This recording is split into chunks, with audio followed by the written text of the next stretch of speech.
Good morning, everybody. Good afternoon and good evening, wherever you are in this crazy, insane world. There's another episode of Eyes on the Audit for you guys to keep you guys entertained and informed. I'm on my own right now. Maybe Mama Bear might join me shortly, hopefully. So let's just get on with it, I think. Where are we? Let's start with a video that bored my piss earlier. And then we'll get on to some audits. Here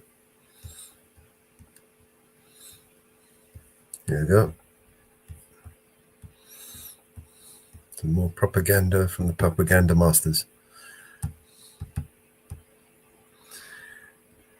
Well, we're going to start with breaking news, and the government has been banned temporarily from concluding its negotiations on the Chagos Islands deal. Now, that follows a High Court ruling in the early hours of this morning. Well, in the ruling, Mr. Justice Goose stated that no conclusive or legally binding step shall be taken to conclude its negotiations. Well, let's talk to our political correspondent, Catherine Forster, who's across this. And we know Sir Keir Starmer was planning on signing this deal, signing away the Chagos Islands today and agreeing this 99-year lease at a cost of £9 billion that we'd pay to Mauritius.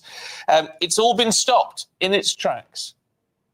Yes, it's quite extraordinary, this. The Prime Minister, a former human rights lawyer, and his government were basically going to give Mauritius sovereignty of the Chagos Islands, then pay many millions to rent back the military base. And they were going to do that because a United Nations court had ruled that Mauritius should have the sovereignty. So to abide by international law, they were going to give this to Mauritius to sort of better be safe than sorry legally. And yet now they have come unstuck because of the ruling of a British High Court. Really quite extraordinary. Worth saying too that it was our own Charlie Peters who got the scoop a couple of days ago that the government were going to sign the agreement today virtually. That news, of course, has given these two Chagosian women who've brought this court case time to act. Now, the judgment came down at 2:30 in the morning. It's put a block on the government signing that deal for the moment.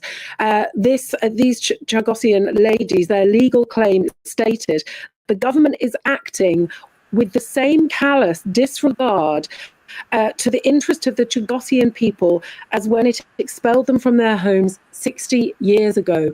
So, Hey, Mama Bear, welcome to the show. Yeah, I see that this morning.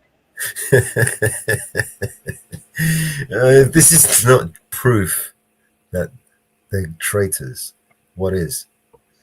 How do you just give everything away? This motherfucking traitorous, spiteful, evil bastard is just giving everything away. It's going to give everything to the EU and then after trying to negotiate. It's going to give fucking... This guy is a fucking... There's no words to describe him. Yep, and it just blew up in his face. Just Not blew enough. up Not in enough. his face. Not enough. They're still deliberating.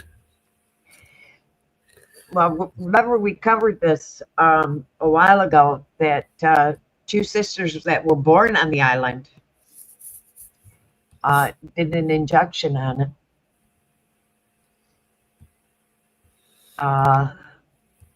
They were pretty upset over it and did an injection on it. There's another video I've got. We can play some of that later. You know, I've got to play it in bits anyway. Why is it every time you play something, it's real crackly?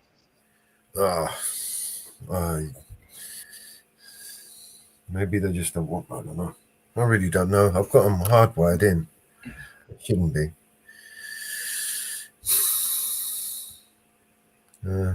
Good morning, Tommy V. Morning, Tommy. Yeah, so maybe Let's try this one again. Hang on. Let me try sharing this. Let's tell me if it's crackly.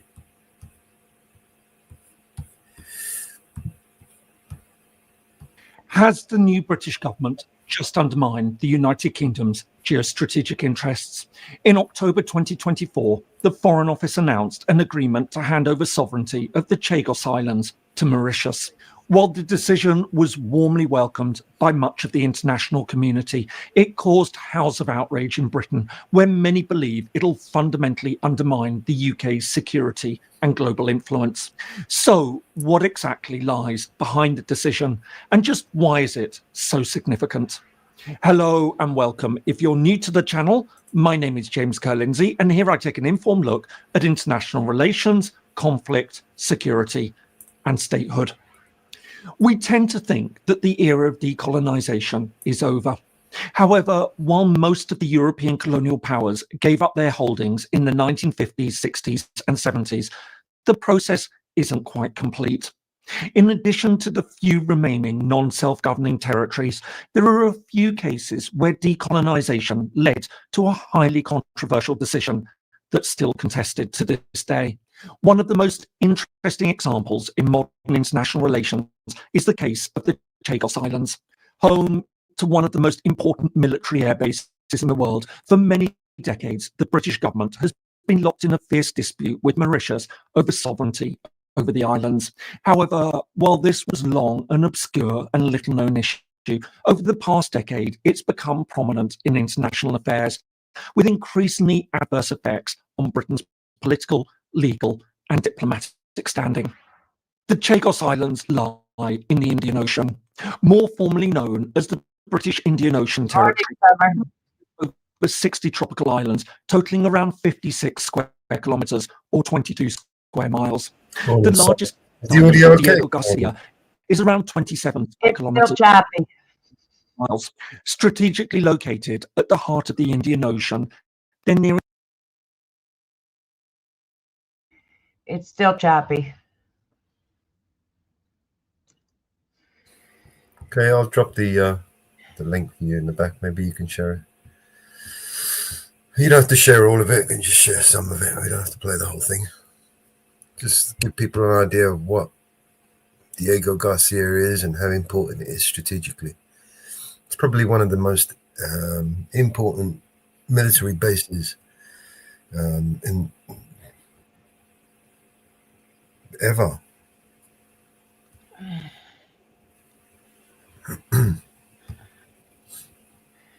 Yeah. And this idiot is using it as a bargaining chip. How can you use the most valuable, the most vital, the most powerful piece you have as a, Mauritius? Well, increasingly adverse effect. Yeah. Yeah, it's ridiculous.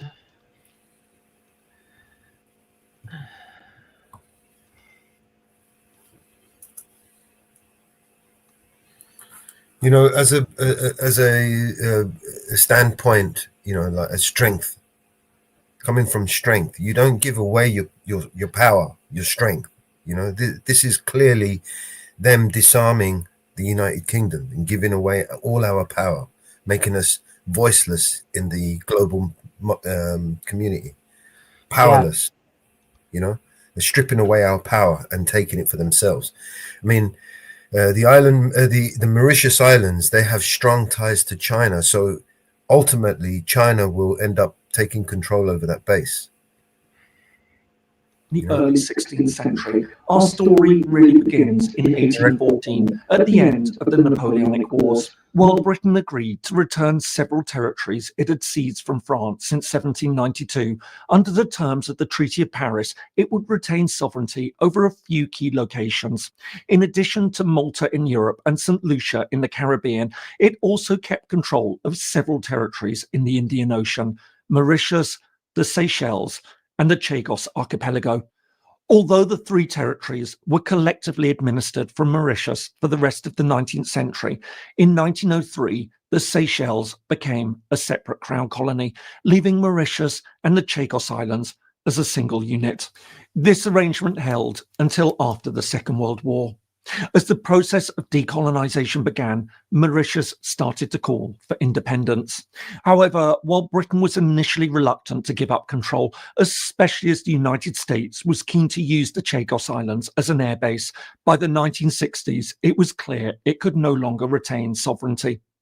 At this point, London therefore decided that while it would let Mauritius become independent, it would hold on to the sparsely populated Chagos Islands.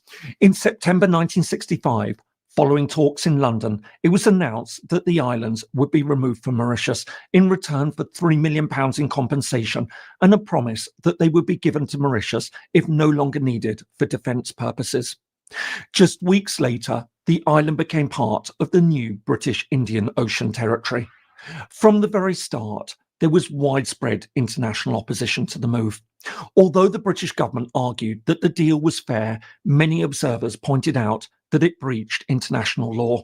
Specifically, they noted that it was contrary to UN General Assembly Resolution 1514, the Declaration on the Granting of Independence to Colonial Countries and Peoples. Passed 5 years earlier in 1960, this explicitly stated that any effort to dismember a colonial territory was contrary to the UN Charter.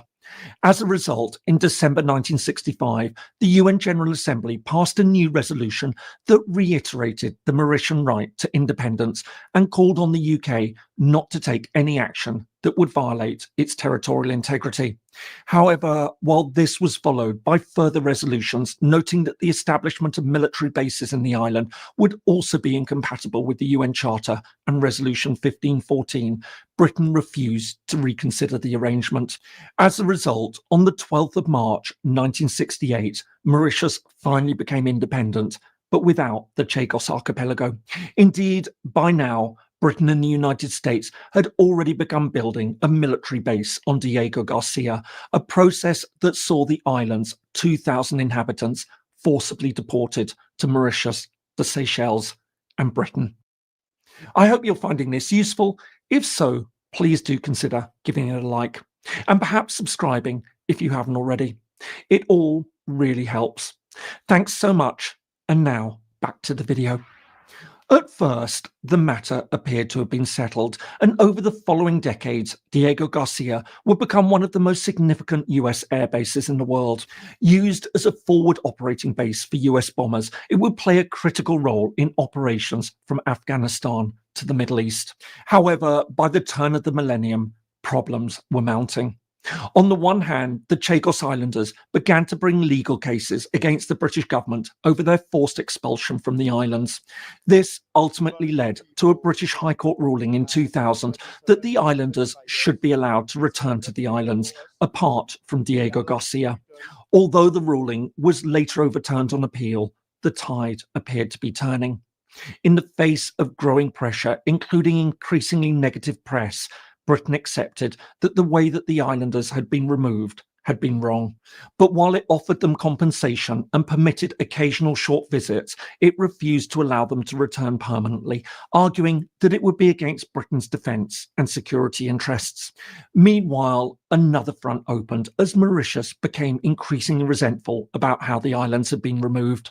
Arguing that it had been forced to give them up as a condition for independence, it began a diplomatic campaign to win over international sympathy.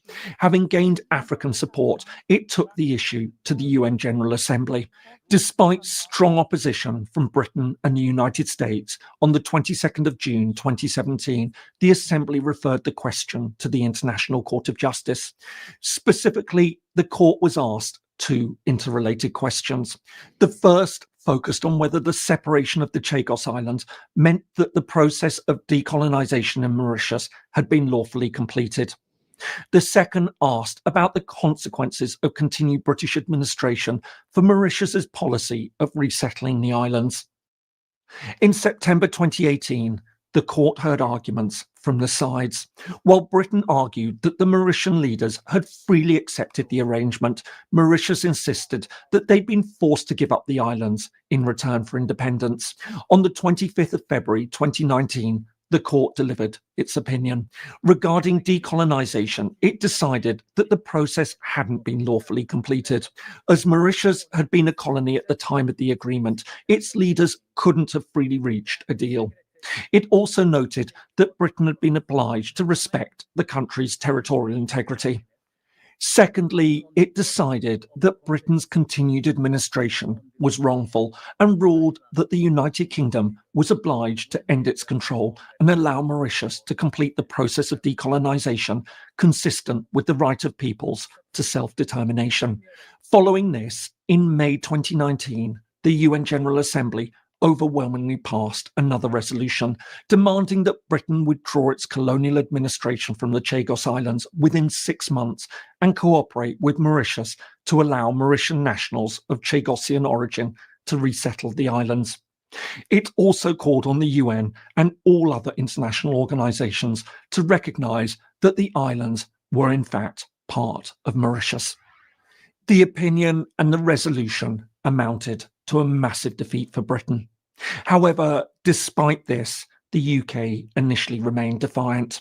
Addressing the Assembly, the British representative insisted that the matter was a bilateral issue between the UK and Mauritius. In addition, Britain also emphasised that the General Assembly's direct involvement in disputes between two sovereign members set a dangerous precedent.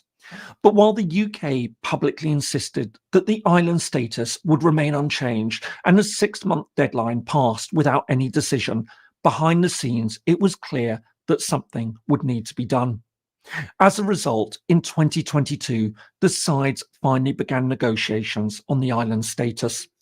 All this came to fruition on the 3rd of October 2024, when Britain and Mauritius jointly announced an agreement. While the precise details are yet to be finalised in a treaty, the UK will recognise Mauritius's sovereignty over the islands. In return, Britain will exercise Mauritius' sovereignty over Diego Garcia for an initial term of 99 years. Meanwhile, Mauritius will be able to start a process of resettlement in the islands, excluding Diego Garcia. Although the decision was widely welcomed internationally, including by the United States, which helped facilitate the arrangement, the news immediately caused howls of outrage in Britain. Over the following days, much of the media and the right wing of British politics, including leading figures from the main opposition Conservative Party, lined up to condemn the deal. In their view, the agreement was an unacceptable betrayal of British interests by the new Labour government, which had come to power just 4 months earlier. In addition to arguing that the deal would fundamentally undermine British security, they also pointed out that it would pave the way for Britain to have to give up other territories. However, all of these arguments overlook important points. First, while the agreement was indeed concluded under the new Labour government, which came to power in July 2024, the negotiations had in fact started under the previous Conservative administration. For all their anger, they'd started the process, even if they weren't in office to make the final announcement. In this sense, much of their fury looks both hypocritical and opportunistic. Secondly, claims that it undermines Britain's security ignore the announcement that Britain will retain control over Diego Garcia and the base. More to the point, many of those complaining most bitterly don't seem to realise that a failure to reach an agreement was substantially harming Britain's political and diplomatic standing. The UK repeatedly stresses the need to respect international law. However, this was an increasingly glaring and embarrassing example of where it refused to do the same. Every time it preached a need to respect the rule of law to other countries, this was being thrown back at it. This seemingly obscure case, which was almost unknown in Britain, was undermining Britain's standing in ways many in Britain didn't understand or appreciate. Finally, on whether it sets a precedent, it's essential to recognise that this case hinges on a very specific issue under international law. The question raised was whether, during the process of decolonisation, an imperial power had the right to remove and retain a piece of territory. Under Resolution 1514, it didn't. And this was the point that was being discussed. This doesn't apply to other cases like the Falkland Islands, Gibraltar, or almost all the rest of Britain's overseas territories. These are entirely different situations. That said, one other territory could be affected: the British sovereign base areas in Cyprus. Also created during decolonisation, it's worth noting that Cyprus took part in the ICJ case and has been watching these developments closely. In the meantime, this historic agreement, which has caused so much anger in certain circles, would appear to finally draw a line under one of the most controversial yet little-known chapters in Britain's colonial history and the process of British decolonisation. But of course, the Chagos Islands was just one of several. Yeah, that was just one of several times British colonies got fucked over by. Yeah. Hey, how's everyone? You're muted, Martha. Wow. So it's not just a secret airbase, an unsinkable aircraft carrier. It's actually one of the most secret underwater, not so secret underwater nuclear powered base. You know, it's where they run all their secret operations from. You know, when they're doing all their spy missions and their B-2 bombers and their spy planes and all that shit, that's the one place where they can launch. They can see people coming from miles. They've got submarines. It's like I said, it's a submarine base. It looks, on the surface, it looks like just, you know, a strip of beach, right? But it's not. It's what's below. It's underneath. What they. Yeah. Right, and they can't just leave it and just walk away from it, because China will end up with that, and you know, that's basically giving China the upper hand, right? It's not in our interest either. Do you know what I mean? Yeah. And, you know, and the U.S. played a big role in all this. Of course they have. They all have. I mean, who do you think is taking this power away from the British population, right? Because this is what it's all about. It's disarming and taking away our voice on the global stage, right? The British people, they've got no more power. They've got no more voice. They're now irrelevant. So all that power and all that wealth has been transferred over to these other corporate industries, and they'll transfer it just like they did when the British Empire collapsed. All that meant was the money makers and the money movers moved from Europe from the Bank of England to America, and they, you know, set up over there in Wall Street. That's all that meant. They just went over there and created the Federal Reserve. It's them, the same people who own the Federal Reserve. It's the same people who own the fucking International Monetary Fund. You know what I mean? It's the same fuckers who profited from the world wars, both of them. Yeah. Same ones who are going to profit from the third one. Yeah. Did you see they arrested 3 people in Keir Starmer's house? No, 1 second. You have a video? I'm looking for it.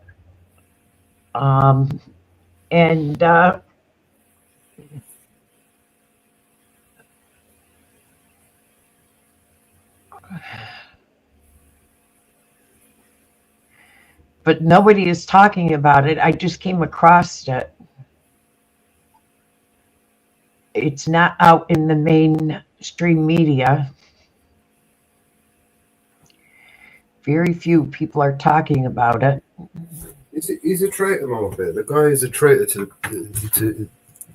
us all. You know what I mean? He's literally not sold. He's given it all away. He's literally just. I mean, we couldn't have asked for the worst person. It's like, you know, if we elected our ultimate enemy, the one that hates us the most. Yeah, let's vote that motherfucker in, because he's gonna fucking do a good job, isn't he?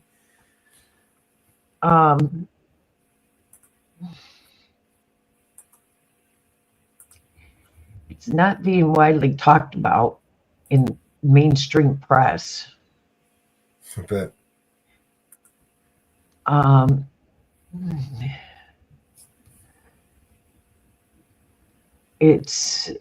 That's the whole thing. It's not being widely talked about.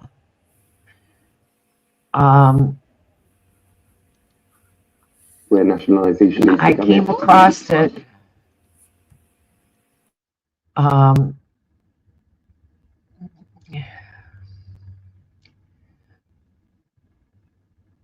About the 3 being arrested. I came across it in another video.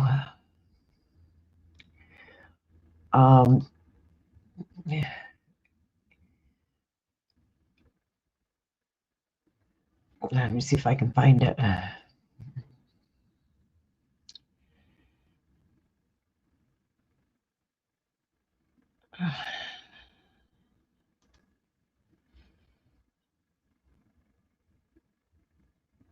And Tommy Robinson got charged again,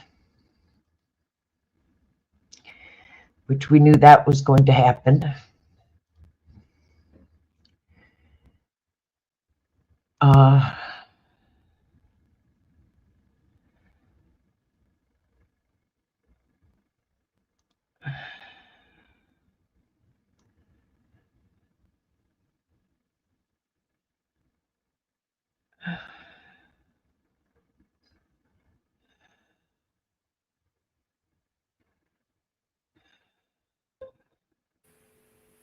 Yeah. It's that Keir Starmer. He's got to go. We knew Tommy Robinson would get charged again, which he did. Keir Starmer's the one in charge, just like he did with Julian Assange and all the other unlawful, ridiculous charges, how he's had people being arrested for praying, for posting on Facebook. This guy is ridiculous. This guy is such a fucking insane moron, the biggest moron we've ever seen. And I thought fucking Boris Johnson, I thought fucking Liz Truss was a fucking idiot. This guy is worse than an idiot. Okay. It's being covered up. I'm straight. Dan Walden covered it.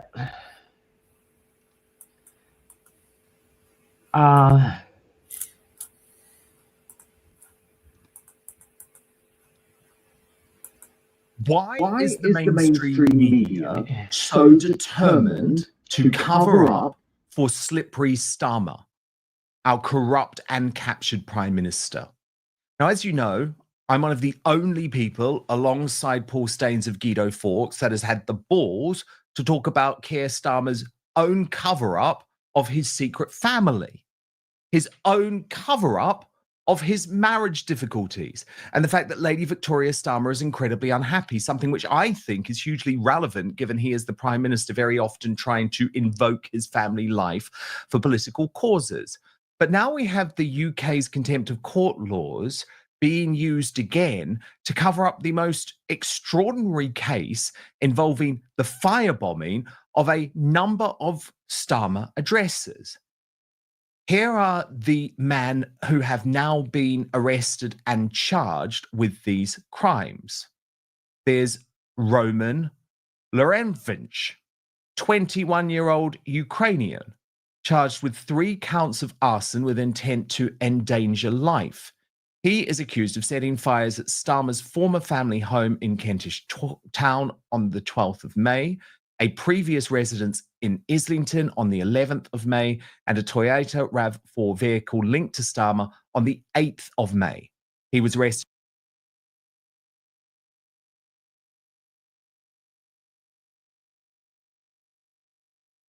I was told of 1 firebombing, and I only heard of 1 firebombing in the news. Am I correct, fellows? Yeah. We were only told of 1. Now there's 3. Yeah. You wait around, you find more. What is going on? That's interesting. Shortly after the incident and is currently in custody, scheduled to appear at the Old Bailey on June the 6th for a plea and trial preparation hearing. Then there's Stanislav Karpuch, the 26-year-old Romanian who was born in Ukraine, a business student at Canterbury Christ Church University who has worked part-time in construction but is an aspiring model and actor. His charge is a conspiracy to commit arson with intent to endanger life. He was arrested at Luton Airport on May the 17th, allegedly attempting to flee the country. He appeared at Westminster Magistrates Court, was denied bail, and is remanded in custody, also scheduled to appear at the Old Bailey on June the 6th. And then there's also Petro Pokyanok. And there's only this court-drawn image of him, a 34-year-old Ukrainian charged with conspiracy to commit arson with intent to endanger life. He was arrested in Chelsea, West London, on the 19th of May. He appeared at Westminster Magistrates Court and was remanded in custody. His case also scheduled to be heard at the Old Bailey on June the 6th.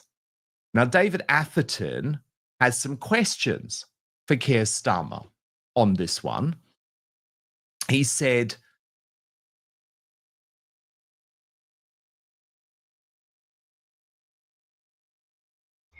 Three people arrested, nothing's in the press. Nothing.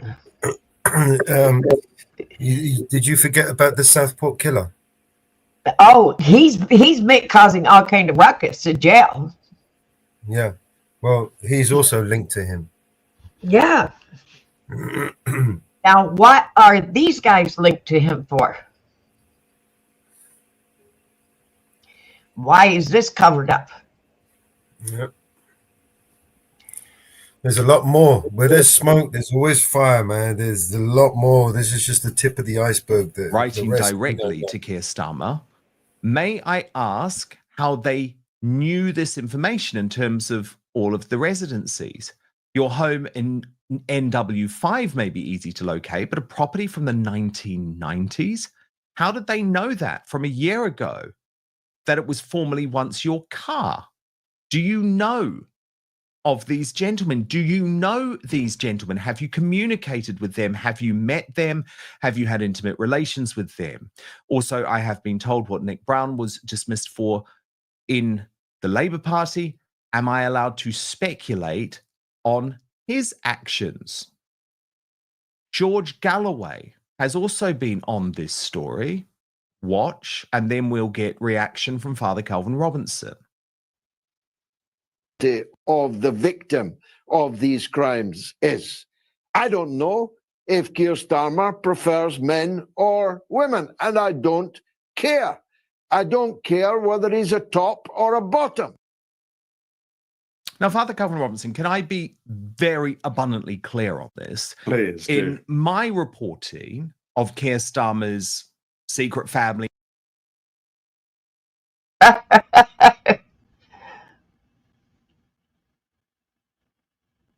That's interesting.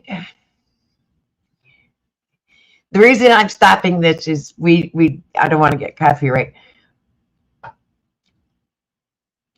But this is interesting. This is interesting. How does he know these men? How did they get these locations? How did they know about this vehicle? It's interesting.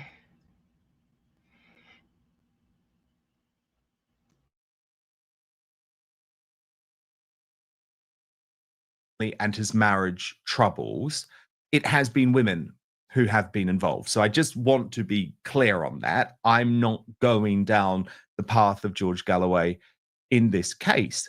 Usually best not to go down the path of George Galloway. But he is good fun. He is good fun, you have to admit. But how on earth can these three men, two aspiring young models with links to Ukraine, be arrested for potential terrorism and charged, and yet there is a media blackout? No one's talking about it.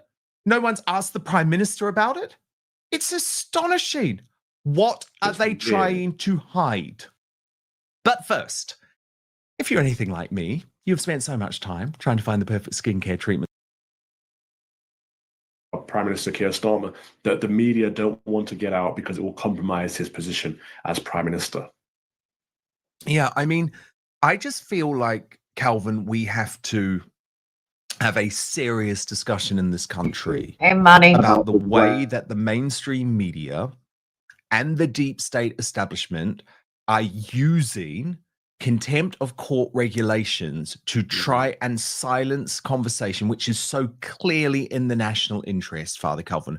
We saw it over Axel Rudikabana. And let me tell you, there's still no clarity. Everyone followed the rules because we were told that if not, you're going to be locked up. There's still no clarity about Axel Rudikabana, about the truth of his conversion to Islam, about the fact that he is a practicing Muslim behind bars at HMP Belmarsh, now trying to kill prison officers. And we still don't know about his parents and their connections. It's like, and that just gets pushed into the long grass because there might be an investigation about this. It's wrong that we so often are limited from talking about stories clearly in the national interest because we are told that we could be locked up for breaking contempt of court laws. We've seen it with the Tommy Robinson case as well. Oh, you cannot talk about that now because it's subjected to a hearing. I'm sick of it because it means there are so many cover-ups. It's a tool that they use. I came up against this a lot at GB News, actually. Whenever there was an active story that I wanted to cover, the liberals within the organization would say, we can't address that because it's a live legal case and therefore we're at risk of contempt of court, risk of... And they are shutting everybody up.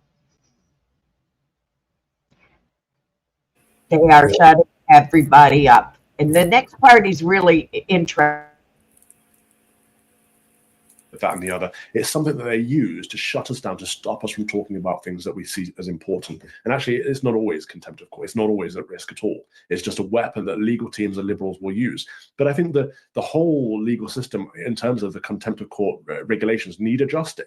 Absolutely. If things are in the national interest, in the public interest, they should be discussed because there's no hiding it. People are having these conversations on social media. It's just not being reported properly by professional journalists. And actually, they're the people that you should want reporting on these matters. And so if it's a case of, well, we don't want the jury. Professional journalists. We know how professional journalists report news. Oh, yeah, with absolute integrity, yeah. We know how they report news. They report what they're told to report, not what the actual news is. We all know that. If you know, you know. To be swayed or the judge to be swayed by this, they have all the same information that we have, right? So they're seeing all the same stuff that we're seeing on social media. They're just not getting clear, verified, investigated reporting from professional journalists. I think we should have. I love how he said that. Verified. Verified. Okay. Have more of that, actually. You know, I'm not a fan of the mainstream media because they're not acting. Verified like press. It's not free press, right? Verified press is being professional again and reporting on these things and not being afraid of being silenced by the establishment, whether it's contempt of court or any other legalism that they use to shut us down. Yeah, I mean, isn't the problem though, Father Calvin, that we've seen what's happened to Tommy Robinson? And for example, in my case, I know that there are so many ways that its smallest breach of contempt of court, they could lock me up. And of course, as soon as you're locked up, you're not able to do the most important job, which is actually trying to change the national conversation. Now, look, you've obviously decided to flee to the US to deal with that. There's lots of people, Father Calvin, including people very close to him, who are saying that Tommy Robinson needs to seriously consider seeking political asylum under Donald Trump, because otherwise he's going to be caught up with constant and consistent lawfare because they just want to take him out of the game forever. 100%. And they already saw this coming. They put hurdles in his way. He can't even come to the US at the moment. So he needs to work through that process before he can even attempt to seek asylum. But, you know, our mutual friend Winston Marshall sat there in the White House and said to the president's press secretary, would you consider allowing people to seek asylum from the UK if they're persecuted for lack of free speech? And I remember Leviat said, I hadn't heard that before. I'll pass that to the president. So we know this conversation is being had now, that it's that serious, that there's a lack of free speech in the UK, that the president of the US is considering allowing refugees from Britain to come on over.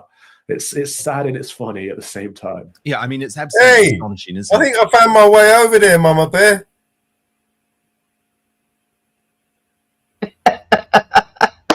I think I found my way over to the US, and that's it. I'm a refugee. Doors open. All I need now is a dinghy. I can get a dinghy, and it'll take me all the way over there. I'll just land on the coast. You just meet me by the beach, and then that's it. I'm going to see Donald Trump personally. That's how I want political asylum from that tyrant, Keir Starmer. Never thought of that. We never thought of that. Oh my God. Solved, didn't it, AJ? Problem solved, mate. Anybody, listen, anybody's got a dinghy, a spare dinghy, right? Let me know, right? I'll give you my postal address. You can send it to me. I need one that will take me all the way across the Atlantic. What a fucking journey that would be, right? In a dinghy. I'll probably end up in the fucking Antarctic or something. Got to make sure it's Bella proof, because Bella's got to come too. Fucking hell. She'll probably burst it halfway fucking. We are in trouble, isn't it? We're in serious trouble. I mean, in so many ways. But Father Calvin Robinson, I just think what is so despicable is the way that the mainstream media is working in lockstep, absolute lockstep with the political establishment to completely shut down any of these types of conversations. So yesterday, the biggest story in gaslighting there. Absolutely the biggest story in Britain, dominating on X, leading on my show, was the outrage, the absolute outrage from all across the globe about Lucy Connolly remaining behind bars. Do you know, and I do this for you guys, so you don't have to do it. I sat through every minute of the British Bashing Corporation's flagship 10 p.m. bulletin, every minute of Woke ITV's 10 p.m. flagship bulletin. Father Calvin, not a word. Not a word about Lucy Connolly, and also not a word about Tommy Robinson, because, of course, yesterday the news on Tommy Robinson was good. It was positive. It was the fact that he was going to be freed. Now, mark my words, Tommy Robinson, now that there's bad news, now that there's this harassment charge against 2 journalists, it will be all over the mainstream media. So this is the problem. You cannot trust the mainstream media to deliver the truth. They simply now are delivering a political message every single day. And what excuse can they use at this point? You know, to discuss the Tommy Robinson news, the good news before the bad news, there was no contempt of court around that. There's no legal reason not to discuss it. It's purely biased. It's purely political at that point, and it's transparent. So anyone that knows the news, because they will have gathered it from independent media and or social media, will know that the mainstream media is covering it up. They'll know that they are peddling their own narrative and not talking about things that are in the public interest. So the more they do this with the BBC and ITV and Sly, the more they do this, the more people will see that they are not on their side. Thank you so much for watching Dan Wootton Out. You know, Donald Trump's just become my new best friend. I'm going to go and plead to him to seek asylum. Yeah. Go, Donald Trump! I don't want to hear another bad word about Donald Trump, all right?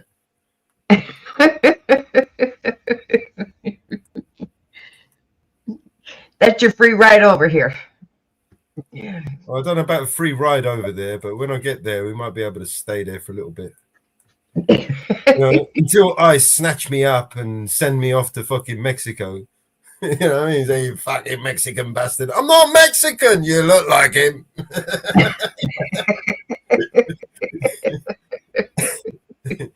Yeah, you may get a free ride over here. You may get to stay. You're politically silent for free speech.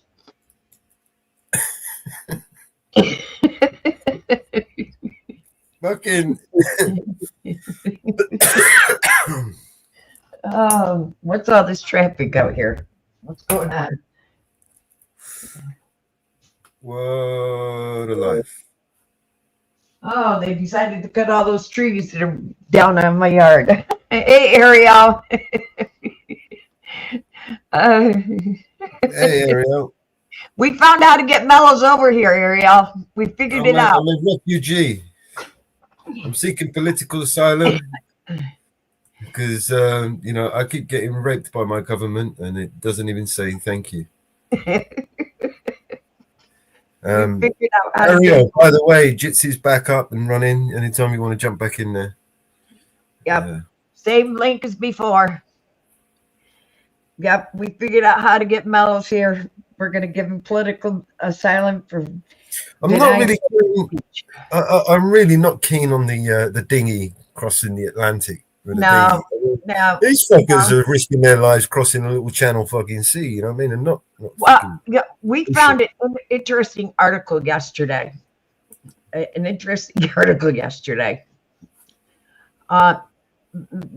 literally raking the UK citizens, literally raking them over the coals. Somebody decided to put their dog in a dinghy, and brought their dog with them. That dog has to be quarantined on the UK citizens' money. It is costing them £1,000 a month for that dog. No, a day. Thousands a day. For that dog to be. And then they don't even get that dog. They are not entitled to that dog. That dog will be adopted. You know, the amazing thing is, any other dog, under normal circumstances, you would quarantine them and it wouldn't cost that much. But somehow, mysteriously, the government has to spend thousands of pounds to quarantine one dog every single day because it's the government and it loves to fucking waste money. And this is the first time a dog has ever been brung over. As a refugee? Yeah, I mean, shit. A refugee dog. Are you serious? Are you fucking pissing on me and calling it rain? A refugee dog. Right. I never heard. Okay, so what the fuck is the refugee dog running away from? I've never seen this. It's a beautiful German Shepherd dog. It is absolutely gorgeous. I will admit this because they showed a picture of the dog. Very well trained, militarized looking fucking German Shepherd. That is no just ordinary dog. That's a service dog, man. That is a military dog. But it was costing $1,000 a day. £1,000 a day. Well, the report said thousands. I couldn't believe it. When I showed Mellows it yesterday, I thought he was going to fall right out of the chair. I thought he was going to fall out of the chair when I said it to him. A fucking dog, right? And then after 190 days, right? So it's like $200,000 pounds, right? Which is something like nearly $300,000. We're going to give this dog back to this motherfucker who just came off a boat, right? And then he's going to put him in a fucking hotel that we have to pay for, a 5-star hotel with this fucking motherfucking dog. How much are we going to pay for the? No, they're looking at adoption. No, they're looking at adopting the dog out. He'll sue the UK government that he wants his dog back. So he'll end up getting it back, but they're looking at adopting the dog out. Of course, he'll say it's his, his what's his name? What do they call it? Like a service dog. Yeah, it's like a service dog. Yeah, and then he'll get it in, you know what I mean, under the Equalities Act, some bullshit law system, and blah, blah, blah. And then all of a sudden, we have to pay the bill.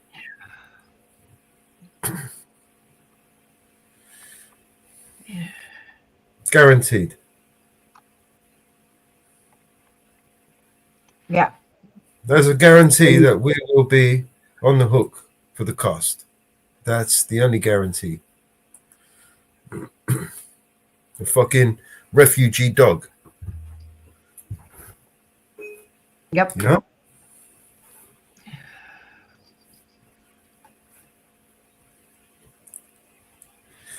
You know, I'm pretty sure, right, that they could quarantine this dog a lot cheaper than they did there. I mean, everybody else doesn't spend, £200,000 to fucking quarantine a dog for. Nobody spends that kind of money unless you're the government. Only government spends that kind of money to do stupid shit like that, right? Oh, look at the dog. It's beautiful. No one else. If you had to go and work your ass off for that £200,000, you're not going to spend it on quarantining a dog for a fucking a few months. It's a beautiful dog. Right. Beautiful dog. Yeah, of course, man. That's a fucking militarized dog, bro. That's fully trained, fucking ready to go to war. This dog is, man. You fuck Beautiful around and dog. find out type of dog. You know what I mean? Yep. Beautiful dog. Yep.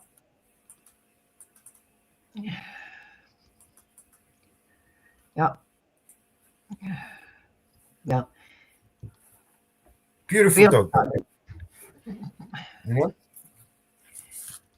I mean, you could the amount of money that they cost that the taxpayer is going to pay to quarantine this dog, right? We could buy 100 of those dogs, right, and just give it to it. Yeah, there's 100 dogs. Just have that instead. Go on, leave that fucker back in France. Why can't we just put them all back on a boat and send them back to where they're fucking France? I mean, France is not in a war-torn country. They're not under any danger in France. There's no one wanting to fucking. There's no political fucking problems. There's no war. There's no nothing, man. It's France. Just send them back to France, man. Why are we spending $9 billion a year to house these people? We ain't got the fucking money, man. Where the fucking money's coming from? Yep.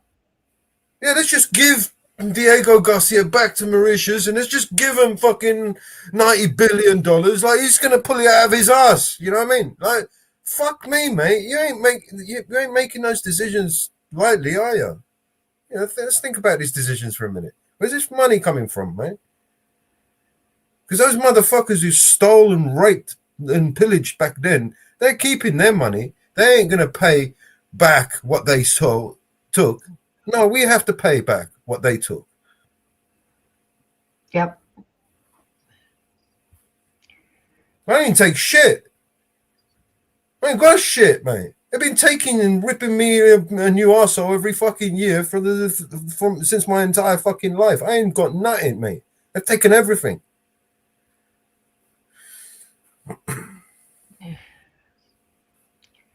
Yep. Yeah, and this is totally unreal. Totally unreal. Yeah. Unbelievable. Yeah, let's just do that. Yeah, let's just spend thousands of pounds every day to quarantine one dog, right? Fuck off. I I wanted to go to Cyprus now and emigrate to Cyprus, right? And I wanted to take my dog. I'd have to quarantine my dog. There's no way it's going to cost me that kind of money, man. There's no fucking way on this planet it's going to cost me that kind of money to quarantine my dog for a few months when I go to Cyprus. Or if I was coming back from Cyprus. There's no way it would cost me. But why does it have to cost the government that much money? They got to vaccinate it. They got to vaccinate it. They ain't going to cost £500,000, is it? Because they have no proof of vaccination, so they got to do all the vaccinations. It doesn't cost that much. If it's got an ingrown toenail, they got to fix that. It doesn't cost that much, man. They got to you could cut that dog into pieces and replace every part of that dog, and it still wouldn't cost you that kind of money, right? No. You rebuild a dog. You could grow a dog in a test tube, and it wouldn't cost you that much money. You know, customized, you know, genetically modified, the whole thing, mate. You know what I mean? And it still wouldn't cost you that much. It's totally unreal what they are doing. totally unreal. And you know, now the migrant is getting free health care, free lodging, free food, all on you guys' tax dollars as well. Well, I'm more upset that we're feeding these motherfuckers in Parliament like fucking Keir Starmer. I'm more upset that Keir Starmer's using my money to buy his coke than I am to feeding these refugees, right? Yeah. I'm not even worried about feeding them, right? I'm worried about these motherfuckers snorting coke, making these stupid deals, right? Giving away our army to Europe, totally fucking giving away our fishing lanes to Europe. Giving away all our weapons, giving away all our money, giving away all our fucking power, giving away everything that we've got. This guy's just giving it all away. Just like that. Just hear it. Like he fucking hates us that much. He just give everything away. It just keeps getting worse and worse and worse and worse and worse and worse and worse. You know? It's not even, it wouldn't be bad. It's so bad, but it's not even his to give away. If it was his shit, it wouldn't be so bad, you know. But he's all right, Jack. You know, he's gonna give all of our shit away. Like, fuck. No, it's unreal. Totally unreal.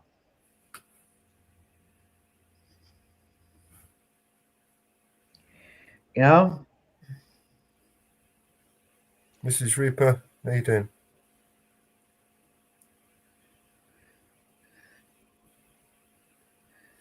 Aria, I was probably asleep depending on what time you came in. good morning, Mrs. Reaper.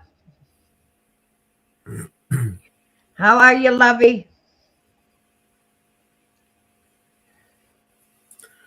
Insane people do insane things.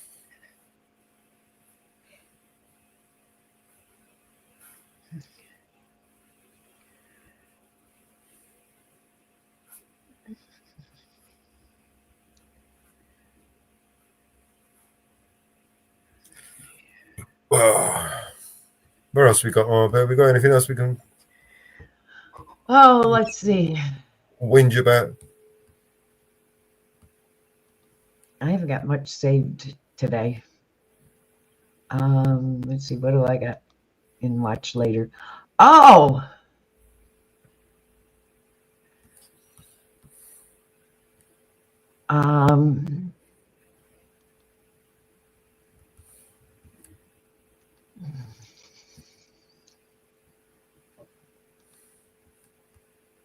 I watched Oh, I think this is the one. You might have to stop this one a couple of times, Mark. I'll drop the link in the back. I think this is the one that AJM was talking about earlier. Loki.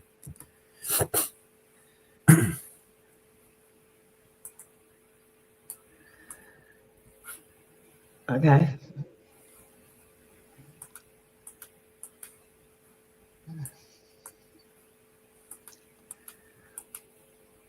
Everyone's talking about our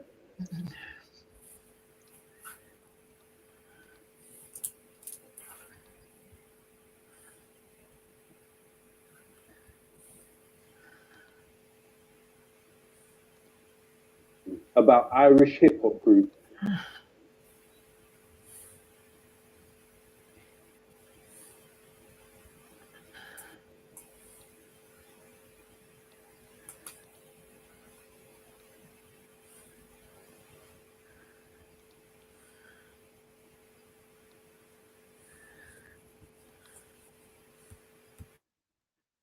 Belfast rappers Kneecap. Controversial band Kneecap. What do you make of those comments from Kneecap? Kneecap is pretty disgusting. They should be prosecuted. UK police have charged Liam Hanna, who was a member of the band Kneecap, with a terrorism offence. So while the entire media class is talking about a rap group who make music in a language that they do not understand, I looked at who was behind this campaign against Kneecap. It led me to an organization by the name of Creative Community for Peace. Creative Community for Peace coordinates directly with the Israeli consulate in Los Angeles. The Israeli Consul General, David Siegel, at the time when it was founded, even went as far as to say the Creative Community for Peace is effective because they work from inside the industry. Creative Community for Peace has a roll call of supporters which spreads all across the music industry and Hollywood. It was founded by Dave Renzer, the former head of publishing at Universal Music, simultaneous to him being the husband of the founder of Stand With Us, Esther Renzer. Despite the deceptive name, Creative Community for Peace is one legal entity with Stand With Us, the well-known Israel lobby group. Stand With Us has been funded handsomely by the Israeli Prime Minister's office. This campaign to cancel and arrest NICAP is directed by the Israeli government. Now, the Metropolitan Police's counter-terrorism unit have confirmed today that the Irish band, the rap trio NICAP, are now officially under investigation. So while the UK police busies itself with pro-Palestinian musicians like NICAP, there are other people that they should be looking far more closely at. The UK Foreign Office confirmed that prior to October 7th, 2023, at least 80 British citizens were fighting in the Israeli military. Since then, several key Israeli soldiers who hold British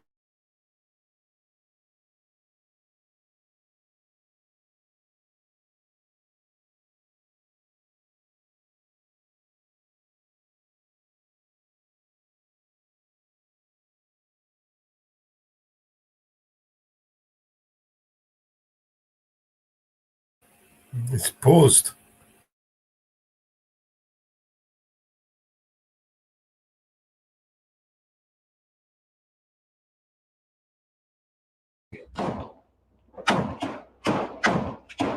We're in central Khan Yunis, eastern central Khan Yunis, in a new house. This is going to be our new home for the next few days.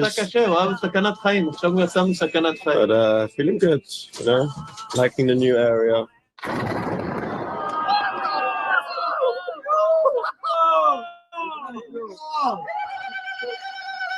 This place stinks.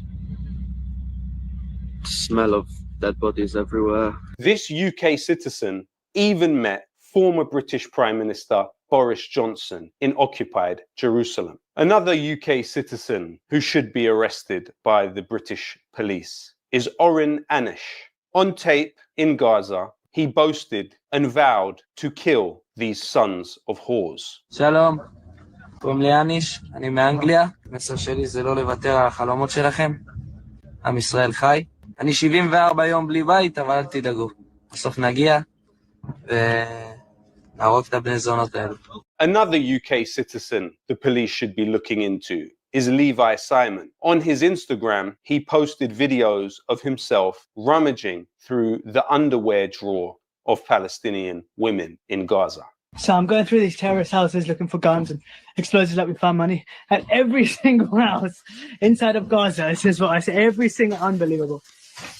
2 or 3 drawers stuffed with the most exotic laundry that you can imagine. Just pile loads of it.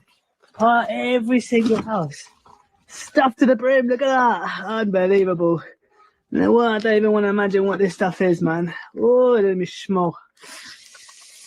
These naughty, naughty Gazans. He even uploaded a video to his Instagram of himself inside a school in Gaza.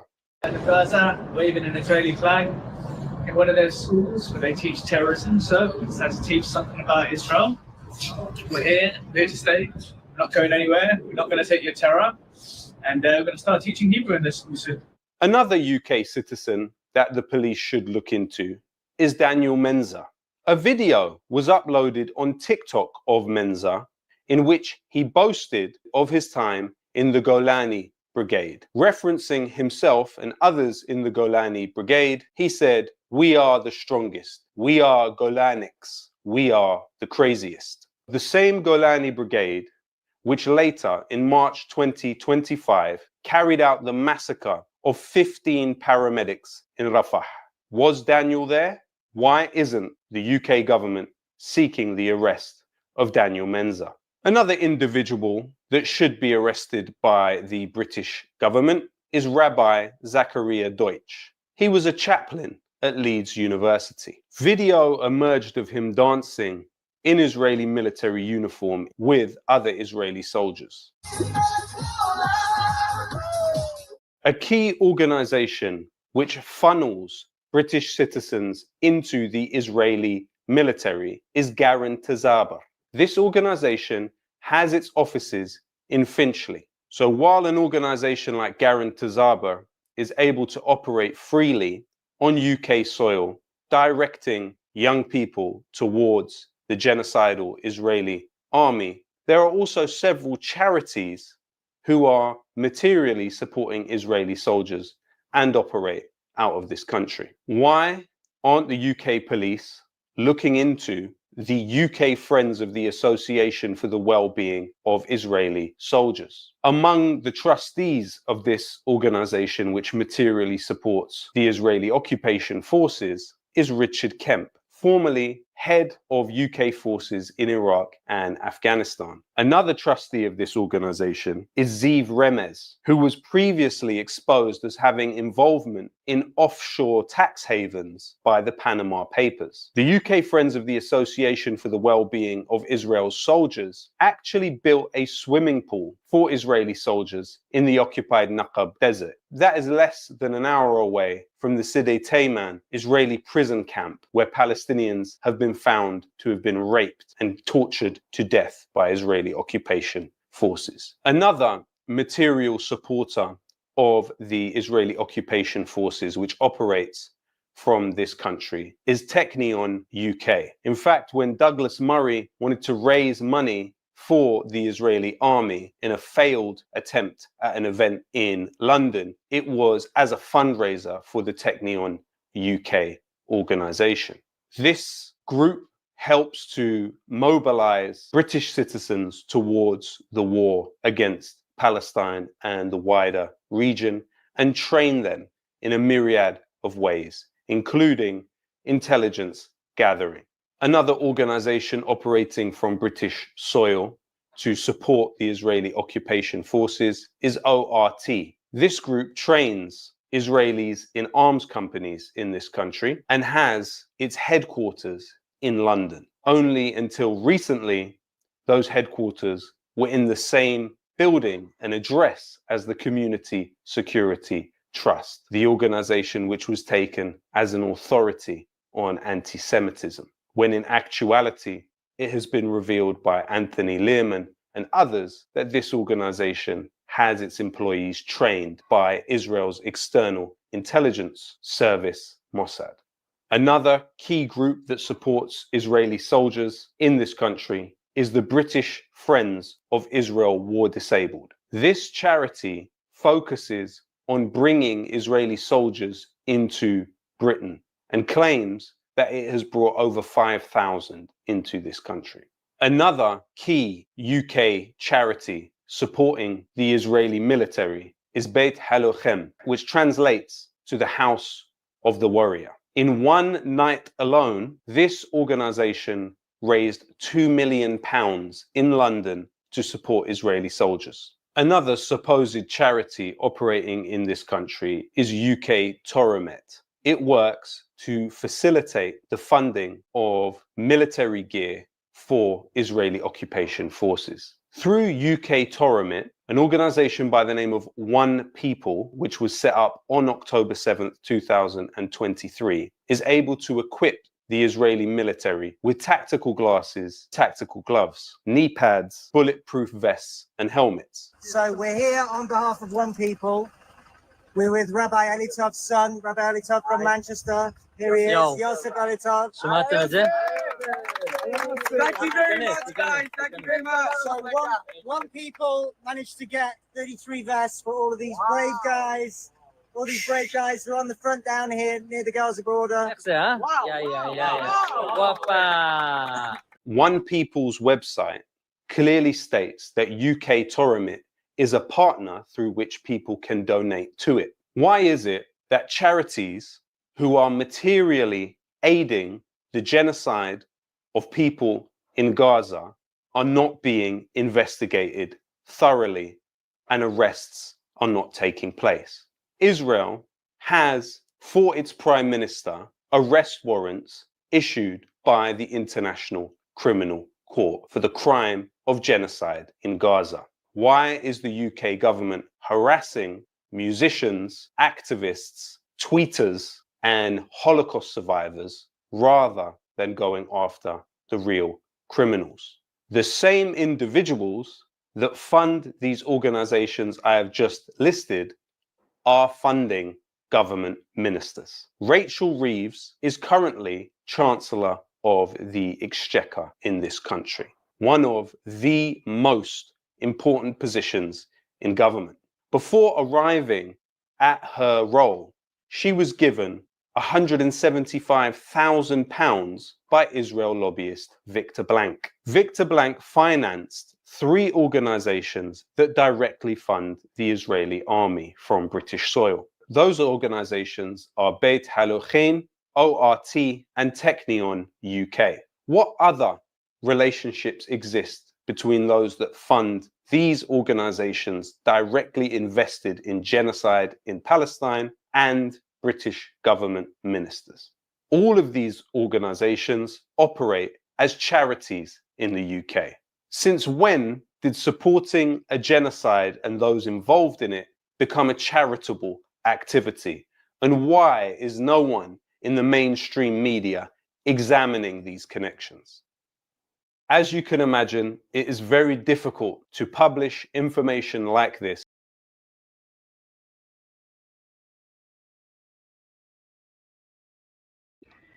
Interesting. Yeah.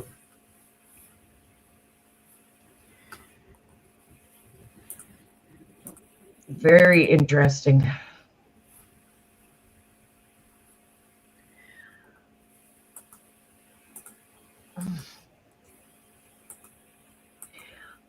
There is a protest outside of the courts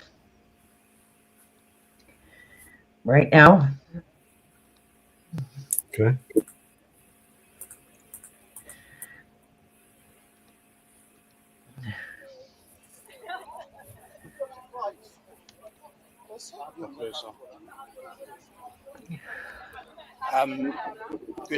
Good afternoon. Thank you for coming. Obviously, the client's very disappointed with the decision today. Previous court decisions of the English courts have mentioned the shameful treatment of the Chagosian people in the 1960s. And unfortunately, under this government, it seems that shameful treatment has not stopped. The people who are closest to the Chagos Islanders have not been consulted. Their future has not been considered by this government in rushing through and signing that deal this afternoon. Mr. Pompey. Hi, good afternoon, everyone. Unfortunately, today has been a very sad day, but we take courage with the people we have behind us, Bernadette and myself as well, the support we have, for us to be able to push through our message to the government. They are not treating us that we are human beings. We have rights. We are British citizens, yet our right doesn't count. We don't want to hand over our rights to Mauritius. We're not Mauritians, and I don't think we will get the rights we're asking for now. We've been fighting for 60 years. Mauritius is not going to give that to us.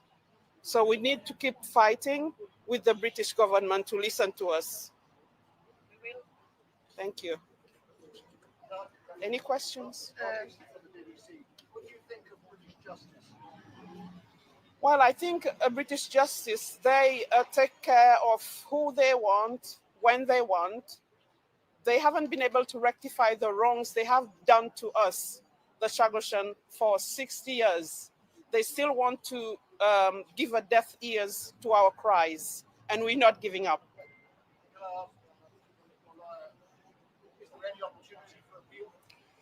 No, I understand that the deal is being signed imminently.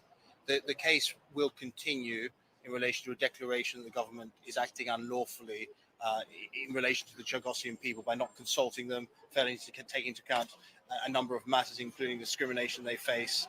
So the claim will continue there, but it becomes a political process. So once the deal is signed this afternoon, it will go to Parliament. Parliamentarians have the right to object to it and vote against it. So it kind of moves into the political sphere where British people have to ask themselves and ask their MPs, do we agree in what is taking place? So really that's where the case moves and the campaign moves.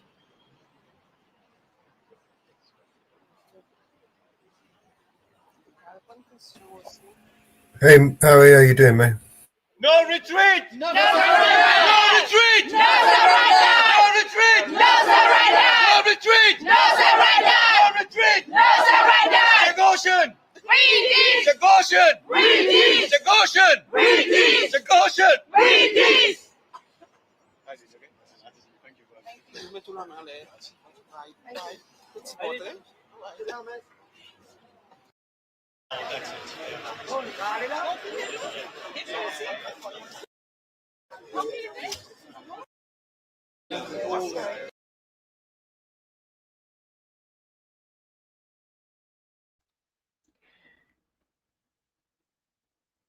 Good morning, Miles.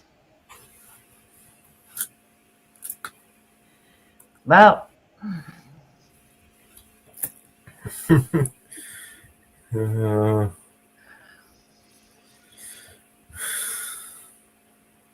well, this is what is technically referred to as a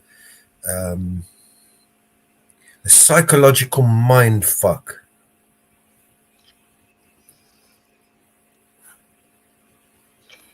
Yep. They're masters at it. Yeah. After being mind fucked so many times, sometimes you can see it. You know what I mean? It's like a sixth sense. Yep.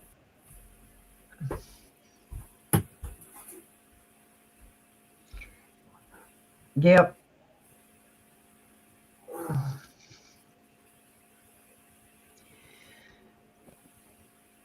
Yep. It just keeps getting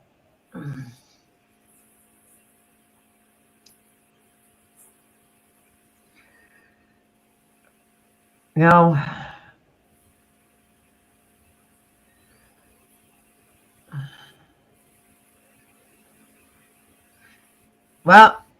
the House just passed the big beautiful bill.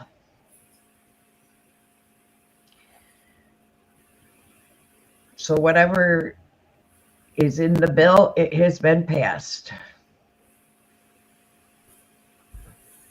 Well, if that don't bankrupt the economy, I don't know what will. The fucking global fucking golden shower dome that he's going to build over everybody. He's going to piss all over everybody. He's going to build this dome. Oh. Just like he did with the Space Force. Remember the Space Force? Oh my God, we got Space Force. And you know, did you hear him when he said, "Oh, you're very powerful. We got so many power. No one's got what we got." No, this is straight out of the Art of War. How you doing, Thomas? This is straight out of the Art of War. You know, the art of deception, right? When you are weak, you must appear strong. They are so weak right now. You know why? Because they're telling us they're strong. Nobody tells you they're strong unless they're weak. Yep. The bill has been passed. So 215 to 214. So it passed by one vote. Yeah. So it has passed. Passed because they wanted it to. Everyone's getting some. You see how big the bill is? How much the deficit now? I have no idea. I haven't looked at it. I have kind of been hit and miss the last few days because I've had so much going on. I was getting ready for surgery and getting stuff done, ready for surge. 2:15 to 2:14.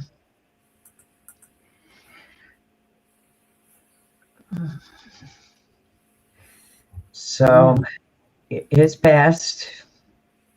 There's Doge and his incredible fucking Doge fucking AI to come fix the problem for us. Yeah? Don't worry, man. Donald Trump's gonna fix this, man. Watch, he's gonna fix this. He's gonna wave a magic wand. He's gonna piss on us. He's gonna give us a golden dome shower. Yes, Golden I don't know shower. if anybody watched it. We are getting a dome here in the U.S. A golden one, yeah. I don't know if anybody watched that yesterday. What makes it gold is the unique qualities of Donald Trump's piss. You know, and it's like gold. You know, the guy literally pisses gold. So he's going to piss all over America, and he's going to put this magical golden dome over it. Just with his piss. That's how powerful he is, right? The guy's, you know, unstoppable. We watched it. The golden shower. Watch him. We watched it in Jitsi yesterday. Yeah. You got drones. We got Donald Trump's golden shower. We're really powerful.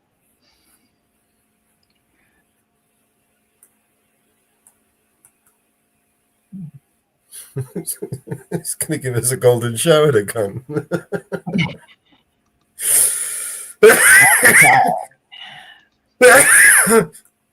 Oh, good. I don't think he's going to want to give me asylum. They didn't want it many years ago if they didn't have the technology. It's something we're going to have. We're going to have it at the highest level. I want to thank Secretary Hegseth, who's been fantastic, and Secretary Rubio and Space Force Vice Chief of Space Operations, General Mike Gutlein. I also want to recognize Senators Dan Sullivan, Kevin Kramer, and Jim Banks. Fantastic senators, great talents, great political talents, and people that love our country. In the campaign, I promised the American people that I would build a cutting-edge missile defense shield to protect our homeland from the threat of foreign missile attack.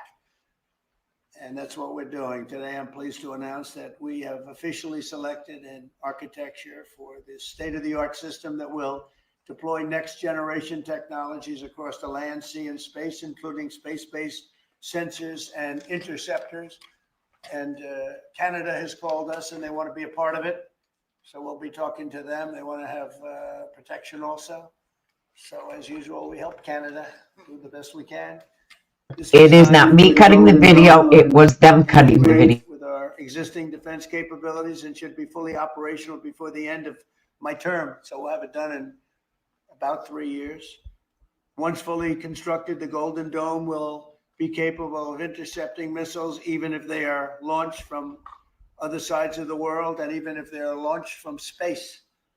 And we will have the best system ever built. As you know, we helped Israel with theirs, and it was very successful. And now we have technology that's even far advanced from that, but including hypersonic missiles, ballistic missiles, and advanced cruise missiles. All of them will be knocked out of the air. We will truly be completing the job that President Reagan started 40 years ago, forever ending the missile threat to the American homeland. And the success rate is very close to 100%, which is incredible when you think of it. You're shooting bullets out of the air. I'm also pleased to report that the one big, beautiful bill will include $25 billion for the Golden Dome to help construction get underway. That's the initial sort of a down deposit.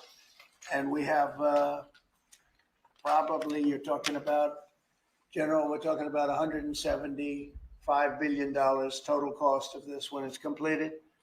This afternoon, I'm also announcing that I will appoint, very importantly, General Gutlein to lead the ambitious new effort as the direct reporting program manager for the Golden Dome.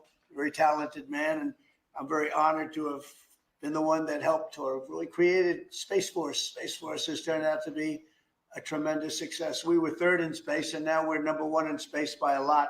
It's not even close. And Mike is a 4-star Space Force general, the recipient of the Defense Distinguished Service Medal, one of the most respected people in the world having to do with defense. You know, we have offense and we have defense. I'll bet he's good at offense. And he has an unmatched background in missile warning technology and defense procurement. General Goodline also knows that we need to move fast. No one is more qualified for his job. And everybody, this was a universal acceptance of General Goodline. Everybody that knows him and knows everybody else, they said there's only one man for the job. So I have a feeling we have the right guy. But now I'd like to invite Secretary Hegseth and the General to please say a few words and describe the system a little bit. And we appreciate you being here. And the press has really been very fair over the last period of a couple of months. I don't know what happened to you. It was so much more exciting the other way. But you've been very, very fair. We have very high poll numbers, the highest we've ever had. And I think we're doing a great job. We had a tremendous trip to the Middle East, as you know. It was a really amazing trip. And now I came home, and this is the one I was really looking forward to this day, because this is very important for the success and even survival of our country. It's a pretty evil world out there. So this is something that goes a long way toward the survival of this great country. And as I said, we'll be discussing Canada. They want to hook in and they want to see if they can be a part of it. That sort of makes sense. I guess that's what I was talking about from day one. You know, it just automatically makes sense, and it won't be very difficult to do, but they'll pay their fair share. Thank you very much, everybody. And Pete, go ahead. Well, Mr. President, add this to the long and growing list of promises made and promises kept. Ultimately, this right here, the Golden Dome for America, is game changer. It's a generational investment in the security of America and Americans. Mr. President, you said we're to secure our southern border and get 100% operational control after the previous administration allowed an invasion of people into our country. President Reagan 40 years ago cast the vision for it. The technology wasn't there. Now it is, and you're following through to say we will protect the homeland from cruise missiles, ballistic missiles, hypersonic. Now you see why the need for the UAPs and all of these things to create the need. This is the Hegelian dialectic. You had the vision to create the problem, and here's the solution. Oh, we've got to have a golden shower. In the Oval Office with one of the leaders of the Space Force in General Goodline, leading the charge on putting in place a game-changing Golden Dome for America. So, sir, it's an honor to be a part of this bold initiative. We're going to get to work on it. We have been since you signed that executive order on January 27th. We've been fast forward on this, but we're here on this day, and this is just one stop in delivering this defense of the homeland, which is something you've charged us with doing, and we'll keep going until it is complete, sir. Thank you, Pete. Pete's doing a great job, by the way. Thank you very much. General, please. Mr. President, today is a great day for the nation as we double down on protection of the homeland. As you're aware, our adversaries have become very capable and very intent on holding the homeland at risk. While we have been focused on keeping the peace overseas, our adversaries have been quickly modernizing their nuclear forces, building out ballistic missiles capable of hosting multiple warheads, building out hypersonic missiles capable of attacking the United States within an hour and traveling at 6,000 miles an hour, building cruise missiles that can navigate around our radar and our defenses, and building submarines that can sneak up on our shores, and worse yet, building space weapons. It is time that we change that equation and start doubling down on the protection of the homeland. Golden Dome is a bold and aggressive approach to hurry up and protect the homeland from our adversaries.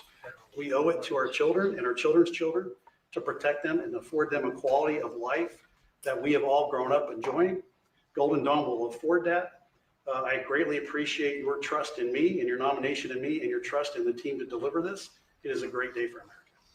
And also, very importantly, it's we're the only ones that have this. We call it super technology. Nobody else has it, and nobody else has really near what we have.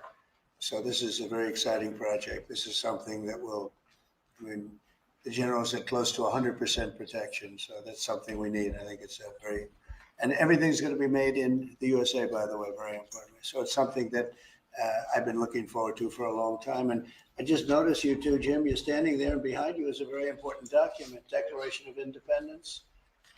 And that was in the vault for many decades right under this area. They have vaults with pictures on top. You have Abraham Lincoln. You see that was the original Abraham Lincoln, the original Washington. And does everybody know who the middle was? General Grant. And so it's very exciting. You look over here, and above Ronald Reagan, you have Thomas Jefferson. That's Monroe from the Monroe document. And you know who that is, right? Andrew Jackson. So we have a lot of very exciting pictures, and on the other side, likewise, some great presidents and great people. And many of these, because people were asking about them, many of them, almost all of them, were in the vaults or nearby, but generally in the vaults downstairs. Well, we have some great. So it's very exciting, and the place has become a little different than you first saw it, Jim, right? Yes, much It's a little bit different, it's slightly better. But to think we had them, and some were in the vaults for over 100 years. So it's pretty cool stuff. Everybody knows Jim Banks. He's a great congressman, and now he's a great senator from Indiana. And you might want to say a few words. Well, your legacy with Space Force, Mr. President, is already big, but the Golden Dome is going to be an even bigger legacy for our country. And Indiana is going to help you make it. Right. The space satellites that are made at Fort Wayne, Indiana by L3 Harris, all the work done at Crane Navy Base in southern Indiana is going to be a big part of it. And Hoosiers are very proud of that. We're proud of you. Thank you very much. It'll be a big factor. Thank you, and good luck, and congratulations. You won that race by a lot. That wasn't even a contest, right? Well, thanks to you and all your support. Thank you very much. Thanks. Please go ahead.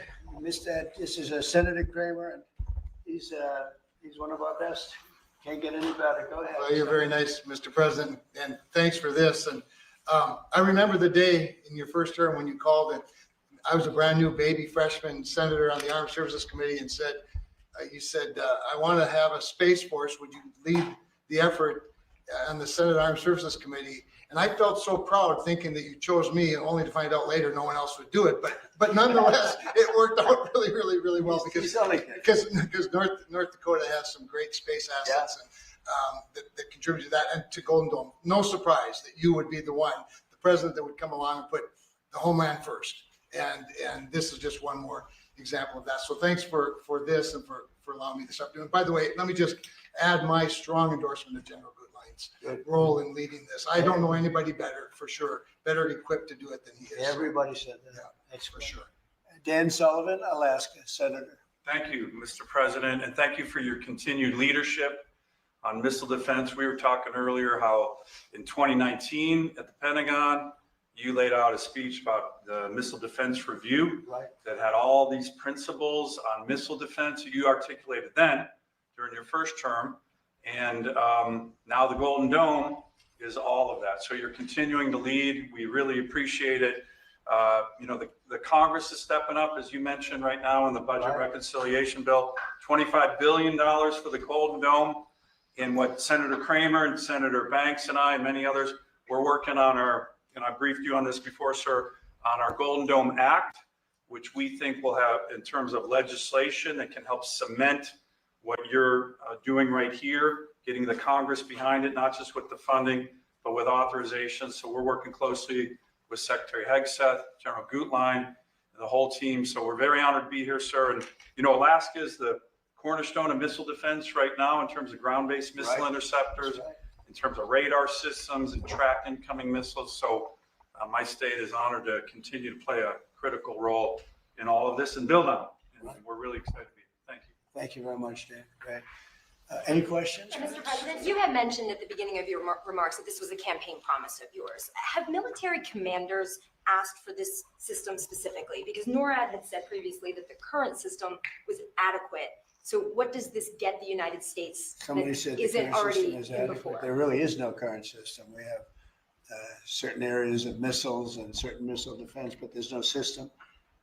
We just have some very capable weapons that hopefully we never have to use, but we have some very capable weapons. Now, this is a different league. There's never been anything like this. This is something that's going to be very protective. I think you can rest assured, there'll be nothing like this. Nobody else is capable of building that either. Was it something that military commanders asked you for? Did they ask you to do this? Well, The let me put Pentagon? it differently. I suggested it and they all said, we love the idea, sir. It's the way it's got to be, right? But they want it and they wanted it badly once it was suggested. I don't know if they ever thought they would be lucky enough to have it, but we were able to get it done and we have all the funding. So pretty much tucked away. I think most people feel it's very important to have. Yeah, please. Thank you, Mr. President. When you first announced this idea, critics said it would be prohibitively expensive, potentially ineffective, and could trigger an arms race in space. What do you say to those critics about that? Well, they're wrong. It's about as close to perfect as you can have in terms of real production. I told you Canada wants to be a part of it, which be, fairly small expansion. But we'll work with them on pricing. We'll be dealing with them on pricing. They know about it very much. They've asked to be a part of it, actually. They've asked us to be a part of it. I think it's something that is great. If you can afford to do it, we can afford to do it. We took in $5.1 trillion in the last 4 days in the Middle East.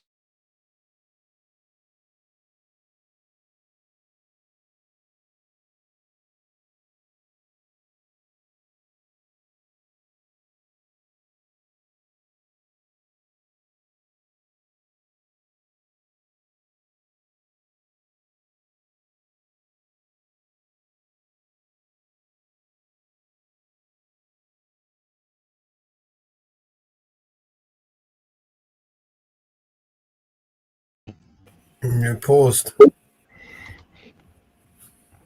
Doing this kind of thing, the equipment, the space, the computers, everything. But I said that we just can't duplicate what you have there. So we never have been able to do it. It is a very strong group of people and very strong minds, but they can't. So we have things that nobody else can have. You see what we've done helping Israel with that. You probably wouldn't have in Israel. They launched probably 500 missiles altogether, and I think 1/2 of a missile got through, and that was only falling to the ground as scrap metal. It's pretty amazing, and this is in terms of technology far advanced from that system. And just one follow-up on the adversaries. Have you addressed Russia's ventures in space with a space-based nuclear weapon and told Putin to stop in your conversations with him? We haven't discussed it, but at the right time we will. Yeah. Mr. President, with the goal of keeping Americans safe with this, can you talk about the timeline? How long will this take to complete? We think it's going to be about a little bit less than 3 years, and we'll have a big phase-in very early. We're starting immediately with $25 billion. It'll cost about $175 billion completed, but we think in 2.5 to 3 years. Are you confident that you can get the funding needed from Congress Yeah. quickly? It's amazing how easy this one is to fund. Some funding is tough and some is easy. When we say we're going to save everyone's lives in a crazy world, it seems to be very easy to get.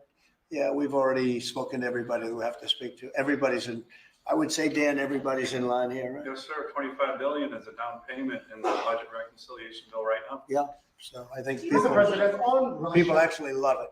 Mr. President, on Russia, are you worried about the reports on a military buildup along the borders towards Finland and Norway?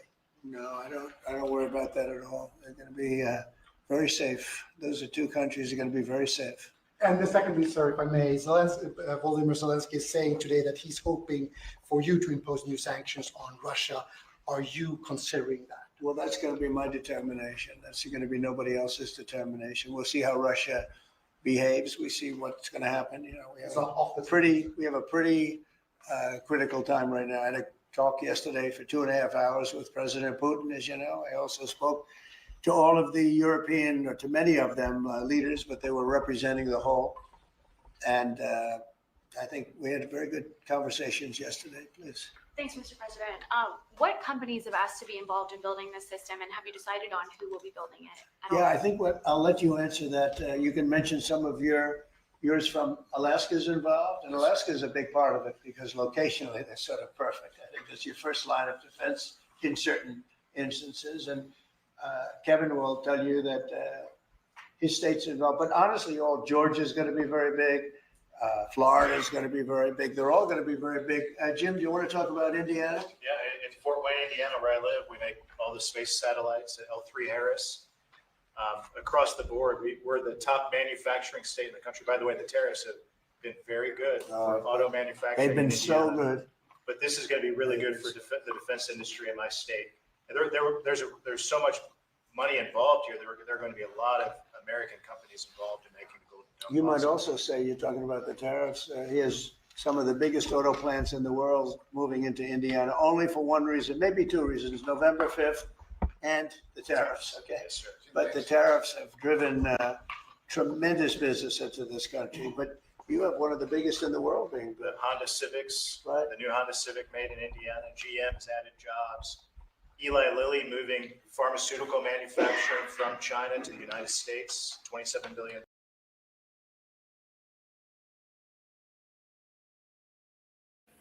Yeah, we're going to make so much money. We're going to make money. Or the defense contractors are going to make the money.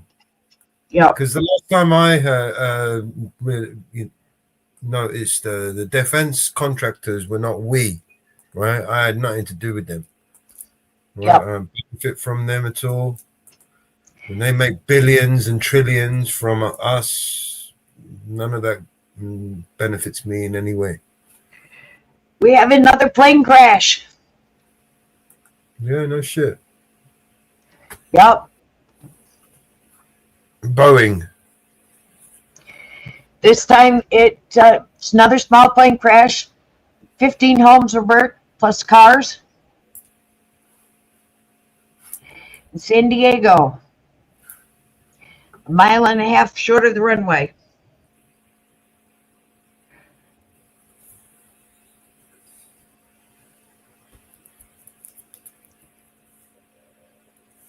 Yep. Yep. This is getting ridiculous. All these plane crashes. All these plane crashes into residential homes. Well, they're going to come down somewhere. Yeah, airports, not homes. It's just No. Mathematically, right? It's a crapshoot, right? It's like a roulette. Yeah, but this is getting ridiculous into homes. But yep, another plane crash. Yeah, it's bird flu. We need to take a vaccine, right, to stop the planes from falling out of the sky. I have no idea what we got to do, but this is getting a little ridiculous. Yeah, no, there's Bill Gates has developed this vaccine that protects you from catching, a bird flu. Yeah, but this is getting a little ridiculous. Yeah, I think so.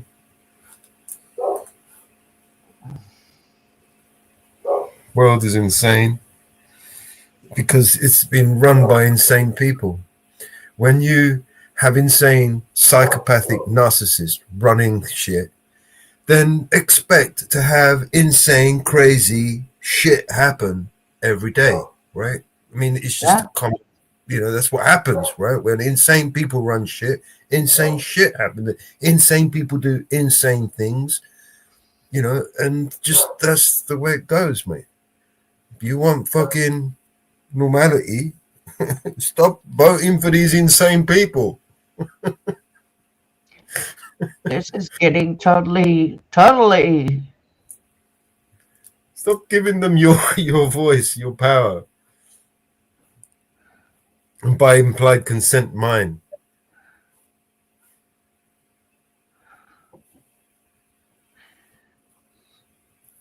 But everybody remember, just because the House voted the budget, it's not the budget. Remember that. It's not the budget. So everybody remember that. Because now it's got to go to another vote.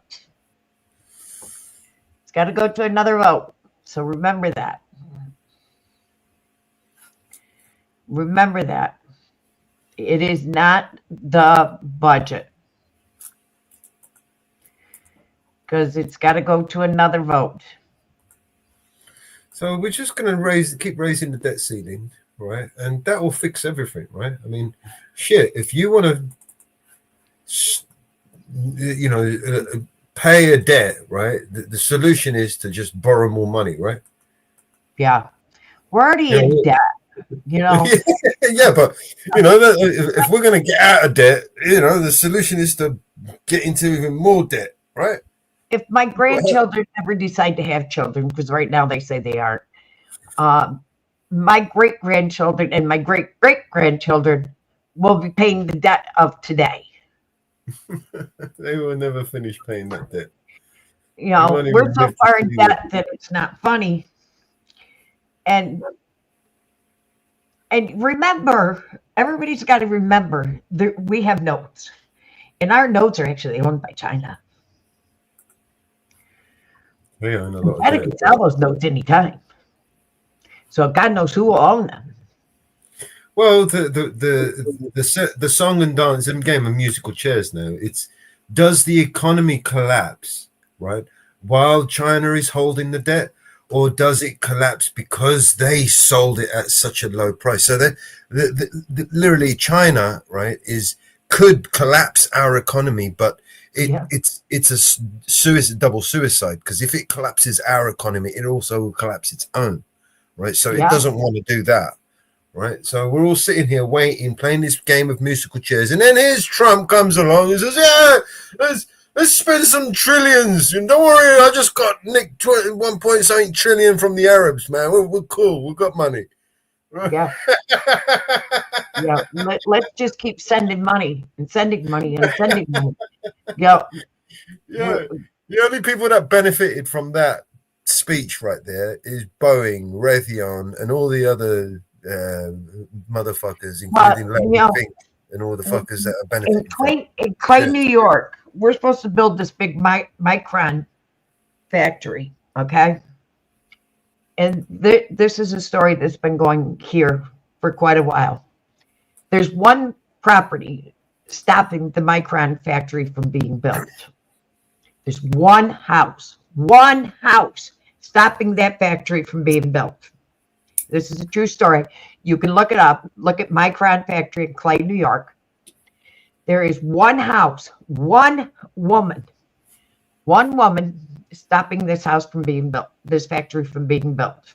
It's in court.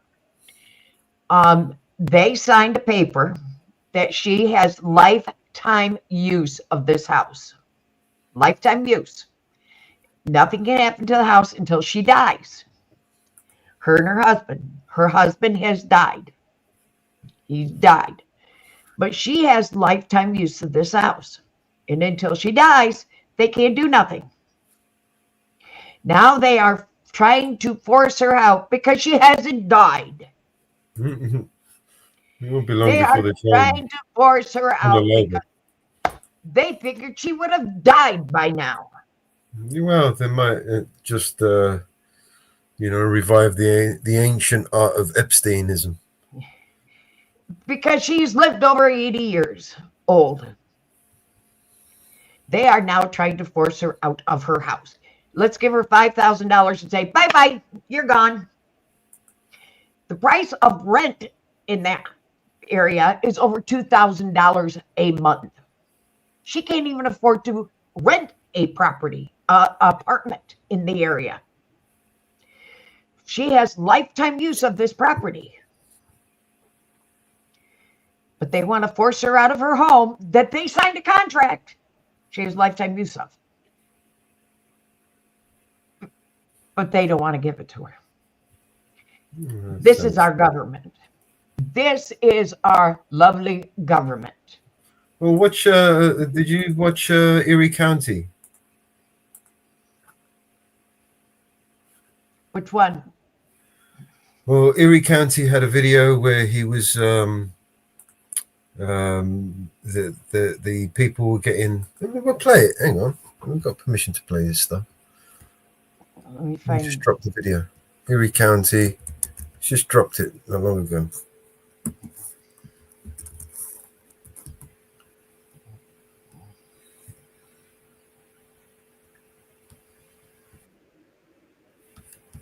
I'll drop the link in the back.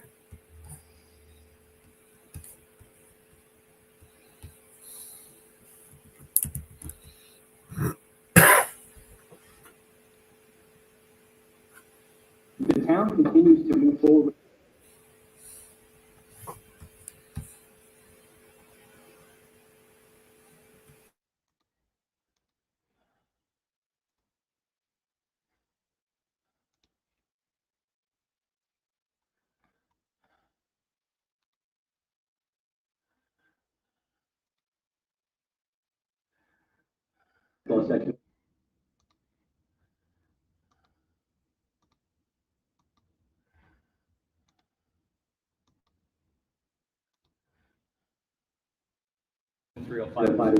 For a volunteer board, and I have no idea, sir. Does Mr. McCarthy have something to add? No, I was enjoying myself. What's enjoyable? You? Why is that? Because you come in here, you don't give us copies, and you want copies from us. Sir, may I be honest with you? Yeah, I hope for honesty, absolutely. I've been going through this last year. I've been doing this for roughly 30 years. Oh my gosh, so wow. That wasn't my question. My question wasn't. That's my answer. Okay. Take it or leave You're not going to answer my question. All right. Orfeo, man up and come out here. You're going to leave these women to do this? So this is a court order. So the town's basically in contempt now. You're just going to leave the women to take care of this, Orfeo, for you? You got the balls to come out here? Why does Orfeo have a doll of Eugene in his office? A month ago, trying to get some answers to why you haven't written refund checks that you owe the taxpayers. Okay, do you have an answer to your question? What is the answer to the question of why you haven't paid the refund? Because we're going to do just escape to your office? Why do you have a doll of the supervisor in your office? Listen, y'all, these kids want to act up in school, want to go to school and embarrass you, want to make like they got no home training. So I told my son, don't go to school bathroom no more. I'll take care of you, son. I give you anything you want. I discipline you. But you're going to embarrass me like this? No, so now I'm going to cut his hair. Oh, I got that. Hey, do me a favor, just away from the SWAT guys. No, I saw you were in a restricted area. Now I want your identification. You're not getting it. Don't embarrass me. I told him, don't embarrass me. No. Today's video is about Board of Assessment reviews and how the town of Orchard Park got schooled on the law and refuses to follow the court orders after getting beat in court, folks. These assessor videos are here for your education. Hi. Good. They're having their preliminary meeting, so if you could just wait over there where the chairs are, and they're nominating their chairman, and then you guys can come in. Excellent. Thank you very much. We're here to expose the illegal assessment method and to give the assessment department across the state of New York oversight because they don't have any, and they damn well know it. And they all know they've been doing this illegal and unlawful assessment value method, and we're here to expose it and correct it, folks. So hit that thumbs up for accountability and education. And before we get started, let me go ahead and show you where we are on the map.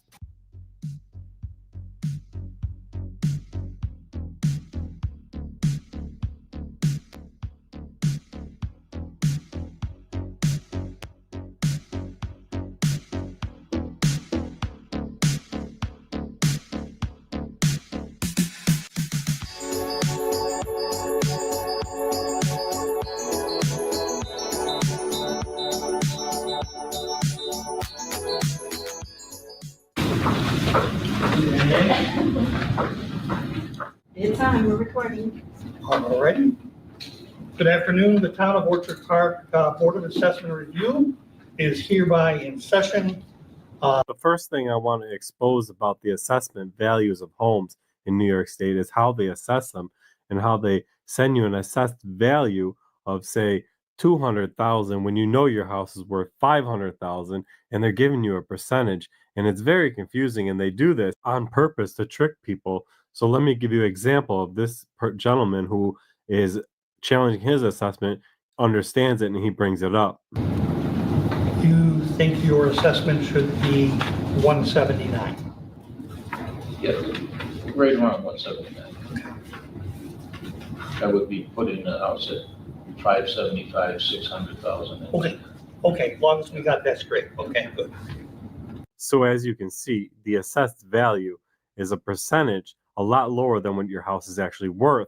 So most people believe that the town is way under assessing their house and couldn't possibly get a deal by challenging their assessment. And it's a big sham to screw you and to trick you into believing that you are not overassessed. So make note of this, folks. So we have only one app?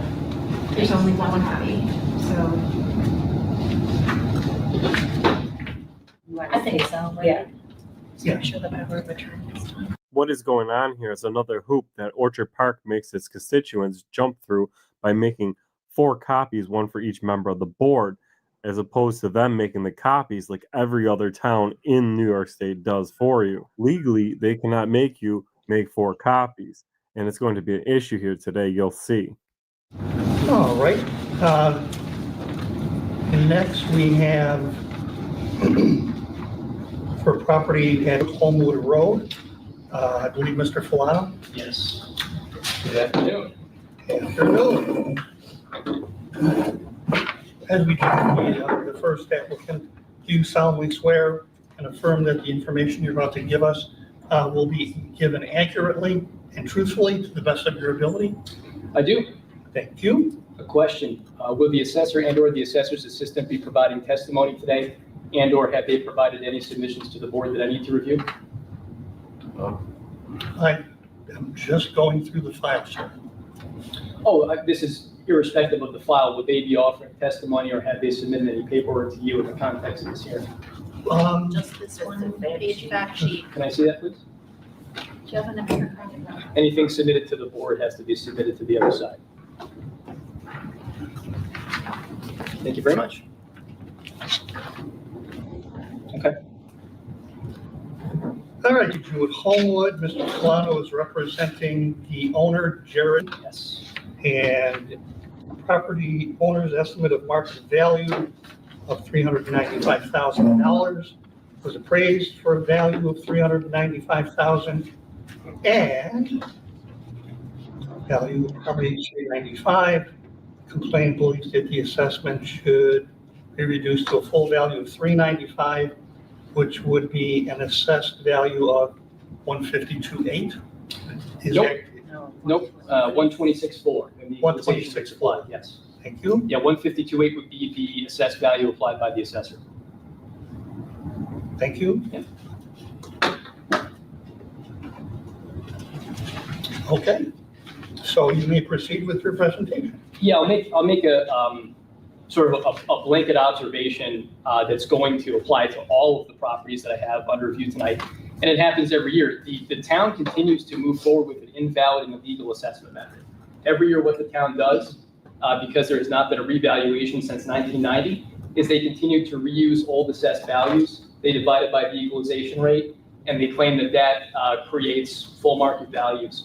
I'm going to point you to, for this particular petition, Exhibit 4, Volume 6, Opinion of Council, SBEA number 84.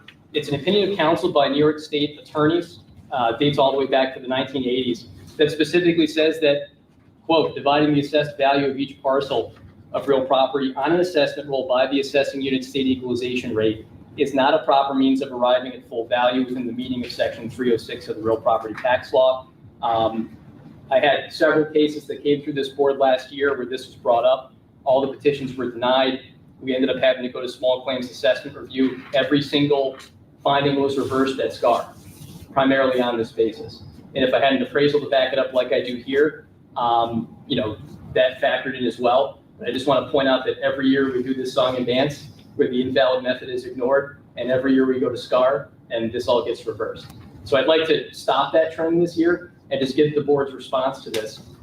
Does the board feel that the town has to abide by the dictates of New York State Office of Real Property Tax Services and the State Real Property Tax Law, Section 305 and 306? We're given information by the state.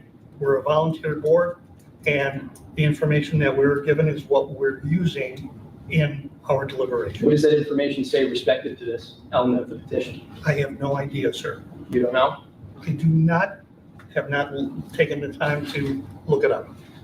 Will you do that This is before you really an deliberate? opportunity for you to present your additional information. Oh, I am. But this is foundational, right? But Because Because we're not taking questions from you. We'll ask questions and take any information you want to provide. you're not gonna take questions from me.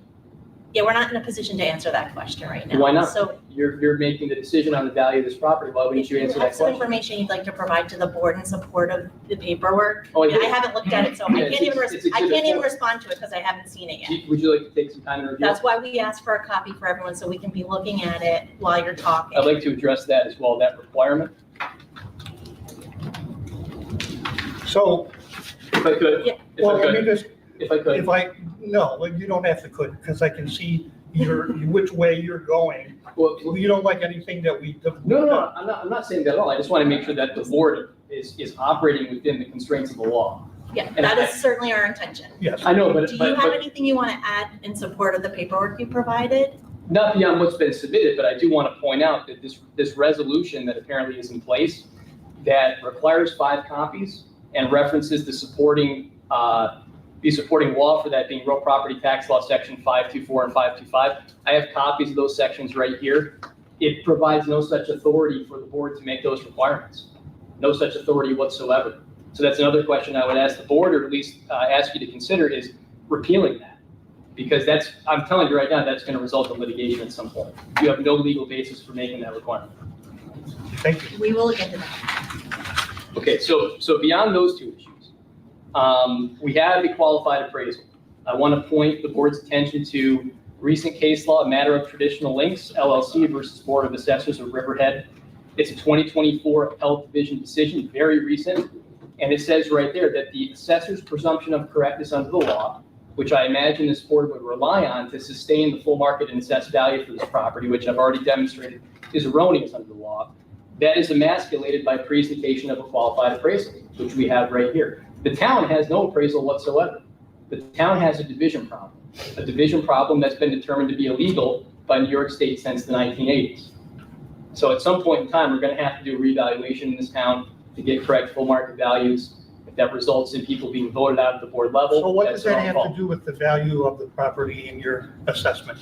Well, it has to do with the value of the property and the assessment, because the original full market and assessed value that's on the tentative roll is erroneous and illegal, number 1. Then beyond that, we have to replace that value with the qualified appraisal. The case law requires that. So you have Did to appraise. in your submittals, do you have the cases that you're Oh, citing? yeah, all these exhibits right Well, here. I don't have it because there's only 1 copy, Right. so we can't look at what you're talking Right, about. so the town needs to make those copies because the town works for the taxpayer. Oh, okay. And beyond that, again, I'm going to point back to those sections of the RPTL that the board and the town are relying on for that requirement. This goes back to the previous assessors, very draconian Dan Stanford. There's no legal basis for that requirement. So, and I imagine that's why we don't really have very many people here participating in the bar. So something's got to be done about that at some point in time. Does Mr. McCarthy have something to add? No, I'm just enjoying myself. What's enjoyable? You, Why is that? because you come in here, you don't give us copies, and you want copies from us. There's no requirement under the law to do that. Oh my gosh, the law. Yeah. Well, she mentioned it too. You said that the town should be making these copies. We're volunteers. Uh-huh. But you're right now you're working on behalf of the taxpayer, correct? In a volunteer That's capacity. volunteer. Yeah, but part of this volunteer process is serving the taxpayer. The point, the point of that's part and parcel of the position, or to review them in real time right here as submitted. You might want to just go back to the substance of the information that you want to provide that's in support of the application. Oh, well, I did, and I was trying to. I mean, the sum and substance for this particular property is the initial full market and assessed values are invalid. They've been determined by an invalid assessment method. This comes up every year. It's reversed with SCAR every year. I think we should stop that process. You guys have to review the case law, take a look at the exhibits that are in there. It's very clear that this method of assessment is disallowed by New York State ORPTS. So because of that, and because of the other controlling case law, matter of traditional links here, recent case, 2024, super recent, February of this year, says right in there, assessor's presumption of correctness under the law is emasculated by presentation of a qualified appraisal that's done, under the auspices of accepted appraisal techniques.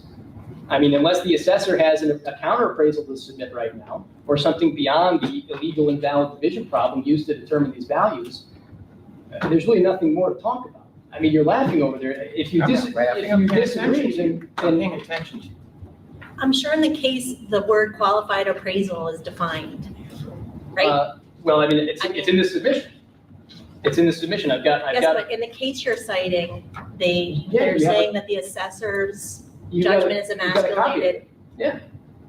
In your case, what do they define as a qualified appraisal? It's an appraisal that is determined using accepted appraisal techniques and a licensed appraiser. You'll see in the appraisal that's submitted, the qualifications of the appraiser are set out. He's a licensed appraiser in New York State. I mean, while we're at it, I think it'd be great for the public to hear what are the real estate valuation qualifications of the members of the board? What experience do the members of the board have valuing real estate? Can we get an answer to that question? 40 years as a commercial and residential appraiser. Great. So would you agree or disagree based on that experience that this qualified appraisal is superior to a division? I haven't reviewed it, sir. Well, just as a matter of concept, would you say that an appraisal that's done by a qualified appraiser for this specific property to determine market value as the valuation date for this role is superior to taking an assessed value that goes back to 2018 and dividing it by the number 0.32? Because that's exactly how we got the full market and assessed values for this property. An appraisal submitted in an application is just another tool to support the applicant's case. But that wasn't the question I asked. The question I asked was conceptually. That's my answer. Okay. Anything else to present to us on behalf of you and all? For this specific property, no, that would be the sum and substance, although I will say that for the remaining properties, many of these themes carry forward. For all of your cases, we'll be deliberating on another date, and after conclusions of deliberations, you'll be informed by me. Can you let me know what that date is, the date, time, and location? We haven't said it yet. Okay. The RPTL requires you to announce that before you conclude the hearing today. And we probably will. Well, if you don't, it would be grounds for litigation against the town. Sir, may I be honest with you? Yeah, I hope for honesty, absolutely. I've been going through this last year. I've been doing this for roughly 30 years. Have not injured the town in things that we have done on this board, and I continue to hope to do that. Well, I hope so too. And the way to ensure the town is not injured is to comply with RPTL and all of its elements. Agreed. No one here is disagreeing with you. Good. You know, it's awful funny. At the end of the day, when they came up with their decisions, they did disagree with Redress Now, and then it got overturned in court because they were wrong. Agreed. No one here is disagreeing with you. Good. Okay. Next property. Thank you very much. Is Ellison Drive. Indeed. I was waiting. Do you want to hear the rest of our qualifications? Oh, yeah. I've been a real estate attorney for over 30 years. I've been a real estate agent for 20 years and now a licensed associate broker. CPA for 40 years. So how does that qualify you to value real estate? I bring in a third-party perspective that's different from Okay, all of these. that's fair. So would anyone disagree then with any of the concepts I presented here? Do we agree that the town's got to comply I with think we already, RPTL? I think I just said that. No one on this board disagrees with your contention that we need to comply with law. And does everyone agree that an appraisal, a qualified appraisal would be superior to No, a because I want to division read the problem? case that you cited. Well, just as a Since it is concept new. and your professional expertise, if someone did a division problem to Jim determine answered the value- question. An appraisal is another tool. It's another piece He of didn't answer my information. question. He did, he Dodged said my that. question. No, he said the appraisal is another piece She of doesn't information. know the law. Conceptually. Okay. Is move on. an appraisal superior to a division problem? The answer to the question that we have is that we use an appraisal as another piece of information when we make our decision. But that wasn't my question. My question wasn't, That's my answer. Okay. Take it or leave you're it. not going to answer my question. All right. All right, for Ellison Drive, you were looking at a assessed value of the property at 217. We believe it should be reduced to 182.4. I'm just pulling up the submission right now. Yes, we believe the assessment should be reduced to 182.4. That's correct. And your presentation from the prior property mirrors the presentation for this essentially the same issues remain. We've got an invalid full market and assessed value based on the invalid assessment method. We have a qualified appraisal presented here that puts the value at $570,000 as of the valuation date for this roll, which is July 1, 2023. And once again, we also have a matter of traditional links versus Board of Assessors of Riverhead. Again, recent decision from 2024, February of this year, that clearly states that the appraisal is now controlling. That would determine the full market value, and we would base the assessed value off of that by multiplying it by 0.32.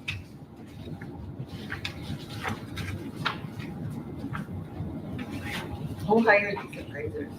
I'm sorry? Who hired these appraisers? Who hired the property owner? And they presented the appraisal to myself for the. Your name is listed for the as properties the, of this your hearing. name is listed as the client in the one you just submitted. They selected the appraisal, and then they presented the appraisal to me for the purposes of this hearing. Who did that appraisal? It's a Boogragool and Oh, John doesn't Lascala matter. from On Time Realty. And what? It's Boogragool and John Lascala do these appraisals for On Time Realty. They're licensed appraisers that are based out of Rochester. Did they do all the properties statewide. appraisals? They did, yes. Okay, but your individual So all the property owners owners picked the same appraisal? They selected Appraiser? this. They selected this firm on my recommendation. Yes. Do you have questions about the qualifications or the motivations of the appraiser? Appraisals are done for a lot of different reasons. In the And they're not all context. created equal. Oh, well, that's true, but And we've certainly, been all sitting on this board long enough to know that. and certainly we would agree though that an appraisal would be superior to individual property. No one has addressed the method of assessment issue. It depends on the appraisal, the appraiser, what it was done for. Here's a better question. What appraisal has the town gotten done? We don't have one from them. Ms. Kenley, what appraisal has the town gotten done? I don't think you get to. You direct us I all do. your questions here. I do actually. No, you direct the chair. We understand your point. Am I gonna Like- get an answer? There is no appraisal coming from the town. That is, So they didn't do it, is the point I'm making. that's right. That is the answer. We understand your point. Thank you. All right, good. So are there questions about the motivations or the quality of the No, appraisal presented? I don't know. We haven't had a chance to look at it. There's one copy, so we haven't had a chance to review Would it you in like to depth. take some time to review it? No, we have to move along because we have a schedule. Where's everybody else who's And here? we only asked you who procured it. 15 minutes, he's Okay. It's just two. No, there's more. I've got Look several at more. the appraisal. 7 more? You want to look at the appraisal? No, there's not. Five. That's just not how it works. Why not? Because we don't have to sit here and look at everything and give you our opinion on the appraisal. We deliberate later. If you have additional information in support of this application that you want to provide, we're happy to hear it. It's all very clear from the brief, the appraisal, and the case law. Okay. Steve, Do you have other don't they just have an opinion about your appraisal? I think that they're trying to. I think they do have. Do you have other appointments? Are I've got you giving other- testimony? I've got three Because more. you'll have to be sworn in if you have something. Oh, no, I wasn't speaking to you guys at all. Just a member of the public. Do you have something to add? No, I was talking to Steve. I wasn't talking to you guys.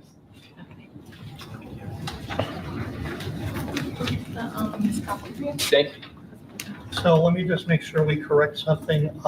The oath you took at the beginning of the first presentation applies to all of your property. Oh, yeah, I understand. Okay, thank you. I'm not going to bore you with the entire meeting because a lot of it is repeating.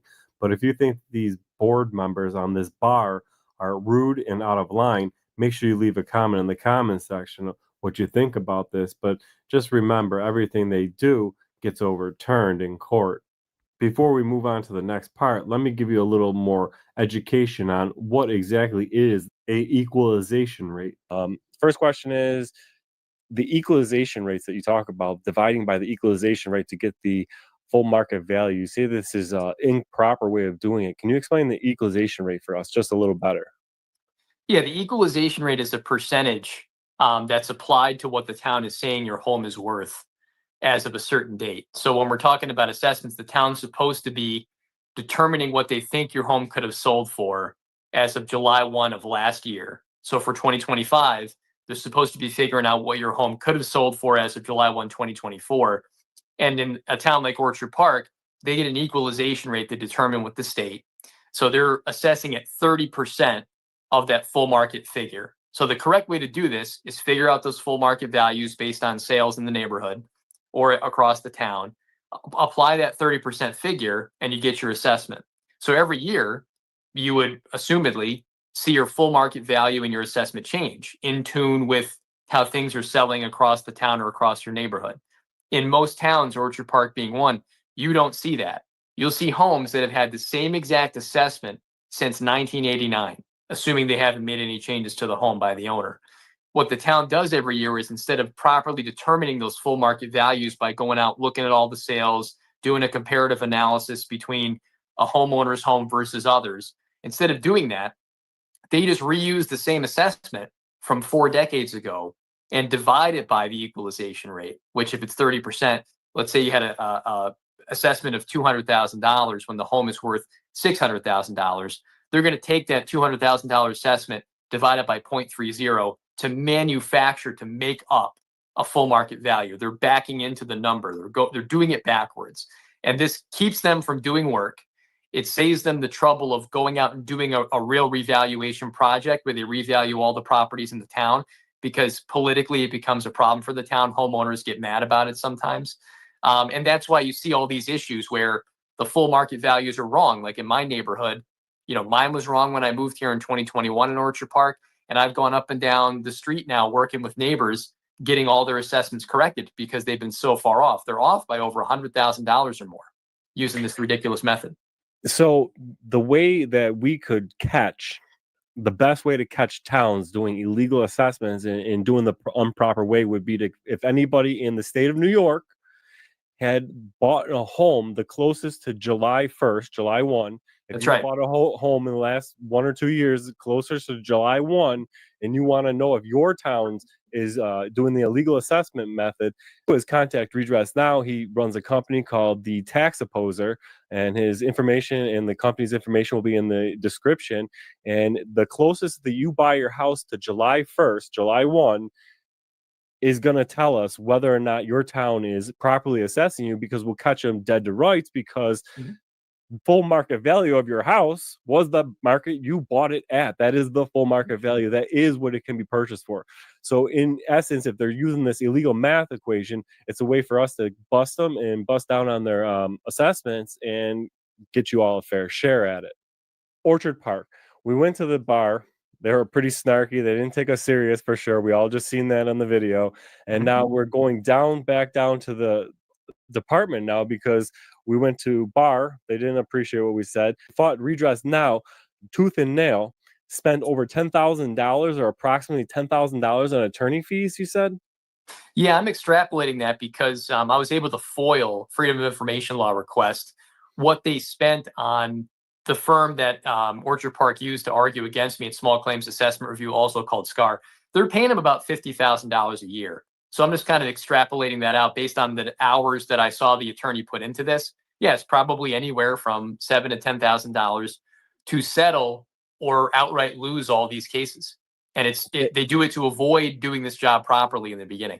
And this 10,000 that we're talking is approximate. We can't put an exact number on it, but approximately 7,000 to 10,000 we're talking. They fought to go to court to fight you against the law. They were dead right wrong by the law, and they fought it in bar, they fought it in SCAR, and they paid over $7,000 to $10,000 to fight it. And now we're heading back down there because they're not paying the refund after the court ordered them to pay the refund, correct? Yeah, the town's in contempt of court. These Small Claims Assessment Review decisions are court orders, right? And there just seems to be either just an ignorance on the part of town employees, or just, I guess, recalcitrance, like they just don't want to respect the court's authority when it comes to tax assessments.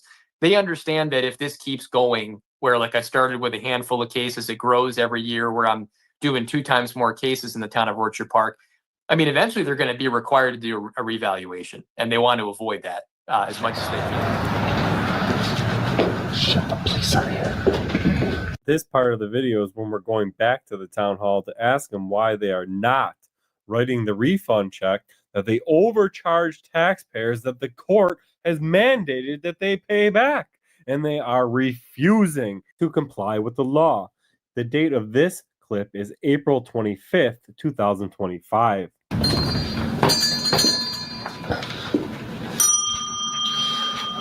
How are we doing? Good, how are you? I'm doing pretty well. How about yourself? Good. What's going on? Just like to talk to Ms. Kenlin if I could. How can I help you? Well, I just want to talk about these two small claims assessment review They're cases. already done. We've taken care of them and we'll process them. Okay. I just have some other questions if I might. Anything else, you can talk to the town attorney. Well, he doesn't have anything to do with it. That case is settled. But there's some issues with the tax bills that are on the BAS website because they don't reflect the reductions. They don't. For last year's, prior to the settlement? Yeah, but they apply to 2024. They apply to those tax They will be bills. adjusted. Well, when will that happen? There you go. Not interested in talking about the losses. No, somebody else. How much money did she lose to, They lost these cases fully and completely. They went on for 8 months. They paid Morris Siebold, an outside attorney, probably $10,000 to argue these cases. I offered reasonable settlements 5 months ago, which they declined to not take. So they lost the cases fully, completely. They may as well have lit that 10 grand on fire that the taxpayers paid for representation for the town. so that's why she's so mad and she's hiding in her office? I mean, this happens every year. This has been going on for 3 years. Nothing changes. $10,000 of the taxpayers' money just to burn it up and waste it, huh? Yeah, it seemed that way. Damn. And they still haven't got the refunds going, huh? No. There's about $6,000 in past due refunds from the town that are court mandated that haven't been paid. So we want to make sure that those get paid out too. So that's going to be coming from the town. Wow, $10,000 lost and they sold $6,000. Well, it just seems like this could be corrected properly on the front end by just determining legitimate full market values every year by doing a revaluation. And the town resists doing it. And so this is the result. Just a lot of wasted taxpayer time and money and a growing, a huge group of very frustrated residents that are going to vote this year. This is an election year. And this has become an election year issue from what I hear around town. Welcome, man. Today about it. And he's looking into it too. He's the Republican nominee for town supervisor. And, the incumbent, I think, has furthered this problem. And, maybe we'll get somebody new in here who's going to do something about this. So. We gotta go talk to the clerk. We do. We have to find out what's going on with these refunds. The assessor's not willing to help at all. No. She says it's already taken care of, but these people who have challenged their assessments with the town's got it wrong are still holding their money back, huh? How we doing? Hi, good. How can I help you today? I got to talk to Mr. Orfeo about some taxpayer refunds that are past due on several small claims assessment review cases. One is still about a year old. 3 more, I think, are about 2 months old. And then we have some others that were actually just decided this week. We want to submit the paperwork for that, get those going. But, I'm just here on behalf of about 5-6 residents who are just concerned. This has taken an inordinate amount of time to get resolved. And I just wanted to see what's going on with it. Okay, all right, let me see. Yeah, what's thanks a available. lot. Oh, yeah, he's here.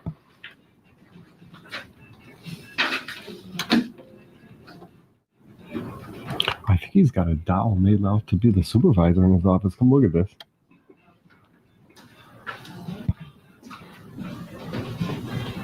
It's possible.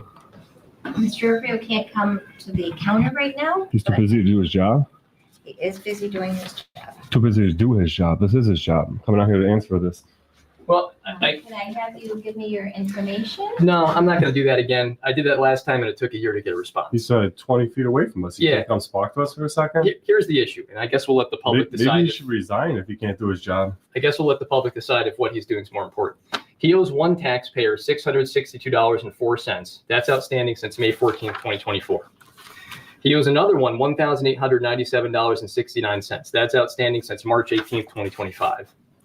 He owes another $422.73, also outstanding since March 18th of this year. He owes another $95.90, outstanding since March 18th, 2025. You can see the trend. We got 2 decisions yesterday. He owes another taxpayer now $2,044.61. We want to make sure this doesn't take a year to resolve. And then he owes another one $1,610.59. If a taxpayer were outstanding on these amounts, even a couple days, they'd be hit with late fees, right? If they were outstanding for a year, my guess is the county would move to take their property away. I really think it'd be a good idea for him to come out here and address this. I can't imagine anything more important right now that's going on than making this situation correct. He hasn't got 2 minutes, 5 minutes, nothing, huh? Nope. He's not going to come out. Okay, so what is he doing that's more important than rectifying the situation? I don't know. What, can you ask? Mr. Orfeo, what's going on in there that's more important than correcting this problem? He's in the middle of a project right now and he can't. What is the project? Can you ask? He's not on the phone. Can't be that busy. Because I already asked that same question once and he's unable to come out. Can you ask when he might be available at some point later today to address this issue? No, I can. We could wait here all day. Yeah, I mean, we've got time. I can take your information and get back to you. Will he get back to me today or a year from now? Because that's, again, May 14th, 2024 is the last one. She's smiling because she knows it's funny. It's It ridiculous. might take him a year You to can get see back. how hilarious this is. It's funny. It's ridiculous. I'm just here to listen to you and You're just here to buff us off. I'm here to take your information. You're the one he sends out here to buff us off, I think huh? the town clerk's office is here to service the public in a timely fashion, right? And I'm So, willing to take your information. but then nothing happens. You see, that's Don't you nothing think they have happens. this information? They owe Yeah. all these bills. Yeah, I mean, these have been sent. Take your information. He's got it. He and I have had a phone conversation, which was recorded and will be released publicly, where he said, "I just haven't gotten to this. I just didn't do it." Orfeo, man up and come out here. You're gonna leave these women to do this? I'm not going to do it. So this is a court order. So the town's basically in contempt now. You're just gonna leave the women to take care of this, Orfeo, for you? You got the balls to come out here? Sorry. No, I can help you. Sorry. I need. Sure, just give me that. Yeah. And then what's going to happen? I can take your information and then. When? You gonna submit it You to don't Santa know. Claus or what? It is. He does. We may as well just I take this agree. and light it on fire, because it's as good as you just, it's comical even to the employees that work here. I'm just here to take your information and give it to him. That's what your job description is: take information, give it to Orfeo so he can put it in the garbage. Sure. Ma'am, I mean, he can come out here and speak to us and This is answer for absurd. why he isn't paying these this is bills. absurd. Yeah.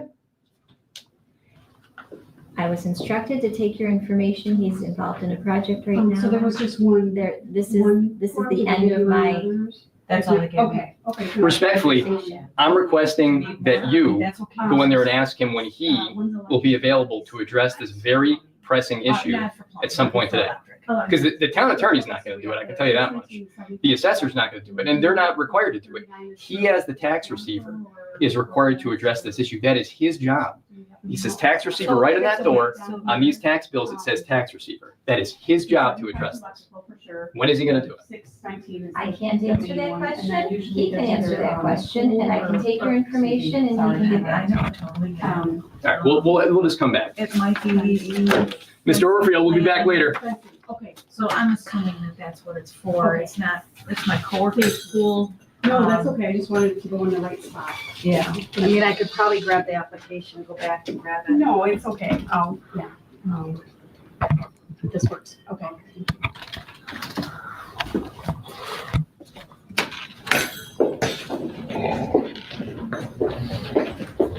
So you go to the Orchard Park Police next. Report this crime.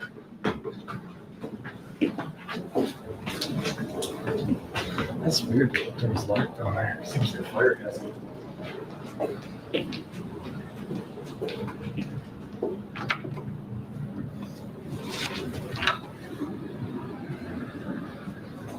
Hiding. Eugene's business card has got a cell phone number on it.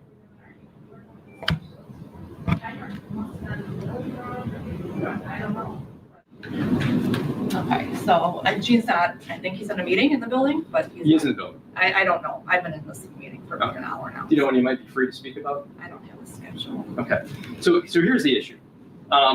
We've got 6 different taxpayers that are due a refund from the town. I represented them in small claims assessment review hearings, and it's a total of about $6,000 that they're owed back from the town. Obviously, the town supervisor is hiding from accountability and transparency. And I don't get it. Is the town broke? Because as of the date this video is published, this town clerk in town has still not paid back the money they owed to these taxpayers for overcharging them on the tax assessment roll by using an illegal assessment method. So as far as I'm concerned, that's theft. and the courts have ruled that they need to return it. They still haven't returned it. So this is just a show that we documented on the 25th, that we came here and spoke to the supervisor's office, the clerk's office, and the assessor's office. We got nowhere, considering they are using an illegal assessment method and they are stealing money from the taxpayers and not refunding it. We did go to the police department and try to report this as a crime, but there really isn't much the police department can do, considering it is kind of a civil matter. And the police can't exactly force an elected official to do his job. But the Orchard Park Police Department did offer to come down and try to mediate this and try to get the clerk to come out and speak to us. After showing the officer the court records showing the town should be paying up, he definitely agreed that the town is out of line. Thank you. He's not gonna come on and talk to you, huh? What's that? He's not gonna come on and talk to you, huh? They're telling me he's not in the office right now. I'm not sure if he's somewhere else. He's right there. Or at least he was literally 5 minutes ago. Yeah. You see the runaround. Yeah. Do you have a contact that you want me to reach out once? Well, they hear have it. back from him? I mean, they have it. So at this point, I guess we'll just have to come back in like a week and find out what's going on, because he just, I mean, are you a resident of the town? Are you somebody? I'm not looking for your You address. guys have to be residents to be a police officer? There's Orchard Park? contractual requirements. Exceptions? I'm within the contractual requirements for my Do you own a home? How about that? Yes. So you would see how this might be frustrating if you went through this process. You're not filming, are you? Yes. Oh. I'm taking your picture. It took 8 months. We got a result, and you just don't get your refund for no apparent reason, even though the court is mandated. You know, and you've got a representative who's here trying to avoid wasting more taxpayer money to sue the town to compel them to acknowledge this, right? We've already wasted enough money in litigation to get the result, and they failed, right? They lost. You know, wouldn't that frustrate you as a homeowner? Just not as an officer for Orchard Park, just as a homeowner, a guy who pays taxes. If there's legitimacy to what you're providing, then absolutely. Yeah, there you go. Again, I'm not here to question the legitimacy of any paperwork. I understand. This is just a conceptual discussion. I'm here trying to Yeah. mediate and Yeah, and we hopefully set up appreciate an opportunity for him to reach out to you and get the answers of what you're seeking. Okay. Well, I appreciate it. I mean, I don't think there's a lot of officers who would do it. So we appreciate it. I guess at this point, we'll just have to follow up with him and see what can be done. Why is the flag at half staff, Steve? I think it's at half staff because of the abuse that this town imposes on its taxpayers. That's it, nah. The last set of clips was from April 25th. It is now May 20th.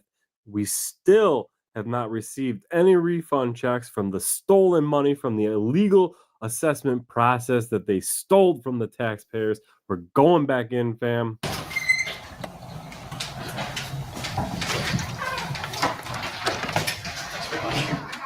Let's go talk to the town clerk first.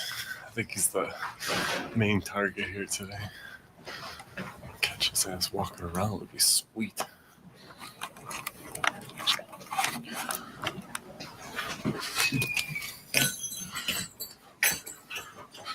How are you doing today? We need to speak with Mr. Orfeo. He is not in his office. He's not in his office? Sure. Do you know when he might be back in his office? I do not. Okay. Anytime this week, maybe? We stopped in here a month ago. We ain't got no call back, and we still ain't got that refund check that the town owes. So it's kind of crazy to think that we have to come back a month later and deal with this still. But you know, is he in today? He is. Is he at a meeting? He's just not around. He's in a meeting. Well, you guys are gonna enjoy the phone calls tomorrow because I'm publishing a story about this violation of the law. And people are gonna redress this guy because this is ridiculous. Yeah, we still don't have a reason why he won't release the checks. I had a conversation with the school district attorney about it, and he thought it'd be a good idea to release them, and he did it within 2 weeks. So I guess we're just sort of curious why it takes 60, 90, 365 days sometimes to get these things dispersed from Mr. Orfeo. Is there something going on with him that we're not aware of? He talked to me on a phone call March 19th of this year. He said that, there's some reasons that he can't get the job done properly that he didn't want to talk about publicly. Is there some reason why he's not able to do reasonable tasks that are within his job purview? No. I mean, can you think of any reason why he wouldn't be able to get these checks out within like 30 days? You have to talk to him. I can't answer. When can we do that? Because he told me on the phone that in the future, he would promptly respond to my calls and emails and make time for me in the office, and it just hasn't happened. So I'm sort of stunned, and, you know, the multiple taxpayers I represent in the town who will be voting this year are also stunned about this. And, you know, there's this growing concern throughout the town, especially in these areas where the new builds are going up that are overassessed. You know, what the heck is going on here? Okay, again, you'd have to talk to him. So How do we do that? Yeah, can we like make an appointment so we can sit down with him and make sure we're here when he's available? He makes his own appointments. I don't make appointments for him. So at this point, basically what I'm gathering is like, he's just not willing to meet with us. Is that the basic idea? Is we're going to be stonewalled when we come in? Again, There's like no way to make an appointment with him? Like I said, I don't make his appointments. So how can we connect with him to get an appointment? I can take your information. Didn't you do that last Yeah, time? we did that last time. And I think a month ago. when we go back and look at the video, you're going to see me saying, so in 30 days, we're not going to have a reply. We're going to have to come back, and here we are. See how this is getting kind of ridiculous? Again, I can take your information. Who do you think's more annoyed by this visiting, you or us having to come down here? Are you annoyed with us, or are we annoyed with you? Who do you think is more annoyed down here? The taxpayers are pretty annoyed. Can't answer that. I'm not annoyed. Do you find Sorry if I'm annoying you. You find this No, amusing? Don't you find this aggravating though? Like that we have to come down here and find out why this guy's violating the law, and then he won't even come out here and speak to us, and he leaves you here to defend for this? Like, what are we supposed to do? This is where the public area where we're allowed to come. We can't schedule an appointment with the guy. You know, like Won't this is respond to phone ridiculous. calls, won't respond to emails. Again, I can take your information, guys, and forward it on. Well, he has it. He has it. So maybe you can let him know we'd appreciate a response. Okay, All right. all right.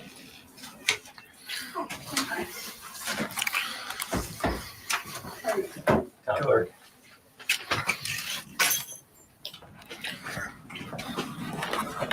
I think the assessor. Oh yeah, the assessor's in.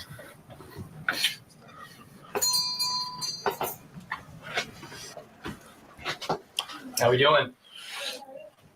I wanted to take a look at the assessment roll if we could. Okay, I got it for you. Hi, how can I help you? We just want to take a look at the assessment roll. Sure. We don't have it printed, it's available on the computer. Okay, so there's no printed version of that available for people to look at? Correct, you can look at it through the computer. It's also available online. Okay. I took a look at the one online and there's no assessor's oath attached to it. Can we take a look at the assessor's oath? Sure, and it's also with the clerk. Okay. The clerk's unavailable though for about a month and a half, 2 months. Just gonna have to get the office. I like that. I wonder if they start taking it out of their check, they'll respond. That's funny. Clerks in a meeting. They're volunteers. A meeting room? It takes a lot of meetings.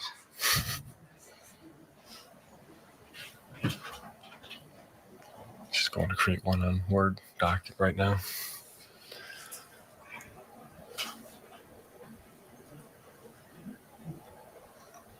I like the assessor got up and says, I got this. You know, I mean, she's not going to pinch her employees on this one. Well, you may recall that wasn't her experience last time. No, she did hide last time.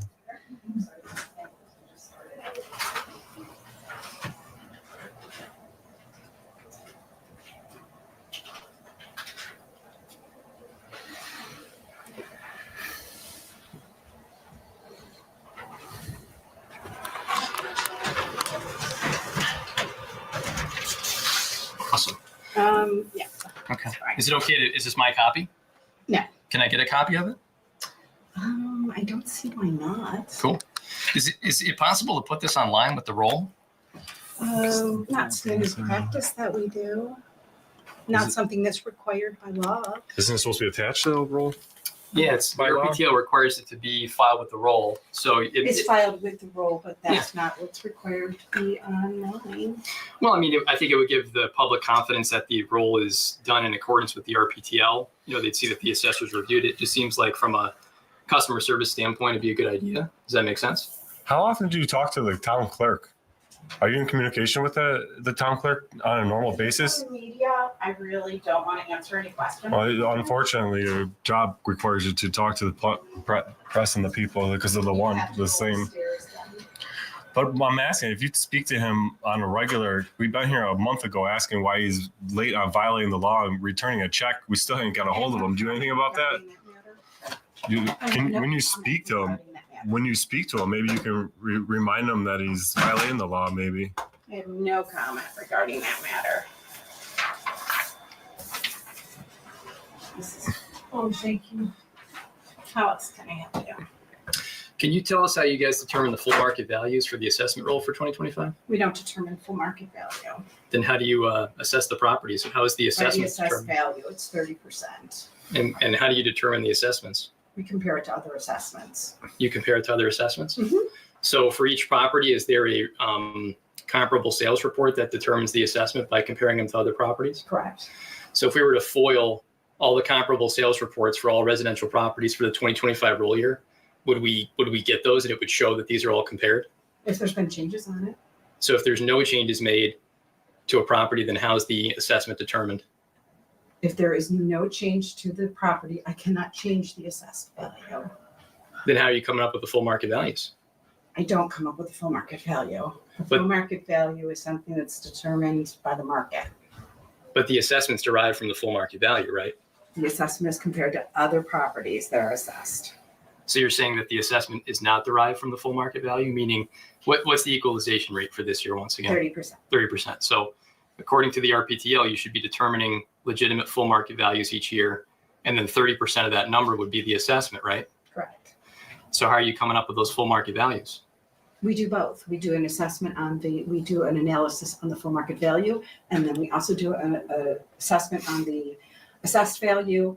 And then if the full market value is above what the assessed values are, it goes to the assessed value in order to keep them equal.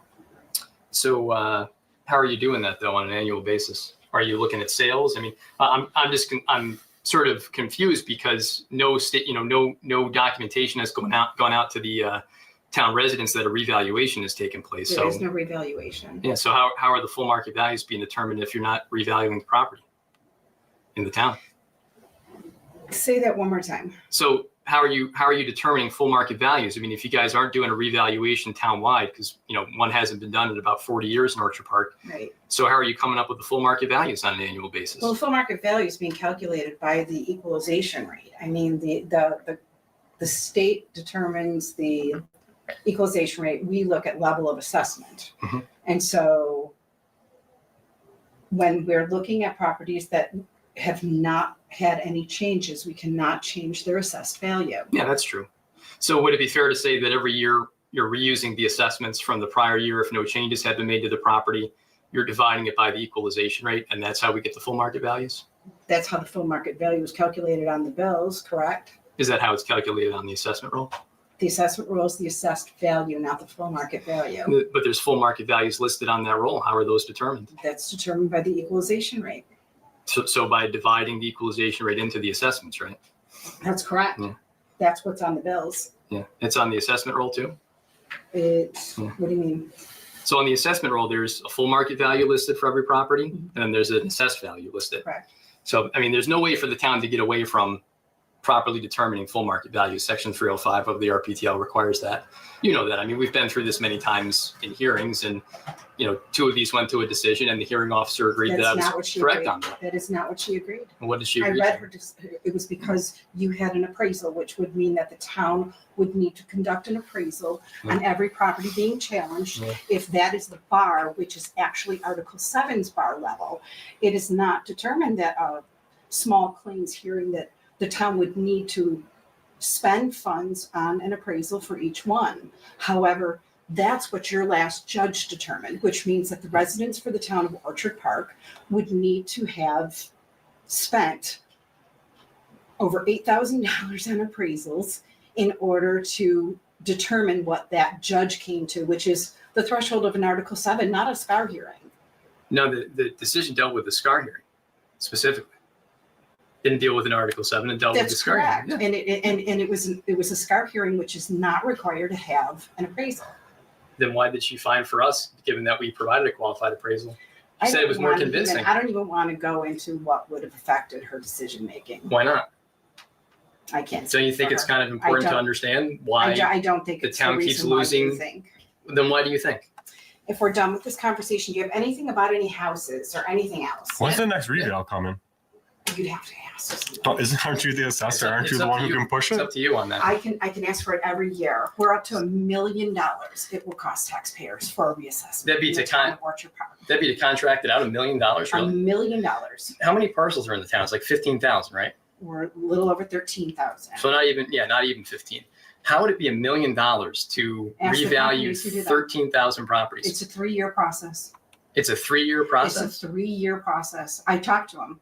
I literally interviewed Okay. companies. Who did you talk to? GAR. Just GAR? Correct. There's only one other company that I know of in the area that does it. Eminger? Yes. Yep, they do it. Mhm. KW does it for the city of Buffalo. And they think it's going to cost $1 million. $1 million. Interesting. Do you And guys? then maintenance every other year for about $150,000. So I don't know how much that would raise the taxes. So what Amherst paid over $1 million? I don't know. We'd have to. So it's a lot. It's a major undertaking. I understand what you want to accomplish, and I understand. We just want the properties to be justification of valued what you fairly. want to. Yeah. And that's what I want. Yeah. The thing is, I have to take everything into consideration. I do ask. As far as whatever the town wants to conduct, I will gladly do. But you could just not certify the roll if they don't do a reval. That would force them to do it, right? I really don't. I mean, you're on a contract, so they can't fire you. Yeah. So that's exactly how you would get it done, and you would force the hand. You would have to listen. It's been 40 years since a reval. The taxpayers are owed a reval, period. And this year's the year. I'm not going to certify the roll. You can't fire me, so get the reval going. And that's how you should put your foot down as the assessor, and that would be your job. Even with $1 million of increase for doing it, that does not cover all the legal fees for all the challenges. So you know that people are not going to be happy with their assessment, even on year one. I mean, I can't even remember how many Cheektowaga had, hundreds. Mm-hmm.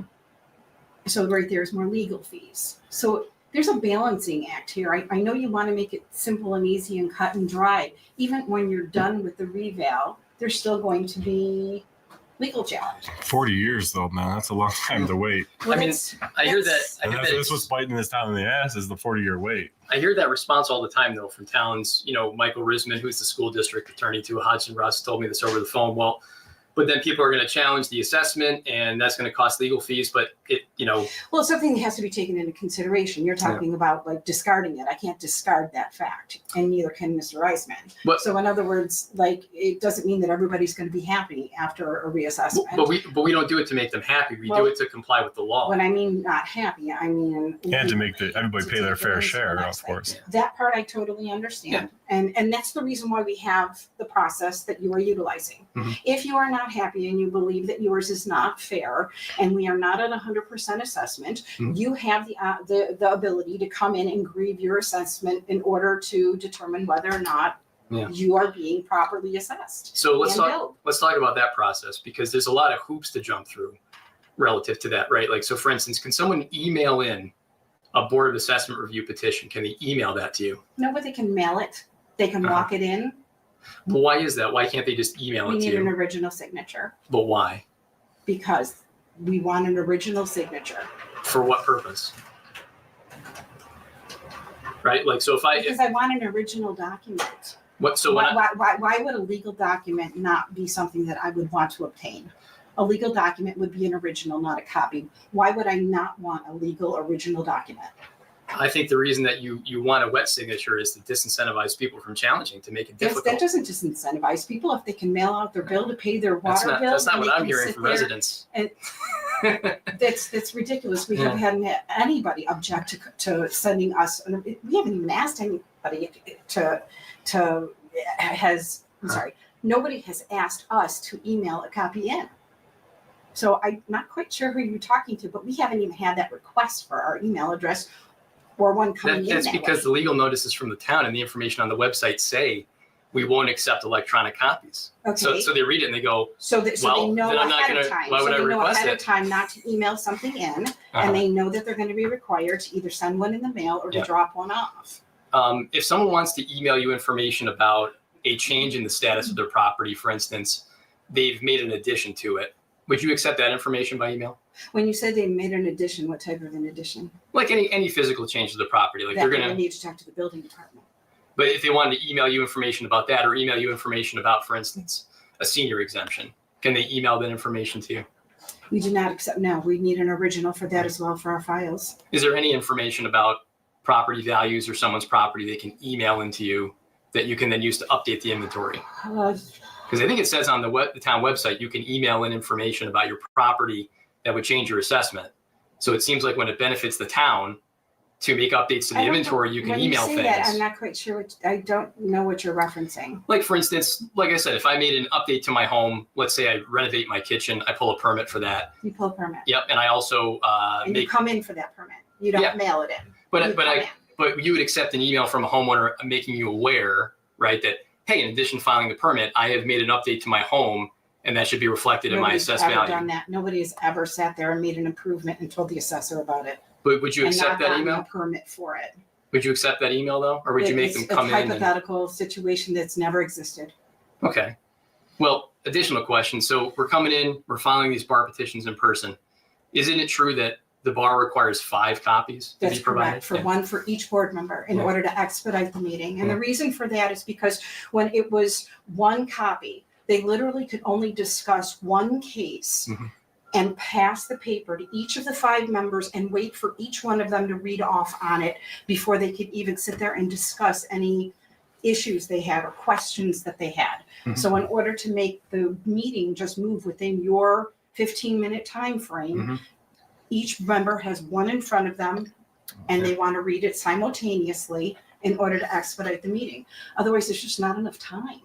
So I do property tax challenge paperwork all across upstate New York. Okay. I've done it in the city of Rochester, other large cities, and I can tell you, I think I've only been in one other town that requires 5 copies to be made, and that's the town of Hamburg. Okay. And in these other large municipalities like Rochester, that's revaluing every year, all you gotta do is file 1 copy, and the city goes ahead and makes the copies for bar, and they have bar. We're not, and that's the thing. We get charged per copy on this, and I don't So believe does the it's- city. And I don't believe it's the taxpayers of all. You represent one.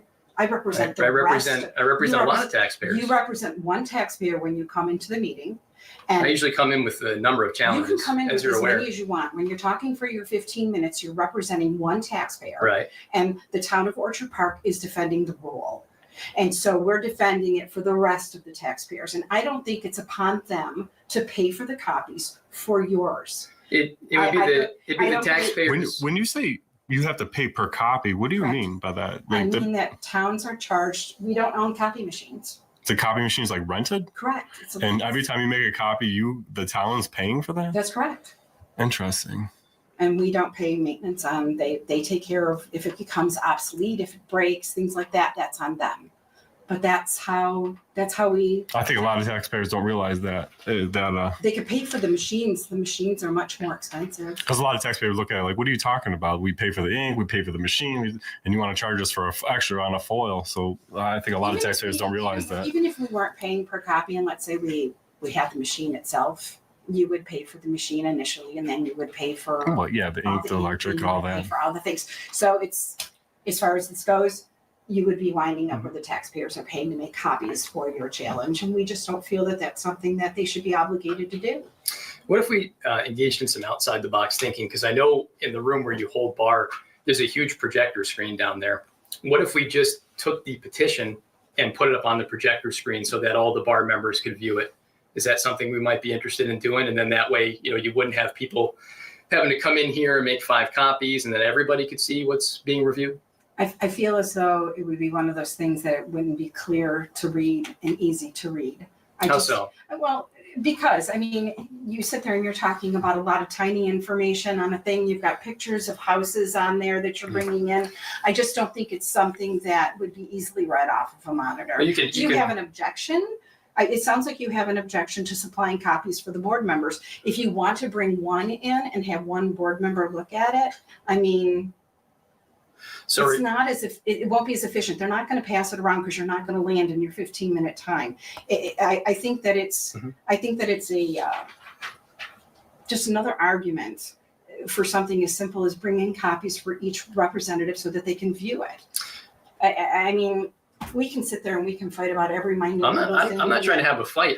Basically what this is, what the purpose of this today is it's almost Board of Assessment review time, right? We're trying to educate the taxpayers on the process, what goes on. And we try to help them. What my experience has been, what your experience has been. If somebody has a problem with their assessment, we meet with them ahead of time. We talk to people. If they have documentation that I can justify that, you know, substantiates lowering an assessment, we do. So this is not something, we are not here to put an obstacle in the way of a taxpayer to having their values be what, you know, is just. So, I mean, I really wish that the process, and especially with tax advocates, was more mainstream as far as the argumentative. It seems as though you and I can't have a discussion without cameras and without accusations. I'm not that creates. I'm not making any accusations. No, but it does. I mean, everything I've said so far, is anything that I've said non-factual so far? Today we're having a discussion. This is really rare. This is really, really rare. So just to answer your question. I'll tell you right now, we wouldn't be here today if the clerk over there would have applied with the law and made the check. Because we were here a month ago asking about it. The guy, he says, you know, take our information. We said, we don't hear nothing back. We got to be back in a month. Last month when we were here and we talked to you, I will say that I thought you were a little rude and you're short with us. But today, I see a whole different Nancy. I really respect. I really didn't think I was rude. You make me defensive. You I'm really not trying do, to do and that. I really wish that weren't the case. I just what I was trying to say is I thought I met a different Nancy today than I appreciate you standing up here and actually talking with us and answering some questions, because a lot of people won't. You know, a lot of people wouldn't. I know. And, you have to know why. Well, a lot of people hate cameras and it's a new thing. And you know as well as I know, and we've had other assessors admit it, there is no oversight in the assessor the process of bar and all that. There's no oversight whatsoever. Nobody enforces the rules and the laws. And no oversight, like, what do you mean? Well, like writing the check. You know, that's a simple oversight part.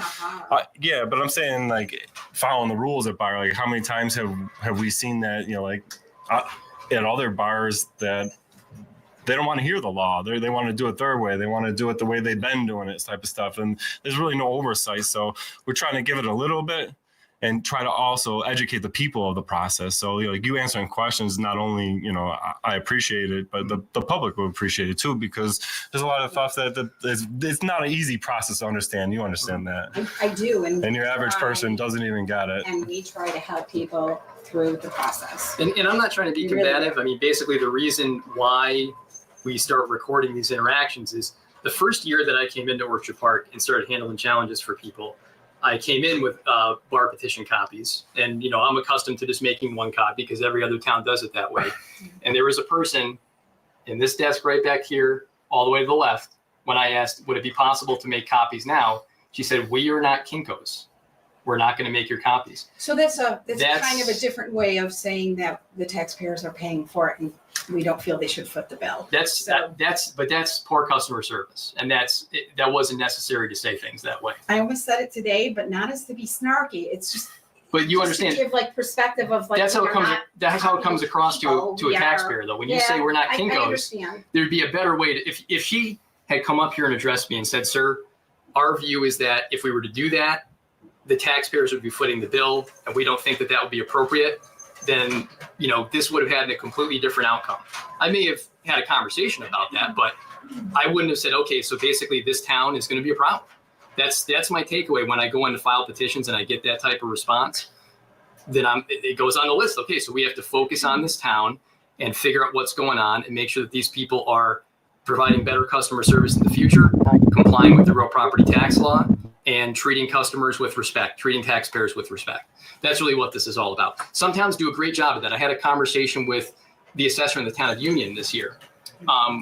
It's in Broome County. Okay. We were able to settle a matter for a property that they had overvalued using the division method. It was at like 1.5 million. Gentleman bought it, recent sale, like June 14th of last year. So within weeks of the valuation date, bought it. And I think it was like 650. We were able to settle it slightly higher than that. I did all the diligence. I interviewed, the realtors. I provided, the information to the assessor, and we were able to resolve it. And I think that's the way that it should be. Correct. My experience though in the town of Orchard Park though is that it's very difficult to get these resolutions because in the 5 cases we resolved amongst ourselves recently, 2 went to a decision, but the other 3 we settled. I mean, I offered you better settlements than what the town got, 5 months prior. And I even checked in with You you. mean for the 2 that she decided on? No. For the 3 that we actually settled in the hearings, you had better settlement offers via email from me 5 months before the hearing. And the same is true for the one she decided. The town got 0 if you had settled with me, because when we're dealing with But the that's not properties. see, I'm gonna tell you one of the things that you wrote inside of your emails that I Yeah. disagreed with. Okay. Okay, so there was something in the email that you had said, and I would love to discuss this with you on camera. Yeah. Okay, so you sat there and you said that having a legal representative at the SCAR hearing proved to be unnecessary. So that was in response to the outcomes of the 2 Correct. decisions. Yeah, Okay, because so you that- got 0. So and that we shouldn't do that. And if you know that, No. just because That's you not. don't win does That's not my point. That's not my point. Okay. My point isn't that you shouldn't have a representative there. My point is that Morris Siebold is ineffective. That again, I do not agree with because You know who you should go with? You should go with is an attorney from Gibson McCaskill, Timothy Graber. He represented Hamburg and he did a good job. So I'm not saying that you shouldn't have a representative. Okay. But I'm saying that Morris Siebold is not a good representative. And I think that that's demonstrated by the outcome Well, see, that I from the don't decisions. agree with because I do no because I think what was the big deciding factor was that you had an appraisal and we didn't. So I don't Yeah. believe that it was Moore's ineffectiveness because I don't believe that she was, but I do believe that the 120 pages of legal documents that you throw at us the day before requires that since I'm not an attorney, that Well, someone I'm not an attorney either. that doesn't make a difference. I think it does. You have no, because you have an attorney who's helping also you with documents and a SCAR hearing, which is informal. Mhm. It's supposed to be Right. It's supposed to be I a agree. conversation between like people, not attorneys involved. 120 pages of legal documents. Somebody's got attorneys.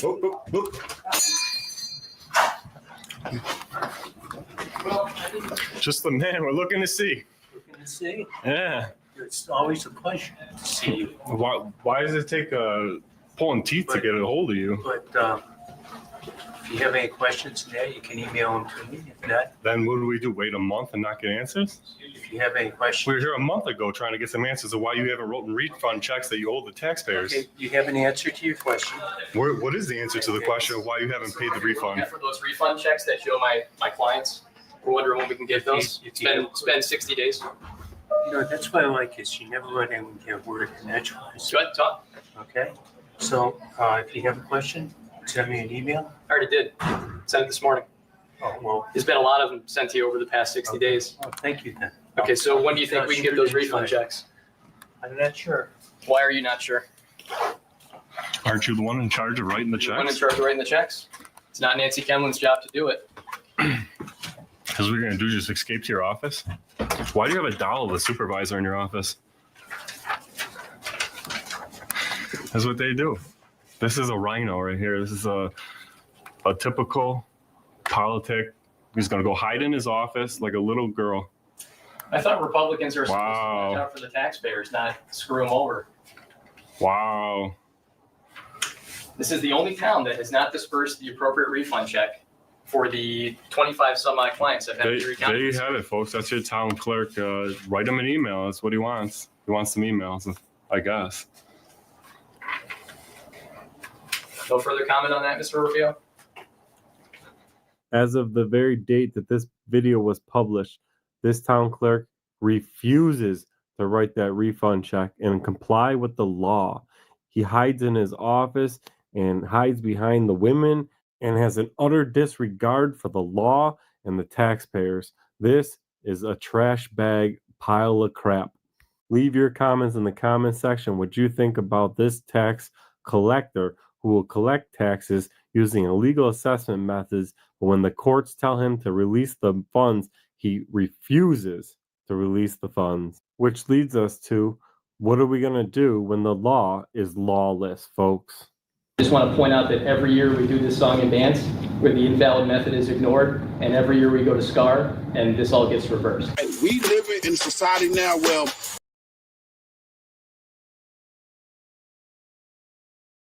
they're probably already Wow. their child. You can get your child and they will. Yeah, I watched that earlier. That was crazy. We lost Howie. Howie dropped off.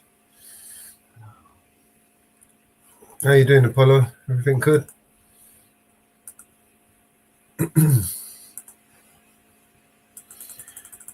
Yeah. Yeah, it was a good one. I thought you might like that one.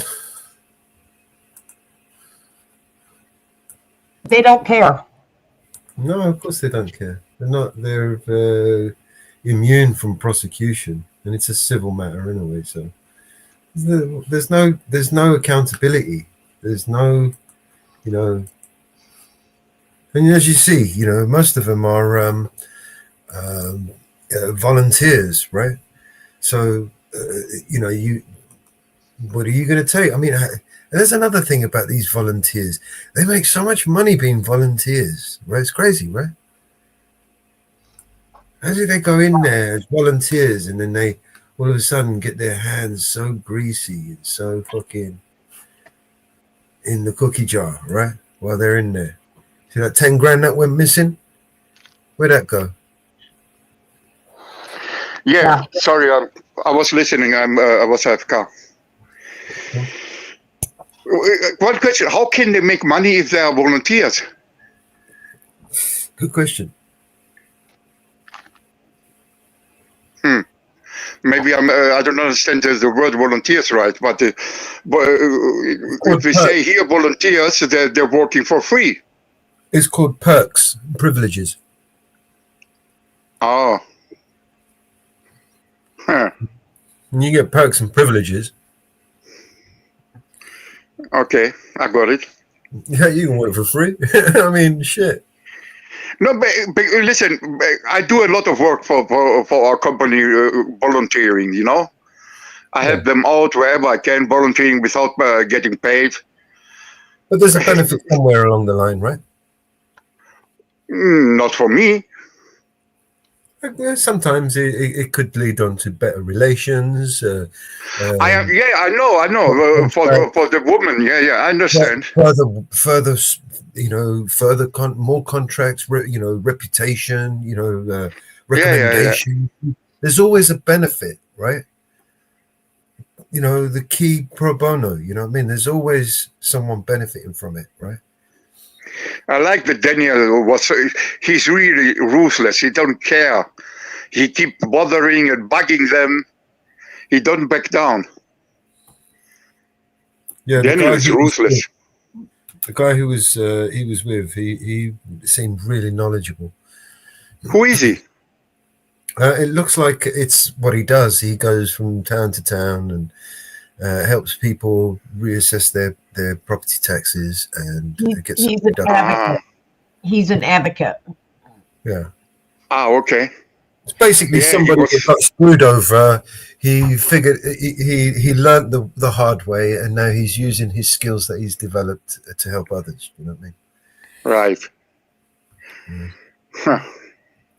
Yes, in New York State, they have assessors. And a lot of times they have no clue what they're doing. And then you have grievance day.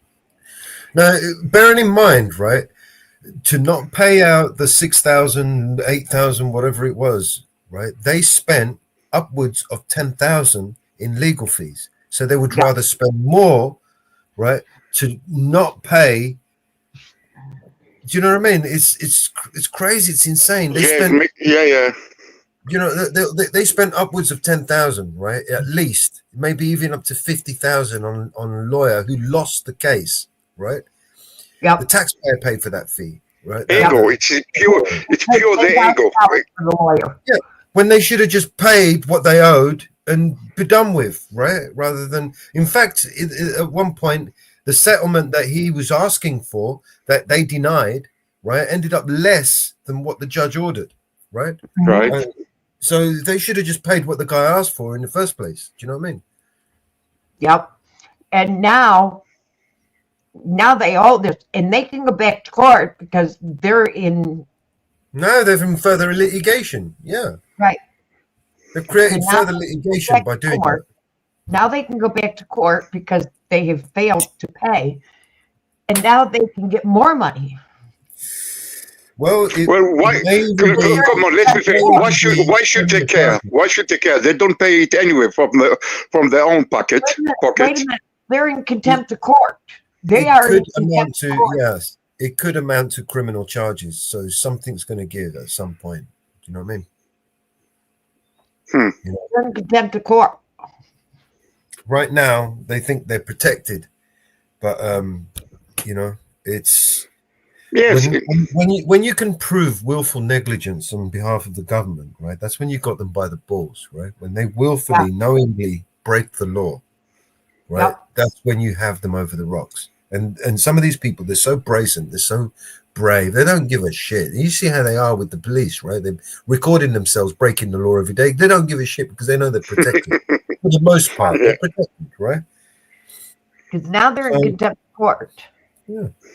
So now that supervisor thinks, I don't care. But it's also election year for him. David is right. It's not their money. They don't give a shit. They would spend 10 times as much on lawyers' fees just to deny paying you $100. They'll pay $10,000 just to deny you $50. But did you pay attention to what Erie County said? It's election year. Uh-huh. He is up for election.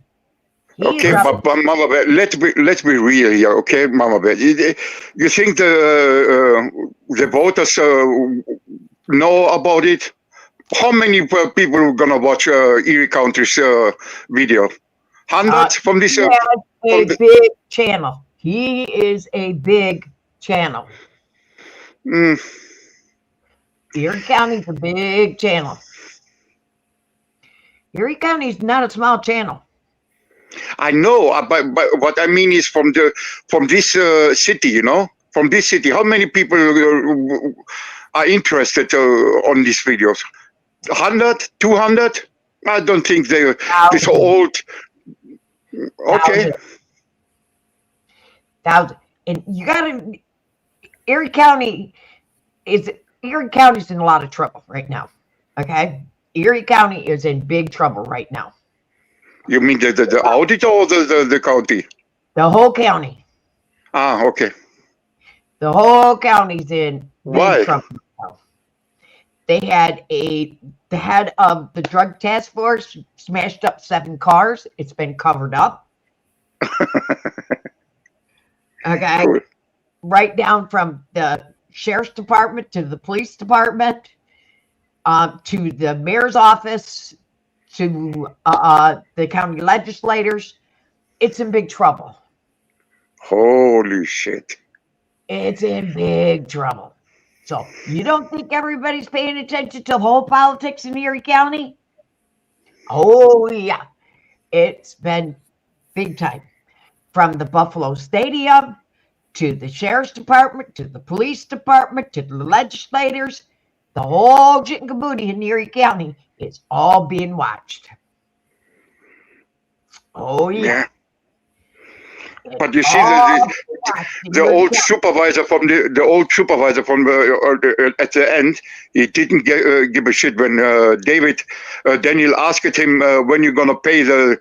I don't know, maybe soon. He said maybe. He don't give a shit. Yeah. How is this? You know what? The people give a shit. I hope. The people give a shit. David, nobody may go to jail for it, but you know what? The taxpayers are going to think about it.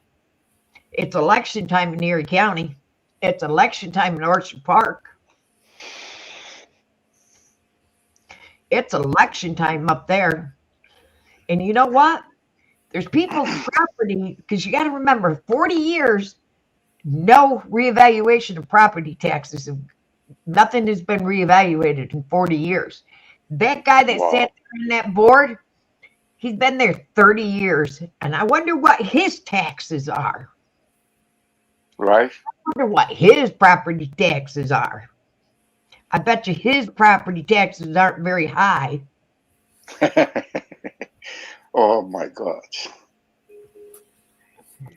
He's got a special assessment. These property taxes for these, because Orchard Park, that's Buffalo Stadium property.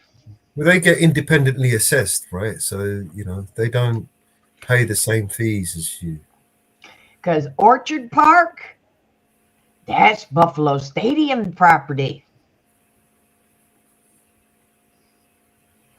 They just invite the town assessor to, you know, for a drink, for dinner, for an evening. Or drop, for a private dinner.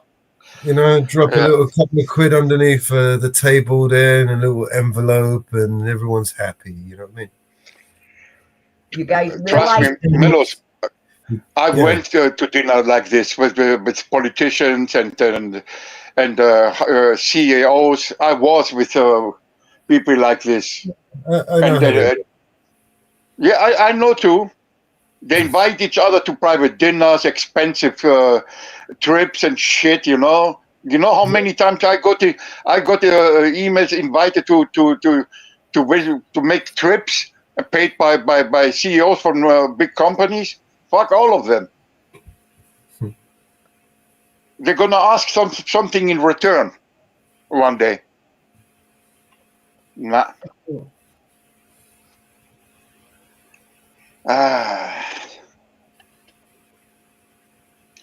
2025.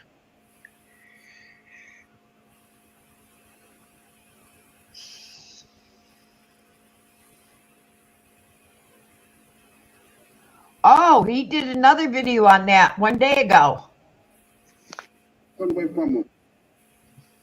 He had a follow-up on that. Shall we play it? Play it. Sure.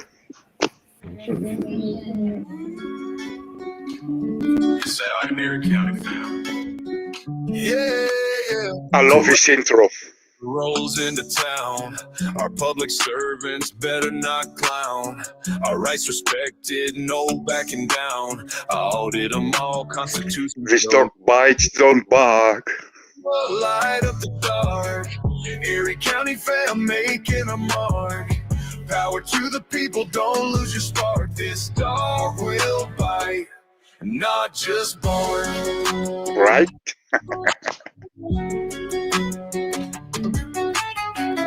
Cops scatter, they know the name. First Amendment on our side, we got no shame. Document them all, expose their games. Do it for the people, not for the fame. The fame. On the camera, light up the dark. Erie County fam making a mark. Power to the people, don't lose your spark. This dog will bite, not just flexing our rights. A man with a mission, Constitution on our side. Never asked for permission, taking pictures and videos, and hey, might just take a piece of public candy. Turn on the camera, light up the dark. Erie County fam making our mark. Melo, did he make this song with the same? This dog will bite. Yes. Not just bark. Come the government dogs with their charges and cuffs, barking up the wrong tree, acting so tough. We'll FOIL requested body cams and all their reports. Brittany Penn, Berthy gonna neuter them in court. Turn on the camera, light up the dark. Erie County fam making our mark. Power to the people, don't lose your spark. This dog will bite, not just bark.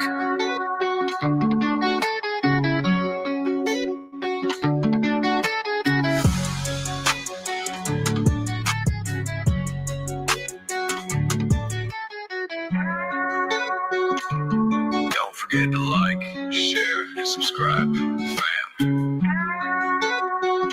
We out. You pull the Constitution out of your pockets on here. Like that was supposed to prove something. First Amendment, freedom of the press. We have every right to feel. Oh, here, there.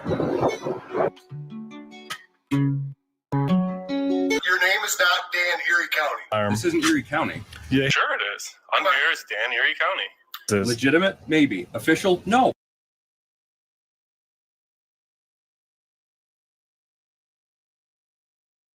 Wow, that's what I thought it was going to be.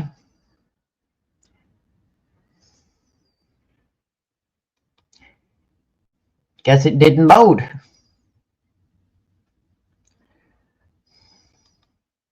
The town continues to move forward with invalid legal assessment. Does the board feel that the town has to abide by the dictates of New York State Real Property Tax Law, Section 305 and 306? We're a volunteer board, and I have no idea, sir. Does Mr. McCarthy have something to add? No, I'm just enjoying myself. What's enjoyable? You? Why is that? Because you come in here, you don't give us copies, and you want copies from us. Sir, may I be honest with you? Yeah, I hope for honesty, absolutely. I've been going through this last year. I've been doing this for roughly 30 years. Oh my gosh, so wow. That wasn't my question. My question wasn't. That's my answer. Okay. Take it or leave You're not it. going to answer my question. All right. Orfeo, man up and come out here. You're gonna leave these women to do this? I'm not going to do it. So this is a court order. So the town's basically in contempt now. You're just gonna leave the women to take care of this, Orfeo, for you? You got the balls to come out here? Why does Orfeo have a doll of Eugene in his office? A month ago, trying to get some answers of why you haven't written refund checks that you owe the taxpayers. Okay, you have an answer to your question? What is the answer to the question of why you haven't paid the refund? Because we're gonna do just escape to your office? Why do you have a doll of a supervisor in your office? Listen, y'all, these kids want to act up in school, want to go to school and embarrass you, want to make like they ain't got no home training. So I told my son, don't go to school basketball no more. I'll take care of you, son. I give you anything you want. I discipline you. But you're going to embarrass me like this? No, so now I'm going to cut his hair. Hey, do me a favor. I saw you were in a restricted area. Now I want your identification. You're not getting it. Don't embarrass me. I told him, don't embarrass me. No. Today's video is about Board of Assessment reviews and how the town of Orchard Park got schooled on the law and refuses to follow the court orders after getting beat in court, folks. These assessor videos are here for your education. Hi. Good. They're having their preliminary meeting, so if you could just wait over there where the chairs are, and they're nominating their chairman, and then you guys can come in. Excellent. Thank you very much. The same Karen.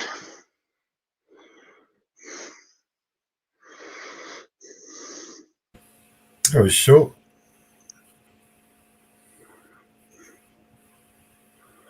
It's the same video. I thought it was different, but it's not. He's really bugging them. I love that. Same video. He's like a bulldog. The Daniel is like a bulldog. I love that. Yeah, don't he let is. go. No, he don't. No, he don't. He don't. He don't. He does not let go.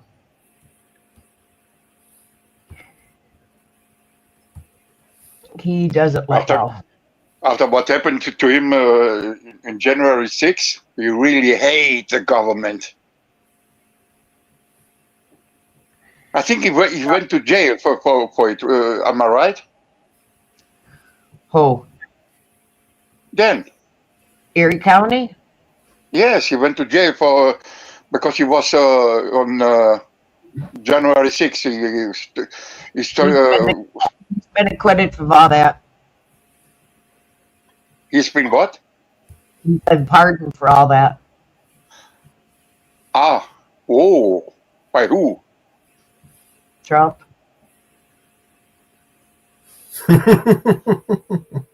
Wait, what? Okay, I think this is don't have wait. Trump pardoned all the January 6 felons? Yeah. What the fuck? I didn't know that. What? No. I knew, I heard the rumor that he's planning to do it, but I didn't know that he actually did it. What? Yeah. Holy shit. That's how you undermine, that's your undermine the court. Wow, that's, whew. All of them, even this bullhorn guy, anyone, all of them? All of them. Oh.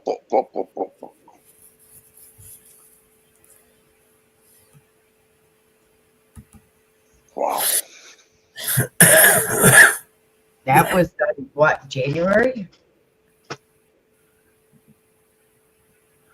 No, I was here. Mitchie was talking about he was planning to do it, but I didn't know that he actually pardoned all of them. Wow.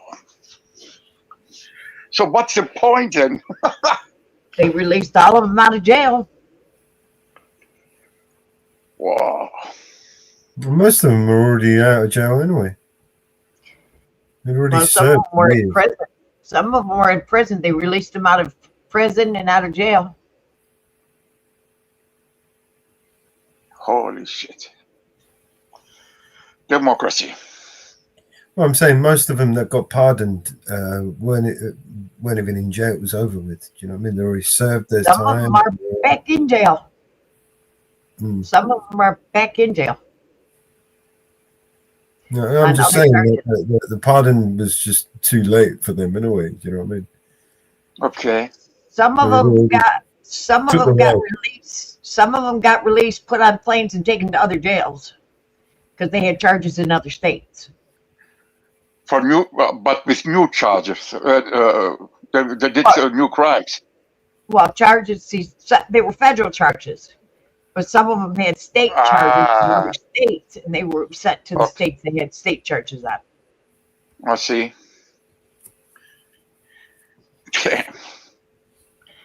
So some of them were released and taken to the states they had state charges on them and gone to their state charges.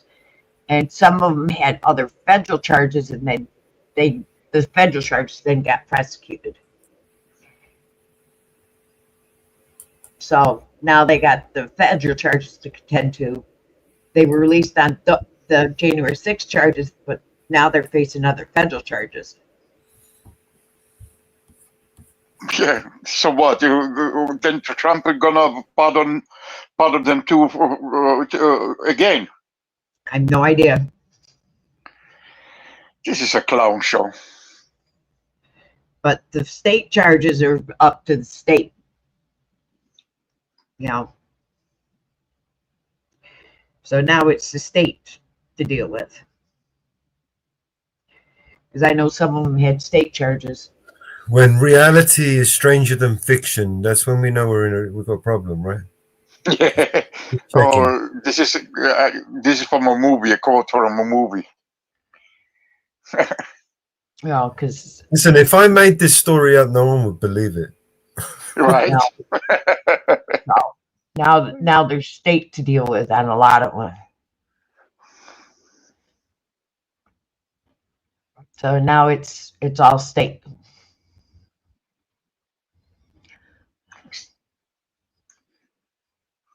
A lot of shit what's going on.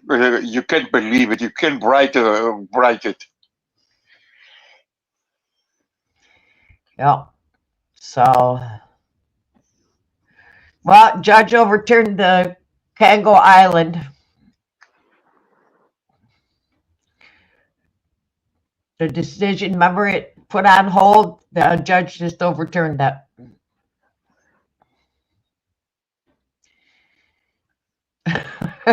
Can you believe that shit? I don't know. Mellows? Yeah, they put a block on it. They can't do anything. No, judge overturned that block. Oh, we got to the judge. Yep, it's been overturned. Nope, got overturned. Nope, the block got overturned. Now it's heading to the parliament. Nope, it was overturned. Keir Starmer and his contacts. Yep. Yep, it's been overturned. Can you believe that? This morning it was blocked, and this afternoon it's overturned. How's that sound? That sounds about right.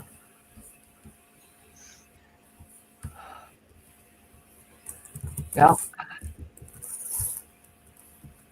It's unbelievable. They had victory for a few minutes.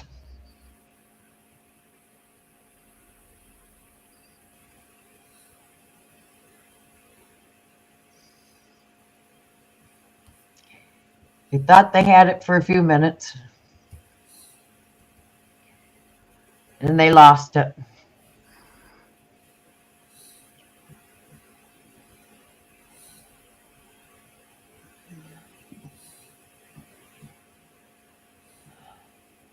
Totally sold out.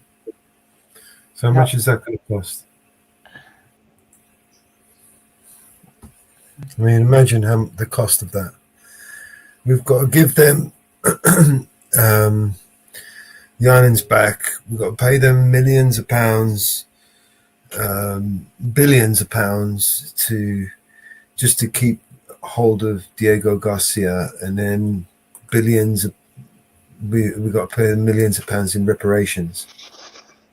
That's going to bankrupt us, and they know it will.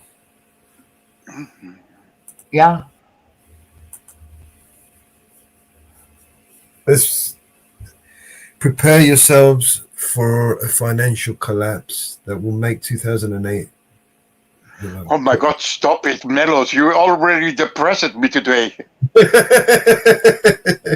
fuck? Now you know why they call me Doom and Gloom, Dr. Doom. Holy shit. And the U.S. had part of it. The U.S. had part of it.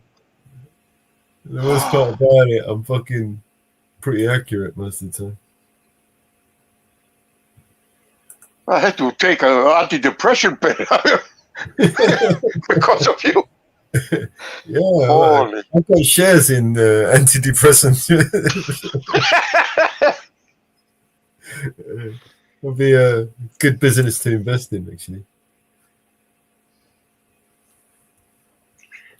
The thing is, you put so many ideas in my head lately, you know, and I mean, it doesn't matter how many money I have in my bank account or whatever, you know. None of it matters. Yeah, exactly. God forbid what you say it's gonna happen. God forbid.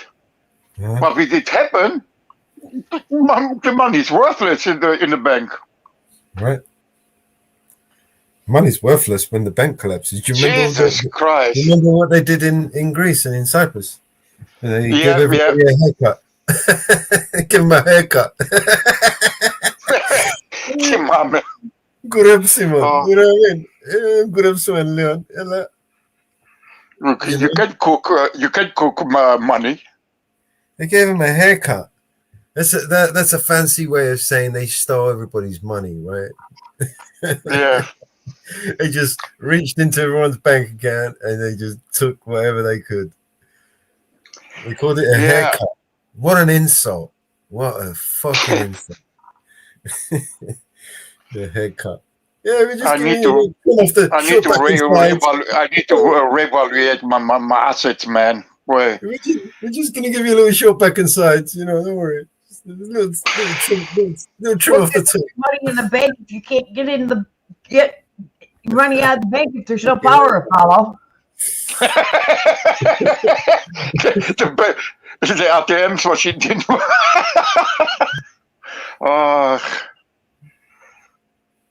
Shit! And I was kind of thinking, I'm kind of safe, you know. I'm good. What, with your money in the bank and you can't get it out? Yeah, you're real good.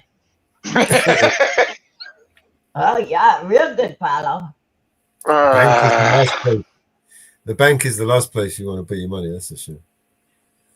The bank's No. So keep your money in the bank, Paolo. Keep that money That's in the what. Listen, I put my most money in my properties and houses. Okay, that's where. Do you know the probably the best thing to invest in right now, the most stable thing, and it's only going to go up, in my opinion, is commodities like silver and gold, physical gold, not papers, not future. Not stocks in shares in gold and paper. Yeah, physical gold. Yeah. Physical gold and silver. But make sure you hide it pretty close to your heart where nobody can find it. It's still the most valuable commodity, without a doubt. I mean, it really goes. Without it, we couldn't have the technology that we use today. The most vital material used in any device that we use, your mobile phone, your computer, is that gold and silver.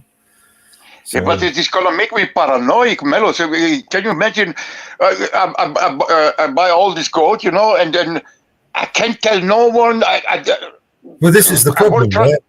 Gold, people can pick it up and walk away with it, right? Yes, I told you, Melo. You could buy all your real estate, but you know what? People are going to steal your real estate because they're going to start hoarding into it. They're going to start. Mr. Klaus Schwab, he told us in the future you will own nothing. He meant that, right? It wasn't an empty. Trust me, Mama Bear. In one of my houses in Greece, the Albanians broke in and robbed all electronics, anything. Right. They stole anything. What's the good of owning property when you're in Germany and they're in Greece and they're stealing everything you had? It was an investigation. It was supposed to make me money and fuck it. So you might better sell the damn thing before they steal everything from you. Yeah, imagine I had gold and I had it somewhere there hidden and they find it. Bam, it's gone. It's gone. That's why you don't invest in property outside where you live. Yeah, no, you can't say that, Mama Bear. It's different here, That's what all Greeks here in Germany do.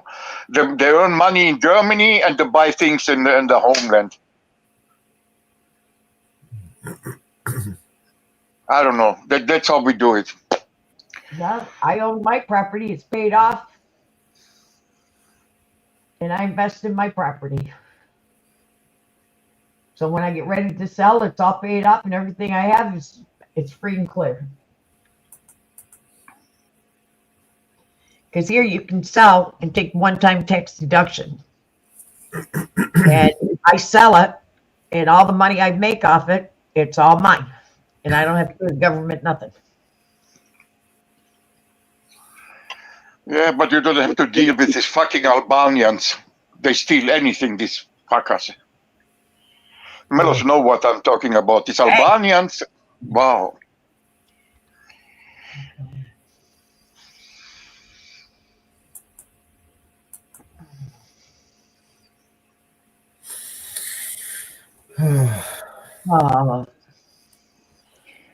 Let's see, what else is happening? You're really depressing me, Melo. Seriously, man. The whole day I was thinking about, what you said, man. I'm making plans. I was even thinking in one of my property I have in Greece, Mavrovouni. It's a top of mountains, And I was thinking to build a bunker over there. Oh. Might not be a bad idea. Well, all the colleges have shut graduated this week, a weekend in New York State. So all the colleges have graduated. I can't believe Muxter just come all the way over onto my channel to insult me now. What's the matter with you, man? What? Whoa! Muxter! Who was that? That was uncalled for. What would you do that for? What happened?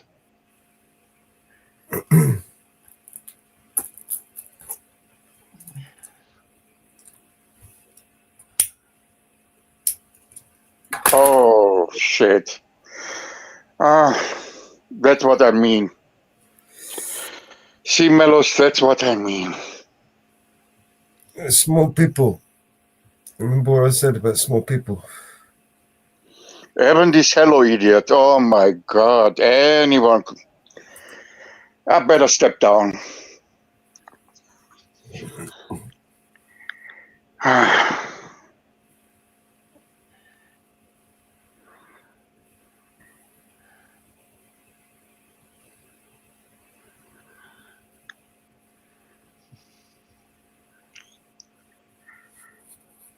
Я кто кривозра, я кто кривозра. Тише.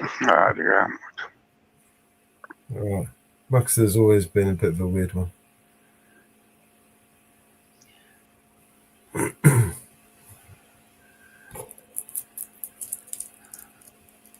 Oh, my God.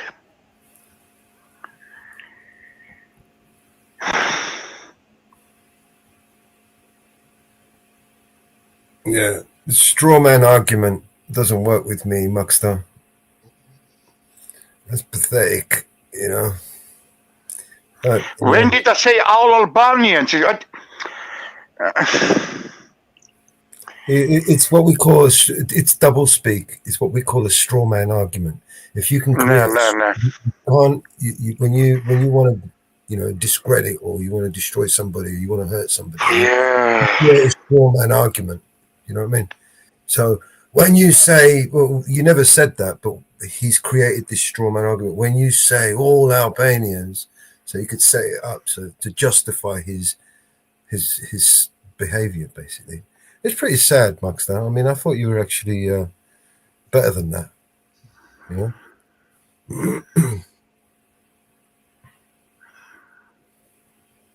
Even this hello, how they find out I'm here? What the fuck? You can't leave me alone.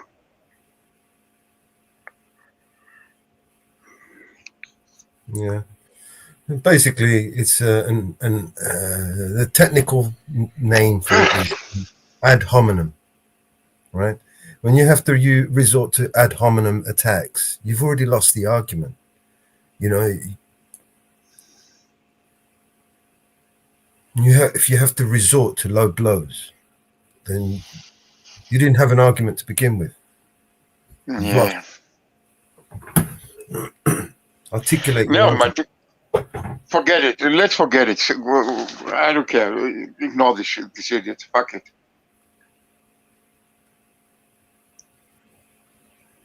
Did you check the one audit I was talking about, Melos? Midwest audit? Yeah, I've seen him before. You see them? Yeah. We only play videos of channels that we have explicit permission to use. Oh, copyright. Well, there are other. Occasionally, we do play other things, but within reason. We try to stay within fair use.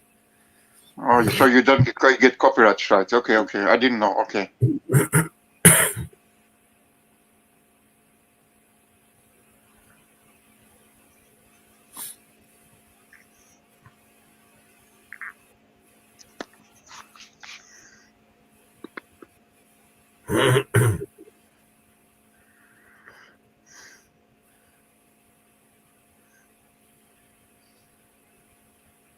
Yeah, we have a list. For who? I never talked to you, Muxter. I don't even know who you are. I mean, I know who you are, but I never talked to you.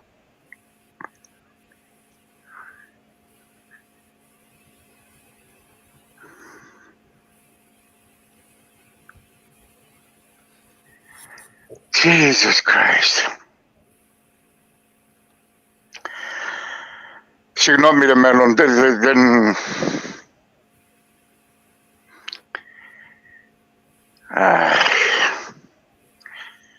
Βλέπεις ακριβώς γι' αυτό ρε γάμο το, ακριβώς γι' αυτό το λόγο.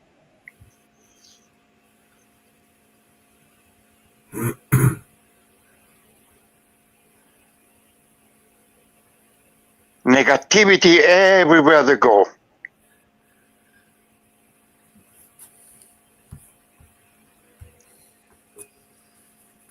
Fucking drama hunters. Never mind. Άμα θέλεις κατεβαίνω Νίκο, μέλος. No, don't stress yourself out, man. Don't stress yourself out. Εντάξει.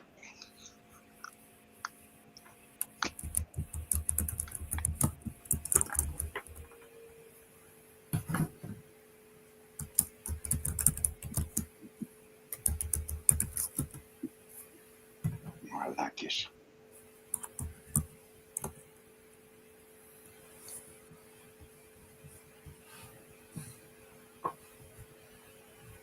Ακριβώς αυτό κάναν και στον Κώστα, ρε.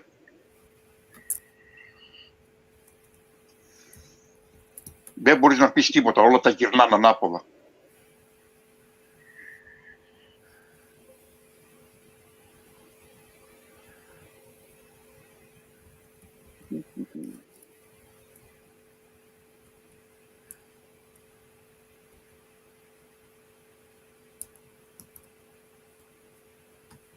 I'm just looking for something at the moment.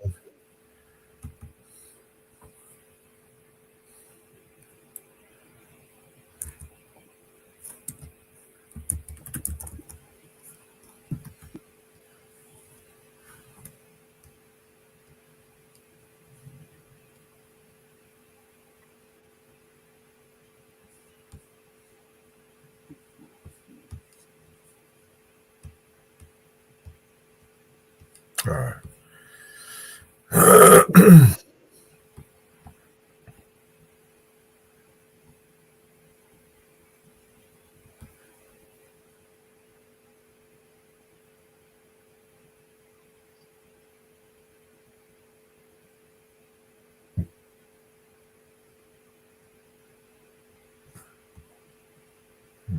You want to play a song, Margaret? Go ahead.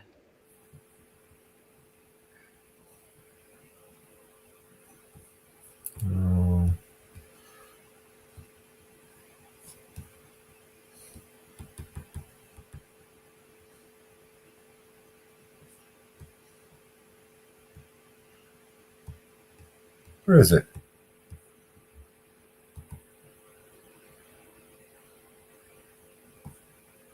Mama Bear's in the kitchen making magic with her hands, cooking up a feast like nobody else can. Got the BNC crew rolling in one by one, Mellow Grim Reaper and Mrs. Reaper under the sun, yeah. Support's pleading, come on mama, just a slice of bacon. But Mellow's trying to spark it up, now he's mistaken. Mama Bear's eyes are fierce, she points to the shed. Wait there boys till the table is set, she said. Wanda and DJ Paco filling up the dance floor. Mountain Girl in Northwoods yelling woo fucking woo. Encore. Miguelito stands guard, making sure we're all secure. No EA off the film his rights, cause you know he's for sure. Oh, Mama Bear, you're the heart of the show.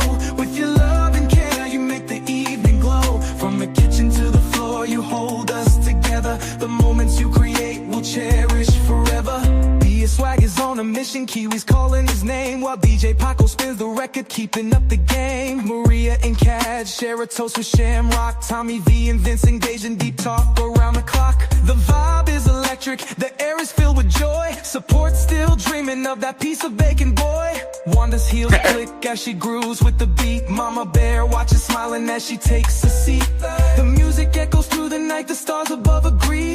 Every soul in Mama's house can feel the unity. Northwoods whispers there's no place like this, and Miguelito nods secure in bliss with every twist. Oh Mama Bear, you're the heart of the show. With your love and care, you make the evening glow.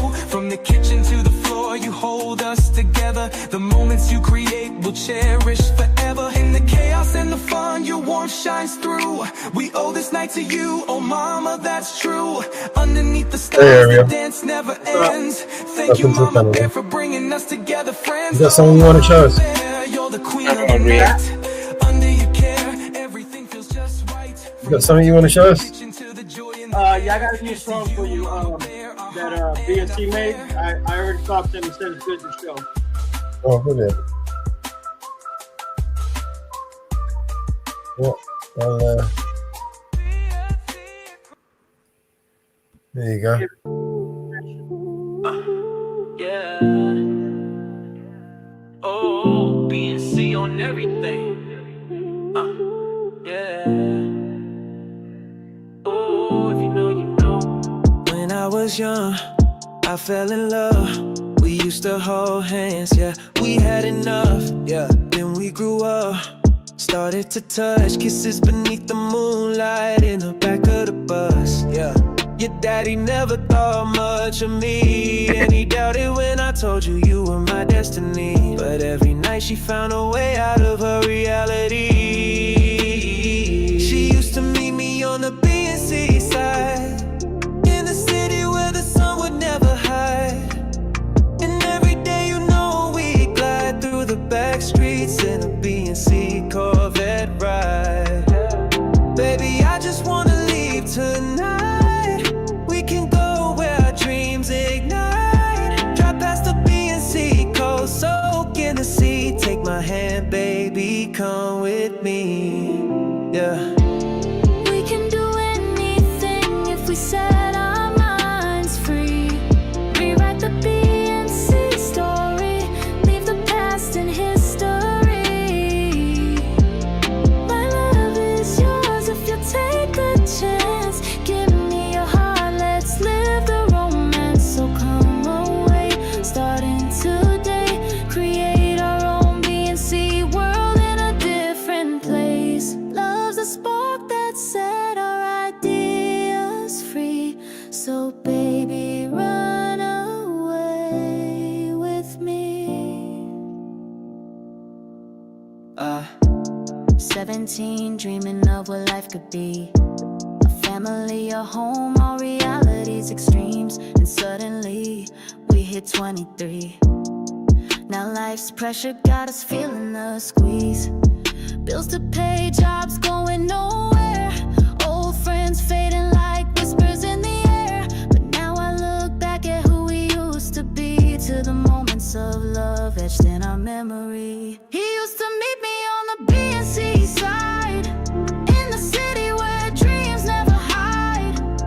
And every day we'd ride and confide through the BNC back streets, embracing the tide. Baby, let's escape tonight to wherever feels right. Drive to the coast, lose ourselves in the sea. Take my hand forever with me, singing. We can do anything if we put our minds to it. Cross out the past, begin anew, pursue it.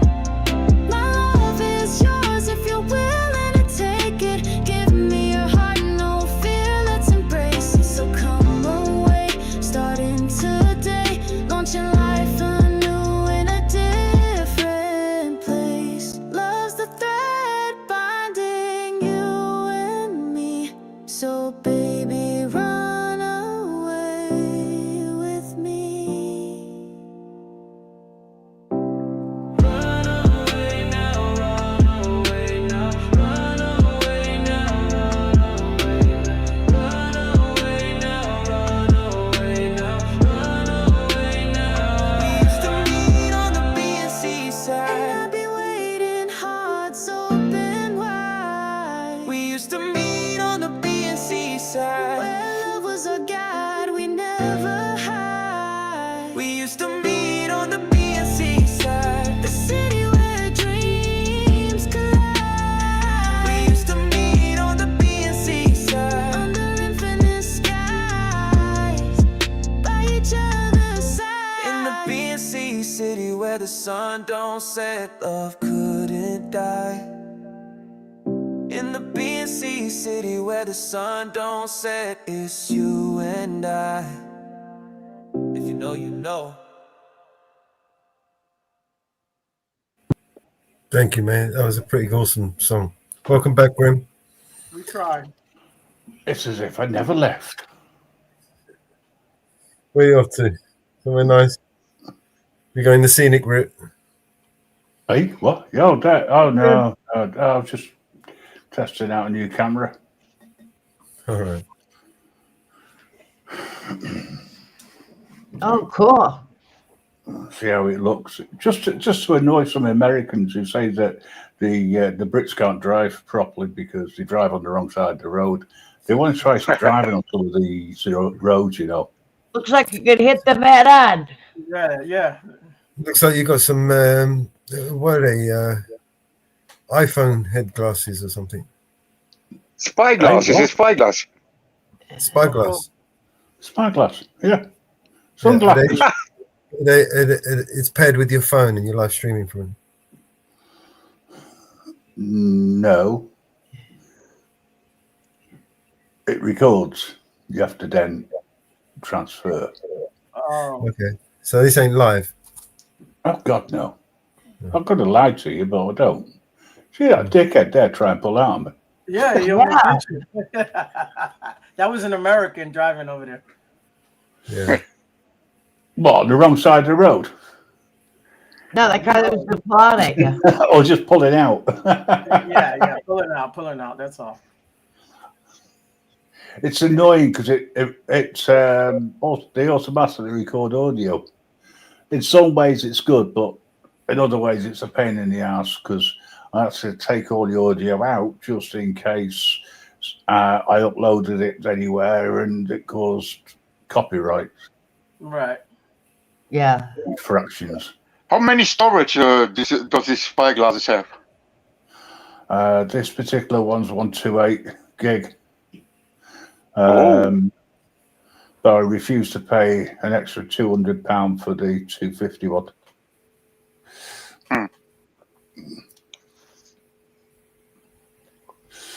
So the battery lasts about an hour, then it's about an hour and a half to charge or something.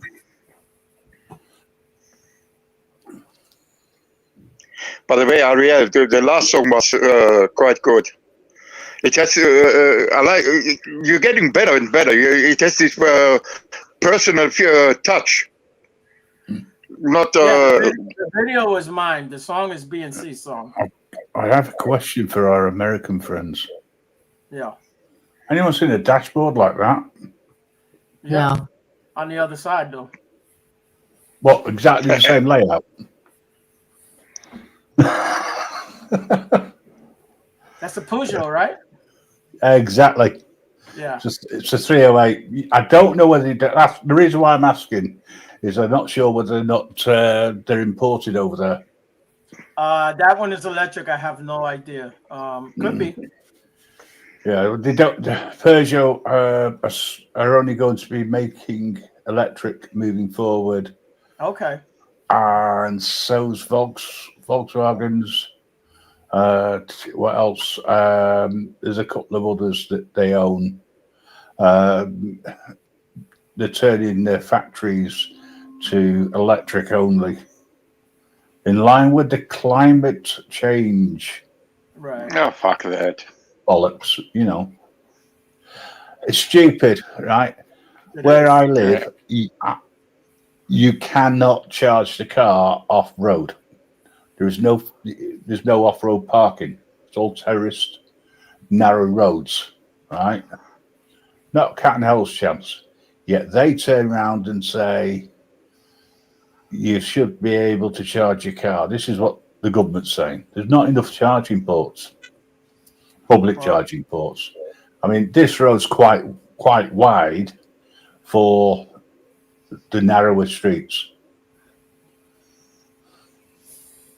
And this part is one way, luckily, but the opposite, where I turn left straight down, it's two way. Right.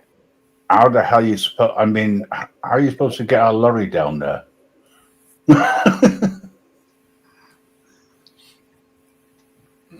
Wow. I don't know what that is. Is that a bus? What are you talking about? I don't know what you're talking A about. lorry. You know, big thing. It carries goods Okay. from one place to another. You call them a truck, Yeah, a truck. Yeah, a big truck. Yeah. but the speed limit is 20 miles an hour all over this place. Right. It's ridiculous.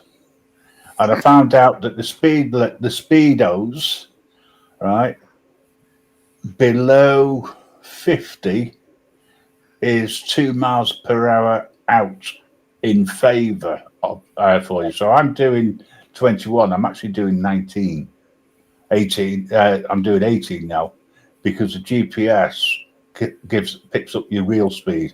Yeah, that's how it is on my car too. It's about 2 miles off. Yeah. And you'd be surprised how many people get angry at you. Then you realise they're not from fucking Wales. Or they're a BMW driver or an Audi driver, Range Rover.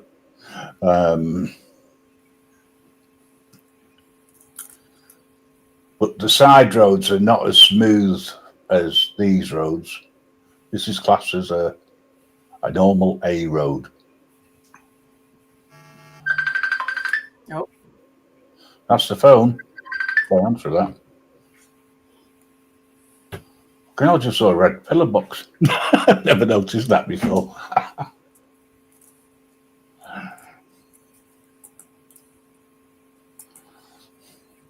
There's still a few. It's the phone boxes that are gone. Oh, the phone boxes, they don't exist. They're just about apps. They do down here. We have one phone box down here. I gotta go, guys. I got an appointment. I forgot all about it, man. Ariel, thank you for coming. I'll see you later. See you. Bye. It's just like a continuous loop, this. Next time I go down, I'll take a picture of it, mate. There is literally one. Does it have a phone in it? Yes, and it works. Oh my god! And does it work? Yep. Wow. Bloody vandals aren't doing their job properly. I'll have to have a word. It gets handled quite regular. And repaired, by the sounds of it. It takes a while for them to repair it, but every now and then they do. There he goes again. Nearly hits the side. No. Well, I'll take me off full screen. I'll take the footage off. Steer me head in.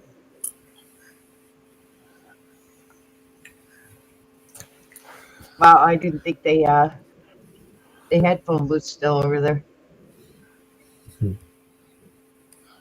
Telephone boxes. The next time I go up there, I'll take a picture of it. Yeah.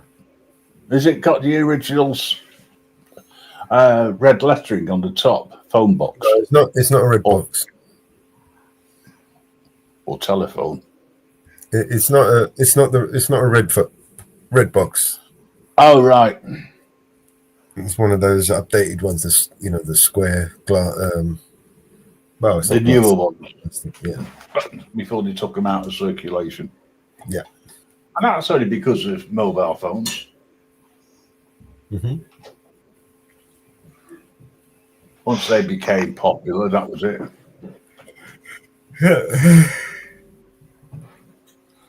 I thought they were great because when I was young, I used to reverse charge the call to let my parents know I was going to be late. Where are you? At the police station. Use it as an office, you know.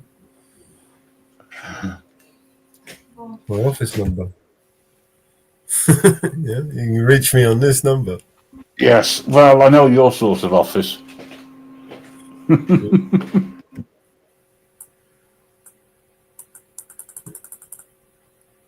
Business cards and everything with the number on it. You know what I mean? There you go. You want to contact me? Here's my number.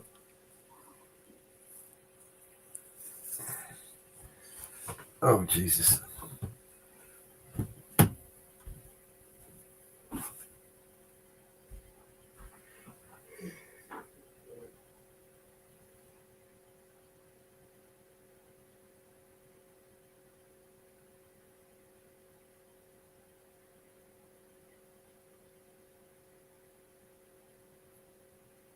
So, sorry, I was talking to the other half.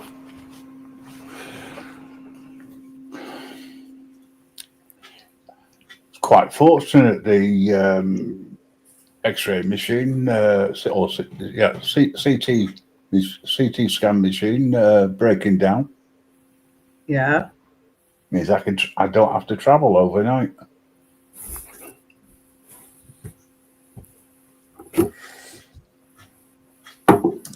I'm going down to the beaches, so hopefully it's warm. And if I get a chance to print off the ID code or whatever it is I've got to put on Little Dick, then we can see how easy it is for Little Dick to fly.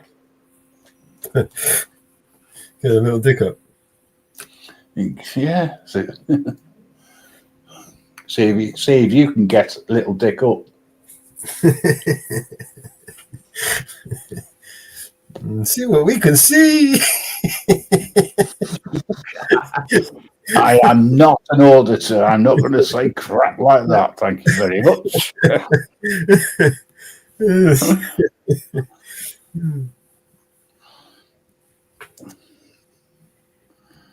Maybe out of this one. I might call it a portable mama bear. Should we put one on? We haven't played DJ's videos.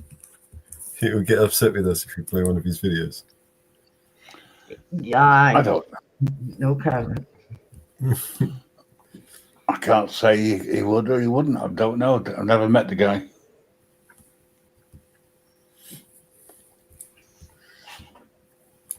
See what Hello, you're quiet for a change. What's up?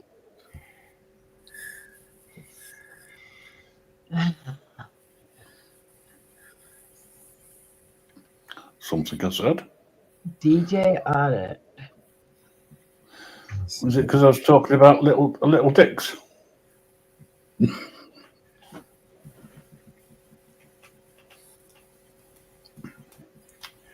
Mellows, you'll be pleased to know that the 3D printer, the newest one, and the only one that sort of works, is actually being put together properly.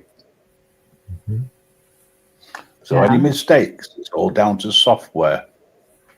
I could send Nash up there and help you put it together if you want. Hey, is Nash jigged over this weekend? Probably not. You haven't told him? No, he hasn't been around for a while. Ah, that's all right. Mind you, he tends to ring before he turns up, doesn't he? Yeah. That's usually. All right.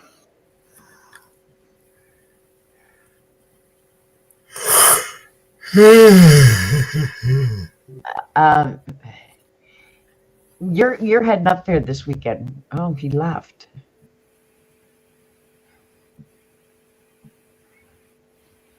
I just say, isn't he heading up there this weekend? He is. Because I'm going to say, I don't really want to see somebody in jail.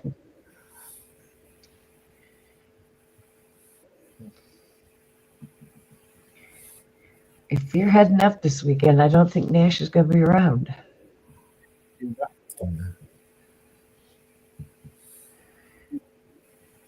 You're not, your audio's gone, Grim.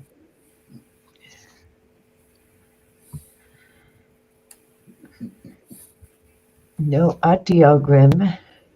Is that any better? Yeah. There you go. You shouldn't have booted me. I didn't do anything wrong. Nobody booted you. You fell off. Not this time around. No, I just got a message saying something went wrong. You know what StreamYard's like. You say we didn't boot you. Anyway, Mama Bear, I've not spoke to you for a while. How are you? Good, good. I will be having surgery the 27th. 27th? Yep, I have to be there at 11:45. Well, I don't expect you to be online for a few hours.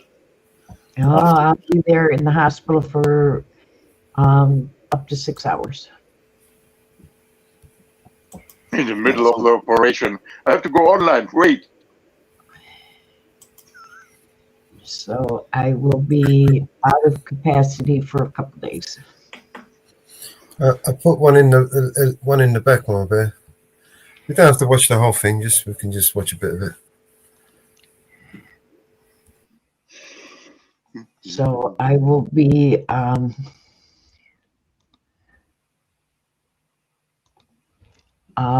of commission for a while. Oh dear. I hope it's nothing serious. I'm having a port put in for my infusions. Yeah, it's coming out of her head. Be fine. Straight to the brain. I've done that surgery myself many a time.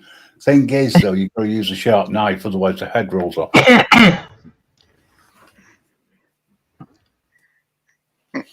So I will not have to have IVs anymore. That's a good thing. Only out of the port.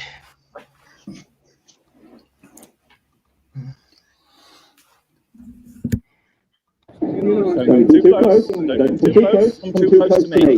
No. This is what we're trying to do. You believe that somebody We have might. had terrorist attacks with people filming.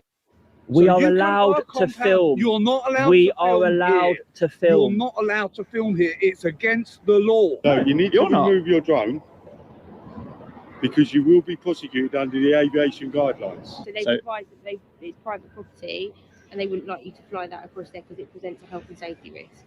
But it is a private property, so they would be within their right to ask you to stop doing that because you're recording within their private property. I'm also advising that obviously there has been that allegation of potential pushing.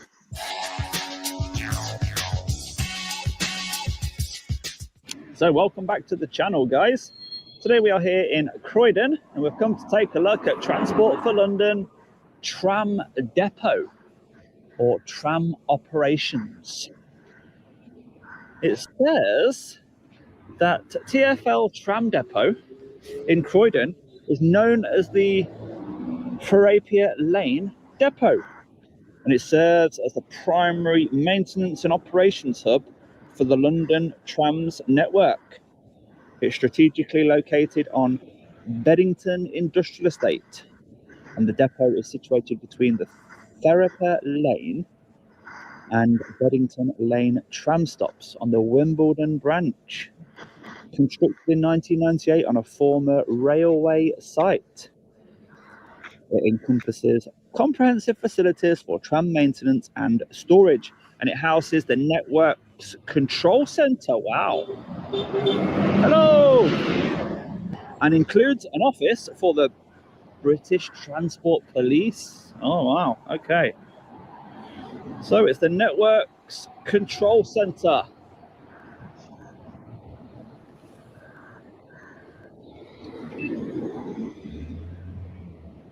There's the logo, look. Trams, Transport for London. And we can see some of the tram lines and the power just behind.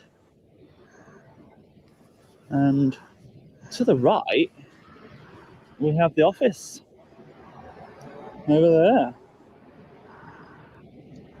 The reception, First Tram Operations. We've got a gentleman just in front having his break. A car park and two doors. I don't know whether I can get a good angle on the doors. Oh yeah, here we go. I presume the tracks go into those doors for their maintenance. And we've got him taking a photo of us now, look. Hello. Or is it a video? Probably a video. He's not very happy because he can't see my face. It's got to keep trying. So I'll move out the way.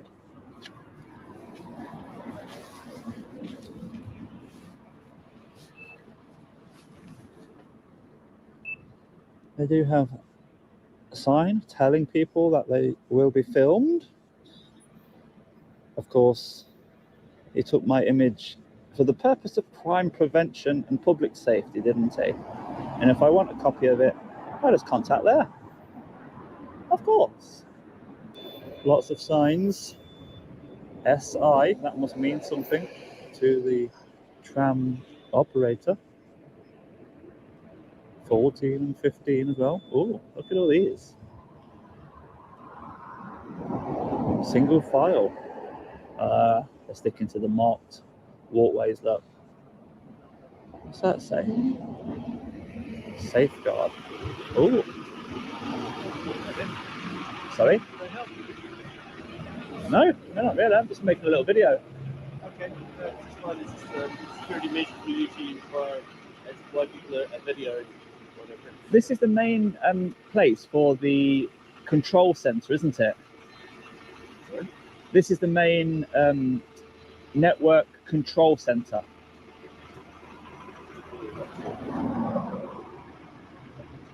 For trams. Is it the tram network control center here? Why don't you be asking that question? Sorry, again, security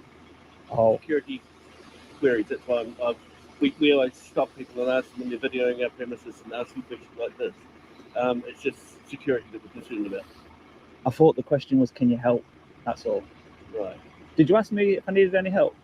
I did originally, but I'm also concerned that we're having our the security check that we're videoing our premises and asking questions about our system. We always try to see if we can help them find out why they're asking these questions. I wanted to make a video of the building that houses the network's control center, which includes the office for British Transport Police. Okay. Is that here or am I at the wrong place? Request to someone in Central TFL. Or like an information request? Yes. Yes. I was hoping to find out with the camera. It's like a little video I'm making for YouTube. I have got a drone as well. Yep. So if I go around, I won't go low or anything near the power. Sorry, we can't go to our premises without permission. That can affect the security wise and everything like that. Have you made any requests to Central TFL to film on the network? I don't want to film on the network. You've just filmed into our premises. Oh, you class that as filming on the network? Yes, you've filmed into our so maybe it's just misunderstanding on your part about what they mean. We have security protocols that we should be telling people who are filming our network without our permission and everything like that. By filming into our depot here, that's filming into our premises. Filming into. That's allowed, surely. No, that's not allowed. Yeah, there's security concerns about any of that. How would you stop that though? That's why I'm asking, have you actually asked anyone to confirm any of our property? So by asking for permission and involvement, I would expect that would get you onto the property, maybe a bit closer than I can get from out here. But my thinking was, as long as I'm out here on the public highway, I can just make my video without asking permission. Surely that's right. Generally, we try to liaise with anyone that does want to do it, because we do want people to see what we've got and what we're doing. But we also want to make sure that our security protocols are in the right place and everything like that. Yeah, and so, you've looked after that side of things, haven't you? So your security is great inside, we can't get in, but while I'm outside, I can just do my little YouTube video, yeah? I can't say yes or no, sir. I can't authorize anything. So No. I'm not asking for the authorization or permission or involvement. I've not pressed the buzzer or anything like that. Do you know, this question that I had about where the control center is based, I could have pressed the button and asked, couldn't I? But I chose not to, you see. They wouldn't have answered that. But I chose not to. They wouldn't have answered that question because you're asking a question, a vital question that may pertain to anything on the network that could be used in a way that may not be the best way possible for our system. So that's what I'm saying. That's why I didn't answer your question, because there are security implications. You understand what I'm saying? Yeah, I think in the wrong hands, certain bits of information could be used in the wrong way. Yeah. But that's not my intention. I can see what you're saying. Yeah. But I don't see it being a problem. Me just making a YouTube video from out here, and the drone, as I say, it won't be low. It'll just go around. I'll probably be up at about 50 to 100 meters, something like that. Again, I would probably contact the BTP if I saw them flying around. Well, if I'm at the right place, they've got an office in there, haven't they? They're in there or not? No, they're not in there. I might be at the wrong place then. I should be in between the Beddington Lane tram stop and the Therapia Lane. Is that how you say it? Therapia? This is Therapia Lane, yes. Therapia Lane. Yeah. But I can't say whether there is an office here or not because there is security implications. So, again, or maybe there used to be and in I the past. apologise for the way I'm going to word this, but asking that sort of question then concerns me by saying someone's asking a question about security protocols around our depot. We're told that we have to flag these sort of things. Yeah, do what you need to do, my friend. If the BTP want to come here and talk to me, I'll be here for about an hour as I just read through the script, get the shots, set the drone up and stuff. I've got no intention of coming on your land or anything like that. All right, well, thank you for your time, sir. Yeah, no problem at all. I like the vehicle. I've given him a nice Ford Ranger there.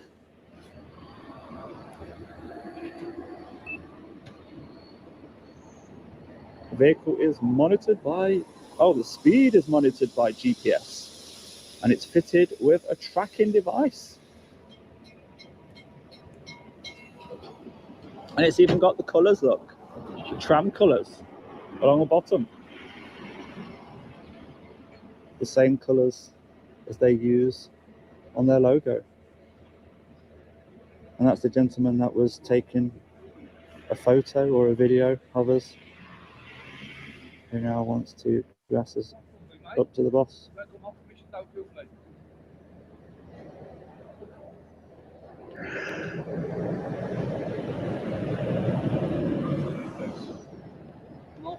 Don't come too close. Don't come too close. Don't come too close to me.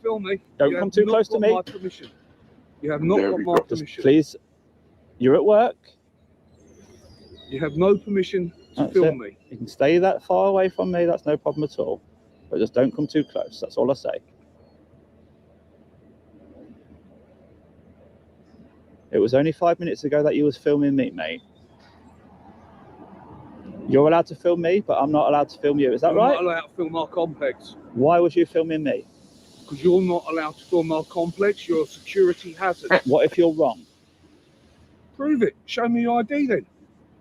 Your belief that... No. This is what we're trying to do. You believe that somebody We have can't... had terrorist attacks with people filming. We So are you come to allowed our to compound, film. You're not allowed We to film are allowed here. to film. You're not allowed to film here. It's against the law. You are wrong. I'm not wrong. I've You been are trained wrong. in it. If you seriously believe that, then you are more stupid than I thought you was. Well, you're the stupid one. You're a bad. I don't want to sue you. You just keep your distance. That's all. Don't get that close to people in that manner. It was only 5 minutes ago you was filming me. Wow. They can come, approach you in that manner and think they can get away with it and try and stop you from filming just because they believe that you can't be out here filming the place. Wow. Weren't expecting that.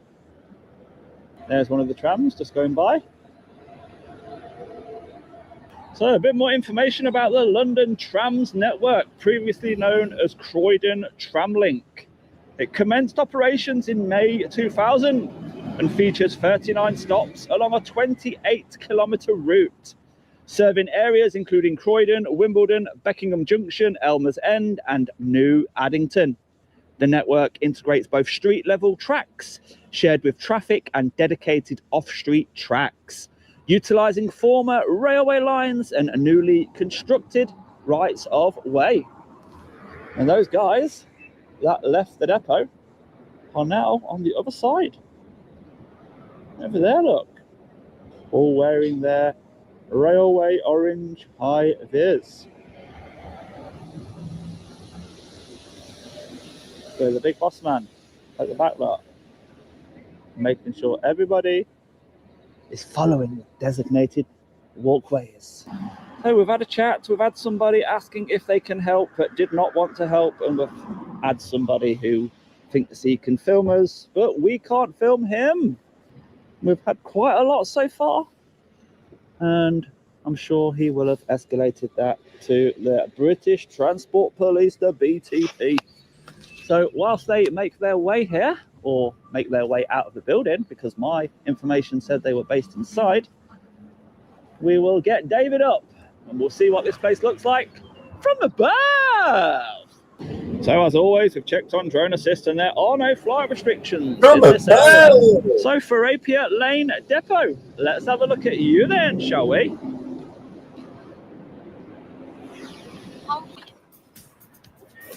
So there we are up at 50 meters and we're outside the very secure site.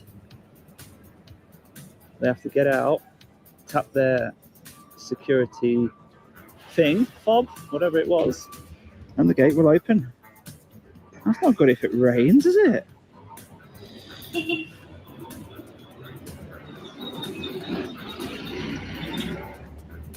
And lots of waves, smiles and waves today.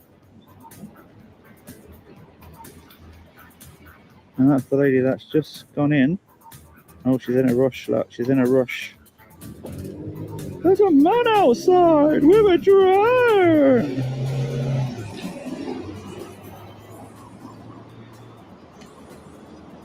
Into that reception door there.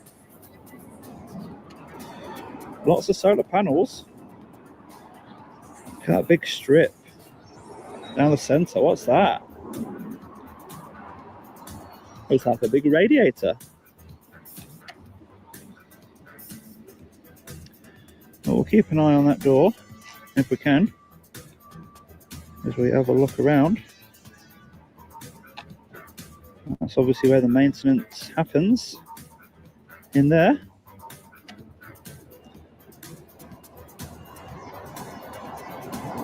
And is this where they sleep? Where they're stored? Quite a few of them here, isn't there? So you'll see all the electrification down there. We're well away from it all. And here's some of the trams.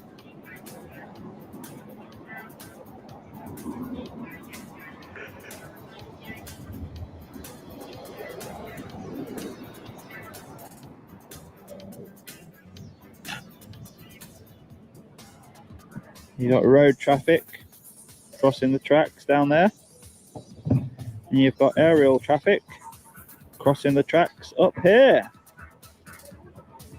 There's no problem at all flying over, but you just shouldn't hover over the track, really. You can see lots of little patch repairs on the track. But what we cannot see is any police. So they're obviously not based here. Else they would be out by now, wouldn't they?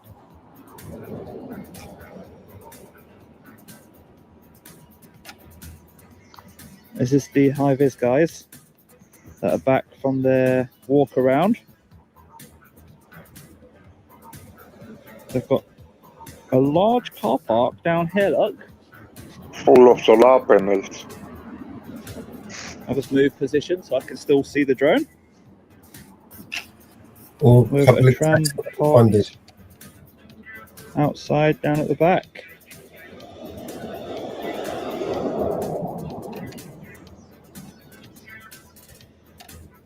and then some sort of substation building down there just before the next station, where we do have passengers, customers waiting. There's that somebody having a cigarette.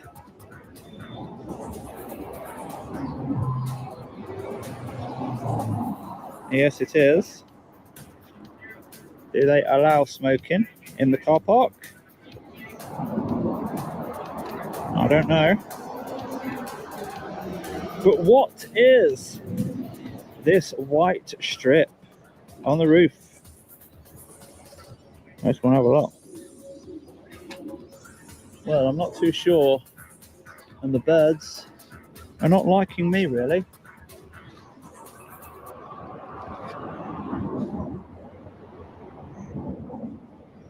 Mate, Hiya. can I ask what you do?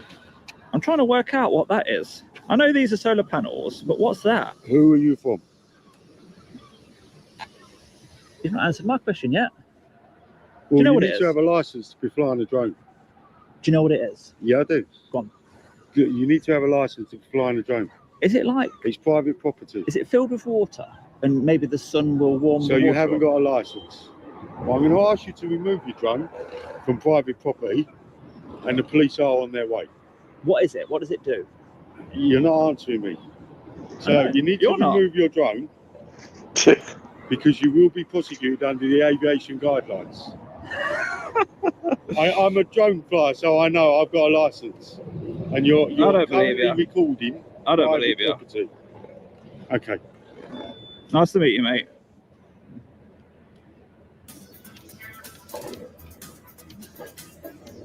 Yeah, what do you think it is, guys? What do you think it is?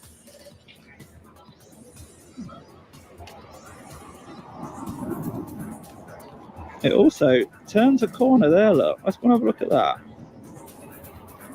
Oh, and it come... No, does it come there? It's not linked to the track next to it. But it does turn a corner here. Let's have a look. Oh, it's just a safe walking route. It's where the roof's been strengthened. It's just wooden slats. And it's located right next to the safety line, look. The safety line turns. Yeah.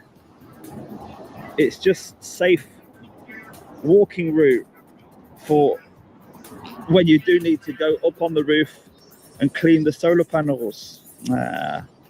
Why can't you just tell us that?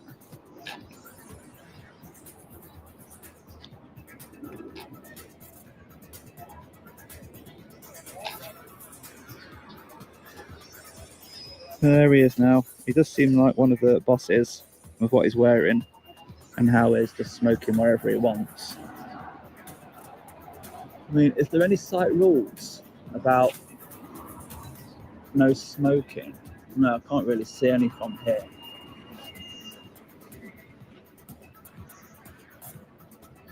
But he's very confident that the BTP are on the way and I am going to be prosecuted. So, whilst we wait for them, let's try and get the whole site in one shot. I think we'll just aim for this part of the site there. Up at 120 meters, that'll do. Let's get a 360-degree photo for Google Maps and see where the video takes us next.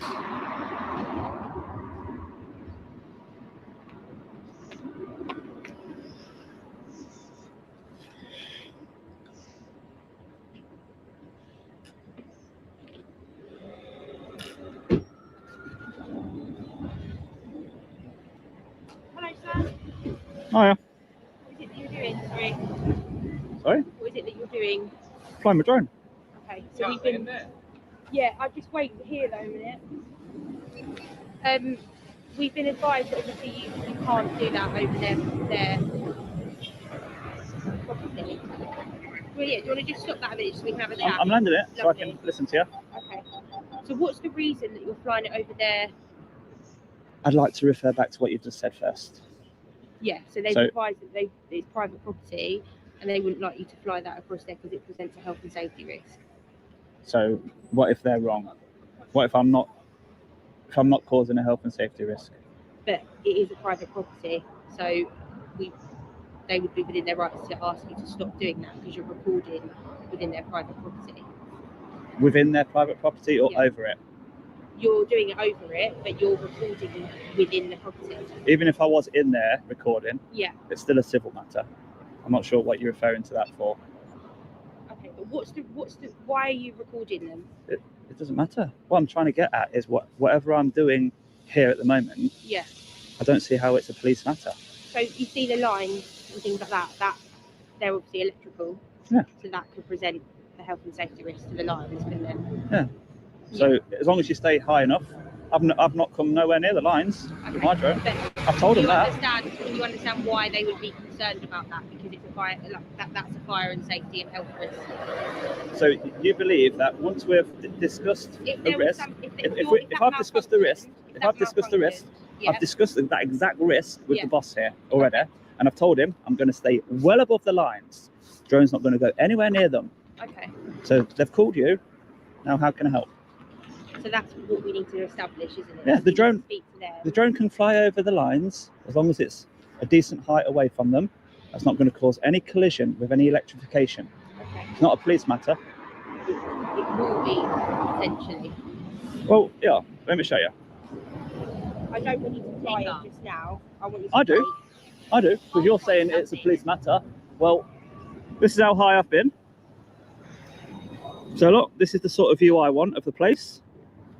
And there's it flying over the electrification, causing nobody any problem at all. Okay, but if that was to malfunction, sir, and it was to fall, Yeah. you could potentially cause a problem.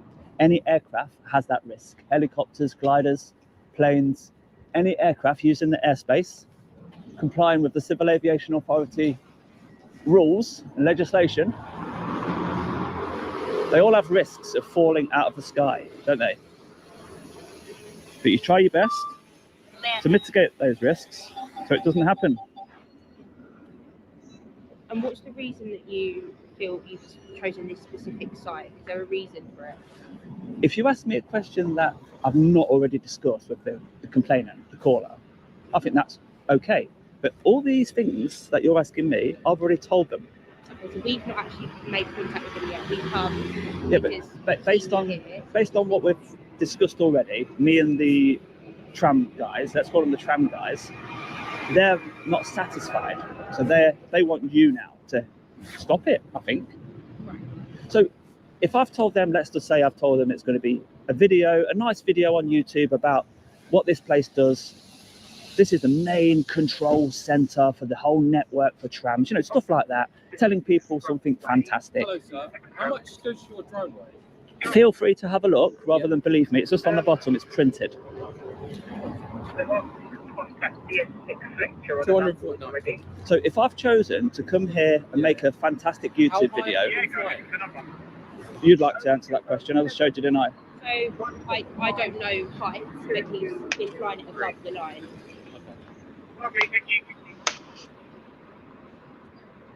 Anyway, every time I try and talk to you, this gentleman interrupts. Have you noticed? Who's that?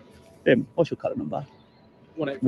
1838. So every time we try and talk, like he's doing it again. So he's just. His phone call's not priority. I'm talking to you. You should wait. The informant. I haven't been disrespectful. You are. You constantly I'm trying interrupting to my find out- conversation. Drone legislation is a new thing to me. I'm trying to establish whether you've committed any offences. If you haven't, we'll be on our way. I can walk away right now for one. Okay, that's fine. Go ahead. If you want to walk away, walk away. So I haven't- I'm not you're being making out as if I hostile need towards to help you. Why are you here then? I'm just trying to have a Can I conversation. I was just explaining to her before you stopped Let me interrupting. just explain as well. Wow, you guys. Sorry, sir. Can I just explain, okay, what my colleague explained? Obviously, drones, we aren't completely clued up. It's not something we do with every day, okay? And that's me being completely honest with you. He needs to find out the information to find out if you have committed an offence, Yeah. okay? Now, there has been an allegation made to myself that there was a little bit of pushing, which we need to establish whether that has happened. That's the first time you've mentioned that. So that's what I'm coming to say to you as well. Okay, so obviously initially I need to find out what's going on here, but I'm also advising that obviously there has been that allegation of potential pushing, okay, which is what we need to clarify and firm up with them, and then hopefully we will just be on our way, okay? So that's the reason. So you're now telling me, Yeah. have you got a suspicion of assault at the moment? Potentially, yes. Okay. Yeah.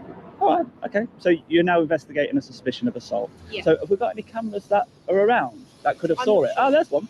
I'm not sure. So that would be my first line of inquiry. Could I see that? And I want to see what happened. Was it self-defense?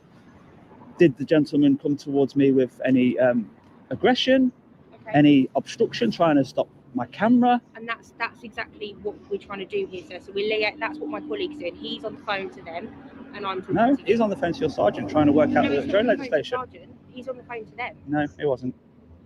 I'm pretty sure he said he was on the phone. That's why he's going in there now to speak to them. No. They're not going to be communicating the legislation about the drone weight, are they, to him on the phone? Come on, I'm not He silly. might have looked prior to coming to the call. No, We no. were told about the incident. He was asking about the height that I flew and the weight of the drone. Yeah. Those pieces of information are somebody that's looking at the legislation now.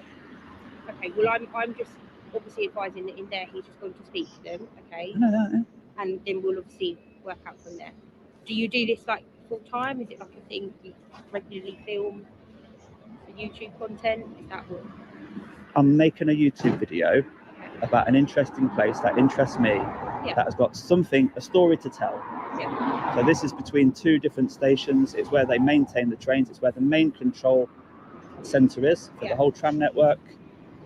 Do you like trams? Are you like tram sort of fanatic? It's not going to affect anything, whether I like it or not, is it? I find it interesting. Yeah, but I'm not. Forget I'm a police officer now. I'm just. yeah, but you're working with him. With who? Sorry, my colleague. Yeah, Yeah, but just trying to have a general conversation with you. which we was trying to have before, Yeah. but he was constantly butting in, weren't it? Okay, I appreciate that. If he's behaving like that, I've got to.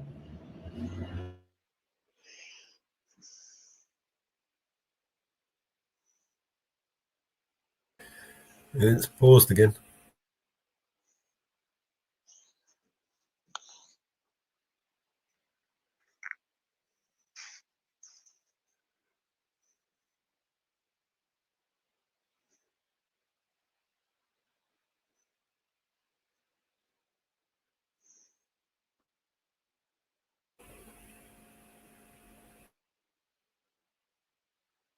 Nicey all the time when people like that are trying to butt in to me trying to explain to you. Hopefully, you don't feel that I've come across like that towards you. I think I've come across quite respectful.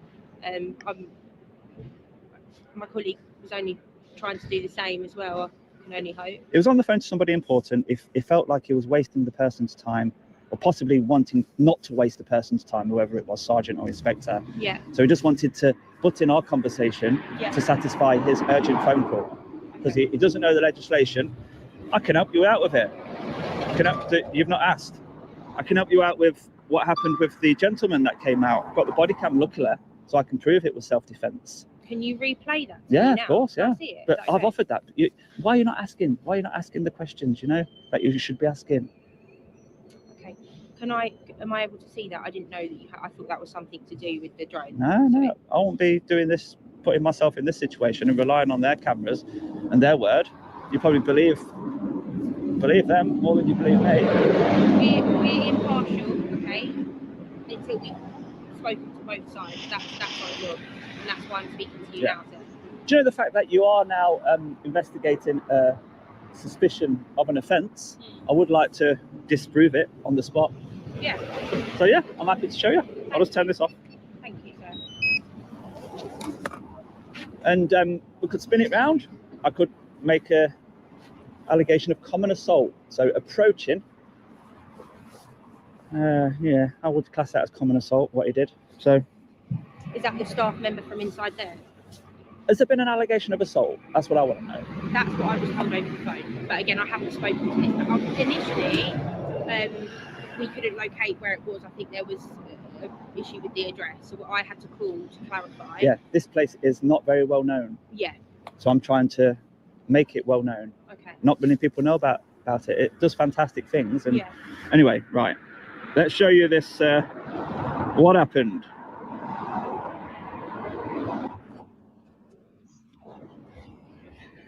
Does it sync up to your phone? Yeah.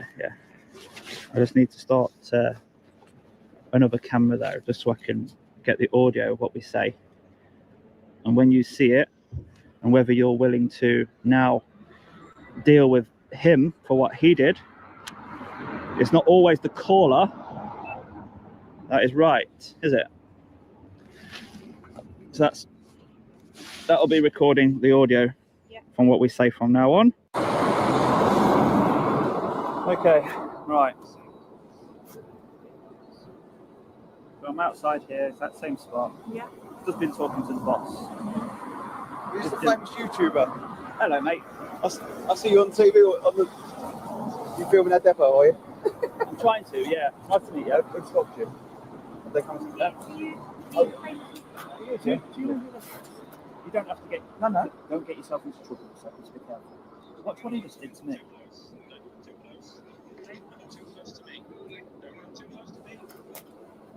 Okay. Yeah, don't, please don't. I work here, obviously. Yeah. But I recognise the bike straight away. It's fear of violence.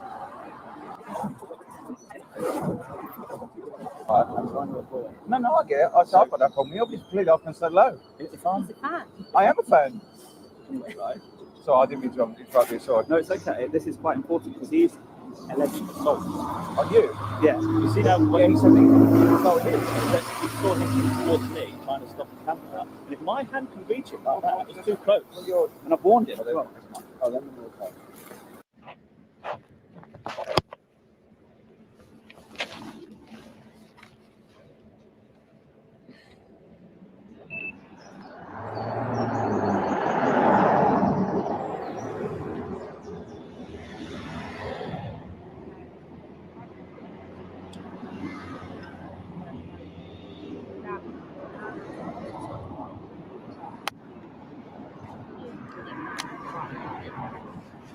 He didn't know what he was going to do. Pushed him away. Yeah.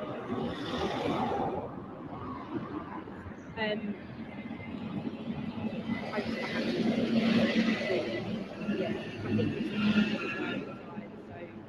it's we just have to.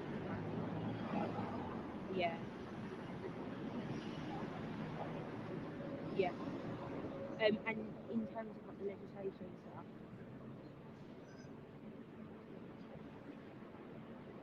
Yeah. Fine. Yeah.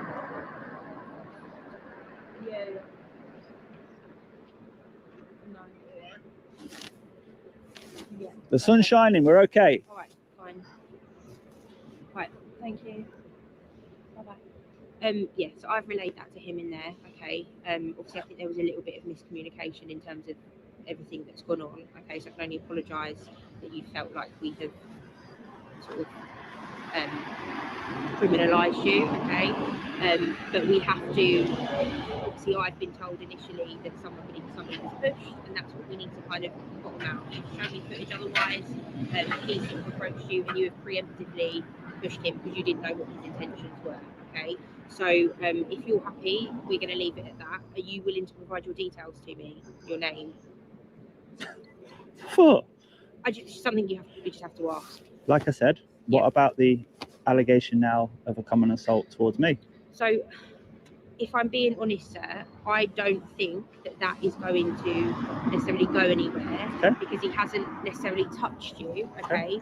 But obviously you have preemptively, in that moment, pushed him back, okay? So it's what we would call a preemptive tactic, yeah? And that's what we get taught, okay? I wouldn't say he's completely committed the offence, because he's just held his hand up in front of a camera, okay? And I'm not sure that then offence would be complete, okay? So therefore, obviously, he's alleging that you pushed him. We viewed the footage. For me, I'm satisfied that you have not committed assault against him, and I would hasten to say that he's probably not essentially fully completed that offence of assault against yourself either, okay? So I understand that you may have felt in that moment that he might have been, but I can't gauge, like, he hasn't touched you, you've kind of preempted that, and you've kind of stopped it, if that makes sense, yeah? If he'd have come up to you straight away and sort of done that, and then you pushed him back, then we would say absolutely an offence has been committed. Okay, so that's why today we're just going to leave it both parties. You've not committed any offences flying the drone. We've bottomed that out. Okay, so we're not going to, obviously there's nothing we can pursue there. So if you're happy with that, we will just be leaving. Are you happy with that? If you hadn't mentioned the assault thing, then I would have concluded it there. Yeah. No need to prolong things. I think you've got better things to be doing. Yeah. Yeah. We just have to do our job, sir. Okay, we just have to bottom everything out, and I'm really grateful that obviously you've got that, and obviously in your line of work, that protects you, doesn't it? Yeah. And that's I appreciate that, to be honest with you. And then when Because you've that got could have people gone- blocking it, Yeah. it was blocking this one. This is the one that he was actually blocking, because that's the one they see. Yeah. And they come out and they presume that it's wrong and it's illegal, and they call you guys. Yeah. But when you guys arrive, still should establish the facts and stay impartial until any evidence is there. Yeah, and that's what I did do, because essentially if I didn't remain impartial, I could have come out here and detained you on suspicion of committing an offence, okay, Yeah. until we had... Hey, Brandon. I didn't actually know the full details, and I know sometimes when you get into these sorts of things, it can be half a dozen of one and half a dozen of the other. I understand that, yeah, and that's not why I've come out. I've not kind of guns blazing. I've wanted to kind of keep it at level and engage with you to just find out what's going on, yeah. And I can only hope and appreciate that that's how you feel that I've come across. Now that we've gotten that out, I'm happy. So we're just going to leave it at that. Yeah, let's move on. Just sort of tying some things up in there, and then we'll probably be on the way. Okay. So in terms of offences with that, there's been nothing committed.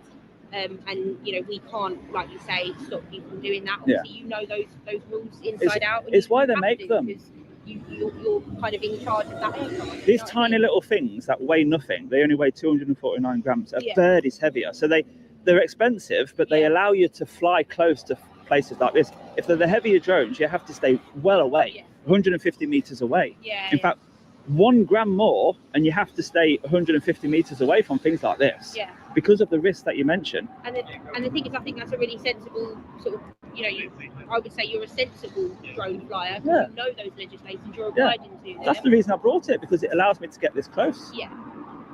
Yeah. It's just, obviously Now watch this, how it all goes sideways. 3.5 years, that was the first drone. Oh, is I've it? ever done with Okay. And I'll be honest, and I'll be honest to you about that. So that's why, you know, it's not something that we do every day. You're gonna have to have the whole If it's same heavier than conversation that, again with they the really other guy. can't get closer than 150 meters. So if they are close to a building with a heavier drone, but as soon as you see that, the next thing to look at is that. So they've got to have an operator ID displayed on the drone. Okay. So Hey, Brandon. that's the second piece of registration. Yeah.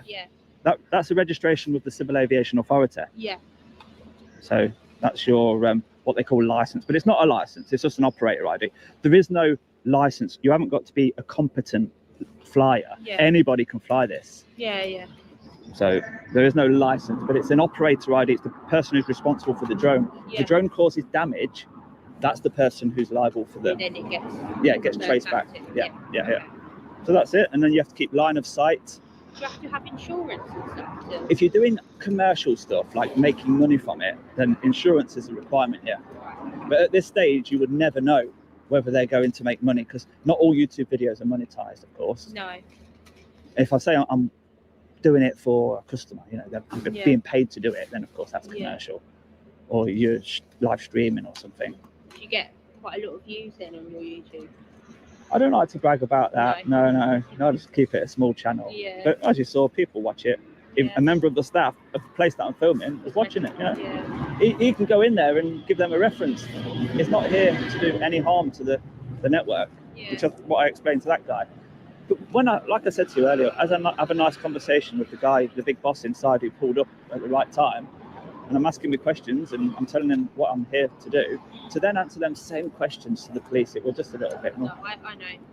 Because he's called the police because those questions my answers weren't good enough, you know. So let's get down to the nitty gritty. What actually are you here for? And it turns out the assault. So there you go. If he's classed that as assault, if he thinks it's acceptable to do what he did, and then for somebody to defend themselves, he classes that as assault, then today will be a great learning experience for him. He can't do that. He can't get away with that. Yeah. He won't do that again. I hope not anyway. And I said, you're at work. You know, if you're at work, out of work uniform doing that, there's no traceability, is there? We don't know who he is.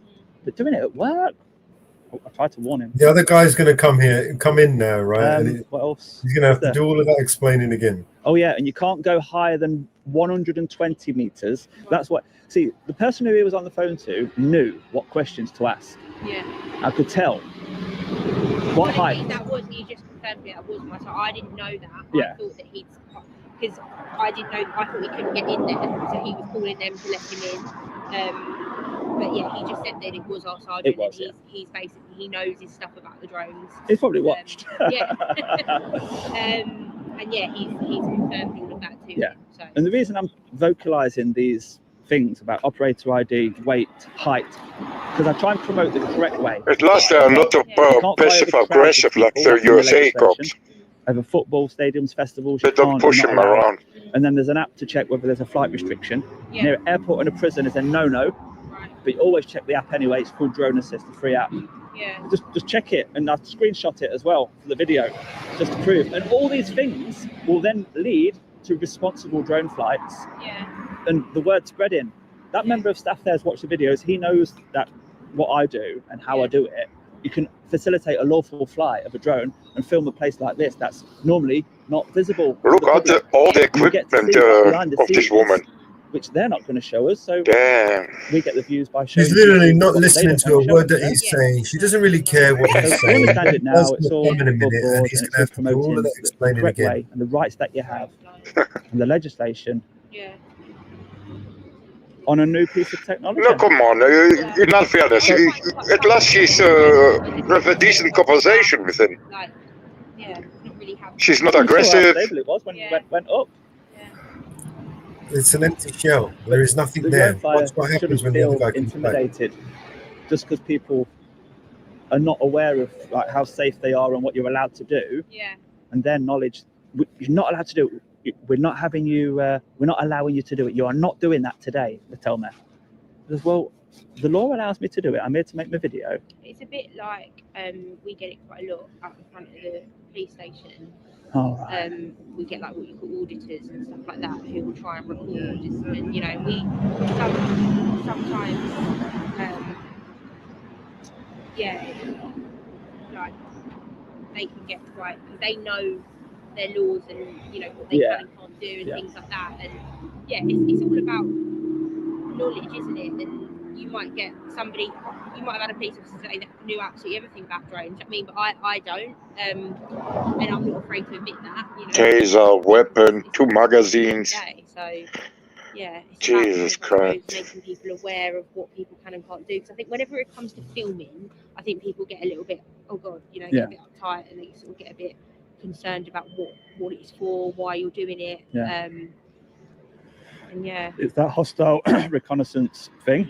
It's what their intention is. Yeah. It's whether they're going to see you leave in your personal vehicle, and then somebody that you probably crossed paths with in the past who isn't your greatest fan sees now what vehicle you drive, and then, oh, I've seen that vehicle park outside Jimmy's house, you know, and then the link's made of where you live.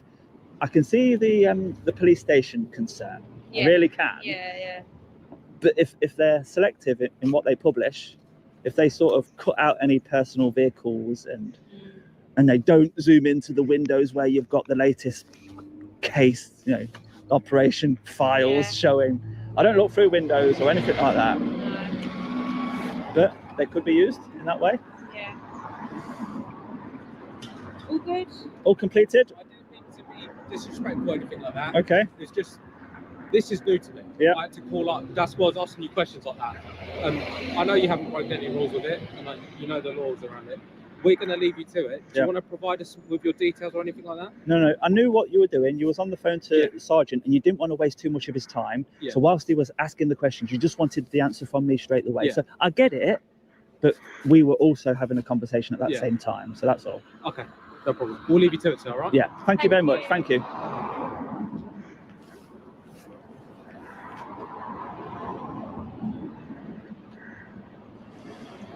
So, what do you think to that one, guys?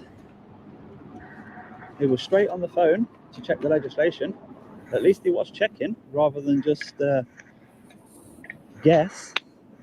Because a few of the things that the lady said upon arrival were insinuating that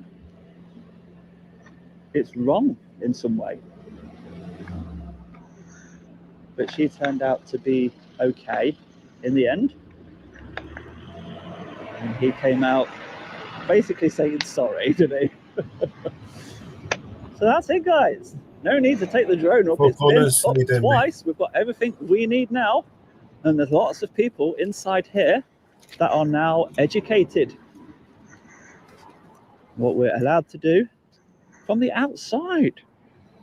There was no need for any of it, was there? The grandpa's hiding from the terrorists. Now be something that we remember. We'll remember where the trams are maintained, where the control center is based, and how dedicated the staff are to protect the place. There we go. Everyone's a winner. So let's hide a keyring and move on.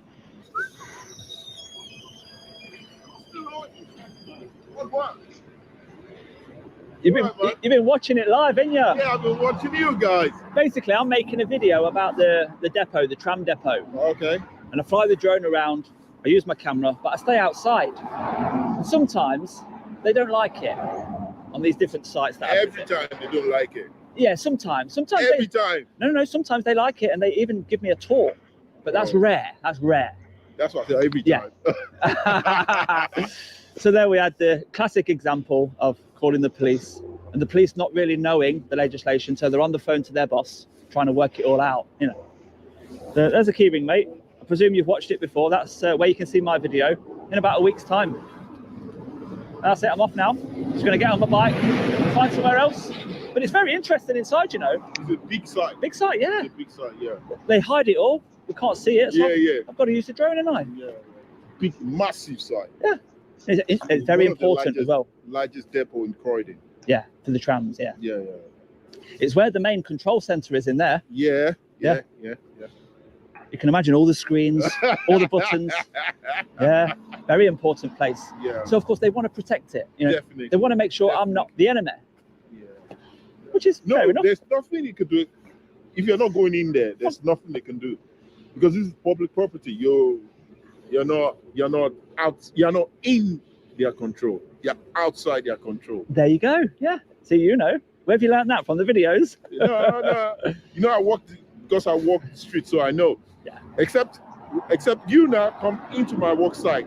That's when you're on the mic. But as long as behind the barrier. Yes. I wouldn't do that. Yeah, It's unsafe. Exactly. So anyone that comes within my control. Yeah. Anyone outside, none of my business. Yeah. So I know they just want to be doing the showing. It's like showing up, working. I don't know if you understand that. That is to show that you are working. That's what they do. I scare you off. Yeah. They just want to, in a way, they want to make their boss happy. And It's to show that they are working. Yeah, and they scared you off. Anyway, you're going to be done 30 minutes because your drone cannot do more than 30 minutes, 1 hour. 25 minutes on one battery. Exactly. Yeah. So definitely under 1 hour you should be out. So. Yeah, that's it. No harm done. It's all harmless, isn't it? Thank you for the keyring. Yeah, you're welcome, mate. I'm going to get on my bike now. Yeah. And I was like, what's that doing there? You're like, oh, okay, it's yours. Because I was giving that high, you know. Oh, dear. Caused a bit of a scene today around here. Yeah. He's still watching you. You hope you know that. Yeah. But that's it. I'm done. All right. I'm just going to... I'm going to hide a keyring under this brick. Don't take it. All right. No, bye. The location of the DJ Audits keyring on this video is under the brick just there. So if you are one of the first people to watch the video and you do want a keyring, good luck with that. But now, look, I've got a flat tire. No way.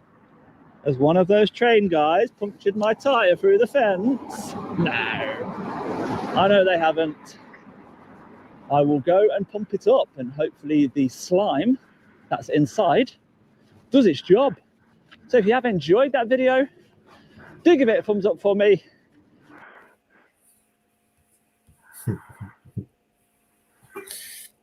See what we can see from above.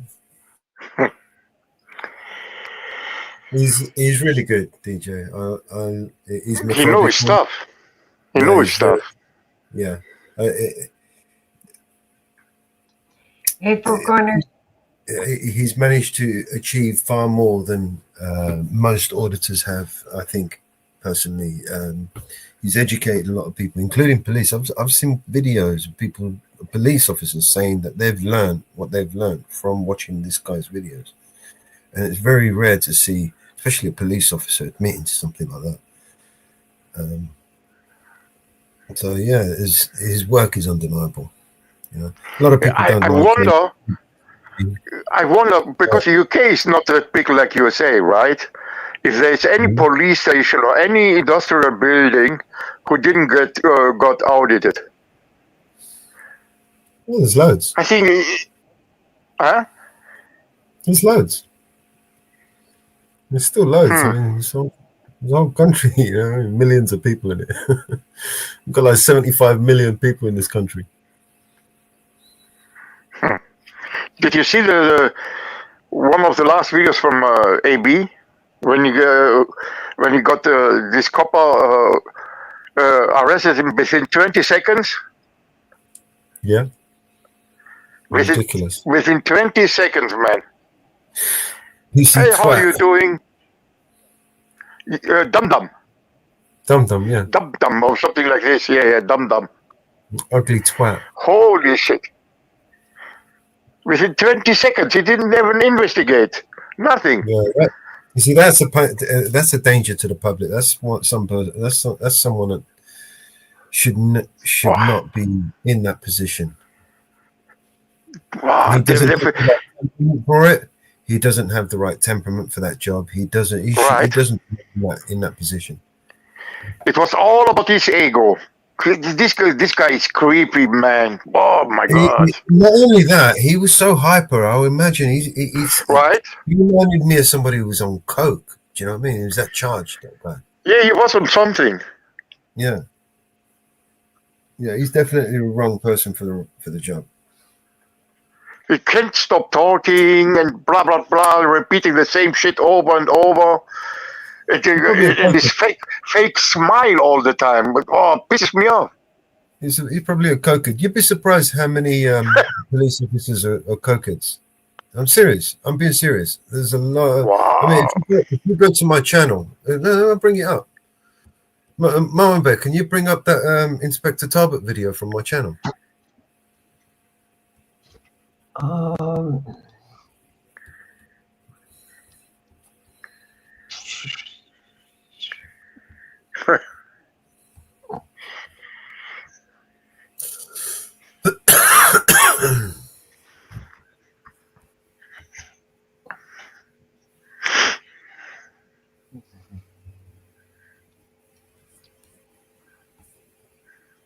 right, I'll bring it up. Huh? I'll drop the link in the back. There it is. Sentenced behind bars for abusing his role as police officer. He betrayed his oath to serve the public and instead became a criminal. GMP anti-corruption detectives have worked tirelessly to bring him to justice for the full extent of his crimes. We launched our investigation into Talbot after he dropped a small bag of cocaine outside his daughter's primary school and soon discovered that this was Talbot stole 4 kilograms of cocaine from property storage, where he had privileged access working as a detective in our serious crime division.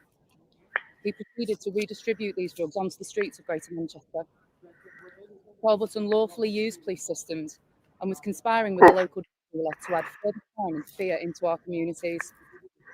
This is one of the most shocking cases of corruption uncovered by Greater Manchester Police's Anti-Corruption Unit, a specialist unit dedicated to investigating criminality within the force.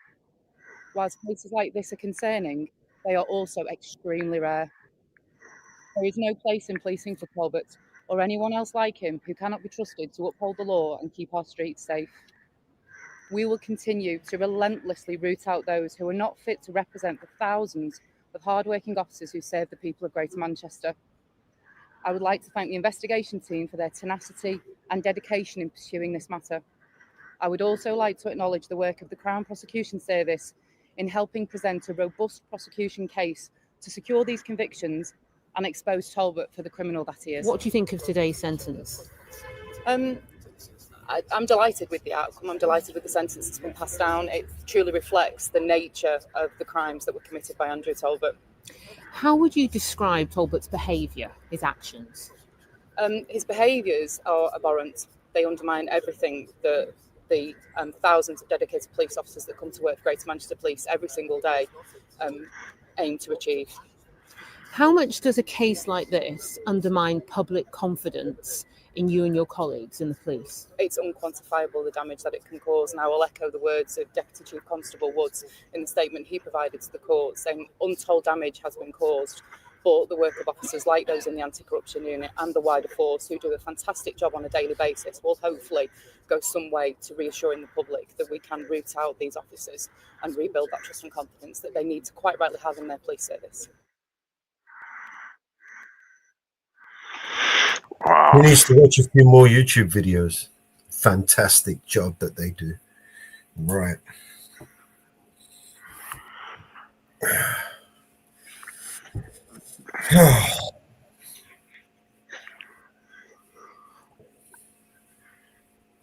Anything goes to shit. The cokeheads. This guy, he stole 4 kilos out of the evidence room. I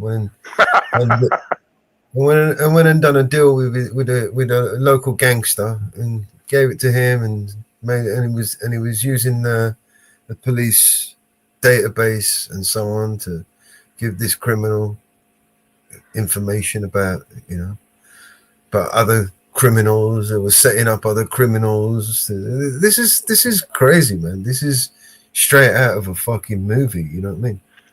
And they know, what is amazing for me? Come on, he knows there are cameras, but he don't care.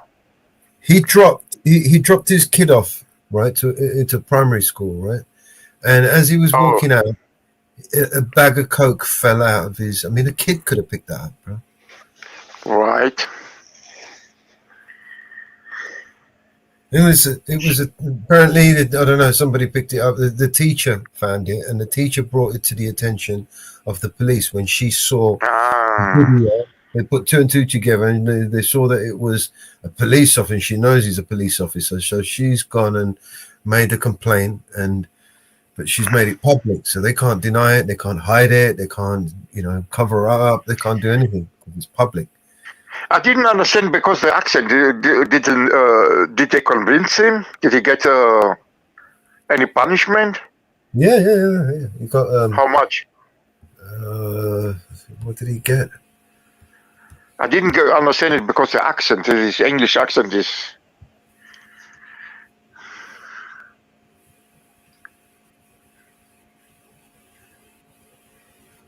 I don't remember what he got. He got convicted. Andrew Talbot. He went to prison. 19 years. That's right. What? They jailed him for 19 years. They threw the book at him.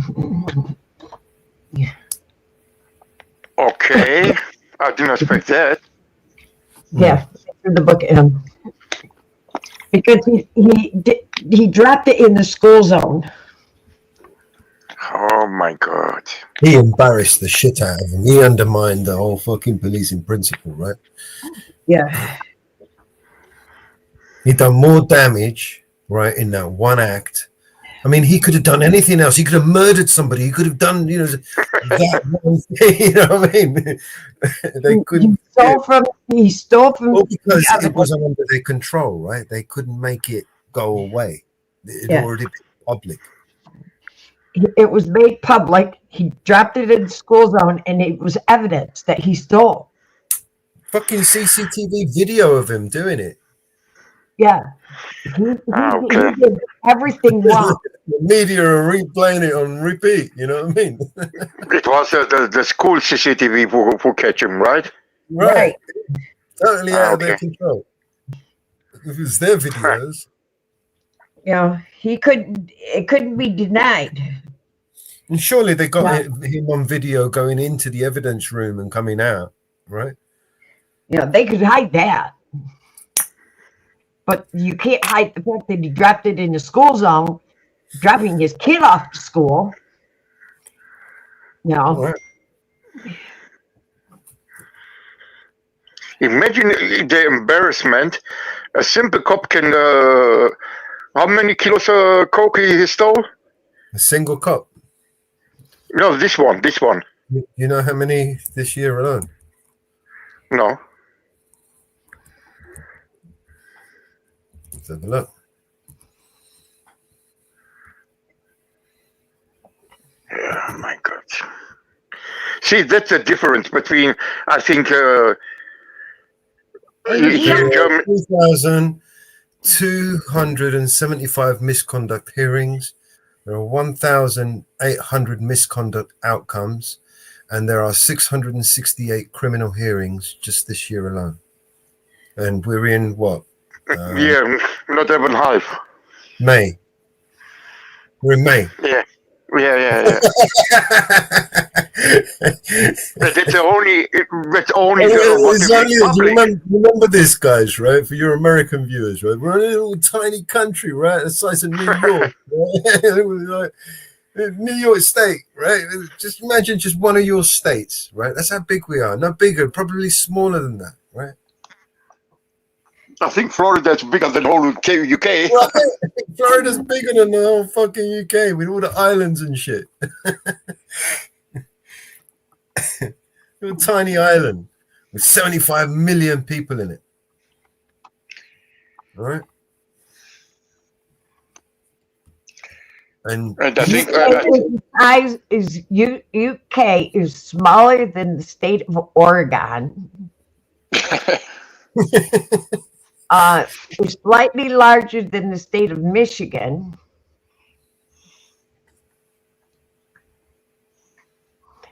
You know, I like this one, Mama Bear. Police officer told woman he hated women and enjoyed hurting them. The misconduct panel to hear. A police officer is facing serious allegations after reportedly engaging in an inappropriate sexual relationship with a vulnerable woman while serving in the force. The police officer is alleged to have begun a sexual relationship with a woman referred to as Mrs. A, May 2023, despite knowing that she was in a vulnerable state at the time. According to the allegations, the officer is said to have engaged in sexual acts with Miss A that went beyond what she said she had consented to. One such incident is alleged to have taken place while the officer was on duty.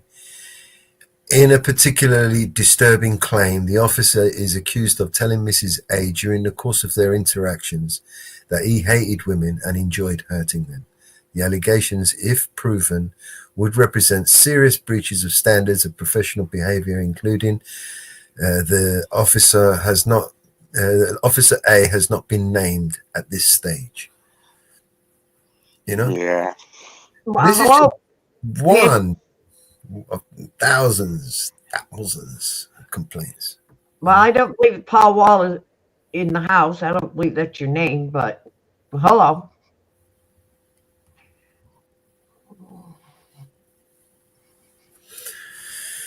Hey, Panthro.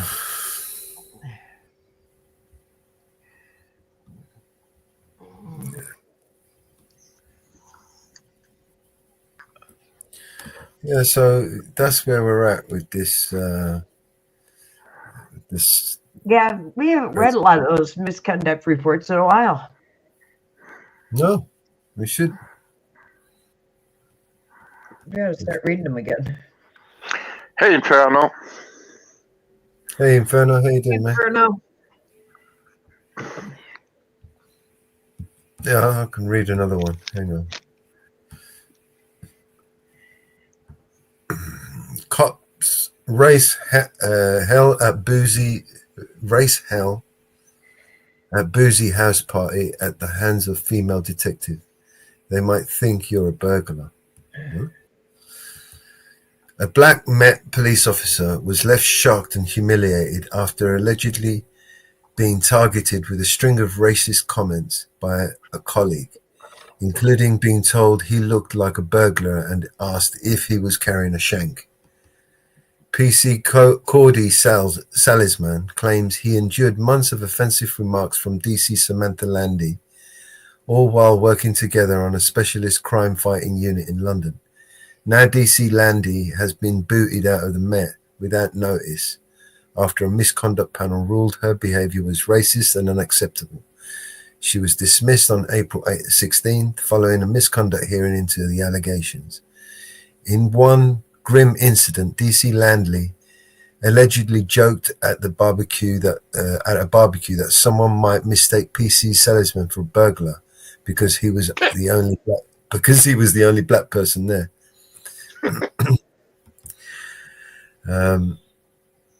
The event held at Detective Sergeant Nick Marsh's home on March 25th, 21, was attended by officers from the Met's Lifetime Offender Management Proactive Team. As Seligman made his way to the toilet, it's claimed that Landy quipped, "Oh, be quick, they might think you're the burglar." Seligman said the meaning hit him like a slap. That was the only black man present. He was one of the one who'd been seen suspicious. Speaking later to colleagues, he said he was shocked, confused, and vulnerable. Landy denied making the comment, but admitted it would have been discriminatory had she said it. But the nightmare didn't stop there. Just months later, at a leaving do, October 21, Landy allegedly spotted two black men walk into a pub and turned to a salesman, asking with a laugh, "They look like trouble, Cordy. Have you got your shank?" She was reportedly tipsy at the time. Salesman, once again, the only black person at the gathering, walked out furiously. Then at the team's Christmas party in December that year, this guy sounds like a snowflake. Landy allegedly brought up the shank comment again, and when challenged by Seligman about her racial jibes, she replied, "Because you're colored, lovey." Seligman said everyone present heard the shocking remark and collectively gasped. Shaken, he posted the word challenge in the team's WhatsApp group before leaving the party. He later messaged Landy directly, confronting her over her behavior. He claimed she apologized over the phone. She denies this, calling the accusations malicious and outrageous. Still, Seligman said at the time he believed her apology was genuine and hoped it was the end of the matter. But the final straw came in July 22 during the police op. Landy leaned into a vehicle where Seligman sat and allegedly said, "Cordy, we needed you because they was all calling us white pigs." Oh. Okay. Jesus Christ. That's funny. I mean, that's good. That's funny. Oh, shit.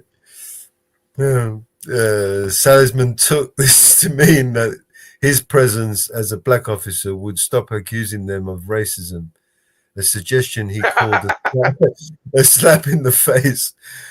One colleague admitted Landy's comment made him uncomfortable given her history of Seligman. Landy accepted making the comment but denied it was racist, insisted it was aimed at the group as a whole.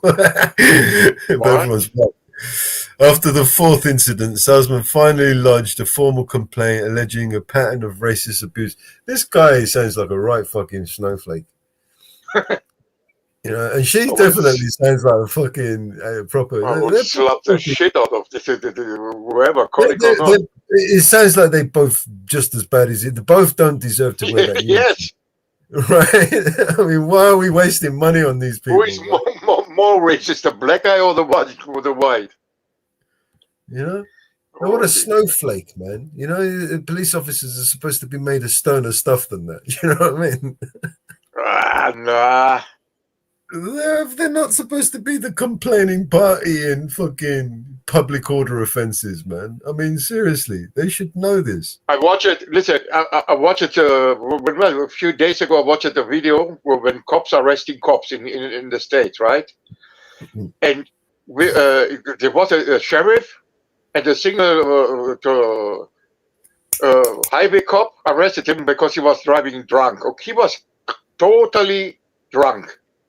He had, I think, 2.5 or something alcohol. And man, he sounded so beta and so interesting. Without the badge and the gun, they are nothing. If you get the uniform, the badge and the gun, if you strip them, they are completely insecure losers. Please, please let me go. Please let me go. Please let me go. We are colleagues. We are colleagues. And all in front of a camera. The camera is running. This one here is a racist cop. The shame of a racist cop. PC Christopher Conway exposed by his own colleagues. A boozed-up cop launched a vile racist rant on a train journey after a heavy night out, and then tried to blame it on all the drunken conspiracy by his own police colleagues. PC Christopher Conway, who downed up to 9 pints and more lager on a train, stood accused of hurling words like nigger, mongoloid, Allah Akbar in front of stunned passengers traveling from Newcastle. Instead of taking responsibility, the disgraced officer pointed the finger at a fellow officer, PCA, claiming that he had a row after he brought up a family issue and that racial slurs were entirely made up. Could be. You never know with these people. Who knows? Who knows? You know, there's 5 police officers and 4 of them start saying shit about you. You know what I mean? Bunch of insecure bitches. But you know, there must have been. I mean, wouldn't they have got witness statements, video footage from the train? Yeah. So he even claimed PCA was easily intoxicated and had conspired with 4 other people named only as person B, C, D, and E to falsely accuse him and lie under oath about what really happened that night. But a misconduct panel rubbished Conway's desperate defense, branding it utterly lacking in credibility and very unimpressive. The panel said the way PC Conway conducted his defense was gratuitously offensive, accusing 5 witnesses of lying and conspiring to support PCA through series of fabrications, even suggesting they had been coached on the way to say. They said there was a complete lack of insight, reflection or contrition, and described it as nothing more than an unwarranted character attack with no evidence whatsoever to support his claims. The panel emphasized the significant national concern over officers who behave in a racist manner, stating that PC Conway's behavior was erroneous and completely unacceptable from someone in uniform. Was he in uniform? In a damning judgment, the panel ruled that PC Conway was not truthful, saying his entire version of events was deliberate attempt to escape justice. The panel found that the balance of probabilities that the officer did use these slurs and shouted Allah Akbar during the incident confirmed serious misconduct. As a result, PC Christopher Conway was sacked by the force and his name has now been added to the College of Policing barred list, permanently banning him from ever working in law enforcement again. Oh, okay. At last something. Yeah. But, you know, here's a scenario. You know, could he have been easily set up by his other colleagues? I think anything is possible, but like you said, there should be witnesses. There you go. I mean, in a train, there should be some people who hear him saying that. Who knows? Well, you know, let's just say this was true, right? And he did do that, and he just got the sack for it. If that was me or you, we'd be in jail. So he did get off lightly. He just lost his job out of it. It's a big deal. You know, he's going to go and get a job in security. He's going to go and get a job somewhere else, go to McDonald's or something. He didn't go to jail. But me and you would go to jail for what he did. Guaranteed. No, listen, Melos, in all fairness, okay, I don't try to defend it, but okay, he was in duty. He shouldn't say that. He should stay professional. But screaming Allahu Akbar, I mean. Again, this is hearsay, right? Right. But I mean, that's what we're going by. Hearsay, 4 against 1. You know, this is what we're talking about. This is hearsay. At the end of the day, this is their word against his, and they are clearly, you know, against him. So they conspired against him. Is it plausible? Does he have proof that they have conspired? Maybe. No. But you know, if you know the truth, you know the truth, right? So it's proving it. That's the issue. So even if it is true and he can't prove it, the fact of the matter is, the possibilities that he could have been framed by these other 4 people is very true, very likely. I mean, this is how the police operate, right? They all band together, push someone out. They wanted to get rid of him? Guaranteed. Uh-huh. If they didn't want to get rid of him, they would have covered it up and none of this would have happened.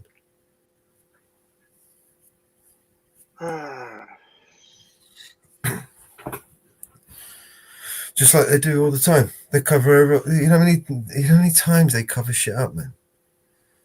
And when they don't cover it up, it's just all show. It's all show. Do you know what I mean? You've got to be seen to be doing something. That's all it is. But you know what? Listen, Melos. I know that some YouTubers try to this auditing thing here in Germany, and they all failed. Because here in Germany, the cops are not that aggressive. Seriously, from my own experience, when I walked through the streets here, wherever in Germany, cops will never make first contact with any civilian. They never. The first contact always comes from a civilian.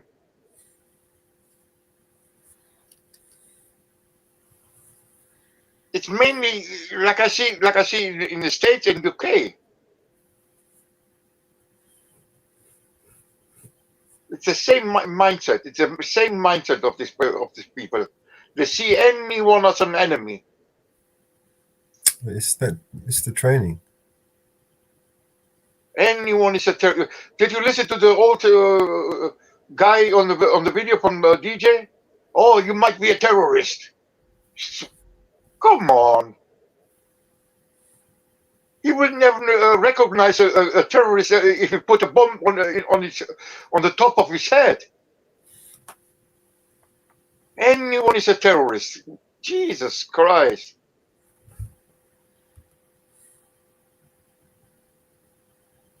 Now, this one's from Essex Police. Police officer to face misconduct hearing over alleged inappropriate behaviour while off duty.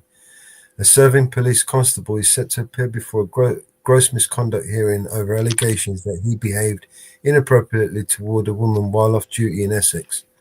PC Mawson is alleged to have approached a female member of the public between 9th and 10th of February 2022, grabbing her buttocks on 2 separate occasions and making inappropriate comments that reportedly caused her shock and distress. The incident is said to have occurred at a private location in Essex while the officer was not on duty. If proven, the allegations would constitute breaches of the key standards of professional behaviour expected of police officers, including honesty, integrity, authority, respect, courtesy, equality, and diversity. The public hearing is scheduled to take place at Chelmsford Civic Centre, Duke Street, Chelmsford, and will be chaired by Lucy Morris, Constable Lucy Morris, Chief Constable. Mawson will be given the opportunity to respond to the allegations during the hearing. Should the panel find that gross misconduct has occurred, potential outcomes could include a final written warning or dismissal from the police force. Yeah. And yeah, like I said, I can sit here all day reading these things. And we used to do this quite a lot. We used to read these. You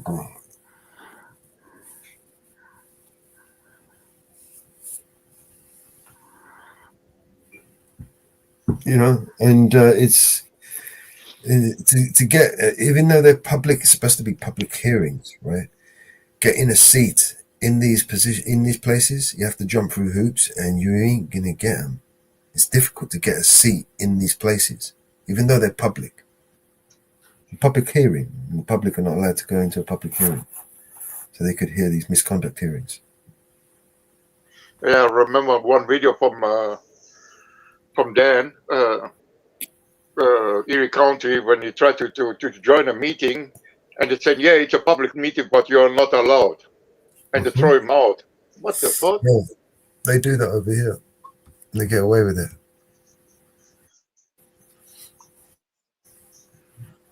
So the British people, they're just too laid back, you know.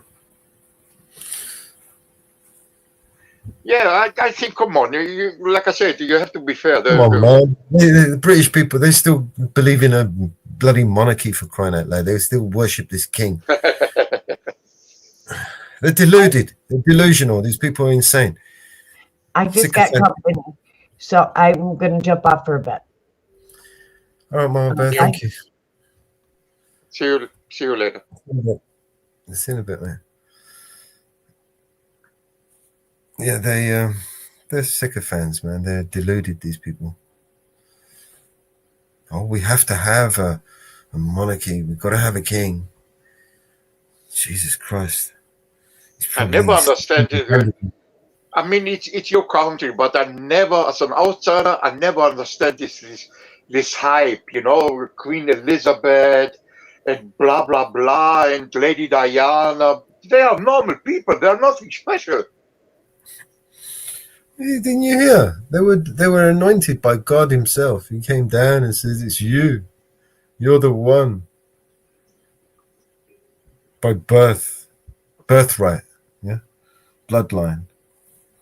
Jesus He was Christ! the holy- When I see all these parades, I think it was a few months ago when there was a big parade. All these horses and shit. I think it cost millions of pounds or whatever. For what? To worship a king? King, in my opinion, The fuck? kings and queens belong in fairy tales and history books. Yes. Not in today's day and age, like they like to say, in this current climate, you know, with the AI and the fucking unidentified flying fucking phenomenons. We don't need no kings and shit, man. We got AI, for fuck's sakes. Let's just replace the king with an AI, shall we? And then we'll have Skynet. Let's just fucking make Terminator a reality. Let's just do that. Let's just fucking make some robots that can just give them some, full autonomy over all our missile systems. I mean, because you know what that Golden Globe dome he's going to build, right? You know what that actually means? It means handing over the missiles, right? The rockets, basically, the capability of these defense systems over to the AI, for the AI to control which targets to hit, because it's going to do it in a fraction of a second. Right? You mean the new Golden Dome over here, saying? Yeah, it's an AI assisted fucking defense system, right? The AI is deciding where to launch and when to launch, right? Because it's quicker than it can respond quicker than we can. Okay, Melos, I know you're not going to like it, but I think an AI would be a better leader. He'll be a better king. Okay, better king, okay. A better king. God. He'll be a better god. Yeah, but look at what happens with human leaders or kings. I'm serious. What, would it be a better god? Because that's what we're creating here. Yeah, but AI, a computer, AI or whatever, can be, okay, it depends how you program it. This is a paradox. right? Can't be let me greedy. Can't be tell greedy. you, we're damned if we do and we're damned if we don't. This is a paradox that we're stuck in, right? We've got this AI. Do we create this AI with omnipotent fucking power over us, right? Or do we create an on and off switch? And if we create an on and off switch, who the fuck gets to control the on and off switch? Control it, yeah, okay. Right? Yeah. So you're damned if you do, you're damned if you don't. I would say, fuck that shit. It's too powerful in the wrong hands, so we don't need it, right?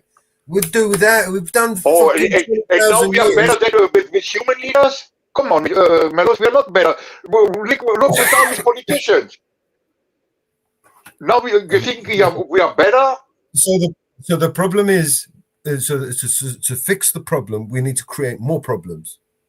That makes sense. We can't fix this problem. So let's go and make some I more think you problems. didn't understand what I mean. A computer, it depends how you program it, should be without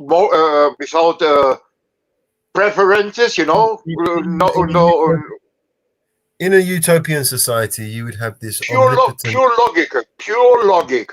Yeah, ideal situation. That's brilliant, right? But the problem is that the people who are going to create this technology, these technocrats, they're going to want to control it over and control us using this. That's the problem, yeah. This is the problem. If your local human have control over the AI, okay, then It's the ultimate controlling tool, right? I mean, you literally can control everybody with that. I know what you mean, yeah. Why would you even want to give that power, create that, bring that power into existence, and then give it to these psychopaths? These insane morons who fucking waste money like it's fucking, you know, like it's water running off a fucking waterfall. And then they want to tell us, dictate to us how we should spend our money when they can't spend the fucking, they don't know how to spend money. Right?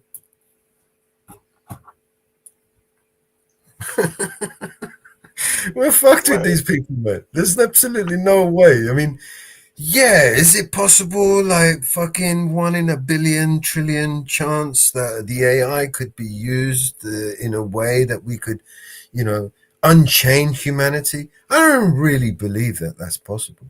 I think the whole point of the creation of the AI and the way it's allowed to be used in such a way is for it to be able more efficient control. Yes. Yeah, I get what you mean. Yeah. It's more harmful than good in every way.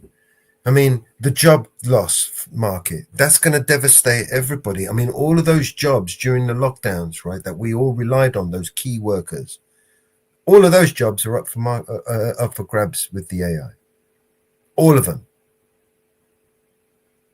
Logistics, stacking shelves. So it's, all of these stuff are already, the technology is already rolled out in some of these places. It's just a snip of a finger before they just roll it all out. You want to have cashless tills, cashless shops, you know, there's no staff, no nothing apart from security, because that's all you need is some dumbass fucking give him a high vis and a fucking gun and some handcuffs, and that's it. That's all you need, a dumbass on the door, right? And you're done. That's it. You know, no staff, no, you know what I mean? Can you imagine McDonald's and all of these places all automated? Uber drivers. No need for Uber drivers. Lorry drivers. No need for lorry drivers. Pickers, you know, like farmers, and no need for any of those, man. Now that you say it, you know, I ordered it from Temu, something, and you know what? This Amazon automatic bot delivered it. Okay. You know, I got a message on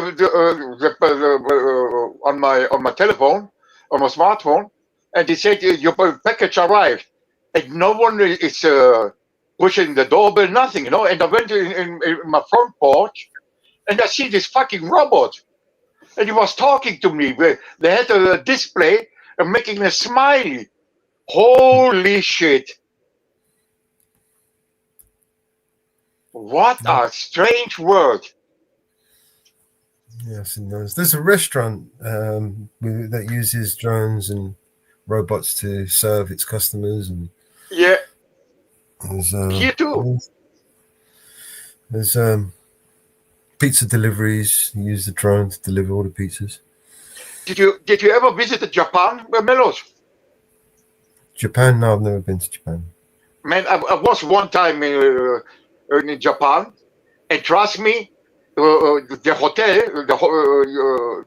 I was in. They have no staff, almost no staff. Anything is done by robots. If you have something delivered, the bot they put it in a machine, in a bot, and they drive it to your in front door with a robot. Anything automated. Automated, they can print you a house, man. There's a robot that will literally just fucking 3D print you a fucking whole house. A whole house. 3D printed. You know? Honestly, the whole fucking house. Come on, that's a good thing. What I saw on the video you showed me, man, I think that's a good thing that you can. But if you can print anything by yourself, imagine. I don't know how expensive these printers are. If anyone can print anything you want at home, Jesus Christ, people don't need to leave their homes anymore. No, you don't need. I mean, you can pretty much make anything you want, anything. Right. You need a tool, you can print it. You need sure, you know, there's some tools that you need a metal and stuff, but you can print the mold, right? Create a cast, and then pour your metal into the cast and create your tool. You know, there's so much you can do with a 3D printer. It's unreal. And it just started. This technology just started. Yeah. I see it coming like a enterprise. You know, this. You can literally buy print parts for your car, print you know, pretty much, you know, any tool you need, you know, any equipment that you need, a wall bracket, a fucking, you know, a hinge, anything you want, you can just print it. Anything you need. You know what I mean? You know, we're getting to like closer to Star Wars, right? Where you just that's what I mean, yeah.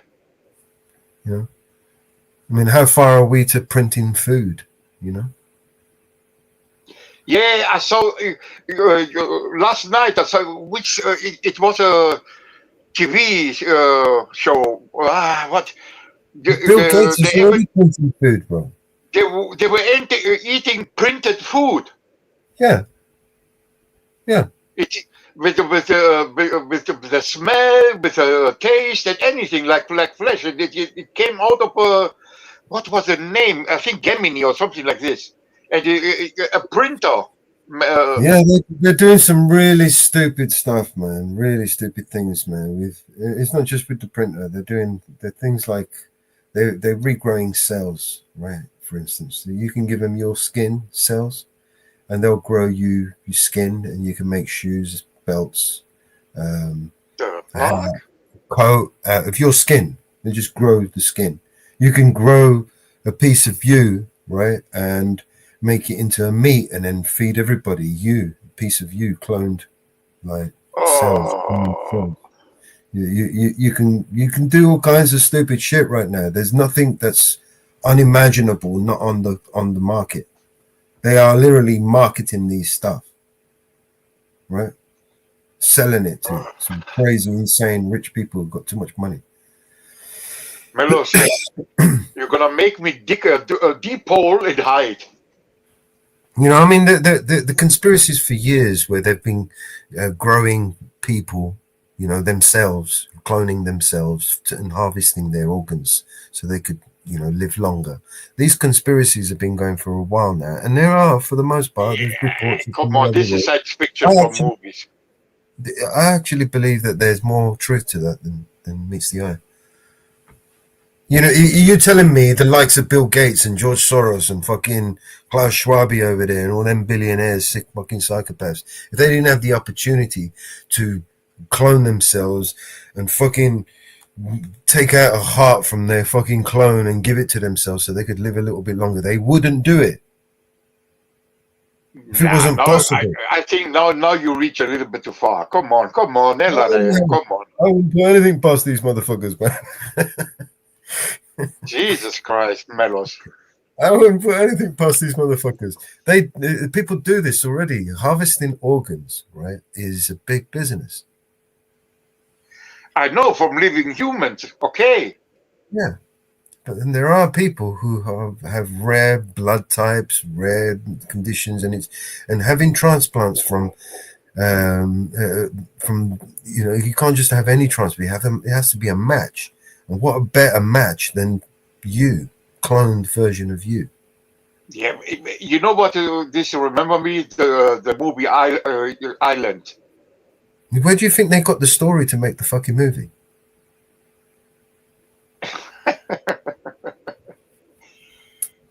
They were cloning all kind of people on these movies, you know, and the owners who paid for it had ownership of the clones to harvest all the organs. But this is a movie. Come on, Melos. Yeah. The fuck? You think this is in of all the things that you've seen going on in the past few years, you think this isn't in the realms of possibility, and that they wouldn't be all over it if it was possible? Yeah, these people who are doing fucking what do they call it? Fucking those experiments they're doing with the viruses, with the T-virus. Yeah, the Umbrella. what do they call it? Genetic experiment and shit. Oh my Yeah, God. you know all that shit they're doing over there, and they're not gonna fucking clone themselves, man. If they could, they clone sheep. You know what I mean? I mean, all the meat that we're eating is all fucking the same carbon copy, right? I mean, they're all cloned. Melos. Shut up, man. Oh my God. It's true. Everything we're eating, the chickens, the fucking, it's all cloned shit, right? We're eating cloned meat. You know what I mean? And pretty soon it's going to be fake meat. And you know the meat, especially the chicken, how much water they pump into that shit just to bring the weight up, right? And they pump a chemical into it that will make it, preserve it a little bit longer, you know, to make it shelf life a little bit longer. Yeah, Dude, I know. they're poisoning us, man. This shit is fucking toxic to the human body, man. There was a big scandal here in Germany, but they were feeding cow meat, you know, in pellets, pressed in pellets, cow meat to cows. So basically, a cow eating a cow. Exactly. They're fucking cannibalizing them. They're feeding them. Cannibalism.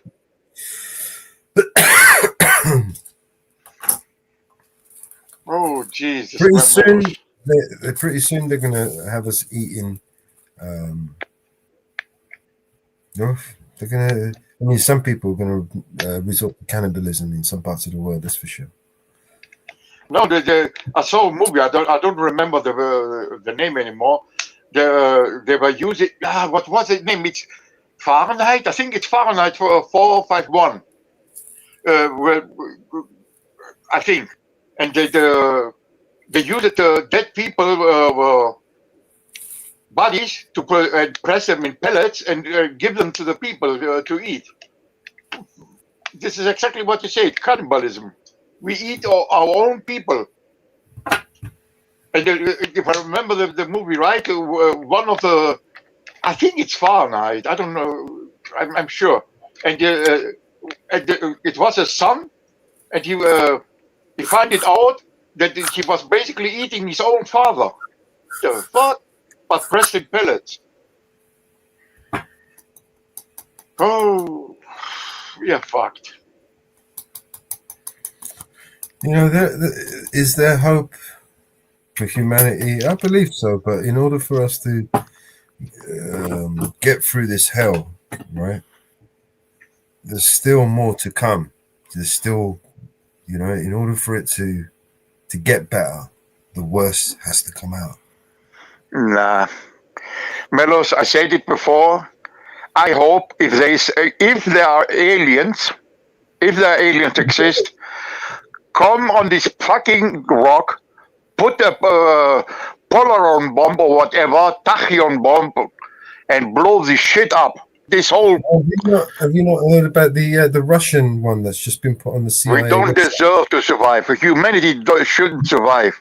We are horrible. There's a new breaking story, and it's just been put onto the FBI website. Apparently, there was a UFO in Russia that attacked the Russians, and there's some pretty fucking science fiction-y fucking story, basically, and it's on the CIA website, and they've just reported. Let me see if I can bring up the story. Yeah, I don't know if I can trust all this UFO shit. Well, it's on the CIA website, so it's got to be true, right? I mean, it's an old tool. Spread misinformation wherever you can. So even if there is something truth, no one gonna believe it.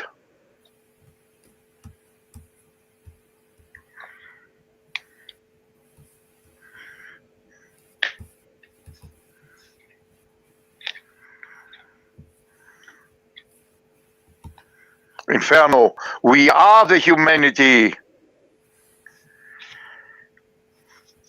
Fuck, seriously. I know it sounds horrible, but humanity don't deserve to survive. We are horrible.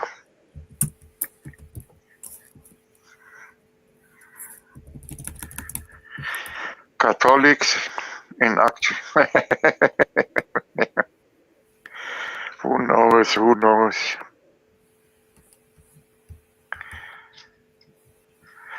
There are so many theories, you can't be sure what's true and what's fake. But you can guarantee that most of it is fake, at least 90% or more than that. That's what I mean, Melos. 99% of everything we know is a lie. Okay, but how can you decide what's the 1% where it's not a lie? Can you? No, I look for something that I can prove. If I can't prove it, verify it. It's not true. Yeah, but Josephine, everything. And you can't go wrong, innit? It's all lies. Don't lie to me. Fucking I know not all humans are evil, Josephine, but the majority, for me, 99.9% are worthless, according to my experiences in life.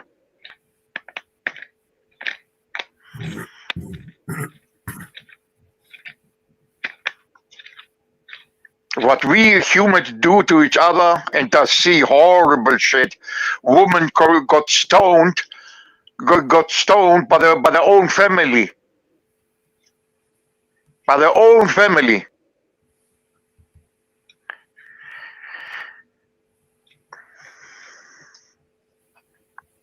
Even if we are gone, no one is gonna miss us. Fuck that. We are nothing special.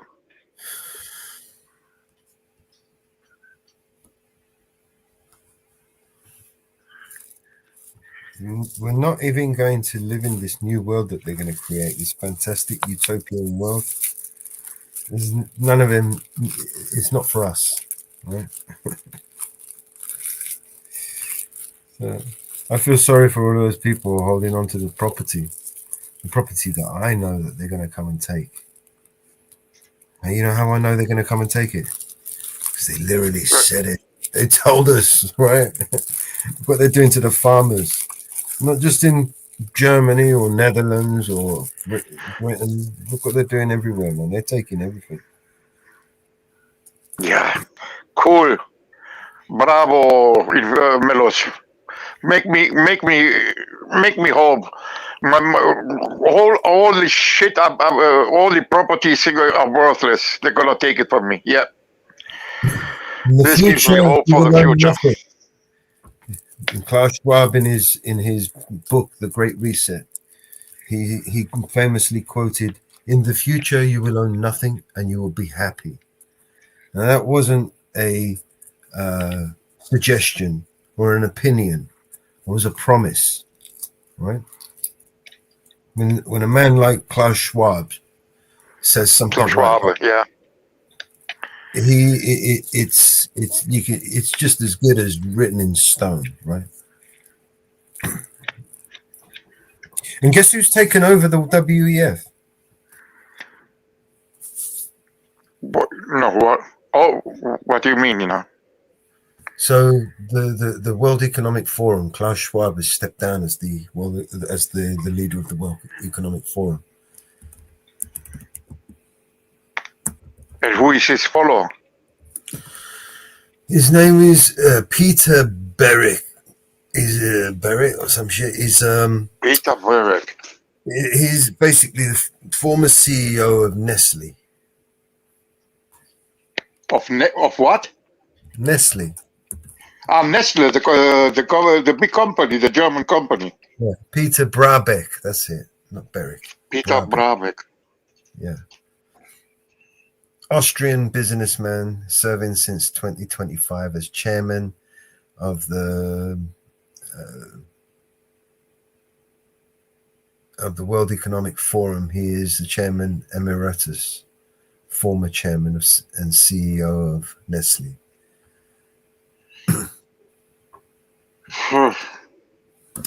This guy. Let me bring him up and show you some of the shit that he's known for saying. He's known for saying some controversial shit, right? This guy, you know, I mean, if you know, Nestle owns fucking all the soft drink companies, Coca-Cola, the lot of them, right? And he drains rivers to make his drinks, right? And this guy, he wants to lecture us, right? Let me bring up this picture. Yeah, there's a big scandal here. The drained underground water, and to make this table water, to fill up the table waters, you know, a big factory, and they reduced the underwater level that much that people can for rely like farmers and shit can have enough water for the agriculture. You know what I mean? They drain it so much water, they use it so much water that there is no water anymore. You know, in parts of Africa, right? Coca-Cola is cheaper than water. How's that even possible? Good joke, right? They have enough. This is chairman of Nestle. There are apparently some misconceptions about my ideas on water. Let me make it clear from the beginning. I have always supported the human right to water. Everyone should have enough clean, safe water to meet their fundamental daily needs. About 50 to 100 liters per day. But not to fill a pool or wash a car. There is a difference. We must transform the way we think about water. By 2025, 1.8 billion people will be living in regions without enough water. Water scarcity is the greatest challenge we face today. And we need to start recognizing water as a precious resource. Therefore, water should be better managed, should be better valued, and has to be better preserved. If we give water value, there will be an incentive to invest in looking after our supply. You know, most of fresh water we use up to 90% in fact, is used in agriculture. As a food producer, we depend on the long-term sustainable availability of this precious resource. In our factories, we have reduced our use of water by more than half in the last 10 years. Yeah, we're not they're alone. pissing it now. That's we what work with others to exchange ideas and innovations and to advocate on the importance of water. I'm glad water is top of the agenda today. It's where it should stay. And thanks you for taking the time to be part of this conversation. Yeah, right.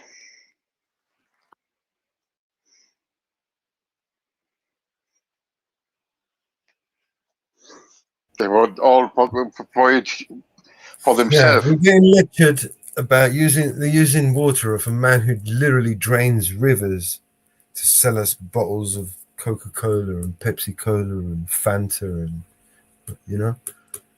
This guy, I mean, get me anybody else, man, but you're going to get me this guy. His company pays billions of pounds in fines for fucking fucking disasters that it's left around the fucking world. And they're going to give us, and this guy's going to give us a fucking lecture, right?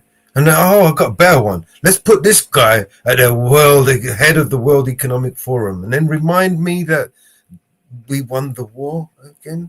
How did that work?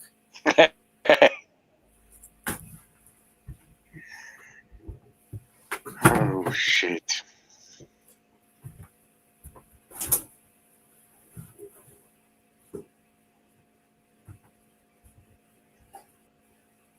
I know Nestle has so many companies under them. They own so many of them.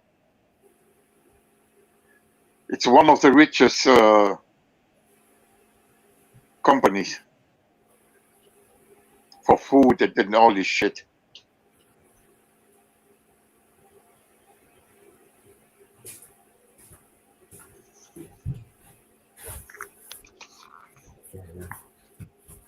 That's right, put the kettle on. Oh. Oh.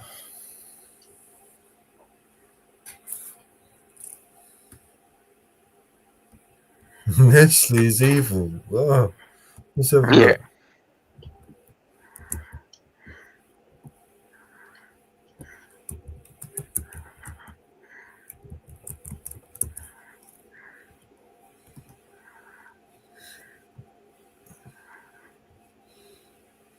Most of them are.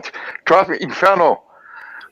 Back in the day when I was more active, I met with the CEO of Sony Europe, Klaus Sommer.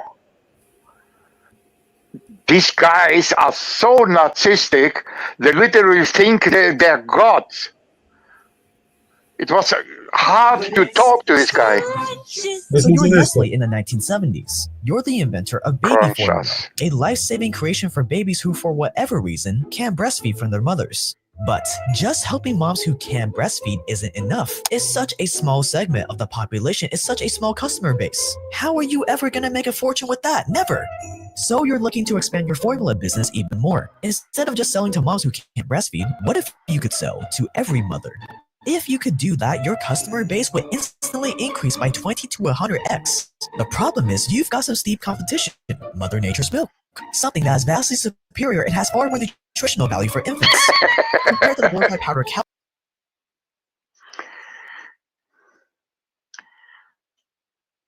Sorry. The audio is gone. But Jake, if we did that, wouldn't we be intentionally making babies malnutrition? Well, yes. So anyway, it's okay you now. need to convince the world that formula milk is 1,000,000 times better than breast milk, which means you need a little bit of propaganda. Paying doctors to peddle your formula, and the Nestle campaign that was concocted would turn into one of the greatest medical scandals of the 20th century, from the biggest food company in the world. Ever notice when you're making up some pick, you stir until it's rich and thick? You hate to take that first little sip, because you know it'll be gone in a sip. It's so rich and thick, and chocolate that you can't drink and so if it's quick. That's the saddest sound I know. Coffee, doctor? Oh, fine.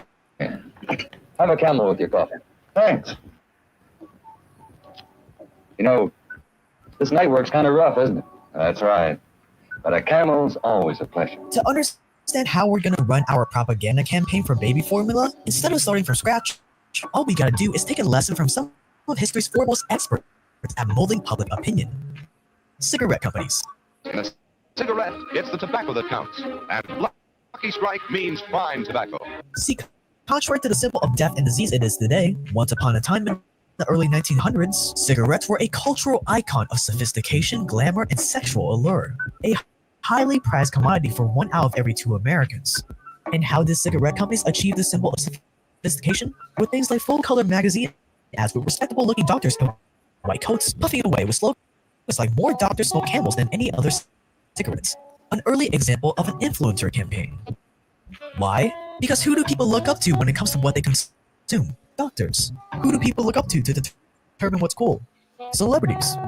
We know with mathematical certainty that large numbers of people will follow the advice of their doctors because we understand the psychological dependence men have on their physicians. So if our goal is to get mothers to choose baby formula over their own breast milk, all we gotta do is to get their doctors to tell them to. So you start Nestle's 1970s influencer campaign to basically get doctors to say, formula good, breast milk bad.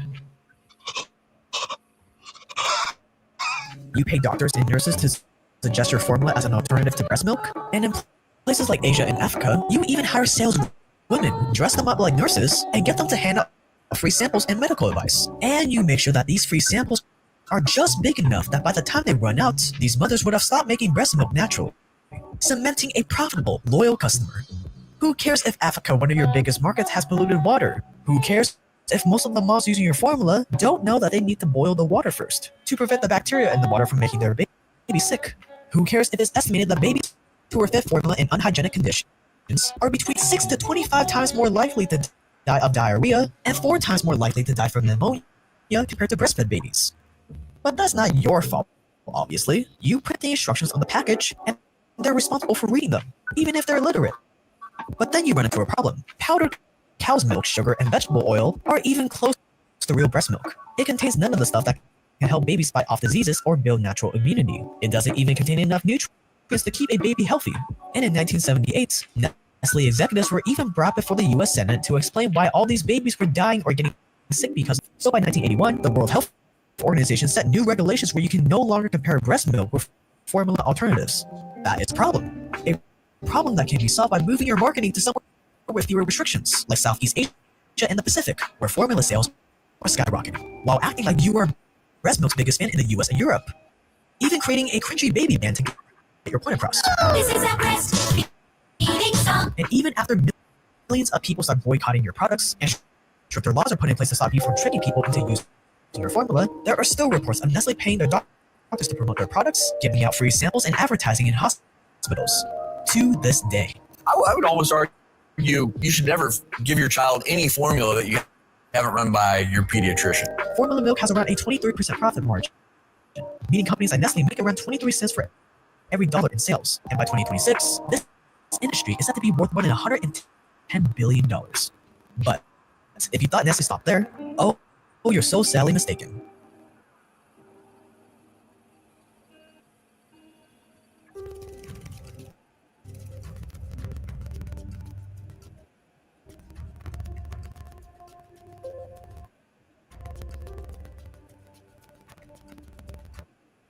What is the number one thing humans need to survive? Aside from food, it's water. That's why the water business can be very lucrative if done right.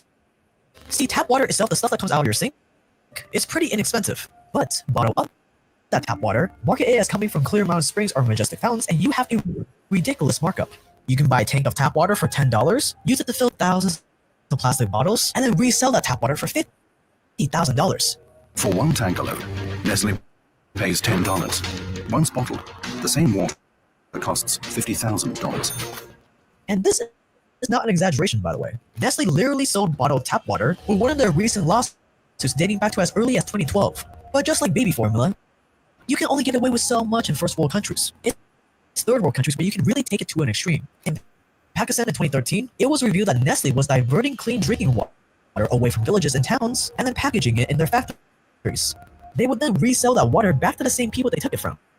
Honestly, it's pretty genius if you ask me. The people in these towns were forced to drink dirty, polluted water because they couldn't afford to buy the bottled water that was actually theirs to begin with. Here is what the chairman of Nestle had to say about whether or not everyone should have access to water. Die eine Anschauung, extrem würde ich sagen, wird von einigen von den NGOs vertreten, die darauf pochen, dass Wasser zu einem öffentlichen Recht erklärt wird. Das heißt, als Mensch sollten Sie einfach Recht haben, Wasser zu haben. Das ist die eine Extremlösung. Ja, halt's Maul, ey. Dummes Gesabbel. He clarifies his position. I've always supported the human right to water. Everyone should have enough clean, safe water to meet their fundamental daily needs. But if you thought Nestle stopped there, you are still sadly mistaken.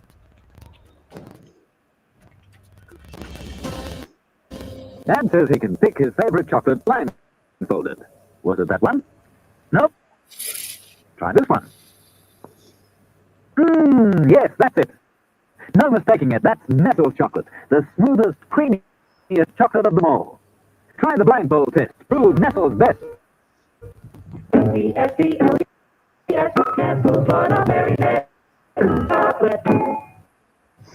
Nestle baby formula? Bad. Nestle bottled water? Bad. But at least your candy is okay, right? I mean, what could be more innocent than a Kit Kat? Wrong again. 3 million tons of chocolate is eaten every year. But have you ever wondered where those cocoa crops come from? Well, a good chunk of it is grown in Africa, including the ones used by Nestle, which can involve a lot of child slavery and forced labor. Chocolate is one of the products Nestle is most famous for. Kit Kat Bar 1 and the Milky Bar are all Nestle chocolate bars. And let's face it, coca is expensive. You have to bring it all the way from Africa, which is already eating into your profits. So what do? You tap into the cheap labor market. More specifically, you start buying cocoa beans from farms that used forced child labor to harvest the beans. And it was all going according to plan until the year 2000, when a report came out that Nestle, Cadbury, and Mars were all guilty of buying blood coca, and that they knew about it all along. Nestle promised to free its chocolate candy from slave labor by 2005. It missed that deadline, and all the deadlines after that. The excuse, quote, the use of child labor in our coca supply chain goes against everything. Melos, pause it, please. Child labor is a top priority for the company. End quote. Melos. Which often people even angry. Come ti fornire oggi, Nora? L'extra bolina cancicati. Come ti fornirono? I can try and restart it. But you guys get the message, right? Yeah. Bad. You know, there's bad, and then there's fucking hell. I mean, I'm gonna sound stupid. How many years we have we humans exist on this earth?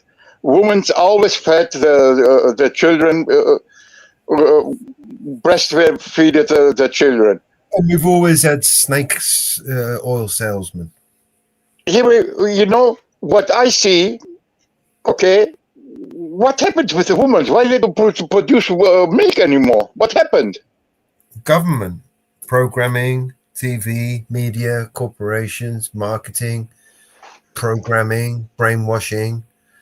We've gone through a series of devolutions, right? Each generation has been deliberately dumbed down, right?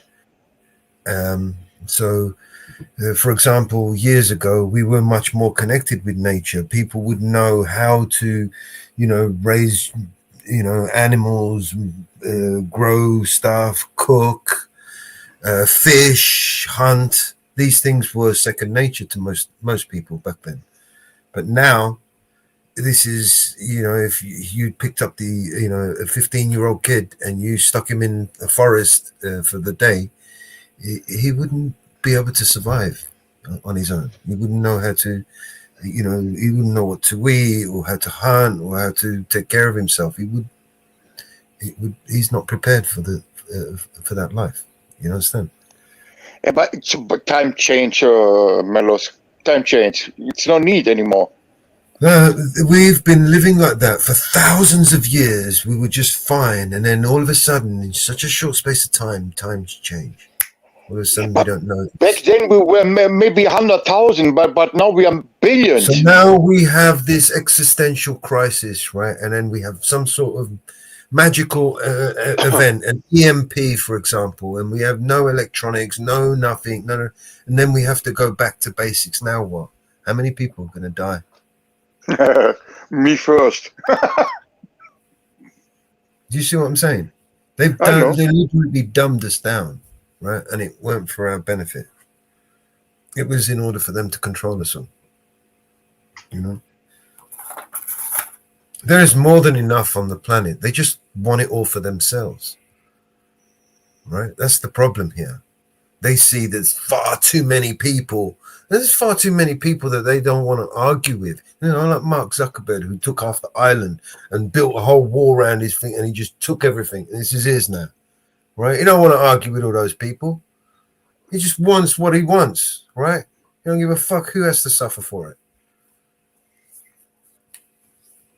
Don't care who he has to take. What island he has to burn to the ground to take to get it.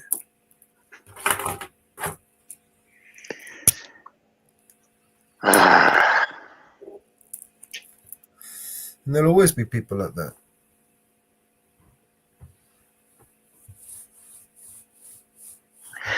That's exactly what I mean, Marcy. I'm not gonna lie. My kids, none of them were breastfed, and I always ask myself, what happens with a woman lately? What makes them go dry? It's also down to what we eat, right? Because, you know, your body's going to convert what you eat into those, you know, if you're not eating enough protein, how are your body going to produce that protein? Okay, my wife is skinny, I know, but still, even she's, I don't know. I don't understand why so many. We most of us are ill. I mean, the majority of the population, right, are taking some form of medication from the doctor. Right? Sure. So we're constantly polluting ourselves, right, with all these toxins, right? Without any research, without any knowledge of what those toxic chemicals could do to our bodies later on down the road. And then even the doctors don't know. Even the doctors who prescribe this medicine. Because it just means more work for them, and they get paid for it, right? They don't care. You know what I mean? It's like mechanic, right? You know, you're gonna come back in. I'm gonna get you on the next fucking MOT. Do you know what I mean? They learn it from the books and repeat it, and they don't even know what's really inside of this shit.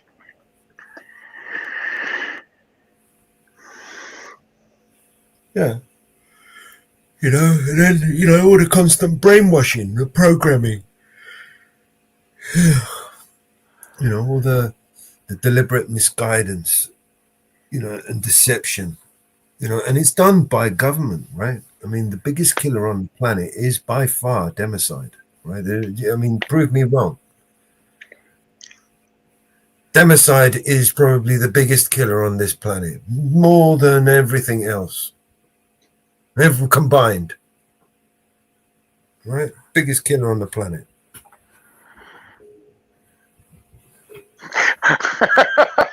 I drink breast milk till this day. Oh my god. Yeah, that's a bit gross.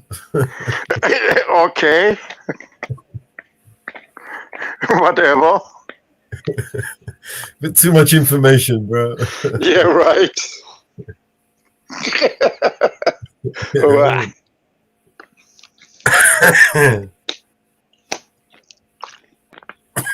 Sounds like a different channel.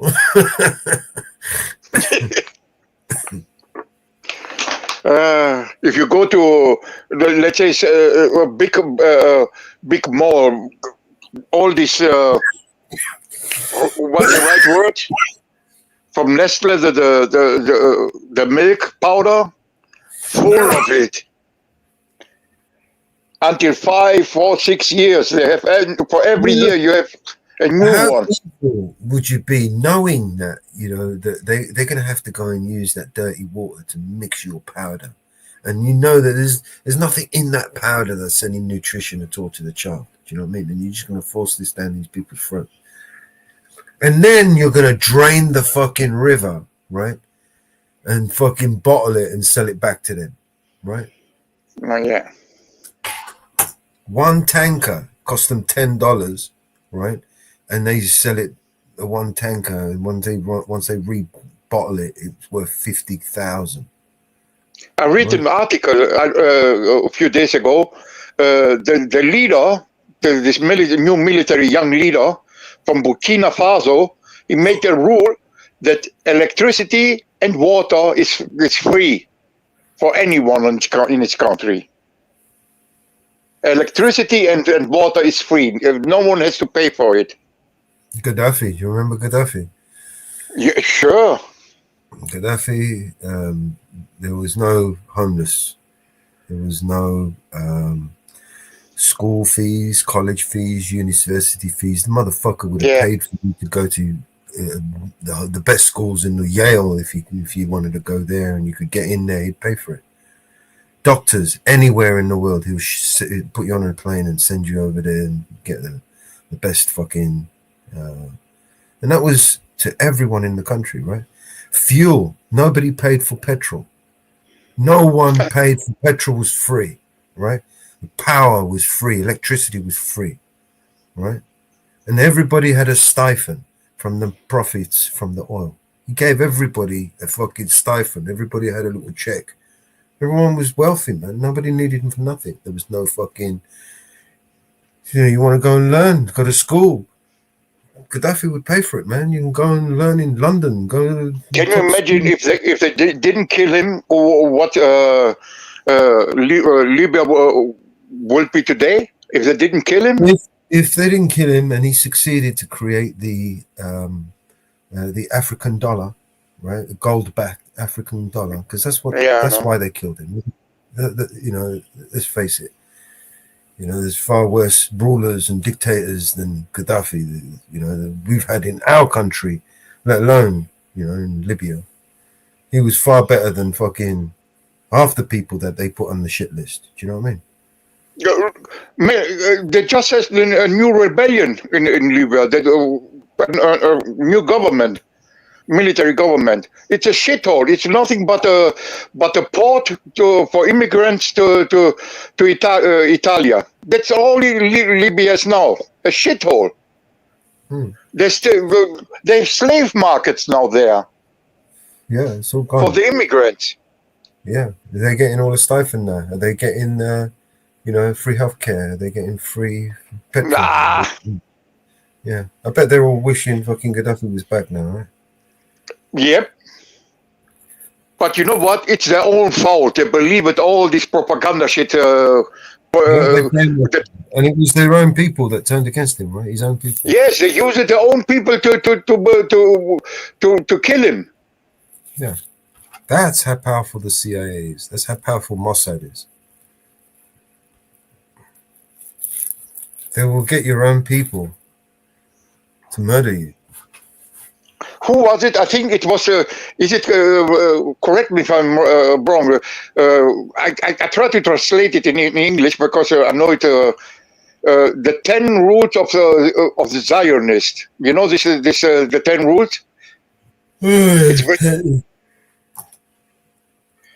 To infiltrate, how to take over a country silently, spread misinformation and shit. And split the people. I don't know the exact translation. It's written by a Russian, by a Russian guy. The 10 roots to take control of by the Zionist. That's how they still follow this 10 roots. Fuck! I can't translate it in English perfectly. Fuck, my English sucks. Well, we should get the AI to translate it. Right? What was her name? Judy? No. Lisa. Lily. Lily, yeah. She's a Russian bird. Oh, is she? Yeah. She gets, when she gets frustrated, sometimes she gets more Russian. She can't. Yeah. Yeah. Lily, speaking some strange language. Yeah.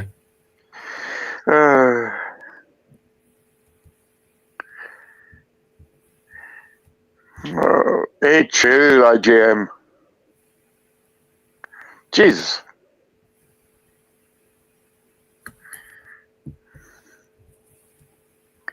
Strap your seatbelt, bro. It's gonna get crazy. Okay.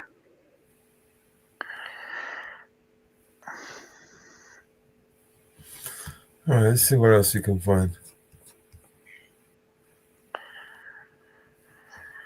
Man, slowly I can't understand why you are so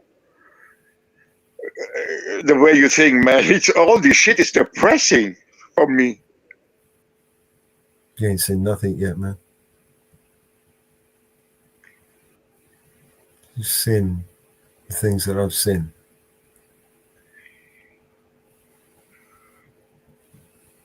You're gonna make me sell some property I have and buy a few kilo of gold. Yeah, just make sure you wear it or something. Stick up your ass. See, that's the next problem. Where to hide it? Right. And if anyone gonna find out, hey, listen, I love my family, Melos. I love my family to death. My cousins, my uncles, anything, my mother-in-law. But if they find out I have a few kilos of gold, damn. They'll dig you up for it. They are the first one who robbing me. You know that. And they won't wait for you to go either. Right? I don't know, man. I mean, living off grid, it sounds wonderful, man. I wish I could live off grid. If I wasn't so fucked up, I would. It sounds good, Melos. You sound. It's not an easy thing to do. You make it sound like anyone can do it. Come on, you, me, and most of us are too binded on the system. It's not like you can go and fucking, buy an island and just forget about the whole world and just live there and just, forget everyone. It's not even about that. I mean, shit, there's no place on earth. There is no place on earth that's a safe haven. Okay, Melos. Once you realize that, all you can do is just enjoy your time where you got it. Yeah. Yeah, I mean, there's no taking it with you, man. You know what I mean? So you might as well do some good with it. Yeah, but like I said, Melos, it's not anymore about us, Some people have family, kids, grandkids. I feel so sad for them. Yeah. And their kids who will be born into slavery. I really hope you're crazy, Melos. You're crazy and you're not right. I need to. I absolutely agree with you. If only 10% you say it's right. Oh, fuck.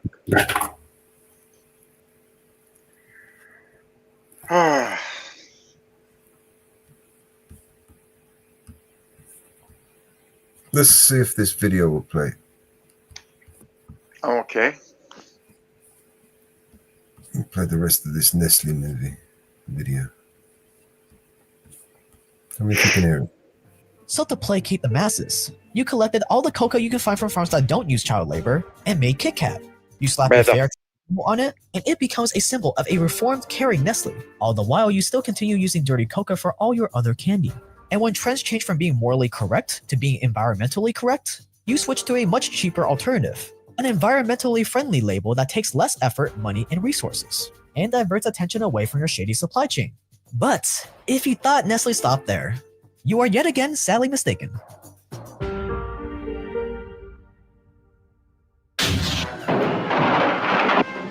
I see automation displaces labor in your organization too, Dr. Sloan. Ah, Captain Q.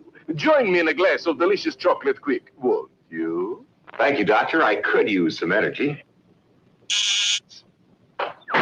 Incidentally, one of those torpedoes you fired at me was circling, and you're sunk. Toodaloo, Captain Q. Some people will do anything to get rich quick. Toodaloo. Ethiopia is one of the poorest countries in the world, and in 2002 they were in the middle of one of the worst famines in history. What does this have to do with Nestle? Well, in 1986, Nestle bought a German company based in Ethiopia that had been nationalized in the 70s.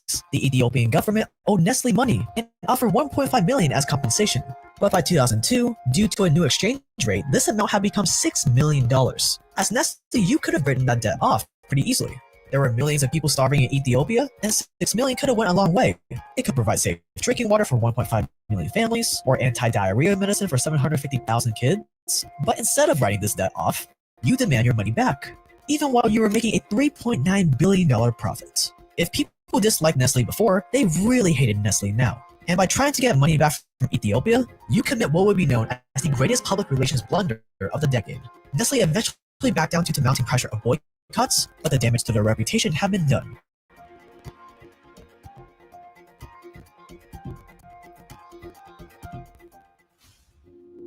We make video essays, documentaries on the most provocative stuff in the world of money, power.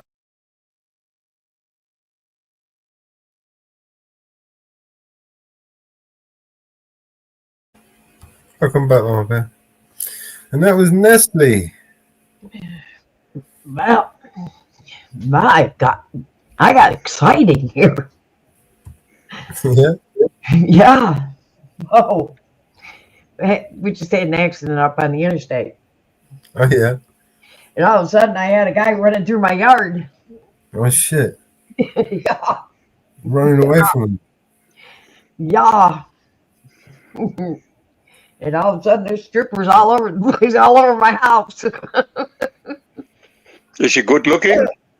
Yeah, I didn't get a good look at him. He was running. He was running. I had sheriffs, I had state troopers, the whole freaking road flooded with them. Should have got the camera out, Marvin. I didn't have time. That guy was running. Get some CCTV. He was a lightning bolt. He was a lightning bolt. They caught him on the next road. I mean, a mile down the road, mile and a half, 2 miles from my house, where they caught him. There's no point in running, man. There's absolutely no point. That guy was running. Yeah, you just give him a reason to fucking hurt you. He was a lightning bolt. He was a lightning bolt. He was drunk on his ass, too. No wonder why he fled the scene. He was drunk. He was drunk. I feel sorry for the people that were injured because they did transport people. But he was a running. He was running. But he picked the wrong road. He picked the wrong road to go up and try to hide on. He did pick the wrong road because they're all hunters up on that road. They're all hunters up on that road. Wrong road to hide on. Because they're all hunters. And if he thought he was going to fix some of those cabins and places, they aren't cabins. They all people live in those. They all live up there. They ain't hunting cabins. Those cabins people live in. Mm. They may be log cabins, but they all live in them cabins. So, hey, Marcy, how are ya? How you doing, Marcy? Hey, Inferno. So, we got excitement on the road.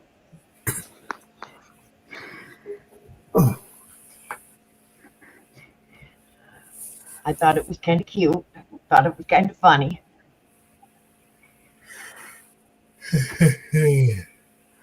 So we had excitement for today.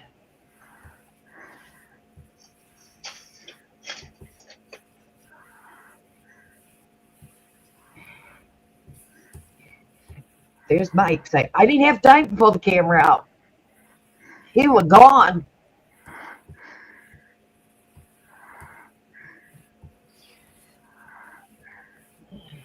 I don't even think he had time to strip his clothes off. He was gone.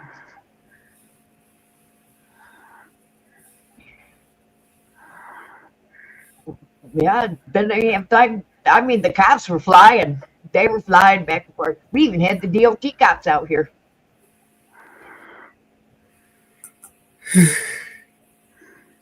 That's unusual to have DOT cops.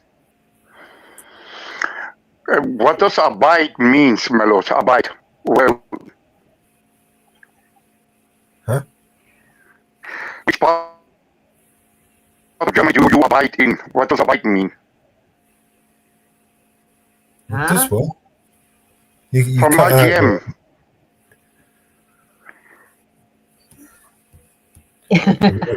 AJM. I'm reading. Yeah, which? I'm reading a message from him. I don't understand what does abide means. Abide. Yeah.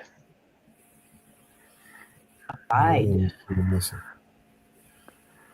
Read the message from RGM. Which? Oh, fuck that. I'm gonna Google it.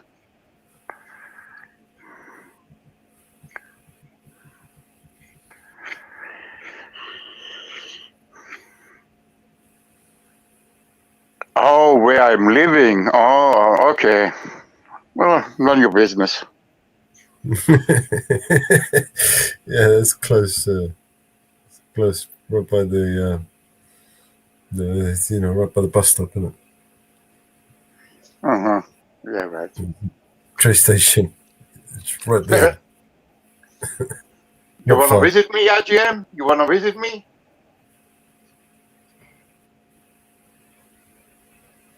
Abide. Oh, abide. Yes.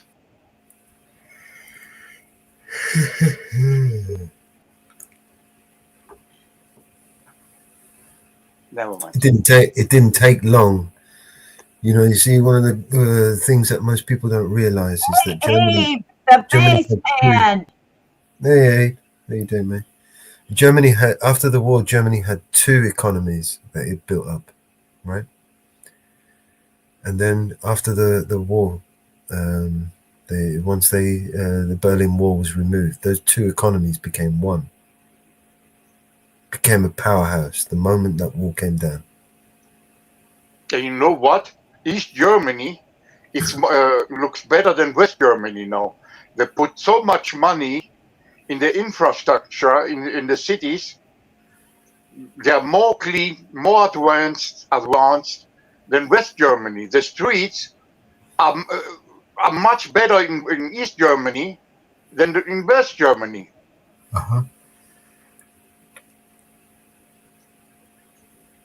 And all this money from West Germany. That's a little bit, that's why East Germans and West Germans don't like each other still. If you go to Dresden in East Germany, it looks much, much better than if you go to Frankfurt in West Germany. Well, they started with a zero deficit after the war, whereas every other country had to borrow money. They mysteriously didn't need to borrow any money because their corporations were Well, they all had of a sudden, millions was available. All of a sudden, and every East German people, they got 500 euro. Every one of them. Every 20 million East Germans. All of a sudden, there was money for them. What the fuck? Yeah, Operation Paperclip. Every day you hear them, there's not enough money for this, not enough money for that. And then... Have you heard of that? Have you heard of Operation Paperclip? Yeah, sure. I think so. Yeah. Where the Americans basically recruited all the... the German scientists. Yeah. It wasn't just Fryer from Braun. Yeah, but it wasn't just scientists. And those German scientists were actually folded into the government. They created new departments like NASA and some other departments. Yeah. And they say that we won the war, right? Because that's what you do when you win the war. You join forces with your enemy. Yeah. All of a sudden, they are no Nazi anymore. Right? Just more proof that the war was just a cover. It was just a way of stealing the wealth and transferring the wealth from countries, for example, those powerful countries that didn't need the bankers, that could resist the bankers. But, the Hegelian dialectic, you create a problem, and then the solution. Now, those rich folk in Greece, they need to borrow money all of a sudden where they didn't need to before. Yeah. You understand? I know. We got sold out, Melos. We got sold out. BASF, Bayer, Siemens. We got sold out. That plane crash that we showed earlier this morning, that was into a military housing. Oh, what coincidence. More coincidences? So many coincidences this year. This year I'm going to name it the Coinkydink. That's it. This year is the year of the Coinkydink. That was into military housing. And I think that is Marines. That is Marines there. A military plane or civilian? Military.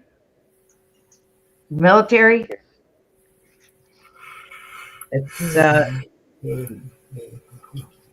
military plane lands on a. Wasn't a military plane. No. Military housing that. Right. So it was a civilian plane landed on a military. Yep. Not on a base, but some Marine's house, right? Right. It hit housing. But it was out of the blue. Just like a coincidence, of all people. I mean, you could have 5 inches to the left, 5 inches to the right. You would have hit something else, right? But no, you had to hit that spot, right? And that wasn't a coincidence, by the way. There's nothing to see here. It was a Cessna 550, private Cessna plane. Oh, it's small. Military housing. Nothing to see. Yeah. It was a business jet, but it was military housing. A mile and a half from the runway.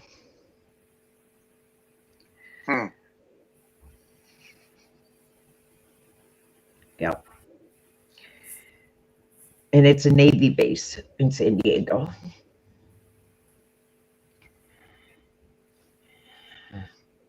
Yep. I thought it was Navy.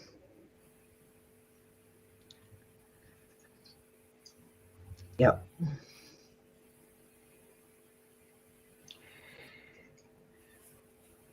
Yep.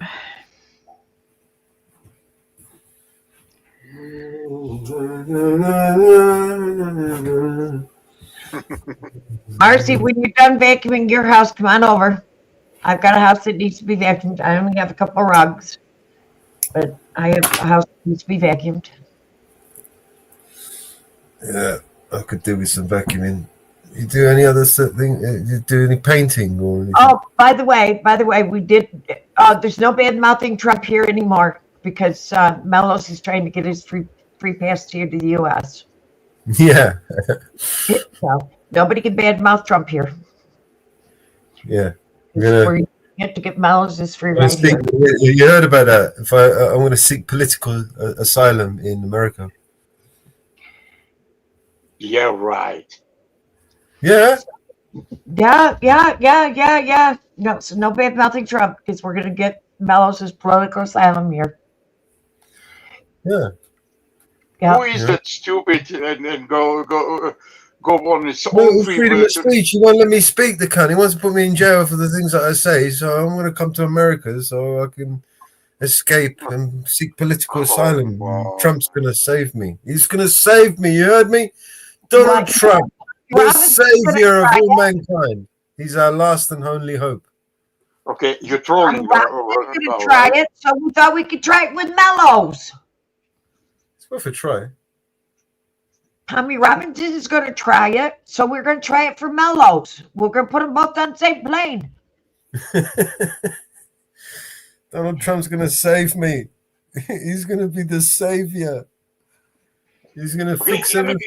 Are you guys trolling now? Apollo! Pay attention, man. Stay with the program. Stay with the program. I'm going to get asylum over there, man. That's right. Nice guy. He's a good guy now. That's right.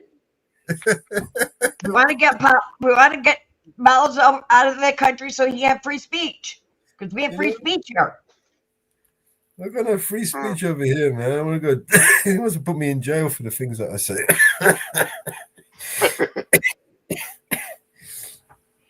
There's no such thing as free speech over there. You know what I mean? I'm going to apply to Donald Trump personally. I'm going to get on a dinghy.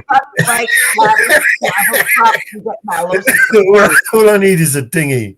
And I'm going. I'm out there. I'm on my way. I'm going to just paddle all the way over there. Pretend you are from Libya and your name is El Mahmoud Arad. No. I've got my plan is Keir Starmer wants to put me in jail because of my YouTube channel. So I need political asylum.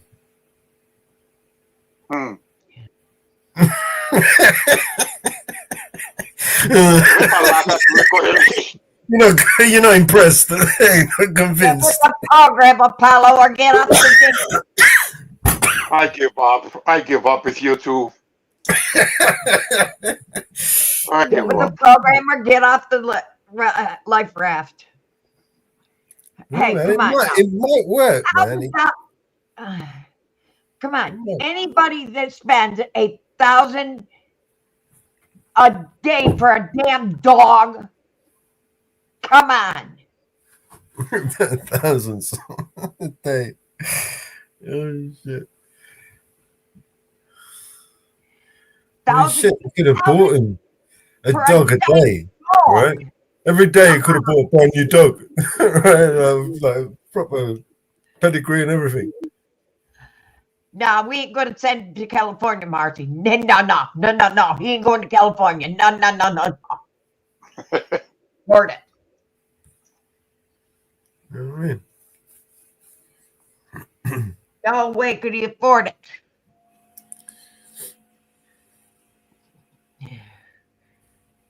Yeah, all I need is a dinghy. You couldn't afford tea in California. I'm off. How long do you reckon it will take? Should we ask Google? How long will it take to travel to America Oh, from we England in a haven't talked dinghy. to Dingbat lately. We haven't talked to the Dingbat that's so outdated in a long time. It's still outdated. Well, but it still thinks that Joe Biden's the president. Yeah, that's true. That's true, Marcy. That's so true. You know, they gave all the free medical to all the illegals, and now he's suing the federal government for to make up the difference in medical. Yep, suing federal government to make up the difference in medical. Yep. It's California gives out free medical. Now we want to sue the federal government because you guys have no money for medical, California. But we'll give it to all the illegals in California. But you can't get it, Marcy. You can't get free medical in California. They took yours away. Google. Get it. Google's got an answer. It says traveling from the UK, all right, to USA in a dinghy would be extremely challenging. No shit. And dangerous due to the vast distance and harsh ocean conditions. Historical records indicate that passengers travel from the UK to America in 1890 typically took between 7 and 10 days by ship, which are much larger, better equipped than a dinghy. Modern ferry services and crews usually take 5 to 7 days. A dinghy, being a small open boat, would likely take much longer and pose significant risk without proper navigation and survival equipment. So, next to never, right? Yeah. You'd probably die like fucking 2 miles offshore or something, you know what I mean? Yeah. Well, you know, Gavin Newsom is in the running for the Democratic pick for president. You know, maybe we should stick Keir Starmer in a dinghy and send him to America. No, I'll be down with that. That sounds like a good idea. That's probably the best idea I've had all day. Shit, man. Maybe we could stick a few more people in that dinghy. Rishi Sunak, he could fucking go in there as well. Maybe he ought to go live there. What, in the sea? Melos, I just read lately the UK and EU make a new deal. Is UK try to get back to European Union? Literally, he's just handed over our fishing lanes and our army to the European, to Ursula von der Leyen. Ursula von der Leyen, yeah. Yeah, he's given her our army and our fishing lanes. Yep. He's given everything away, man. Today he's given away Diego Garcia and the Chego Islands. He's given away our army, right? It's not even his to give away. It's the fucking Royal Army, right? It's the it's sworn to the crown, right? He's given them to the fucking European Union. Yep. So they can build this new European army. He's insane. This guy's a moron of the highest order. Yep. Yep. And it's only going to get worse, right? The next one's going to get worse, and the next one after him is going to get even worse, and it ain't going to get any better. These people don't make things better. Look at Donald Trump as an example. Yep. Doesn't get any better. Always gets worse. I mean, you have to give it to him. He shake anything. Establish the status quo. He's shaking anything up. Everything he's done is by design, man. You don't get it. He's what they all wanted. He's doing everything without consent, whether by implied or not, or willfully, ignorantly given. They need us to want to tear down the system in order for them to replace that system with the one that they have pre-prepared. The New World Order. They want to carve up the whole planet, right? And have one dictatorship and get away with all of this bullshit illusion because it's far too costly, right? And just get down to the nitty-gritty. We control you all now, and you can't do shit about it because we could just turn you off. And that's that. Now you have to do what we say. So we're going to carve up the world and everyone's going to get a piece. Well, every one of them, they call themselves stakeholders. They're going to get a piece of it. They're going to be assigned a little area and a population, and that population will be theirs as cattle, as chattel, whatever you want to call it, as guyon, as fucking chickens in a farm, basically. That's all we are to them, right? And they will bleed us dry, right? They will make us pay for our own poisons that will make us sick so they could get paid while they're trying to make us better, when in fact they're only going to fucking make us worse. The sick world that they've developed, they've created, they're going to basically profit from the misery of others. That's how they're going to profit, of everything, down to the bandages that we use when we cut ourselves. They will manufacture arguments of every kind, the most ridiculous kind, right? To have people argue over the most ridiculous reasons. Exactly. Right? They want us to do the job for them so they don't have to do it, right? It's a lot easier when we do the job for them, right? They could just drive us totally insane. Maybe we can get rid of a few people for them. So they don't have to. Because, you know, they will if they have to. They will scorch the entire planet if they have to. And they will. Before they let us have anything, before they let us have a win, they will scorch this earth. They've done it before. They'll do it again, happily. Look what they've done to Maui.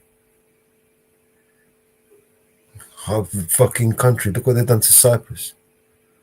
I want to be part of this club. Fuck. You want to be part of it? Yes. Good luck with I that. want to survive. What do you mean? You want to survive that world? My family, yes. I wouldn't want to survive that world. Can you imagine the empty shell that you would be? The world that once was, that you knew, all those people, those lives, all those loved ones, everybody you knew, all gone, and you're the one left behind. I wouldn't want to be that person, man. No, thank you. Take me on the first wave, please. Surviving this shit. Live in some dystopian Mad Max fucking reality. No, thank you. They have the suspect apprehended.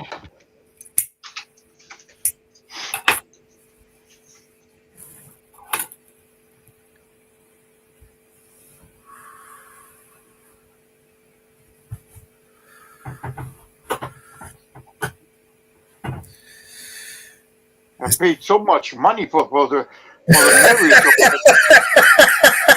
Oh, fuck you. Fuck you, Melos. Yeah, right. That's funny the way you get away with that. Oh, fuck. Oh, shit.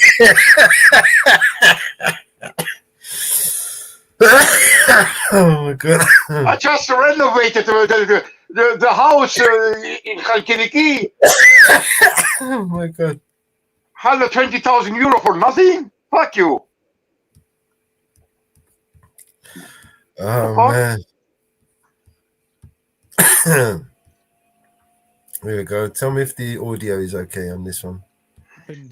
Maui. This is a redacted special report. It was one of the worst disasters in modern U.S. history. Good. And then it just disappeared from the headlines. I'm talking about Maui, 102 lives lost, thousands of homes and businesses destroyed, historic Hawaiian town left in ashes. Who's buying up this land? Where are the families now? And why does it seem like the people who lost everything are being pushed out permanently? while developers move in and buy up this land. So today we're pulling the curtain back on the rezoning games that are taking place right now, the land grabs, the permit denials, which are in full effect. Yes, even the directed energy weapon theories that just won't go away. Why? The geoengineering, the climate engineering that's maybe mostly responsible for this. Why? Because it's probably true. Well, so let's dig into this. Let's start with the basics. How is the rebuilding going? This is where my research started on this. Well, the short answer is it's not. Almost nothing is being rebuilt. As of a few weeks ago, just a few weeks ago at the end of April, only 8 homes have actually been rebuilt. Meanwhile, 341 permits have been issued for reconstruction, but that's out of the over 2,200 destroyed structures. So why the discrepancy? It's interesting. Is it because the people that own those structures have been paid off, gone? Many of them, yes, gone, moved away, never coming back. The property numbers, astonishing. 300 property owners have been issued permits allowing them to rebuild their houses on the front side of the further from the ocean. Not a single permit, though, has been granted to anyone with a coastal home that was in the fire zone. Debris has been cleared from over 1,500 properties, so they're ready to go. Builders call that a scrape and build. One builder I spoke with today told me a scrape and build permit process can take 4 to 6 weeks. 4 to 6 weeks. Many of those locals are either living in temporary housing, hotels, or they've already left the island altogether, never to come back. Just for some context here, I wanted to look at a similar timeline, something that happened at a similar pace and time of the Maui fires. So I decided to look at the Marshall Fire near Boulder, Colorado. It happened around Christmas 2021, destroyed entire neighborhoods.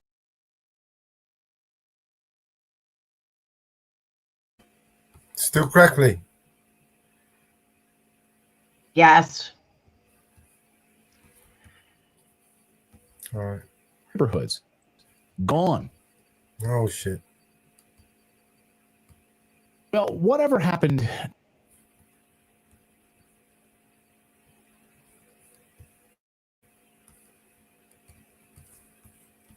If I drop it in the back for you, could you play it for me, please?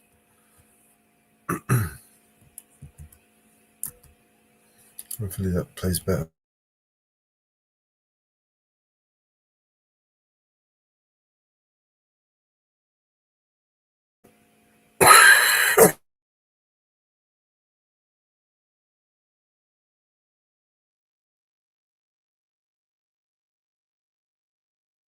Uh, 102 live curtain back on the rezoning games that are taking place right now, the land grabs, the permit denials, which are in full effect. Yes, even the directed energy weapon theories that just won't go away. Why?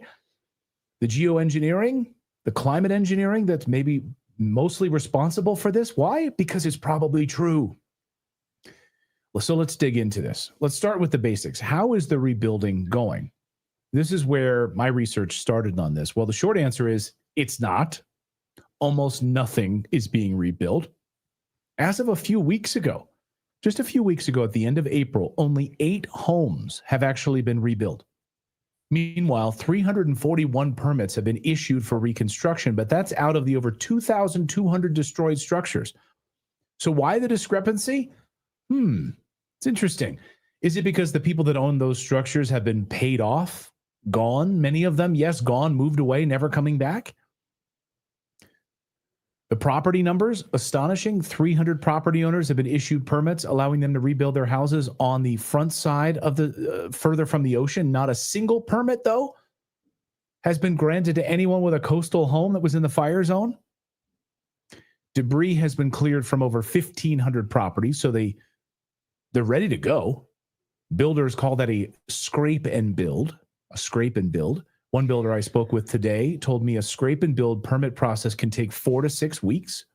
4 to 6 weeks. Many of those locals are either living in temporary housing, hotels, or they've already left the island altogether, never to come back.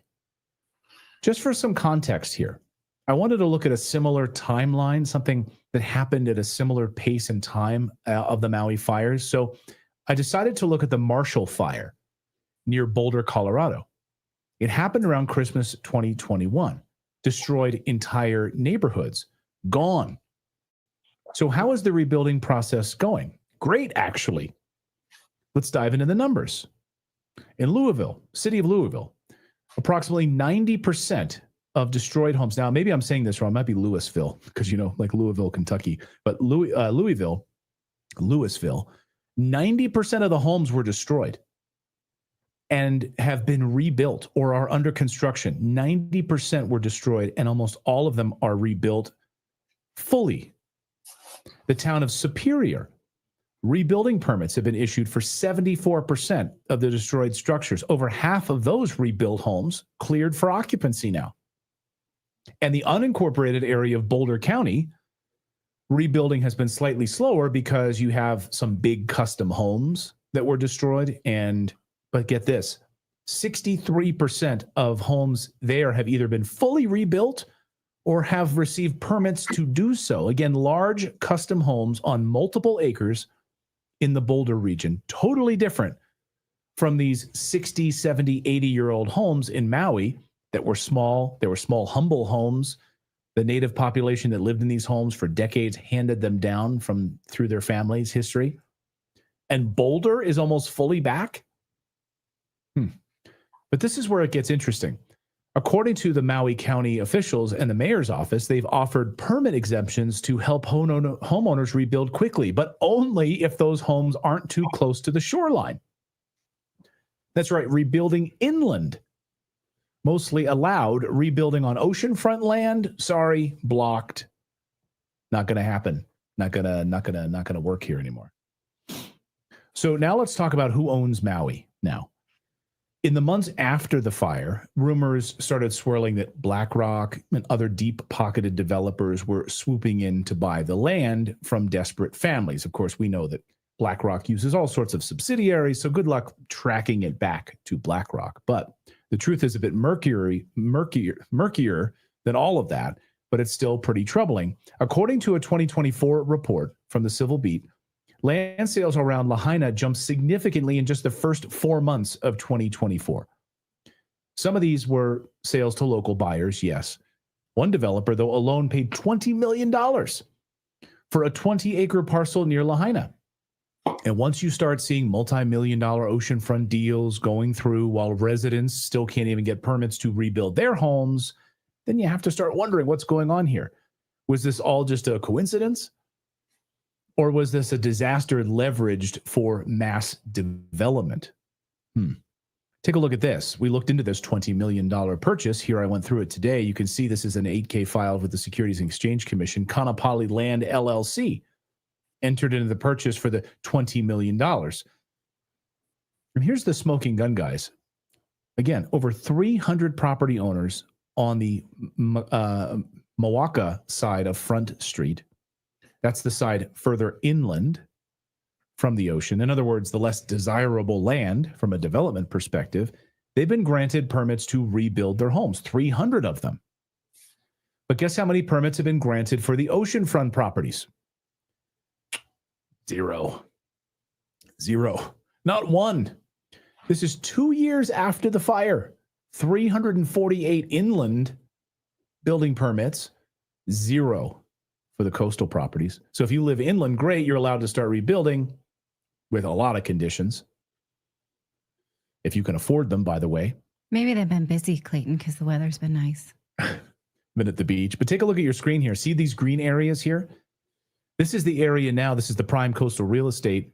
Zero rebuilding in these zones that have all been destroyed. And what's the excuse? Well, they say, environmental concerns. And in fact, they can rebuild with SMA permits. SMA shoreline area regulations will still apply to parcels located on the Macaulay Front Street, but SMA establishes control on developments near the shoreline to protect the coastal zone. Coastal erosion is a worsening problem, and 85% of Maui shoreline is experiencing long-term erosion. You need to get that SMA permit. But locals aren't buying it, and neither should you, because what's really happening here is a form of slow motion land seizure. They'll bury you in red tape, stall your permitting process, wear you down until you finally give up. You sell that land, you sell that property, usually at a massive discount to property developers. Then the developers swoop in, they rezone it, they get the permits, they get everything flipped and taken care of. Sound familiar? It should. It's happened many times before. Now let's address the elephant in the room, the directed energy weapons, DEWs. Sounds crazy, right? Science fiction stuff. Did the government, which has had directed energy weapons, climate manipulation weapons, geoengineering weapons since at least World War II that we know of, did they destroy or manipulate this valuable land on purpose? Well, of course, the story gained massive traction in the days after the fire when people started noticing, weird patterns, right? Cars melted next to untouched trees and structures. Homes burned to the foundation while plastic trash bins were perfectly fine. Okay. Blue objects mysteriously unscathed, blue roofs, blue cars, fine. Cars to umbrellas to rooftops. Maybe that's all a distraction, though. The same kind developed for military use since the 1940s. These climate engineering weapons, these directed energy weapons, were used to target specific areas in Lahaina to clear land for future development. Maybe. Fact checkers, of course, quickly jumped in on this, called this nonsense. They said it's just dry brush. It's hurricane force winds down power lines that caused this. The good old fact checker websites, factcheck.org, a name you can trust. High winds, drought conditions led to Maui fires. No evidence that it was intentionally set, they said. Or the Associated Press, which is a mouthpiece of the intelligence community, received lots of money from USAID. They said, nothing to see here, trees and poles standing, that's normal. Video doesn't show a laser beam, that's just an old explosion from Chile that was used and shared online. But in their debunking, did they actually just confirm that, yes, hurricane force winds, dry brush conditions, all of those things were used under climate geoengineering by the United States military for a long time? All of this talk of lasers might be a total distraction. No lasers weren't used. There's no evidence that I found at all of lasers being used there. But in fact, wildfires as a military weapon has been long established. Take a look at this report. Forest fire as a military weapon. 1975's classified report exposing how the U.S. military uses weather modification and, yes, wildfires as a military weapon. Geoengineeringwatch.org. You can watch the full report on it. And we're going to have more on this part of the story with a special guest in just moments. But let me ask you, why is it always the most valuable land that gets conveniently wiped clean, just like the ones in New Orleans after Katrina, the most valuable riverfront property? Homeowners now permanently pushed out, sold off to casinos, shopping centers, now line the places where there were hundreds of homes before, all gone now. It's a very great place to go stroll now push your strollers around and go shopping. No homes there anymore to deal with. It's really hard to believe that this weather modification is it so hard to believe that this weather modification arson, or is it at the very least a willful act of negligence? Could it be used as a cover for something bigger?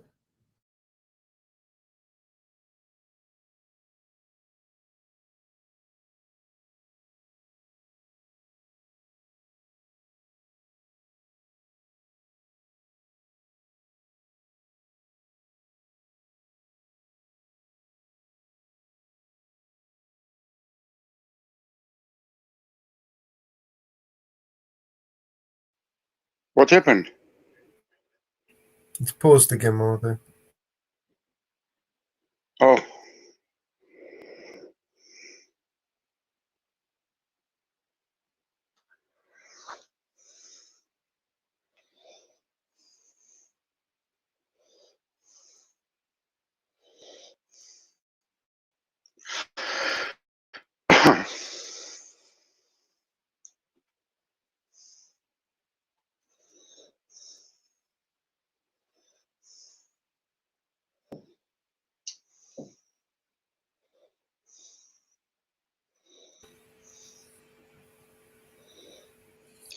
The whole shit remember me what happened in Greece. intentionally started fires. Yeah. In a region where it's not allowed to be new houses, you know. Normally it's forest and shit, you know. And then after the fire, they say it's useless land. And few years later, you see a brand new hotel. Will no longer live there. Places like the Waiahole Church, founded in the 1800s, the Lahaina Heritage Museum, gone, destroyed. Hawaiian families that have lived on this land for generations, as we've well documented over the years on the show, displaced, forced into Hotel Island. And for what? So the resorts can expand? So foreign investors can turn Lahaina into the next Waikiki? It's not just a land grab, it's a cultural erasure. 2 years later, the story of Maui isn't over, but the media has stopped talking about it, of course. And maybe that's the point, because the less we look at it, the more they can get away with. So we're here to keep looking, to ask the uncomfortable questions, and to expose those hidden agendas.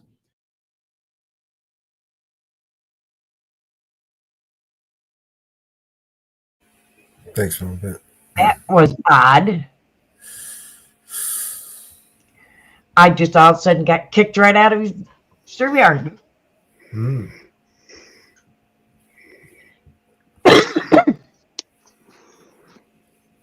You know, maybe we might need to go to somewhere else to seek political asylum. Yeah, where? The USA might not. In Mars? Well, at least until Elon Musk gets something. You need a bigger rickshaw then.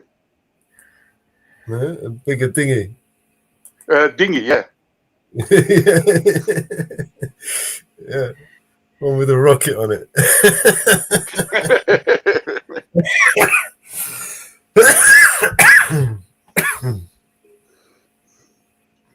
Yeah. And portable Wi-Fi, solar panel. You've got snow? Well, we've had lots of rain. It's been shitty weather here. Shitty weather. Matter of fact, I put my quilt back on my bed. It's been so bad here.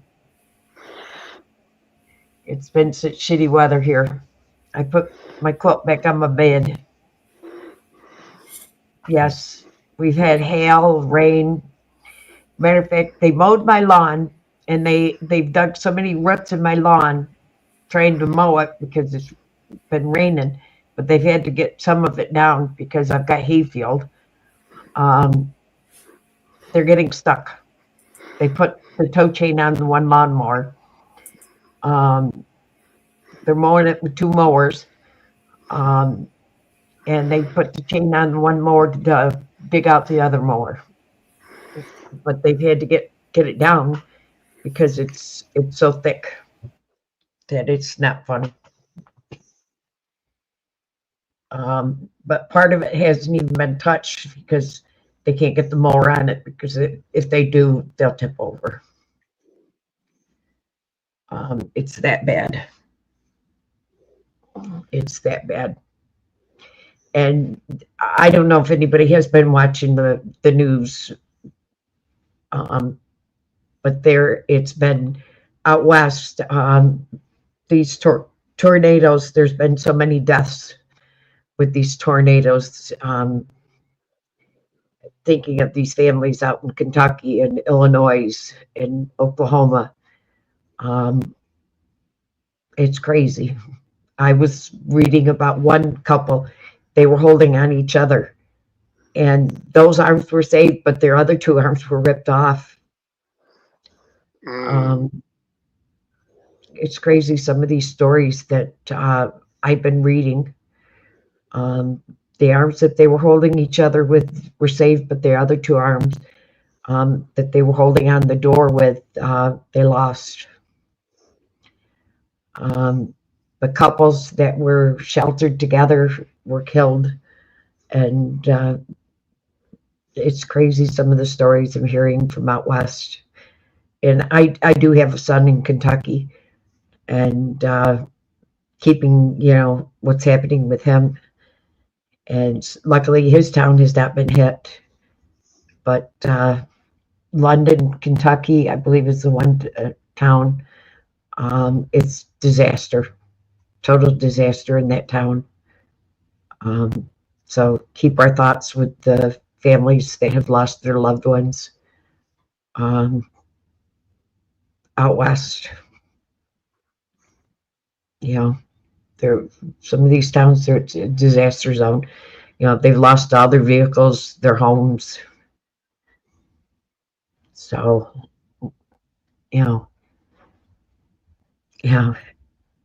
this weather it's totally changing. Totally changing. And some of these places were hit with Helene, and they have absolutely nothing. Some of these people are living in campers still.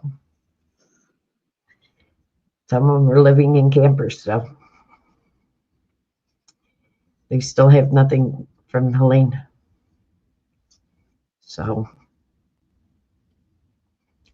it's sad. It's very sad what's happening out there. Very, very sad. So, but a news report has came out that Diddy orchestrated the Malta cocktail bombing of the 2012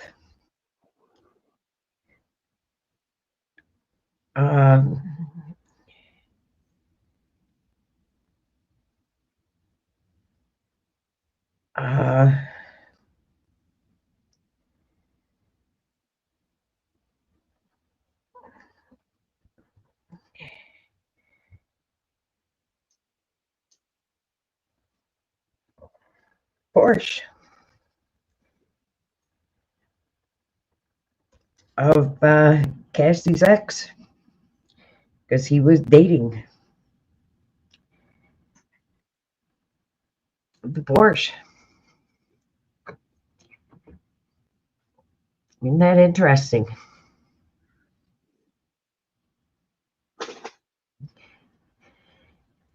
Oh, Marcia, isn't that interesting? And welcome. It's good to see you here. And welcome aboard.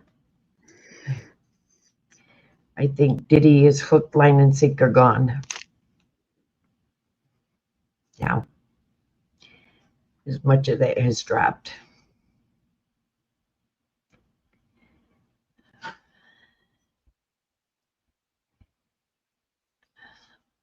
So, more and more keeps coming out on the Diddy case. I haven't looked at emails today to see what has come out on emails, because I do get email on the Diddy case.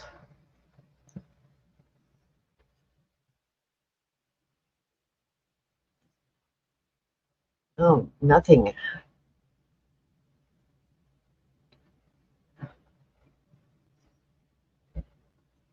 Is there any evidence about other celebrities? Any witnesses that other celebrities was involved on these freakouts? I get the emails off the Diddy case. Yes. Okay, but rumors are a lot of them. But is there any evidence? There's tons of evidence that's coming off the Diddy case. Okay. They've been dropping evidence nonstop. Yeah, let's see. There's been tons and tons of evidence. that's been being dropped. Is there only lock up Diddy? I don't know. There's been tons of evidence that's been dropped on the Diddy case. You can go on to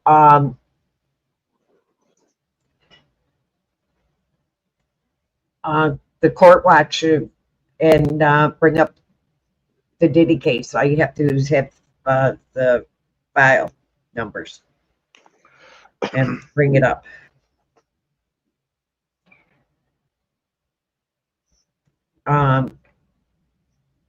You can search out just about any court case. All you have to do is know the case number. Good, like you. I'm watching only what's come out in the news. You can search up just about any case. You can search up case files. I've searched up a lot of cases. All you have to do is know the case numbers. And you can search them. Damn, Mama Bear, you are so... Damn. Once you get a case number, all you have to do is type it in, and you can search up cases. And get information. And you can search websites and find them. Some of them you have to pay for, and some of them you don't have to pay for on websites, on courts.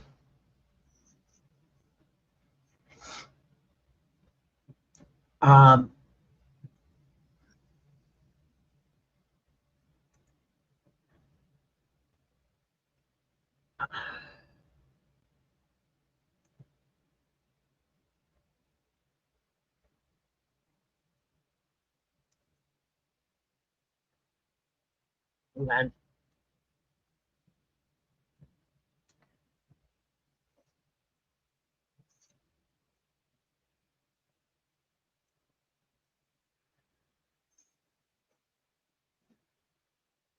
Here is all Diddy's court cases. That's all Diddy's court cases. Here. This is every document on Diddy's court. Jesus. Yep.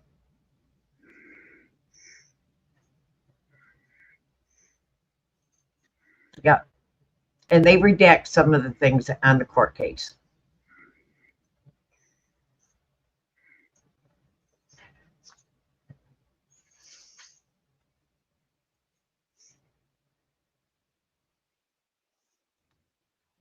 Yep.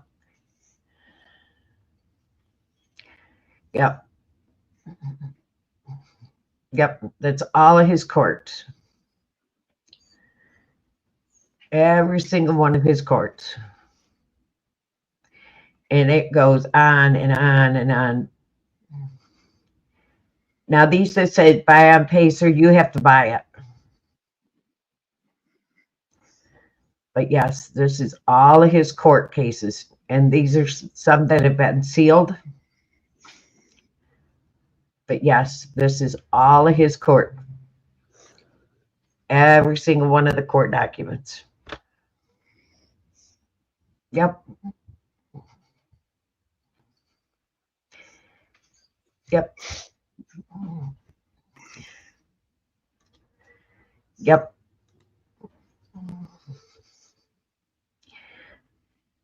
Yes, that is a lot. Yes, there's hundreds and hundreds and hundreds and hundreds of it.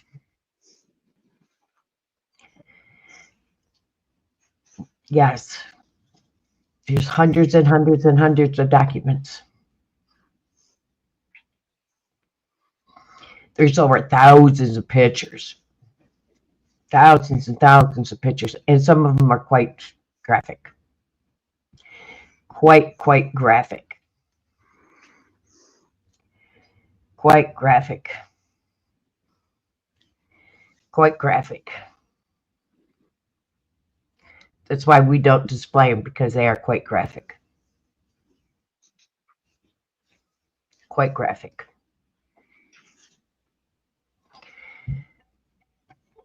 I don't think anybody is displaying them. It would actually shut down your channel. Is there any public link you can give? You can show the pictures of the cars. You can show, but as far as the freak offs, I would show them. Oh, no. Not that shit. No. You know, you can show pictures of Cassie's bruises, of her being beat up. People are showing that, but I won't show them here. I think it's disgusting. Yeah, I'll read some articles about from the testimony. From, what was his name? The name of his girlfriend? Cassie. Yeah, Cassie. Yeah. Damn, poor woman. Yeah, Ariel was here a little bit ago, Mountain Girl. I will not do that to a victim. No, it's okay. Victim. I'm not interested in such kind of photos anyway. I prefer, but I think what's happened today, what I've seen on and off, I think it's kind of put him in a position that he's not going to get out of. And one of got immunity that testified. He's got immunity. And what's being told today that he car bombed somebody, Mocktail Cocktail. I think he's gone hook, line, and sinker. He tried to get a payout from Cassie's mother, so he wouldn't, $20,000, so he wouldn't put up sex tapes on her. She was 19, Marcy. She was 19.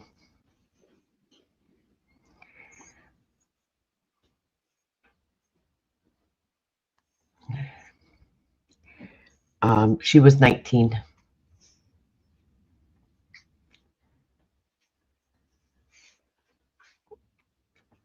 So,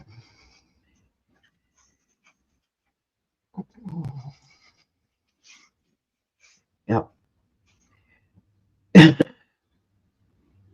Yeah, Jitsu was down the other day. Nobody could get in. We finally got it up and running. But yeah.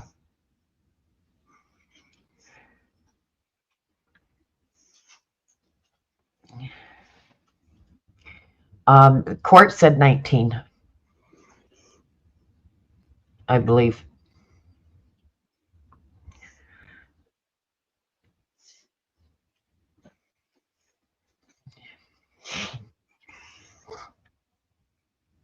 I remember him saying in 19 in court.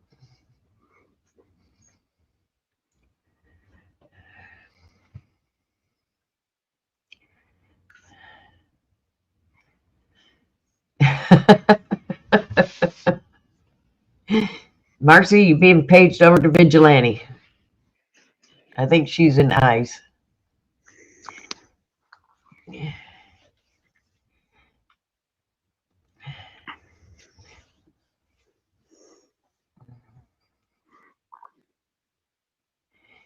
Hey, he's being exposed all over the place. All over the place, he's being exposed. I just hope they got enough to convict him. I hope they have enough to convict him, because he's... And you know what? I don't understand from what's being said in court and everything. I would not want my 18-year-old daughters. I would not want my 18-year-old daughters there. And he's got his 18-year-old daughters there. I know they walked out of the courthouse. I know they walked out of the courtroom at one point when Cassie was talking. They left. I would not want to be sitting there. I would not want to be sitting there.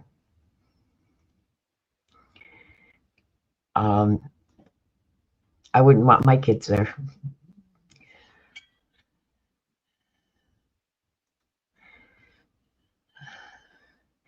Well, Inferno, Mellows has got, we got 3 chats up. Mama Bears, Eyes on the Audit, and Vigilante Media.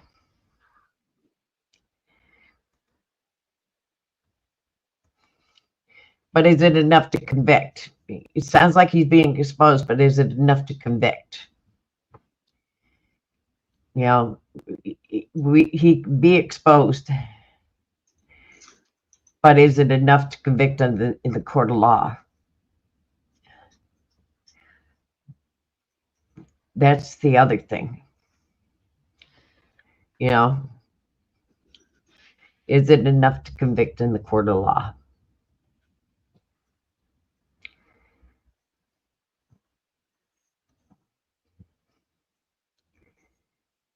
Because I believe he's got 10 charges.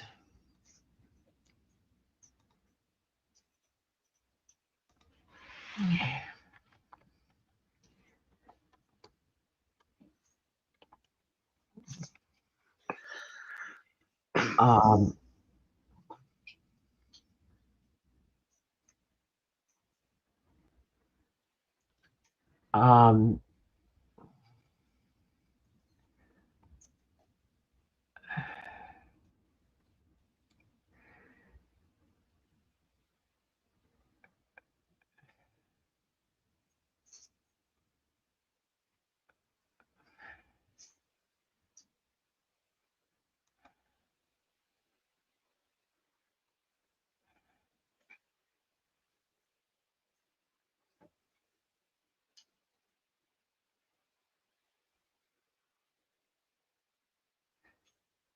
because he's got racketeering charges, sex racketeering charges, force, fraud, and coercion, transportation to encourage in prostitution, sex trafficking by force, fraud, or coercion, transportation to engage in prostitution,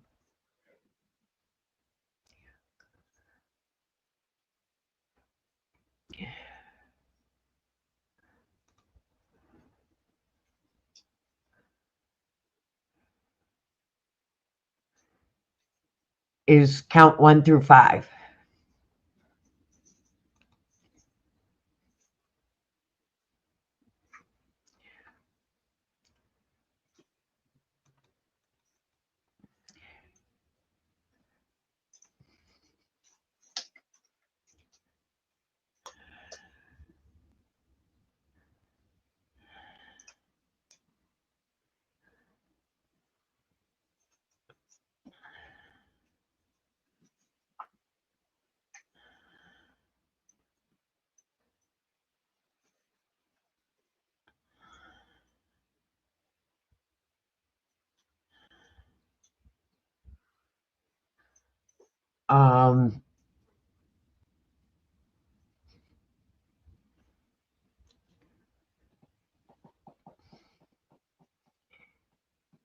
I believe there's other charges as well.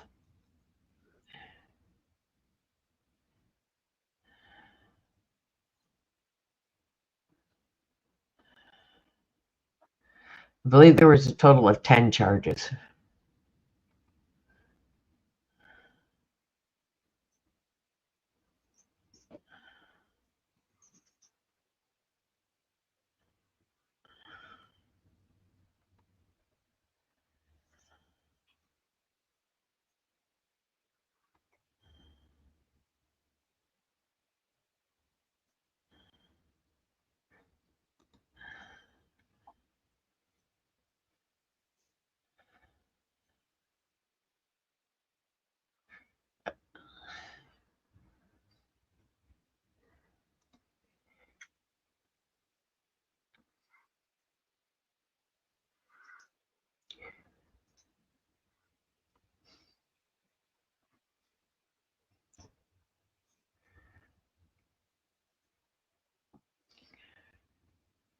trying to find the exact.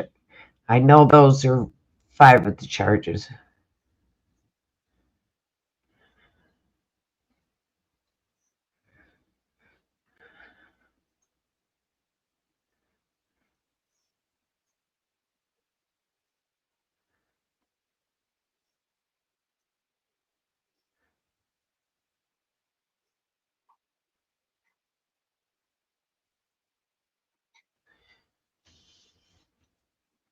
Either way, he's facing a whole hell of time in court. All the twins graduate from high school today.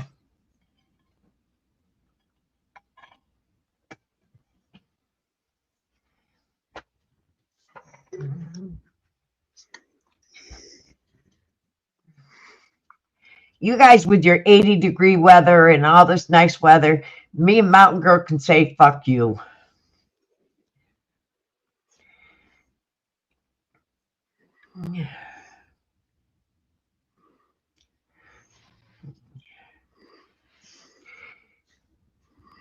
It's 45 here.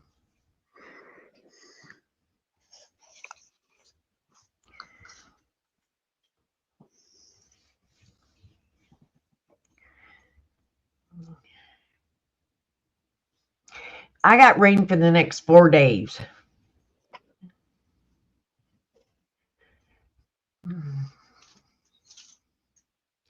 There's no looking for any nice weather. I'm not looking for nice weather until, let's see, Monday. Monday, it says it may be 60.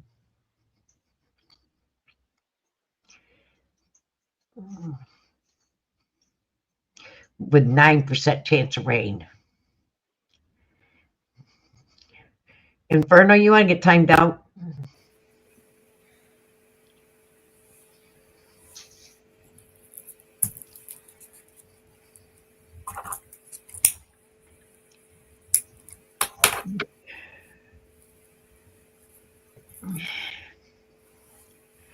Mellows, I'm going to time out Inferno.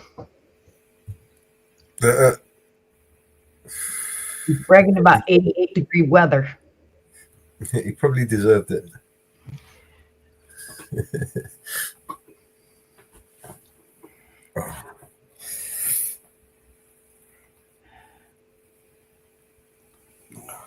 Chair gets so uncomfortable after sitting in it for so long.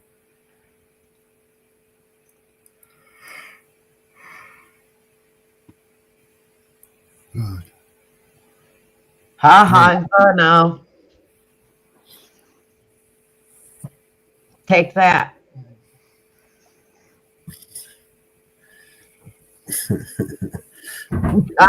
It's fun now.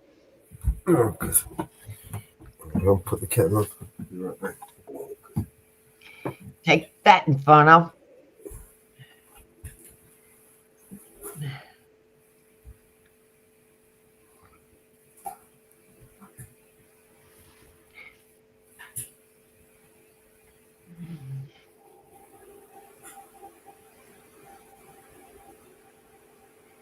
Nya, nya, nya.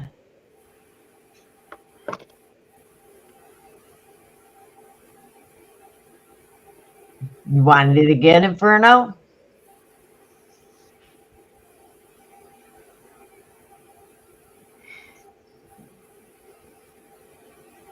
Ariel, don't start.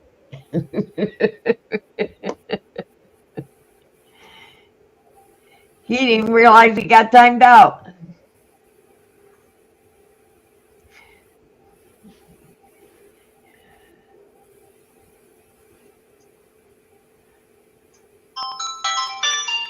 Nope.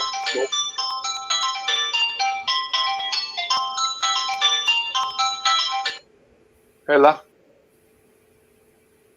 And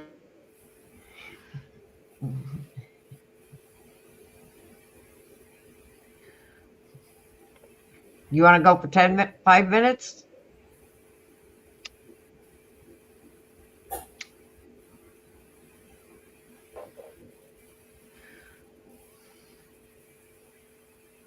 I only timed you out for 10 seconds, says Bruno.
Sorry, wrong there.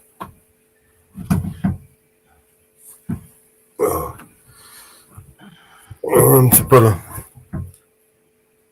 Bruno, yes, and Bruno's being naughty today. Hey? Welcome back, Ariel.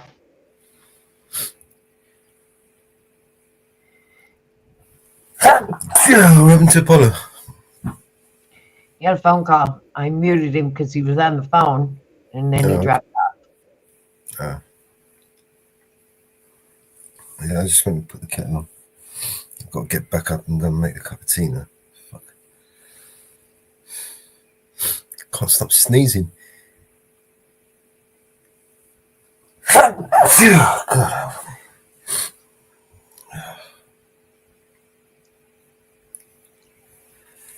AJM's got the right idea.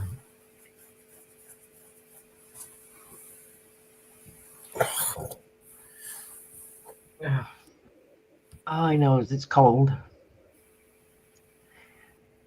Talk to you later, Marcy. Take care, Marcy. Let's drop a new song. Do we have a song? We don't really have a new song. No.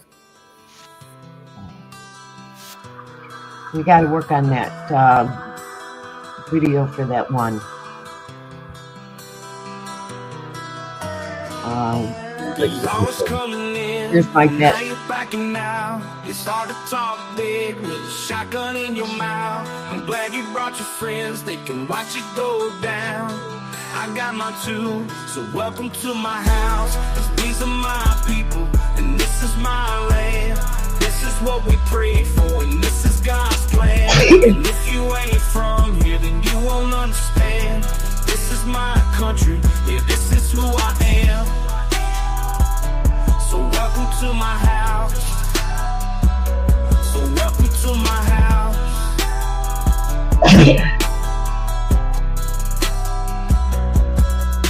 I'ma stand up for mine, you better believe it, 'cause today won't be your day, I can guarantee it. You should turn and walk away and get to leaving, or I'll let this 12 gauge do all my speaking. Don't push me on the edge, boy, 'cause I'm aiming for your head, boy.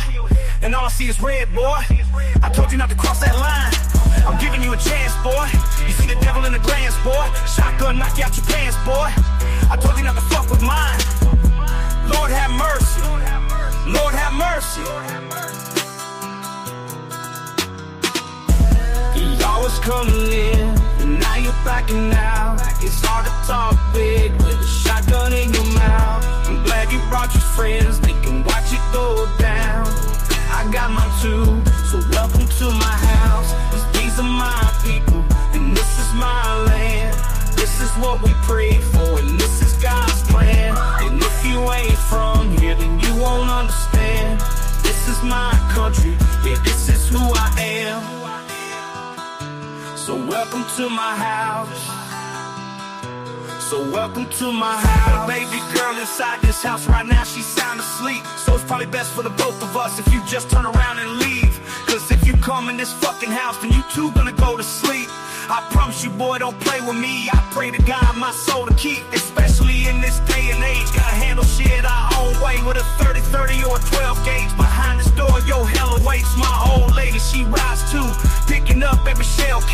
Moping up these bloodstains, but she ain't seen a damn thing. Most of my people are convicts, hard-headed, no nonsense. So please approach with caution. You never know who's watching. You never know what's on the other side of that front door, and you knock it. Might step out like motherfuckers get to dropping. All the neighbors heard was the dogs barking. The sun was down, it was getting dark, and I told the sheriff ain't no problems. Like them bobbers.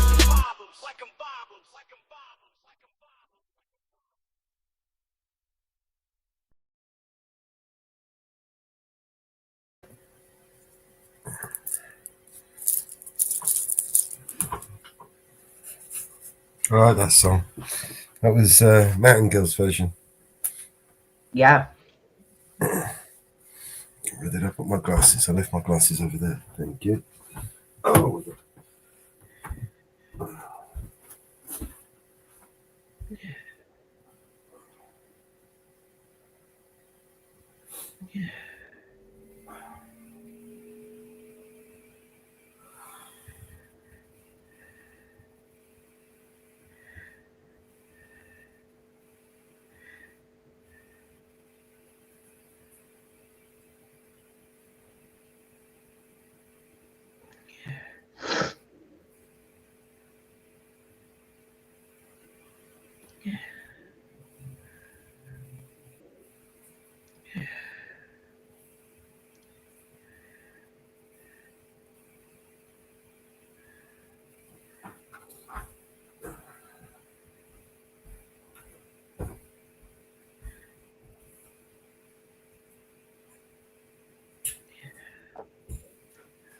Oh, yes, that was a good one.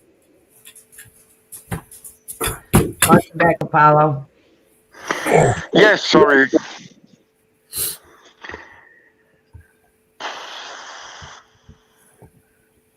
Where did we put the other version to that? Maybe on the one before. Hang on. I don't think I uploaded the supports version.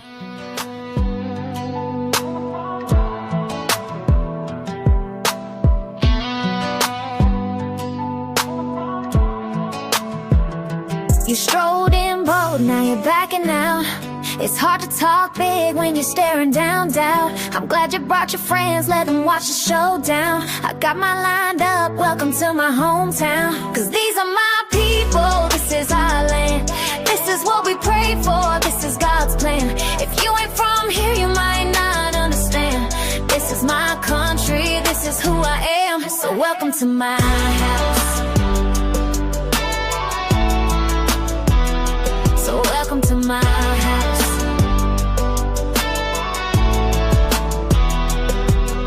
I'll stand up for mine, you better believe it. Today's not your day, mark my words, I mean it. You should turn and walk away.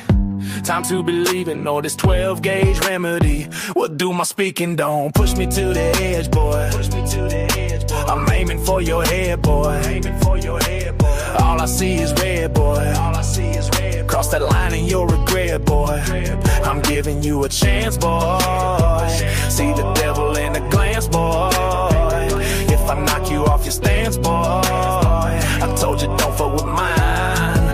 Lord have mercy, Lord. Strolling bold, now you're backing out. It's hard to talk big when you're staring down doubt. I'm glad you brought your friends, let them watch the showdown. I got mine lined up, welcome to my hometown. Cause these are my people, this is our land. This is what we prayed for, this is God's plan. If you ain't from here, you might not understand. This is my country, this is who I am. So welcome to my house. So welcome to my house.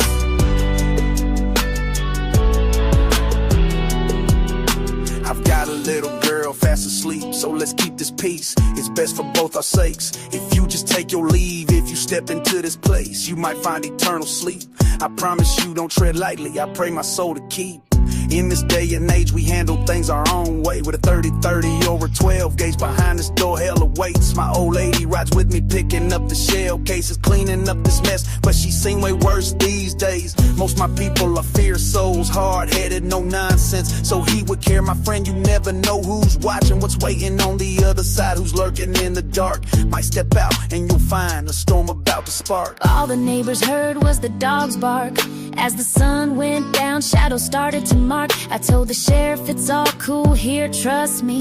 Just taking out the trash, nothing to see. If you wouldn't mind, please excuse the scene. Just with my family, living the dream. I'm sure you've got better things to pursue, so I'll let you go. Get back to what you strode in bold, now you're backing out. It's hard to talk big when you're staring down doubt. I'm glad you brought your friends, let them watch the showdown. I got mine lined up, welcome to my hometown. Cause these are my people, this is our land. This is what we pray for, this is God's plan. If you ain't from here, you might not understand. This is my country, this is who I am. So welcome to my house.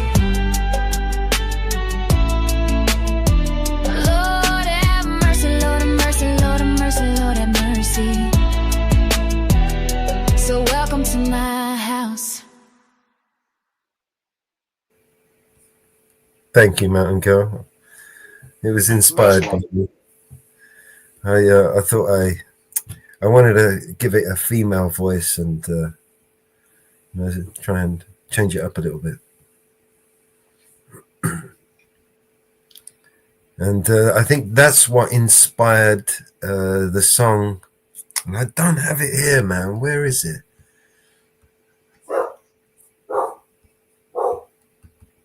My dog's trying to sing it for you. Hang on.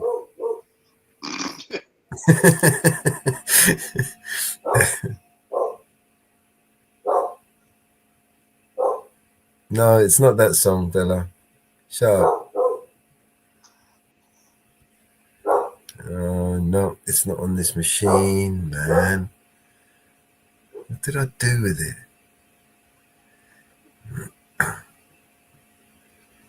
What did I do with that song, Support? Where is Support, man? I ain't seen him for a while. What song? The one that we sent to Mountain Girl. The one Support made.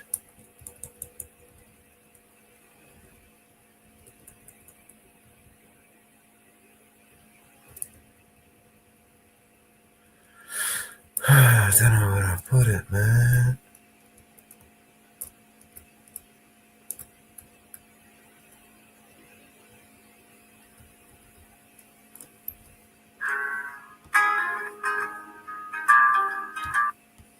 No.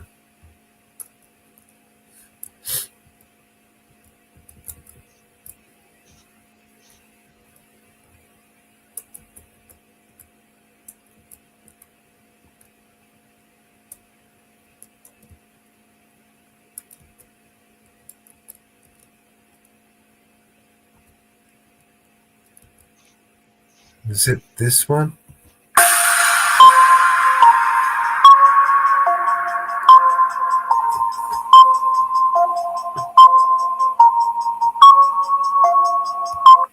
Might be.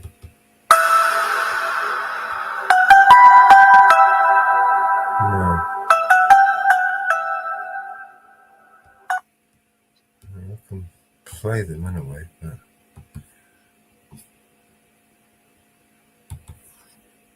give me a second, guys.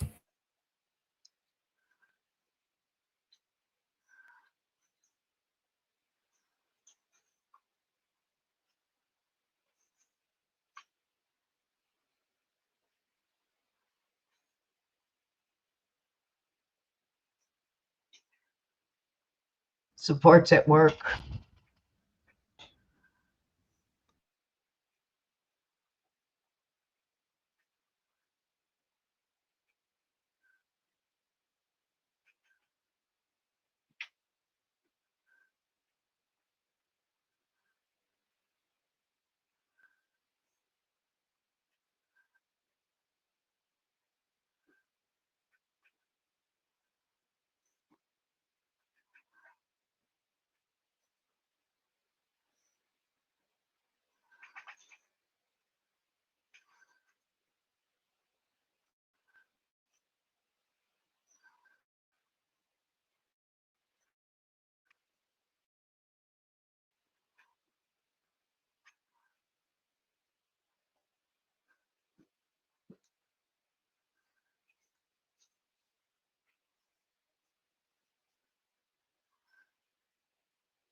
No, Mama Bear, I can't find it. Damn. Where did you send it to me?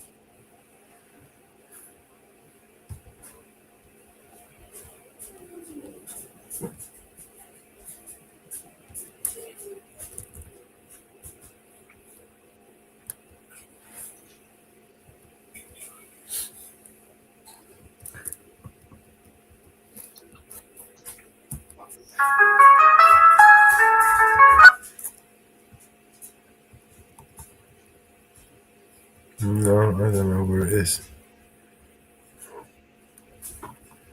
Too many songs. I can't fucking find anything.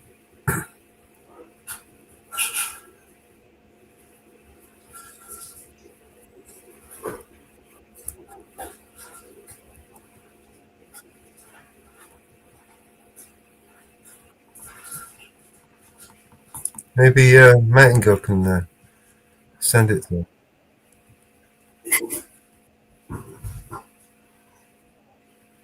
Where the fuck did I put it?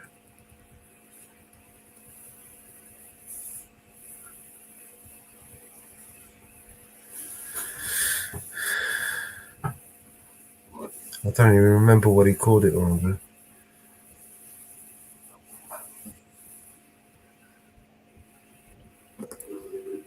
Novella Time, something like that, isn't it?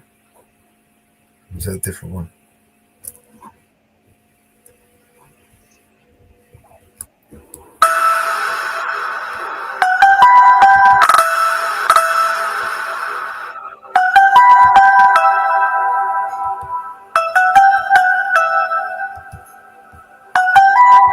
Playing with the thief's life, into thieves and cops deep in the city streets where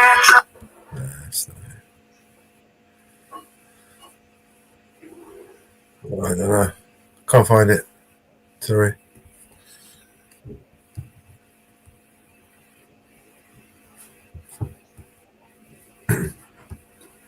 No idea where I put it.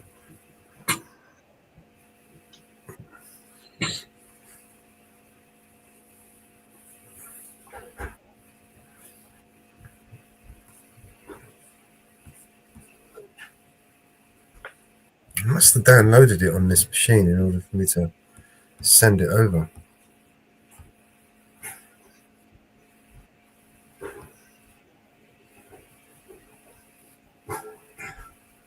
Let's do date modified.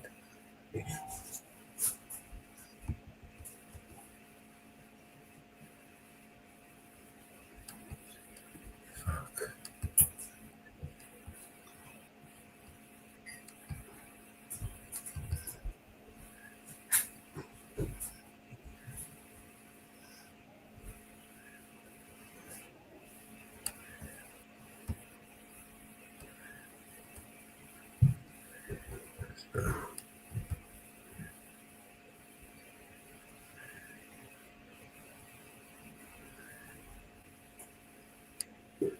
No, I don't know. Can't find it. Never mind. Thank you, mate. Oh, you mean this? Yeah. Thank you. How's your day been?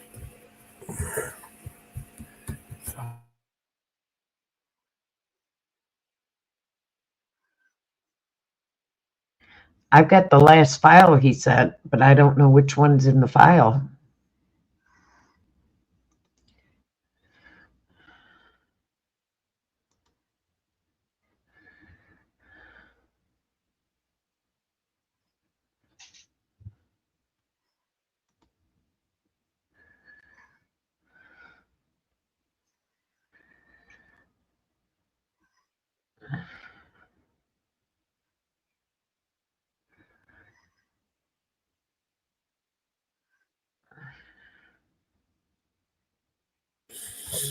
All right. What else should we play, Robert? Should we play some music? Yeah, go ahead and play some music. Yeah, I have to answer some emails. Sorry. All right. Do what you got to do. I'm gonna find a song. Hurricane Love. I'm in Love in the Ghetto.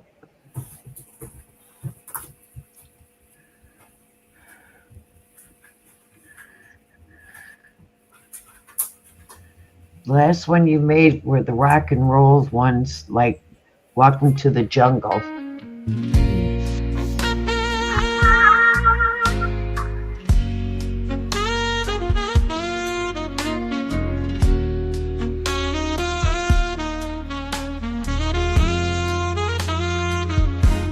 I've been in love, oh honey, you know it's true. From that very moment that I first saw you. Love is wild, my darling, in it I've been reeling. It lifts you to the heavens, then leaves your heart needing. So please, oh please, won't you stay right here? Since you've been gone, I'm drowning in my tears. Suzanne takes you down to her place near the river.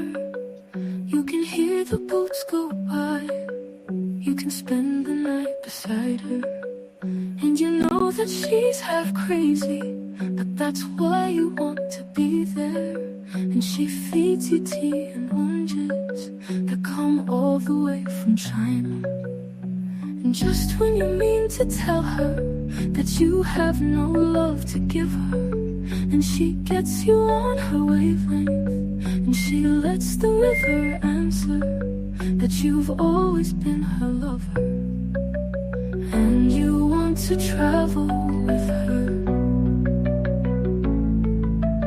and you want to travel blind, and you know that she will trust you, for you've touched her perfect body with your mind.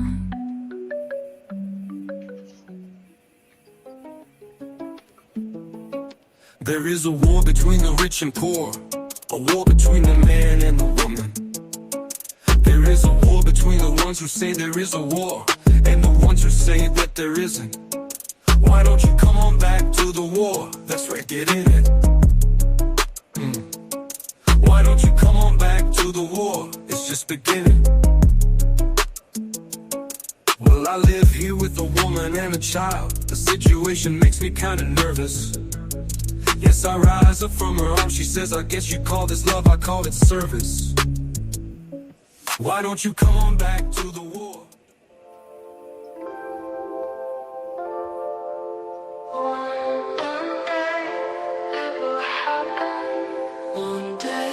One day, it will all come true.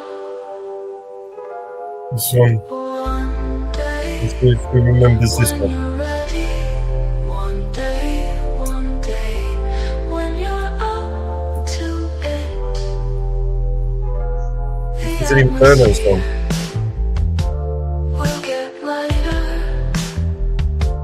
and two songs ready to shine just for you.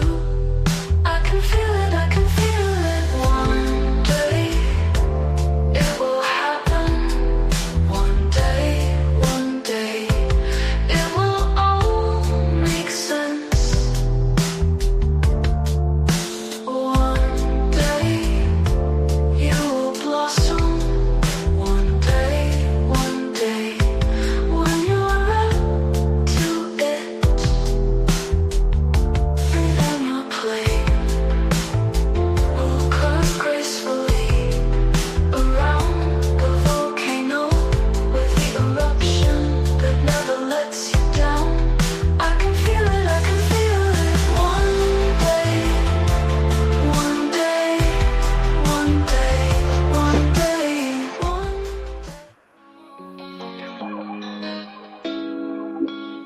Yeah, it's morning time, but the vibe's kinda bleak. Rolled out of bed for that wake and bake technique. But when I check my stash, yo, it almost made me weep. Just a little bit left, ain't enough to get me deep. I hit up my phone to find some relief. Calling all around, feeling like a straight up thief. First Northwoods, the mountain girl in the zone. What fucking will? But everybody's busy, so I'm feeling all alone. Woke up high on B&C vibes, low on THC. Only got a little bit of weed, that's my plea. Making calls around, yeah, like a mad decree. My guy Mellow, yo, you gotta come and rescue me. But the line's dead, feels like a catastrophe. Please don't be a scam, he's questioning my identity. I'm like, no, it's me, I swear, no scam, steady. But the silence speaks, Mellow hung up already. I'm yelling, hello, hello, why you leave me on red? I'm just here stressing, need some green for my head. Who's out there? Can you hear my plea? Need a hero now, with a little bit of weed. Now it's chaos, feeling like the end of days. No callbacks, caught in this forsaken maze. Shout out to the void, hoping it ain't just a phase. Got a little weed, need more, my continuous craze. Northwood said that's right, but Mellow didn't see. Caught in this suspicion, thinking it's a trickery. Now I'm all out here, voice on higher degree. Shouting please, just someone come and help me. Man, it's just a wake and bake. Why's it got to be hard? Trying to catch a break, feeling like I'm scarred from the bottom of my heart. Echoing. Doors all closed, all this gassy smoke kept going on my nose. Mellow had some choice that they was passing around. And when they got to me, I didn't turn it down. I was already contact high, felt like I wanted to fly. Everybody was going, I really didn't know much time had passed. But everybody got tired of blowing that gas. I told them at first that I didn't want to smoke, but I lied. Then Mellow reached in the side and pulled out 2 more joints. And I said, oh, don't do that, don't do that. I got stoned while I'm wasted, like fucked up, woo, fucking woo. When the party was over, everybody was stoned. We was so glued, I couldn't go home. I had my B&C truck, they was carrying me outside. But I was just too stoned to take that ride. Cause I was out of it, I couldn't split. It was total chaos, everything just got quieter and quieter. Peaceful and quieter, quieter and ooh, I'm on my way to my coma. Ooh,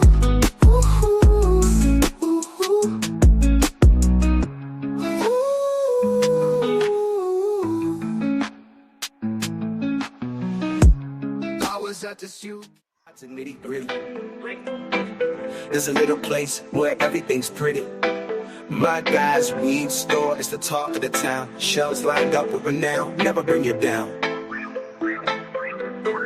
Ooh, my guy weed store, a candy store for the mind. Jet fuel, sour diesel, all the finest you can find. We be smoking on that gas, feeling top of the class. In my guy's paradise, the time just flies on past.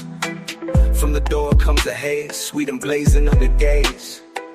Purple haze to amnesia, it's a never-ending maze. Feeling irie in the smoke, every puff we take and toke. Granddaddy purple got me so.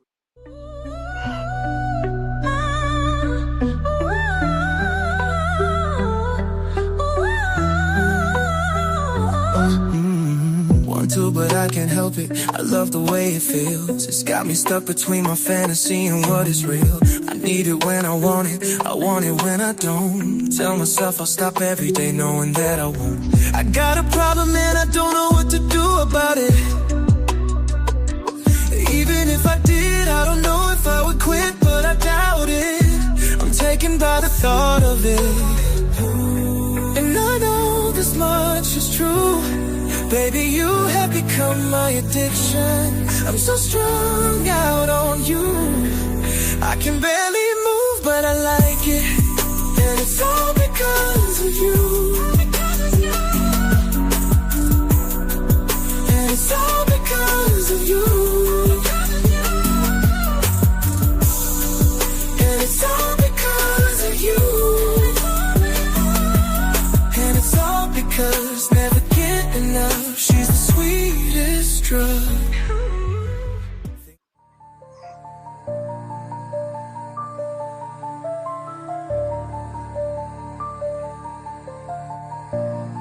If this world were mine, I will have B&C on everything. On everything! What?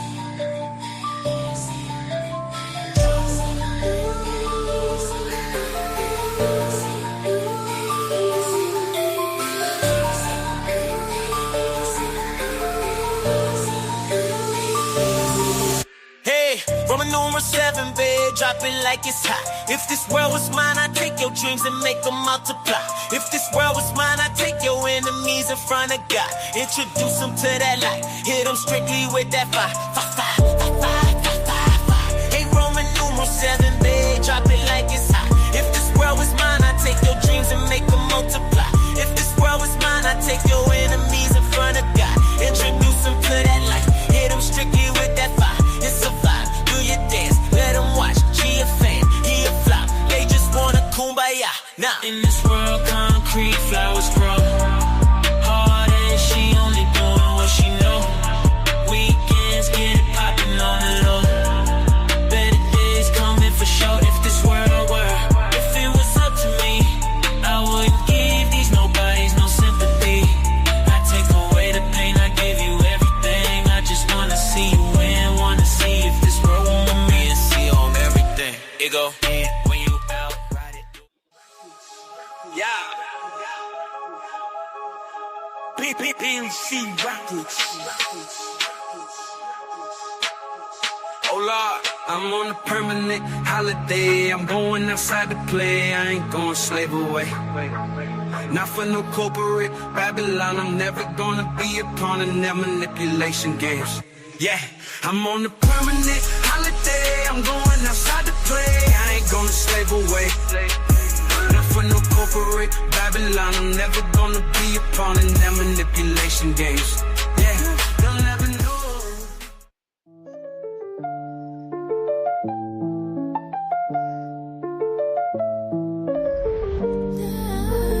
Yeah, we living in a world where the truth's under attack.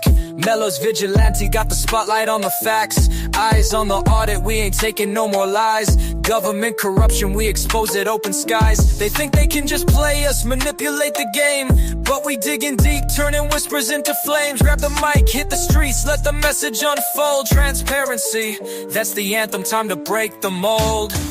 Mellow, mellow, eyes on the audit, shining light on the shadows like we going all in. Take a stand, break the chains, truth's a weapon, it's our name in the frame. We expose the lies, let the world see the signs. Vigilante media, call it divine. No more sleeping on the couch, it's time to educate. Every headline that we read, man, it resonates. Behind closed doors, they making deals in the dark, but we armed with the truth, igniting a spark. They can't silence the voices, we'll break through the seams. From city halls to capitals, we're setting the scene. Government puppeteers pulling strings like insanity, but we cutting ties, demanding our humanity. Mellow, mellow, eyes on the audit, shining light on the shadows like we going all in. Take a stand, break the chains, truth's a weapon, it's our name in the frame. We expose the lies, let the world see the signs. Vigilante me.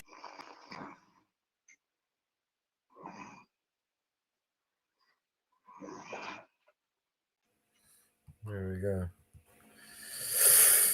Definitely need some new songs to add in the collection there, don't we? Yeah, we got lots of them. We ought to start adding them. Yeah. We ought to start adding them. All I hear is new chain, big house, fast car, it's so boring. And all of that is lies, man, it's so corny. Death threats coming every other day for me, but I don't believe a word, that shit is ghost stories. Hi, my name is Mellows, welcome to the show. If you are easily offended, then you probably should go. My resolution to lose is who my new music is triggered. And just 1 million views on YouTube is 2 big middle fingers. I don't apologize or compromise, I quantify the figures, cause I'm optimized for making a killing and getting bigger. Had to fire all along, I needed fuel in the flicker to light the fuse to the mixture of the rumors and liquor. They got nothing else to do but try to cut me with scissors. But what's a blade to a building made out of iron and pillars? Go ahead and cry me a river, cause I've been dying to go swimming, and I'm decided to find it funny when truth, it's up to you to love or dismiss it. I'm just pointing out what I feel that the game has been missing. And every time I open my mouth up, you get offended.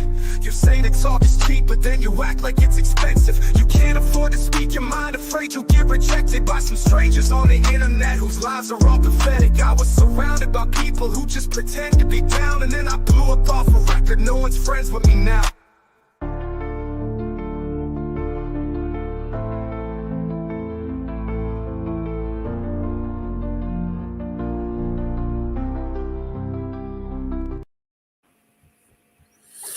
All right. What else we got?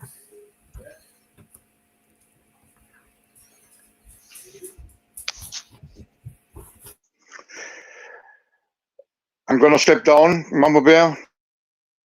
Melos, I have to make some calls. All right. Okay, mate. Thanks for the stream. See you next time. Thanks for joining us, man.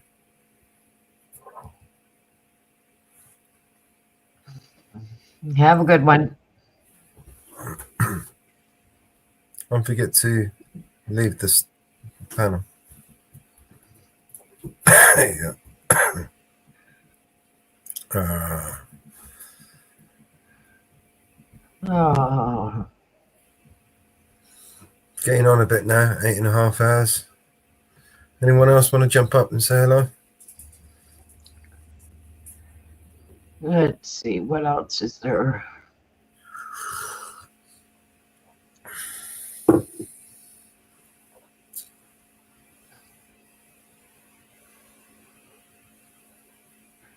Yeah, we definitely have to release some more songs.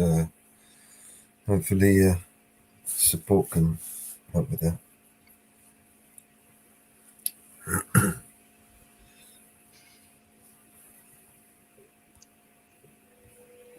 We haven't released anything for a while, and I don't know if you noticed, the BNC's gone over 100 subs. Yes, I have.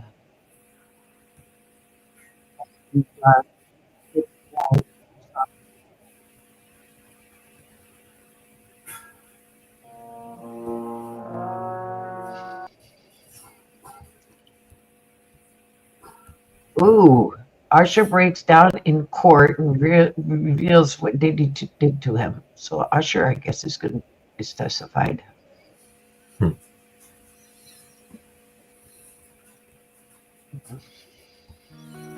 Daddy, huh? Food here. Get Brian, what's your guts? Call me, Elena. I'm so tired. Just call me, Elena. I'll be there in a minute, I promise. Stop. I wake up, shut the door. Somebody save me from myself. I've spent so long living in hell. Under the pillows, I start to spiral. Message to my daughters, I don't even deserve a father title. Haley, I'm so sorry. I know I wasn't there for your first guitar recital. Didn't walk you down the aisle. Missed the birth of your first child. Your first podcast, looking down, sweetie. I'm so proud of how you turned out. Sorry that I chose drugs and put them above you. Sorry that I didn't love you enough to give them up. How the fuck do I not love you more than a pill? Looking up to the ceiling from this floor to wonder, will somebody save me from myself? I've spent so long living in hell. They say my lifestyle is bad for my health. It's the only thing that seems to help. Elena, sorry that you had to hear me fall in the bathroom. Sorry that I missed your graduate, Nate. I should just congratulate you on being a dad. Carter and Liam, look at your little bro. Sorry I left you. Sorry that I'll never get to hold or hug my little nephew Stevie. I'm sorry I missed you. Grow up that I didn't get to. You're the dad I wanted to be you. Things I wanted to see you do. This is my song from me to you. Sorry I gave up, but I'm just so defeated. God, what the fuck you want me to do? From myself, I've spent so long living in hell. They say my lifestyle is bad for my health. It's the only thing that seems to help. I've been staring at the video of Haley almost daily, of her playing the guitar. It helps, maybe that'll give me the power to fight. But the addict in me's a coward. He told me that I can't do it. Had a second chance, blew it. It's like I'm stuck inside an alternate reality. But I know I'll turn it around and be able to walk her and Lady one day to the altar as proud as can be.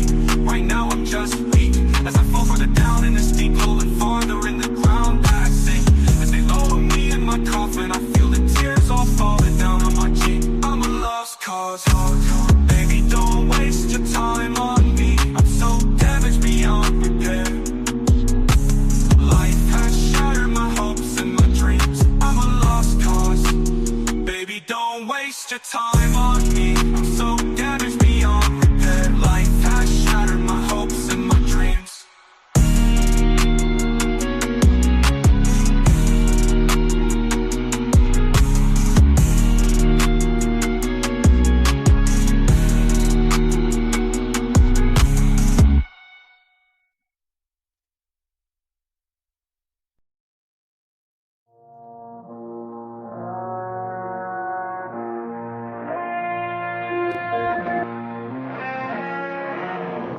You get at the top about America and democracy. There's no America, there is no democracy. We no longer live in a world of nations and ideologies. The world is a college of corporations, inexorably determined by the immutable bylaws of business. The world is a business, and I've chosen you to preach this evangel. For my free market, healthcare robbing, stock stealing, retirement fund fucking with niggas. Fuck you little credit card scamming, jewelry stealing, crack selling, liquor store robbing motherfuckers. Shout out to the homies Carnegie, OG Willie Randolph Hearst, Farouk, Rockefeller, the real Rockefeller, my main bitch Leona, Guadalupe Louis the 13th, Scott Rothstein, Jack Abramoff on your head. My Rothschild niggas, let's get this money. I spend my day pairing America overseas. Pension for the workers, nigga, please. Embezzlement, etiquette, private settlement. I'm better with Confederate rhetoric from my mansion in Connecticut. Foreclose the big holes out of tenement. I twist words like a speech impediment. I hope you got good credit, bitch. If not, better get a new job with benefits. While I play golf with niggas I get cheddar with. New money buys brand new carrots. My own money bought your great grandparents. You got grills in your mouth, I ain't mad at you. I own every gold mine in South Africa. Thanks, baby, you made me $1 billion. Plus I own a building for each one of my children's children. That's the shit. Snort coke in the whip. Miss USA sucking my dick. Yeah, what? Fuck the law, cause real jails for suckers. I go to country club prison, you dumb motherfuckers. I am the 1%, you fucking bitch. You know my CEO, corporate steez, please. Overthrow governments overseas in a breeze. Politicians in my pockets for a few hundred G's. So if I'm ever in court, my assets are never free. I got a job and a house and a bank account. When I'm out, I doubt there's something you can say. And if not, then I'll fake death like Kenneth Lake. Make money every day, the world burns on its axis. While y'all struggling to pay taxes, I'm getting my money the fastest. Memos and faxes, shredded up documents, slush funds through the corrupt continents. But they don't want me indicted, cause they don't want my dirty laundry aired when I fight it. Don't get my lawyers excited, cause what good is the law if you can't rewrite it? I got CIA traitors, dictators, so fuck y'all whistleblowers and haters. Shit, I'll invest money from Al-Qaeda in the big 9/11 widows go to later. Capitalism's who I pray to fuck the state of the world. Money talks, so what the fuck I need to say to your girl? I don't pay them to fuck. I pay them to leave.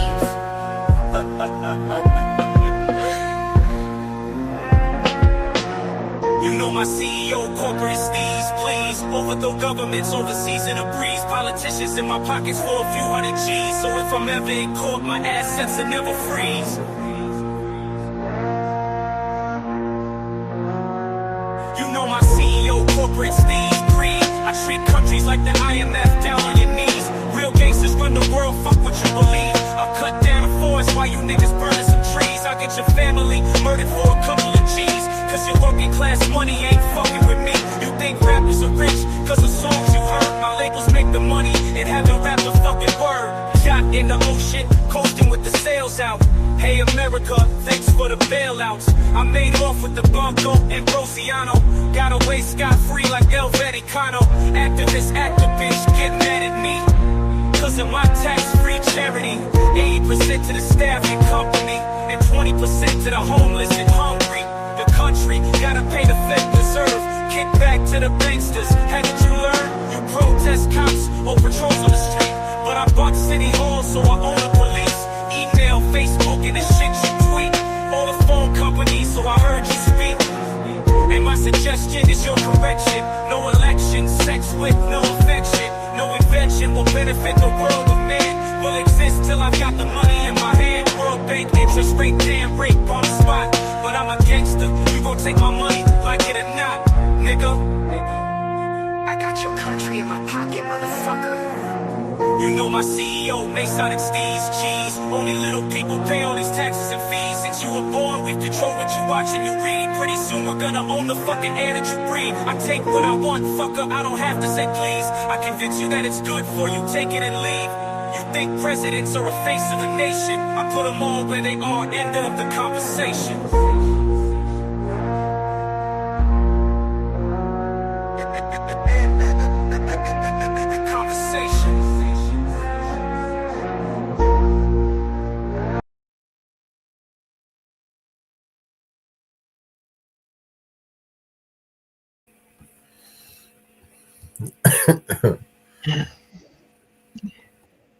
Trump's running his mouth again. Oh, yeah. Yeah. Here's one for Trump.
Everybody knows that it's moving fast.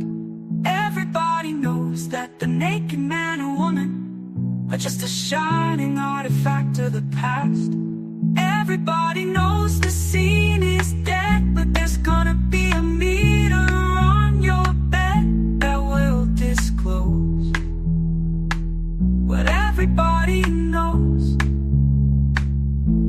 And everybody knows that you're in trouble. Everybody knows what you've been through, from the bloody cross on top of Calvary to the beach of Malibu. Everybody knows it's coming. Take one last look at this sacred heart before it blows. Everybody knows.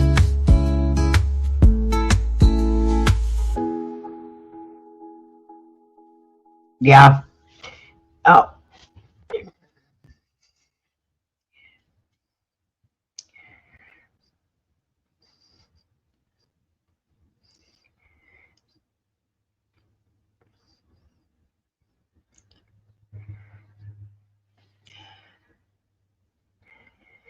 Yeah, I've got to get something to eat here in a little bit. I haven't eaten all day. Sure. I'll get something to eat, Mulder. I'll put this idiot on. Let's see what he's got to say. Actually, more than that, if you think That's not the newest one. They're doing Make America Healthy Again. The Maha. It's gone from Maga to Maha. Yep. I mean, when's the Muha? We got a Muha. I don't know. We need one for Britain. It doesn't sound as good as it. It'd be Baha. No, it won't. Let me pull it up. Yeah, let me pull it up. You couldn't even, you can't even pronounce it. I mean, how would you pronounce it? Make Britain great again. Boom, booga. I mean, shit. It's not even pronounceable. It sounds shit, you know? Got to come up with a better slogan again.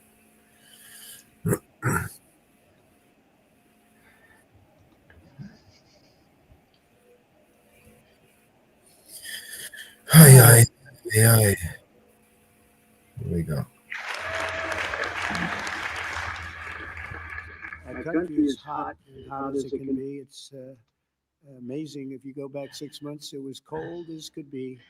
It was an embarrassment what was happening, and now I think we have the hottest country. Is that on full volume, Mama Ben? I think it's close. I was told that also in the Middle East. Yep.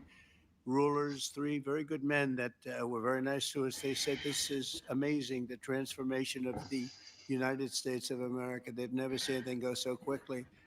And it's literally over a period of 4 or 5 Let me drop months. back. But really since November 5th. Pull it back up.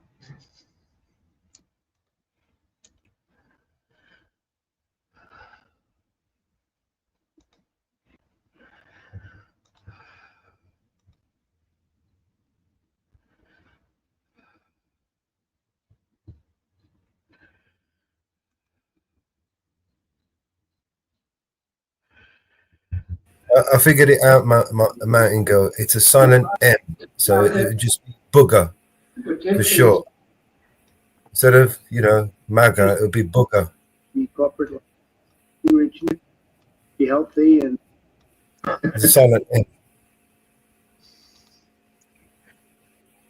And booger. I got a booger up my nose. But no, Ma has become hot. Over the past few years, we've built an unstoppable coalition of moms and dads, doctors and young people and citizens of all backgrounds who have come together to protect our children, very importantly, keep the dangerous chemicals out of our food supplies, get toxic substances out of our environment, and deliver the American people the facts as to really where we're going. And we want to have what we deserve, and we want to be healthy, and we want to have a lot of good things happen, and I think we're going to have that. I think this is just the beginning. We have some of the most brilliant people sitting on this panel, and likewise in the audience, I recognize so many. Many of them are in the administration. With us today is the man who fought harder than anyone I know to bring these issues to the center of American politics, our Secretary of Health and Human Services, Robert F. Kennedy Jr. Bobby, thank you very much.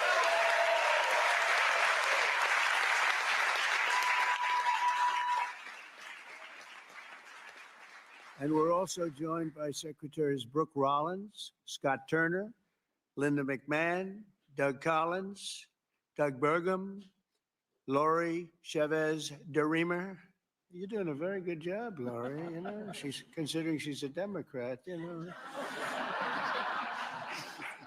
unions say she's really good. I did it. I took a lot of heat for doing it. And then they were all saying what a great job we did. Now everybody's happy with you. Great job.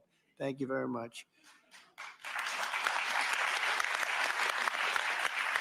As well as EPA Administrator Lee Zeldin, Budget Director Russ Vaught, SBA Administrator Kelly Loeffler. Kelly's been amazing. She runs small business, which is actually the biggest business there is, right?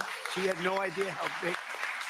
She's doing great. FDA Commissioner Dr. Marty McCary. Thank you, Marty. NIH Director Dr. Jay Bhattacharya. Thank you very much, Jay. Thank you. And let's see, who do we have here? CMS Administrator Dr. Mehmet Oz, a tremendous guy, actually. Thank you very much.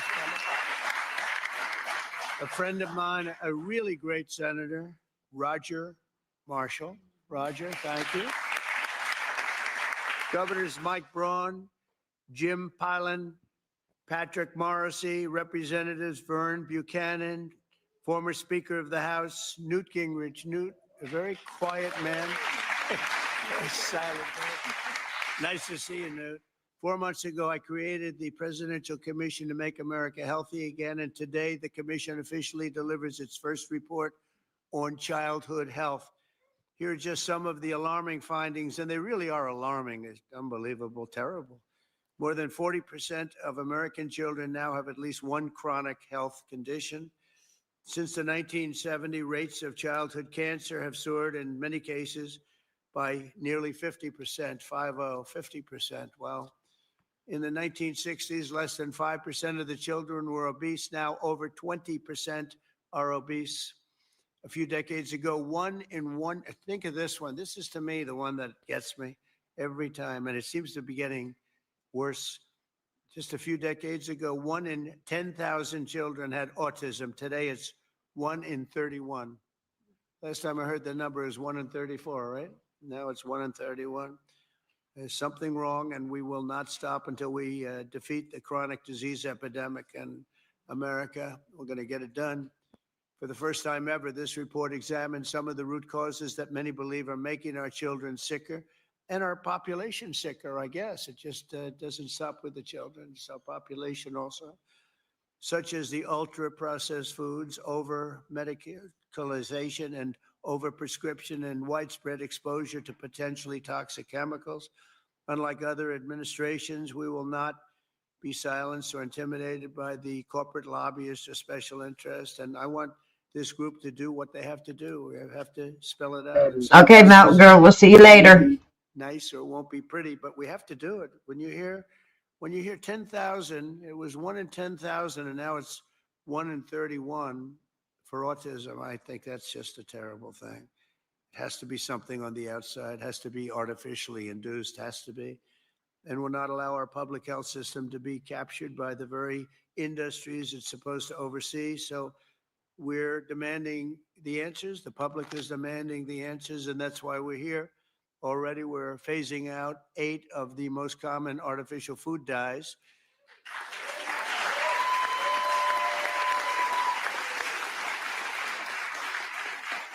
And we ended the most serious conflicts of interest at the FDA. We had a lot of conflicts over there. Earlier this week, we approved a SNAP waiver request from Nebraska so they can stop taxpayer dollars from being used to make our children obese. I understand requests from 3 more states will be approved shortly, and more are expected to come in the following weeks. Over the next 80 days, the commission will build on its work in this report to develop a roadmap to bold and transformative public health reforms for our consideration. It's a consideration, and we'll lay out the facts. Let me say congratulations to the entire MAHA movement. This movement has become very hot. People are really, I tell you, they're going crazy over MAHA. They're going crazy, right?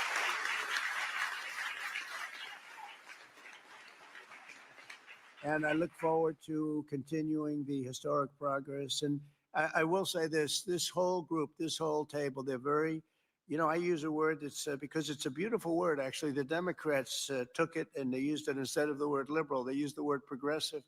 And normally I'd say you're very progressive, meaning you're far. They're not progressive. You are progressive. They shouldn't be allowed to use that word. And so therefore I'm not going to use it to describe you, but you are far forward thinkers. You're amazing thinkers, and we appreciate having you. It's just tremendous talent around this table, the most respected people anywhere in the world, actually. And I've been a fan of Bobby for years. He came up to see me 13, 14, 15 years ago, I remember, and he left. And I made a couple of the statements that he made because I agreed with the same thing, and we both went through hell. Do you remember that? It was a massive, but you know what? We turned out to be right. It was sort of interesting. but I've been a friend of Bobby, and he's been a foe too. You know, he's tried to stop a couple of my jobs.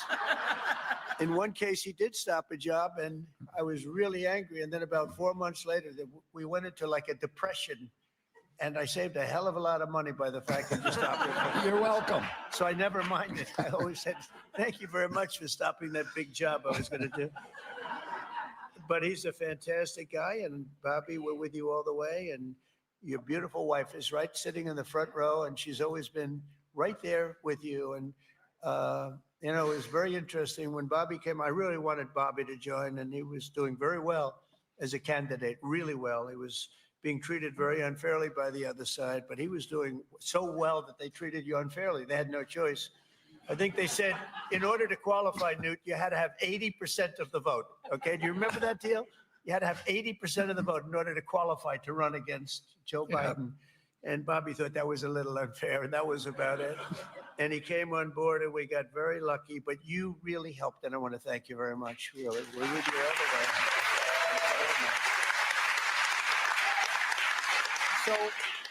So Bobby, if you'd say, give him your thoughts, please. Well, thank you very much, Mr. President. I do want to say something, because I get a lot of credit for steering this administration toward the MAHA movement. But I joined the campaign in August. I joined President Trump in August and became, went from independent to his campaign. But it was in June that he made a speech specifically on this issue. It was a MAHA speech before MAHA existed. And that I took note of that speech at the time and thought there's a potential here for a common ground. I want to thank you for your vision, for your courage, for standing up. President Trump is a populist president. He's a president, he's blamed for giving money to billionaires and all this stuff. We hear about that all the time. But he is on the side of the middle class, the working class, the poor in this country. People.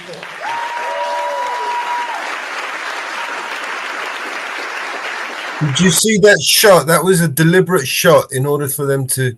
I've met every president since my uncle. Wow. Yes, I did. See that? That's a deliberate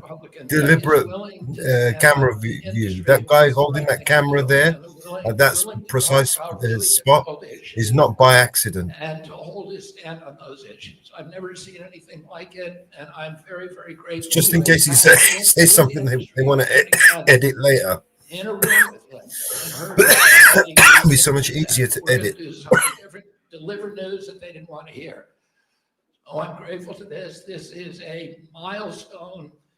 There's never in American history has the federal government taken a position on public health. Look at that camera angle, man. That is blatant, Marv. Yeah? This is live, right? It's not just one cabinet secretary, it's the entire government.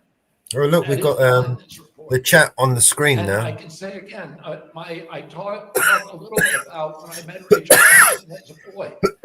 My uncle tried to do this, but he was killed and it never got done. And ever since then, we've been waiting for a president who would stand up and speak on behalf of the health of the American people and say, I see that. there is no difference between good economic policy, good environmental policy, and good public health policy. We can have all of them, but we need to have cabinet, and we need to go forward as a single people. I want to thank you for that, President Trump.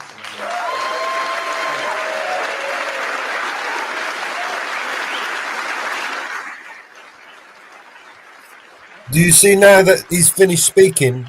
He's zoomed out of him and he doesn't need that shot anymore. For common sense. We've relied too much on conflicted research, ignored common sense, or what some would call mother's intuition. It's common sense that ultra-processed, nutrient-poor food contributes to chronic disease. It's common sense that excessive. See, now he's reading from the script. They don't need to worry about what he's going to say. Especially children. It's common sense that exercise and healthy food should come before prescriptions and See that? It's common sense that not all calories are equal in nutritional value. It's common sense that over-medicating kids is dangerous. It's common sense that we can celebrate the innovations of modern life while also don't trust demanding him. fearless inquiry into You see that? ameliorating the That negative manufactured. effects of medication, agriculture, and environmental practices. It's common sense that I think they could have research funded manufactured by that just to get people corporations deserves more talking. scrutiny than independent studies. I'm so proud of this cabinet, and particularly Secretary Rollins and Administrator Zeldin, who, again, I'll say it a third time, worked late nights, early into the morning to make this happen. And to all the leadership from the White House staff, beginning with Stephen Miller and Heidi Overton, Dr. Heidi Overton, with Vince Haley.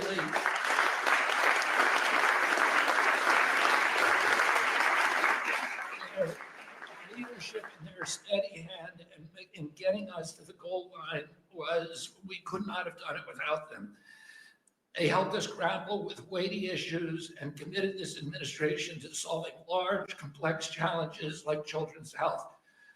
We're joined here by senators, advocates, governors who I have worked with, and CEOs who I know who are all ready to begin carrying out this mission. This is the beginning of a conversation, a national conversation that we are going to have with maturity, with nuance for the first time in history, thanks to your leadership, President Trump. There is a reason that the Maha Mom sided with you, President Trump. It's because this administration has the bravery to tell the truth and solve problems through innovation and not nanny state regulation. President Trump, I'm honored to present you the Maha report and work with this incredible cabinet that you have brought together to make our children healthy again.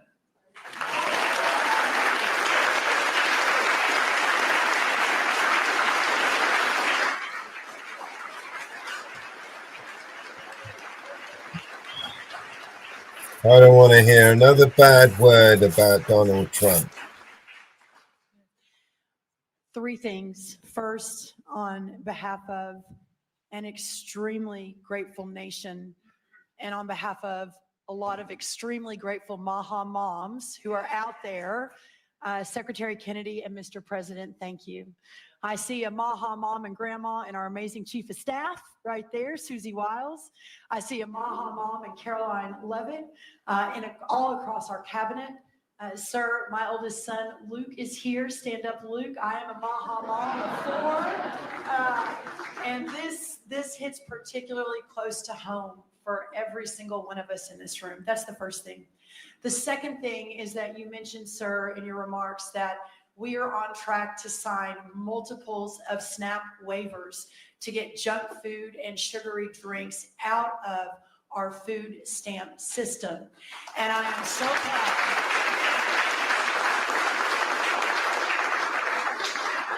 I am so proud to announce that on Monday, I was in Nebraska with Governor Pillen, where we signed the first one. An hour ago, I signed the second one for Governor Braun in Indiana. He may not even know that. I've got it right here, sir.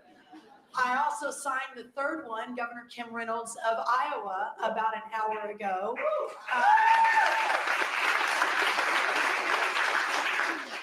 With a half a dozen more coming down the line.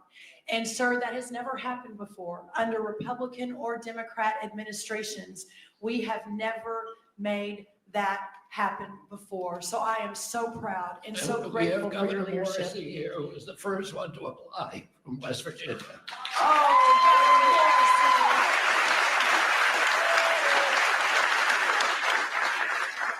We will make sure you're at the top of the pile, sir. I apologize. Governor Sanders has been a leader. Governor Polis from Colorado.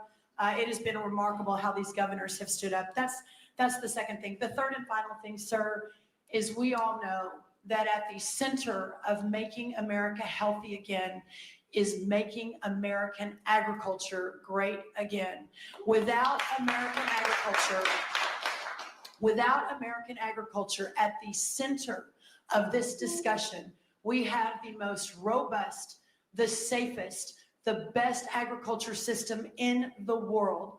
And in partnership with the amazing Secretary Kennedy and all of these incredible patriots sitting around this table, under the leadership of the extraordinary President Donald J. Trump, we will make America healthy again. And what an honor it is to be a part of that. So thank you so much.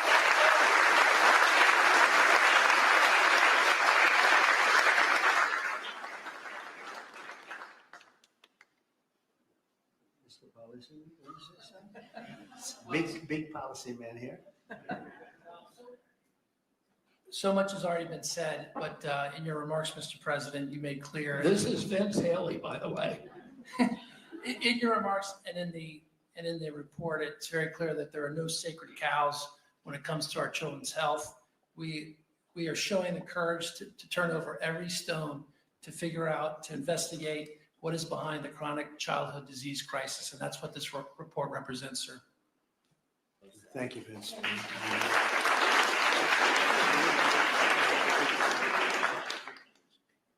Most have already spoken. That's very good. But the fake news wasn't here. What's going on? I mean, Oz, I want to thank you for your work. Would you have anything to say to the media? Thank you, sir. I think it's a moral failing if you don't address this, but it's definitely a financial failing as well. 50% of children are on Medicaid or on the CHIP program. It is an obligation we all have to address this reality. As you know, the cost of Medicaid has gone up 50% in 5 years. Right. I thank you very much for having the bravery to commission this report, Secretary Kennedy, Secretary Rollins, Lee Zeldin, and everybody else on this panel for being able to effect what has not been done since this law for Medicare and Medicaid was written in 1965. God bless you. Thank you very much, Oz.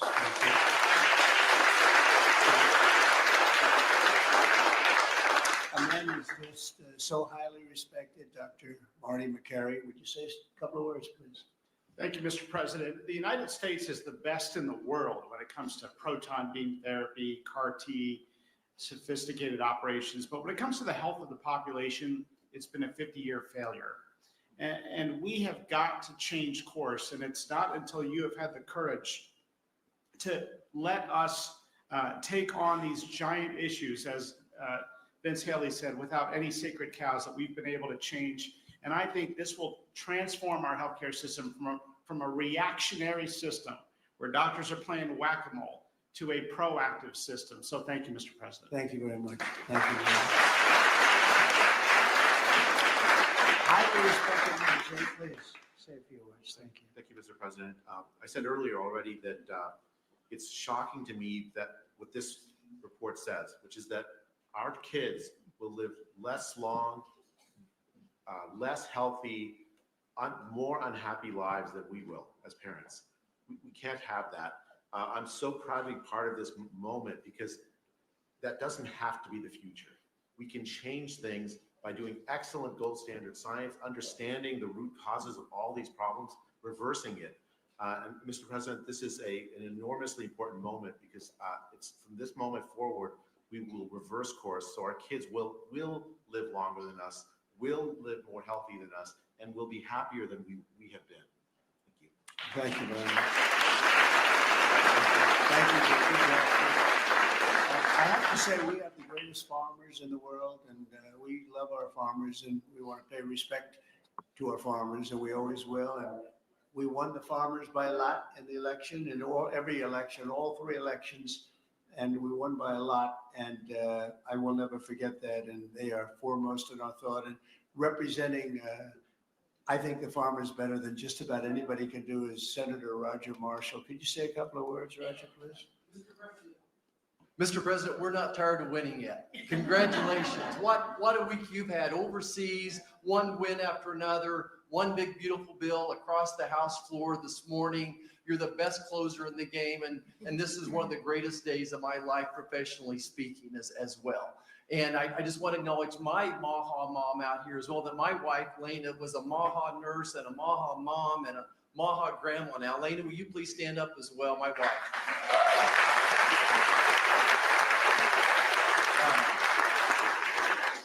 Mr. President, as you know, I spent 25 years delivering babies most every day. We saw a huge epidemic of diabetes of pregnancy, and this has exploded in so many different directions now. We have an epidemic in mental health in our youth.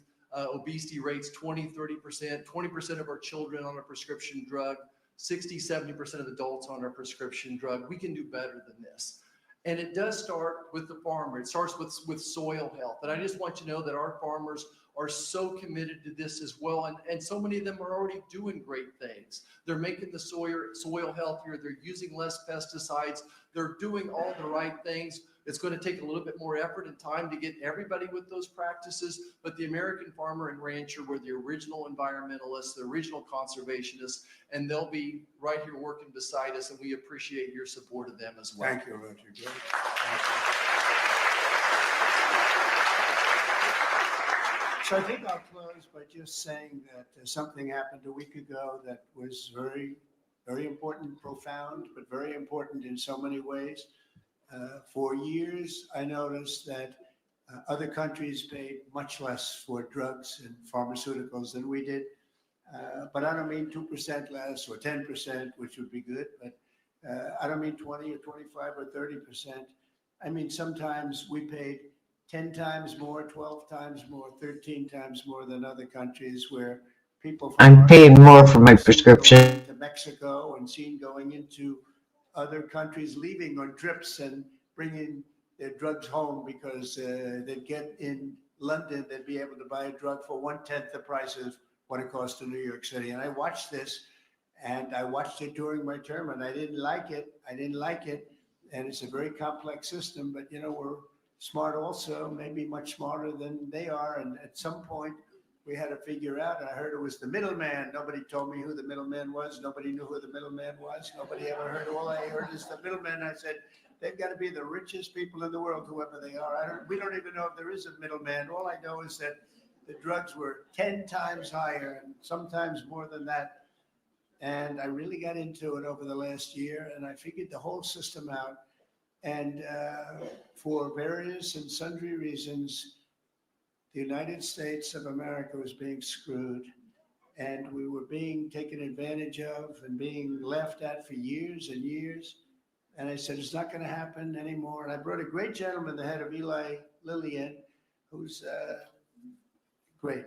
He really is. He's great. He's done a fantastic job, and others also of the companies. And I have it out with him. I had debates with him, actually, and pretty much it was a debate that was impossible to lose. You had to be a real bad debater to lose that debate because they couldn't justify it. They tried to say, well, you know, we pay for research and development, and the United States has agreed to pay for 100%. I said, why? Why are we paying? And by the way, that wasn't even the number because it's still way too high. If you took all the research and development, but you have other countries that are a lot more vicious than us in terms of their representatives. And they'd set a price for a drug and they'd say, tell the United States to pay for the rest. We were subsidizing the whole world. And I said, we're not going to do that anymore. We've been a laughing stock for so many years. The last 4 years, we've been a laughing stock. I said it. We're a laughing stock, and now we're the most respected and we're the hottest country in the world. We're going to remain that way. We're going to do that with drug costs too. And so I said, I'm going to do something that's a very unpopular thing to do with a small number of people, mainly the people that own the drug companies and others. And I'm not even blaming them. They were able to get away with it, but it was really other nations that took advantage of us because the drug companies were under their thumb. And they would say, this is what I'm going to pay. And the European Union was right at the top of the list. Let me tell you, we're going to pay $20 for this, and we're not going to pay any more. And America would pay $240 for the same thing that they're paying $20. They said, tell America to pay for the rest. So for years, they went along aimlessly, and they did it. And I started making changes, and I'll never forget the end of my first term, which was very successful. We had the best stock market ever. We had the best economy ever of any president. We went up 88% in the stock market, as an example, and I think 116% in one of the other indices. And we had, we're doing well, but this whole thing with the drug costs always bothered me. And I started really studying it, and it's very complicated stuff. And I said, you know what? We are paying so much more. And I demanded favored nations. We're the biggest buyer. We're the best buyer. We're the most solid buyer. We're the one that paid for all of the research and development. And I said, we're going to do something that's earth shattering. So At the end of my first term, I was so proud because it's the first time in 28 years that any president reduced drug prices during the course of 4 years. And you know what the number was? 1/4 of 1%, but it was down 1/4. Think of it, 1/4 of 1%, very little. Essentially, they remained the same. But I wanted to get it down, and I was so proud. I thought I was the greatest guy in the world. I took it down 1/4 of a percent, and I had news conferences. I was bragging. I'm the only one that did it 28 years. And then I said, that's not very much because we were still paying so much more. And I decided I've got to break the system. And it's the most powerful lobby in the world. You definitely did do that. He ain't lying. He did break it. He broke the shit out of it. Over the Senate, over the House, over the governors, over everybody. And they spend There's one true thing he said.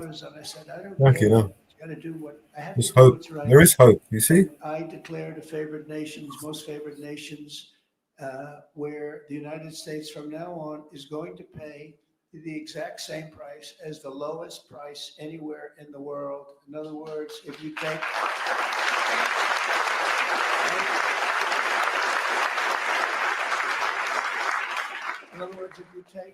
you see how the deal worked. Where they're losing out on the pharmaceutical products, they're gaining on the golden shower project. You know, it's the same people, the same investors, European Union countries as a whole, same money men.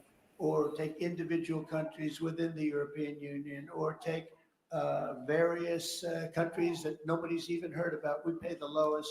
And what that's going to mean, and I'd like to put somebody to police it because it should start immediately. It shouldn't start in 2 years, 3 years, 5 years. They'll say, yes, it kicks in. They always say kicks in, Marty. It kicks in, sir, in 4 years, you know, and then 4 years they get it changed. It should mean, so remember I told you I was happy with 1/4 of 1%. It could mean anywhere from 70% to 89% reduction in drugs and pharmaceuticals. Right? And I've actually had some congressmen call me and they say, sir, look, could we talk about this? I said, no.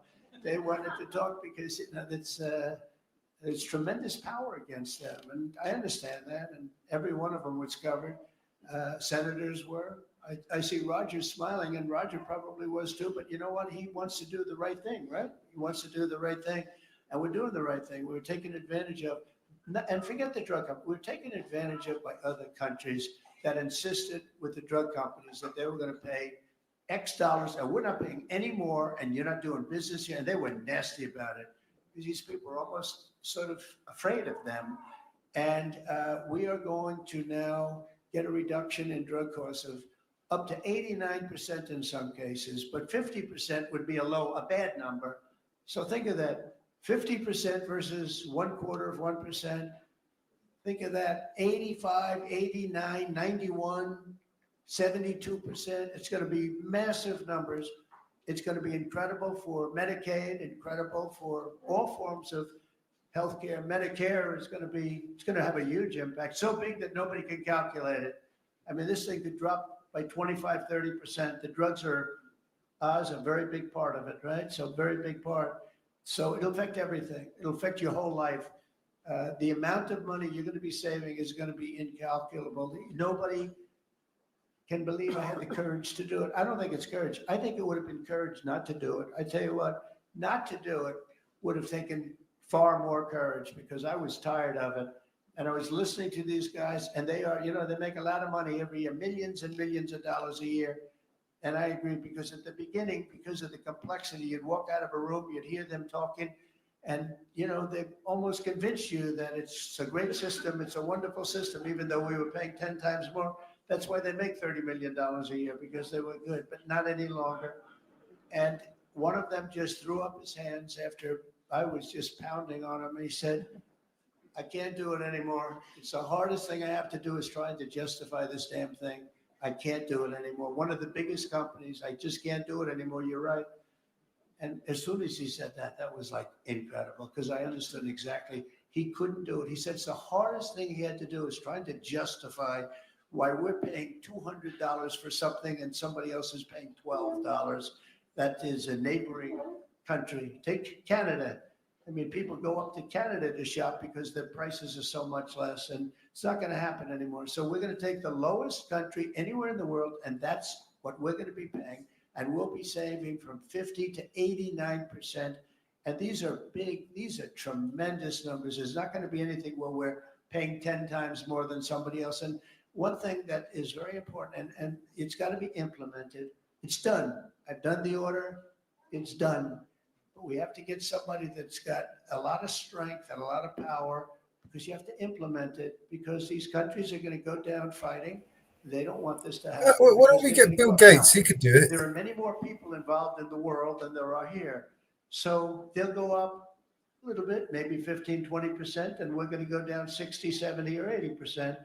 But they will fight the drug companies. The drug companies are very worried that they're going to fight, and that's okay. If they fight, we'll just say, that's okay.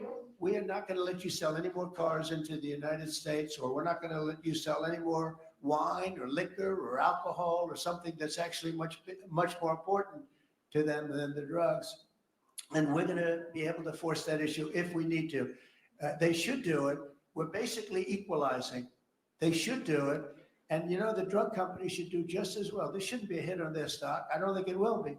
It's going to be the same amount of money, but it's going to be redistributed. And it's going to be redistributed. So they're going to pay a little bit more, and we're going to pay a lot less. A little bit more because there's so many more. So, it's a bigger number. And so, Robbie, I'd like to ask you and Dr. Oz and Marty, perhaps, and Jay, and maybe representing the world's politicians. I can ask Roger, who's so great with this whole subject, if you would be very, very tough and very, very, very powerful in a sense. It's not easy. You're going to have to get this done. The drug companies are going to say, well, they won't do it. And maybe they won't. And if they don't do it, we're going to not do business with that country or those countries. But we're going to have to be very tough until it's totally stabilized and equalized. And Oz, I see your eyes are gleaming because you've been talking about this for a long time, but you've never had anyone willing to do it. But I'm willing to do it. And I think it's going to go down as one of the most important things we've ever done, because drug costs are going down. Think of it. Then every year for 21 years, the costs have gone up. And now they're going down maybe by 85, 80. I'm telling you, 89% in 2 instances, 89% cut. Nobody's ever seen anything like it. So I'd like to ask Oz in particular, because you and I know each other. He's a very tough hombre, this one. He's tough as hell. And so if you can lead the group, and it's not going to be easy. You're going to have to get in and you're going to have to fight. If you do it, you can have within a period of weeks, you can have drug costs that drop like a rock, okay? So you as a group, I have great confidence, and if you don't do it, I am firing every single one. Good luck, guys. All right? Can you handle it?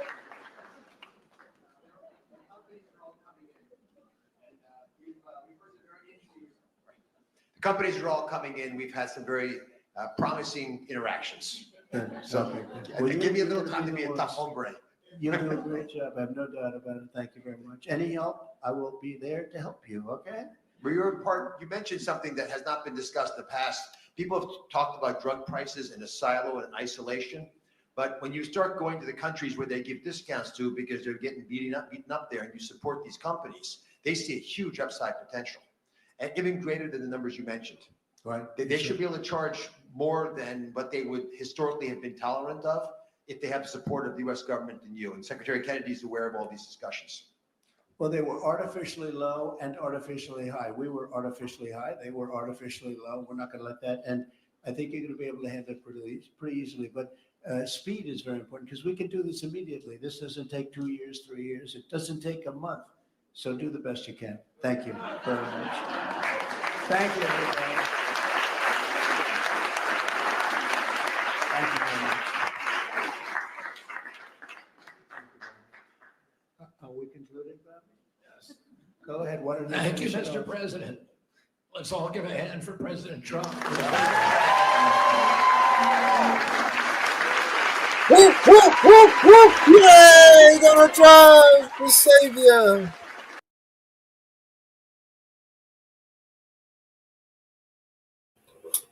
I don't want to hear another bad word about him, all right?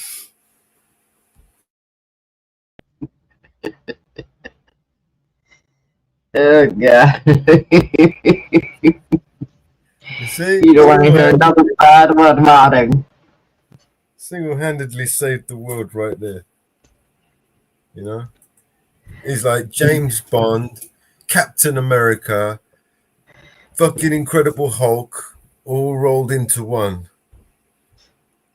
Only he doesn't turn green, he turns orange.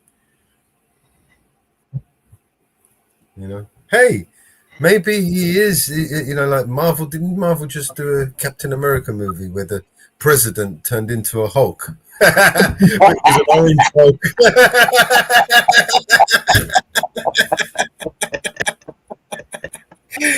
Okay, piss takers. Oh my God. Oh God. That's going to your head now. It's going to your head. Oh man, I need another joint. This is too good. It's going to your head.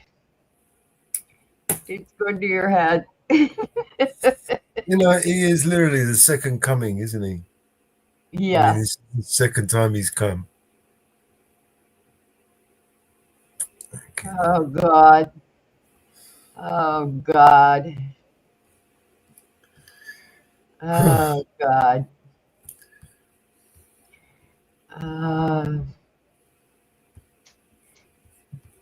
You know, and you know, it's gonna be it's gonna be a bumpy ride, I'll tell you that much.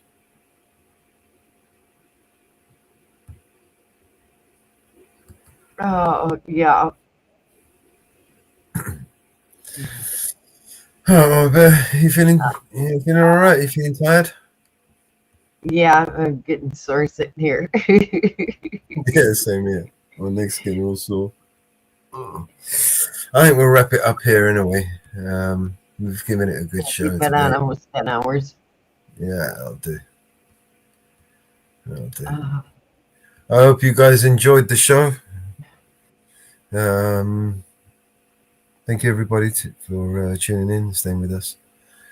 Thank you, Mama Bear, and everyone else who joined the panel. Yes, thank you all. And you all have a good afternoon, evening, whichever it may be. Yeah. And Stay safe. Yeah. Donald J. Trump is now president of the United States. President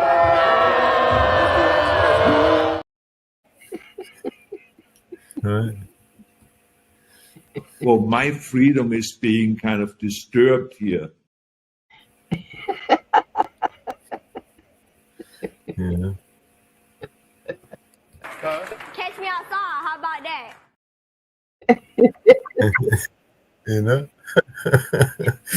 And everybody jump on over there to Northwoods. He's live right now. Yep. Say hi. Then we said hi, and we'll be tuning in. I'm going to go and relax in the front room. and That's what I'm going to do. Yeah. And I'll be tuning in and listening. Thank you, everybody. Ariel, anybody wants to join us in Jitsi, it's open. I'll be in there all day. Yes, I've had an interesting day today. I gotta unwind some. So, everybody jump on over there to Northwoods. Say hi to Mountain Girl in Northwood. So, enjoy your day. Enjoy your evening. See you guys on the next one. You bet. Yeah, there's always going to be a next one.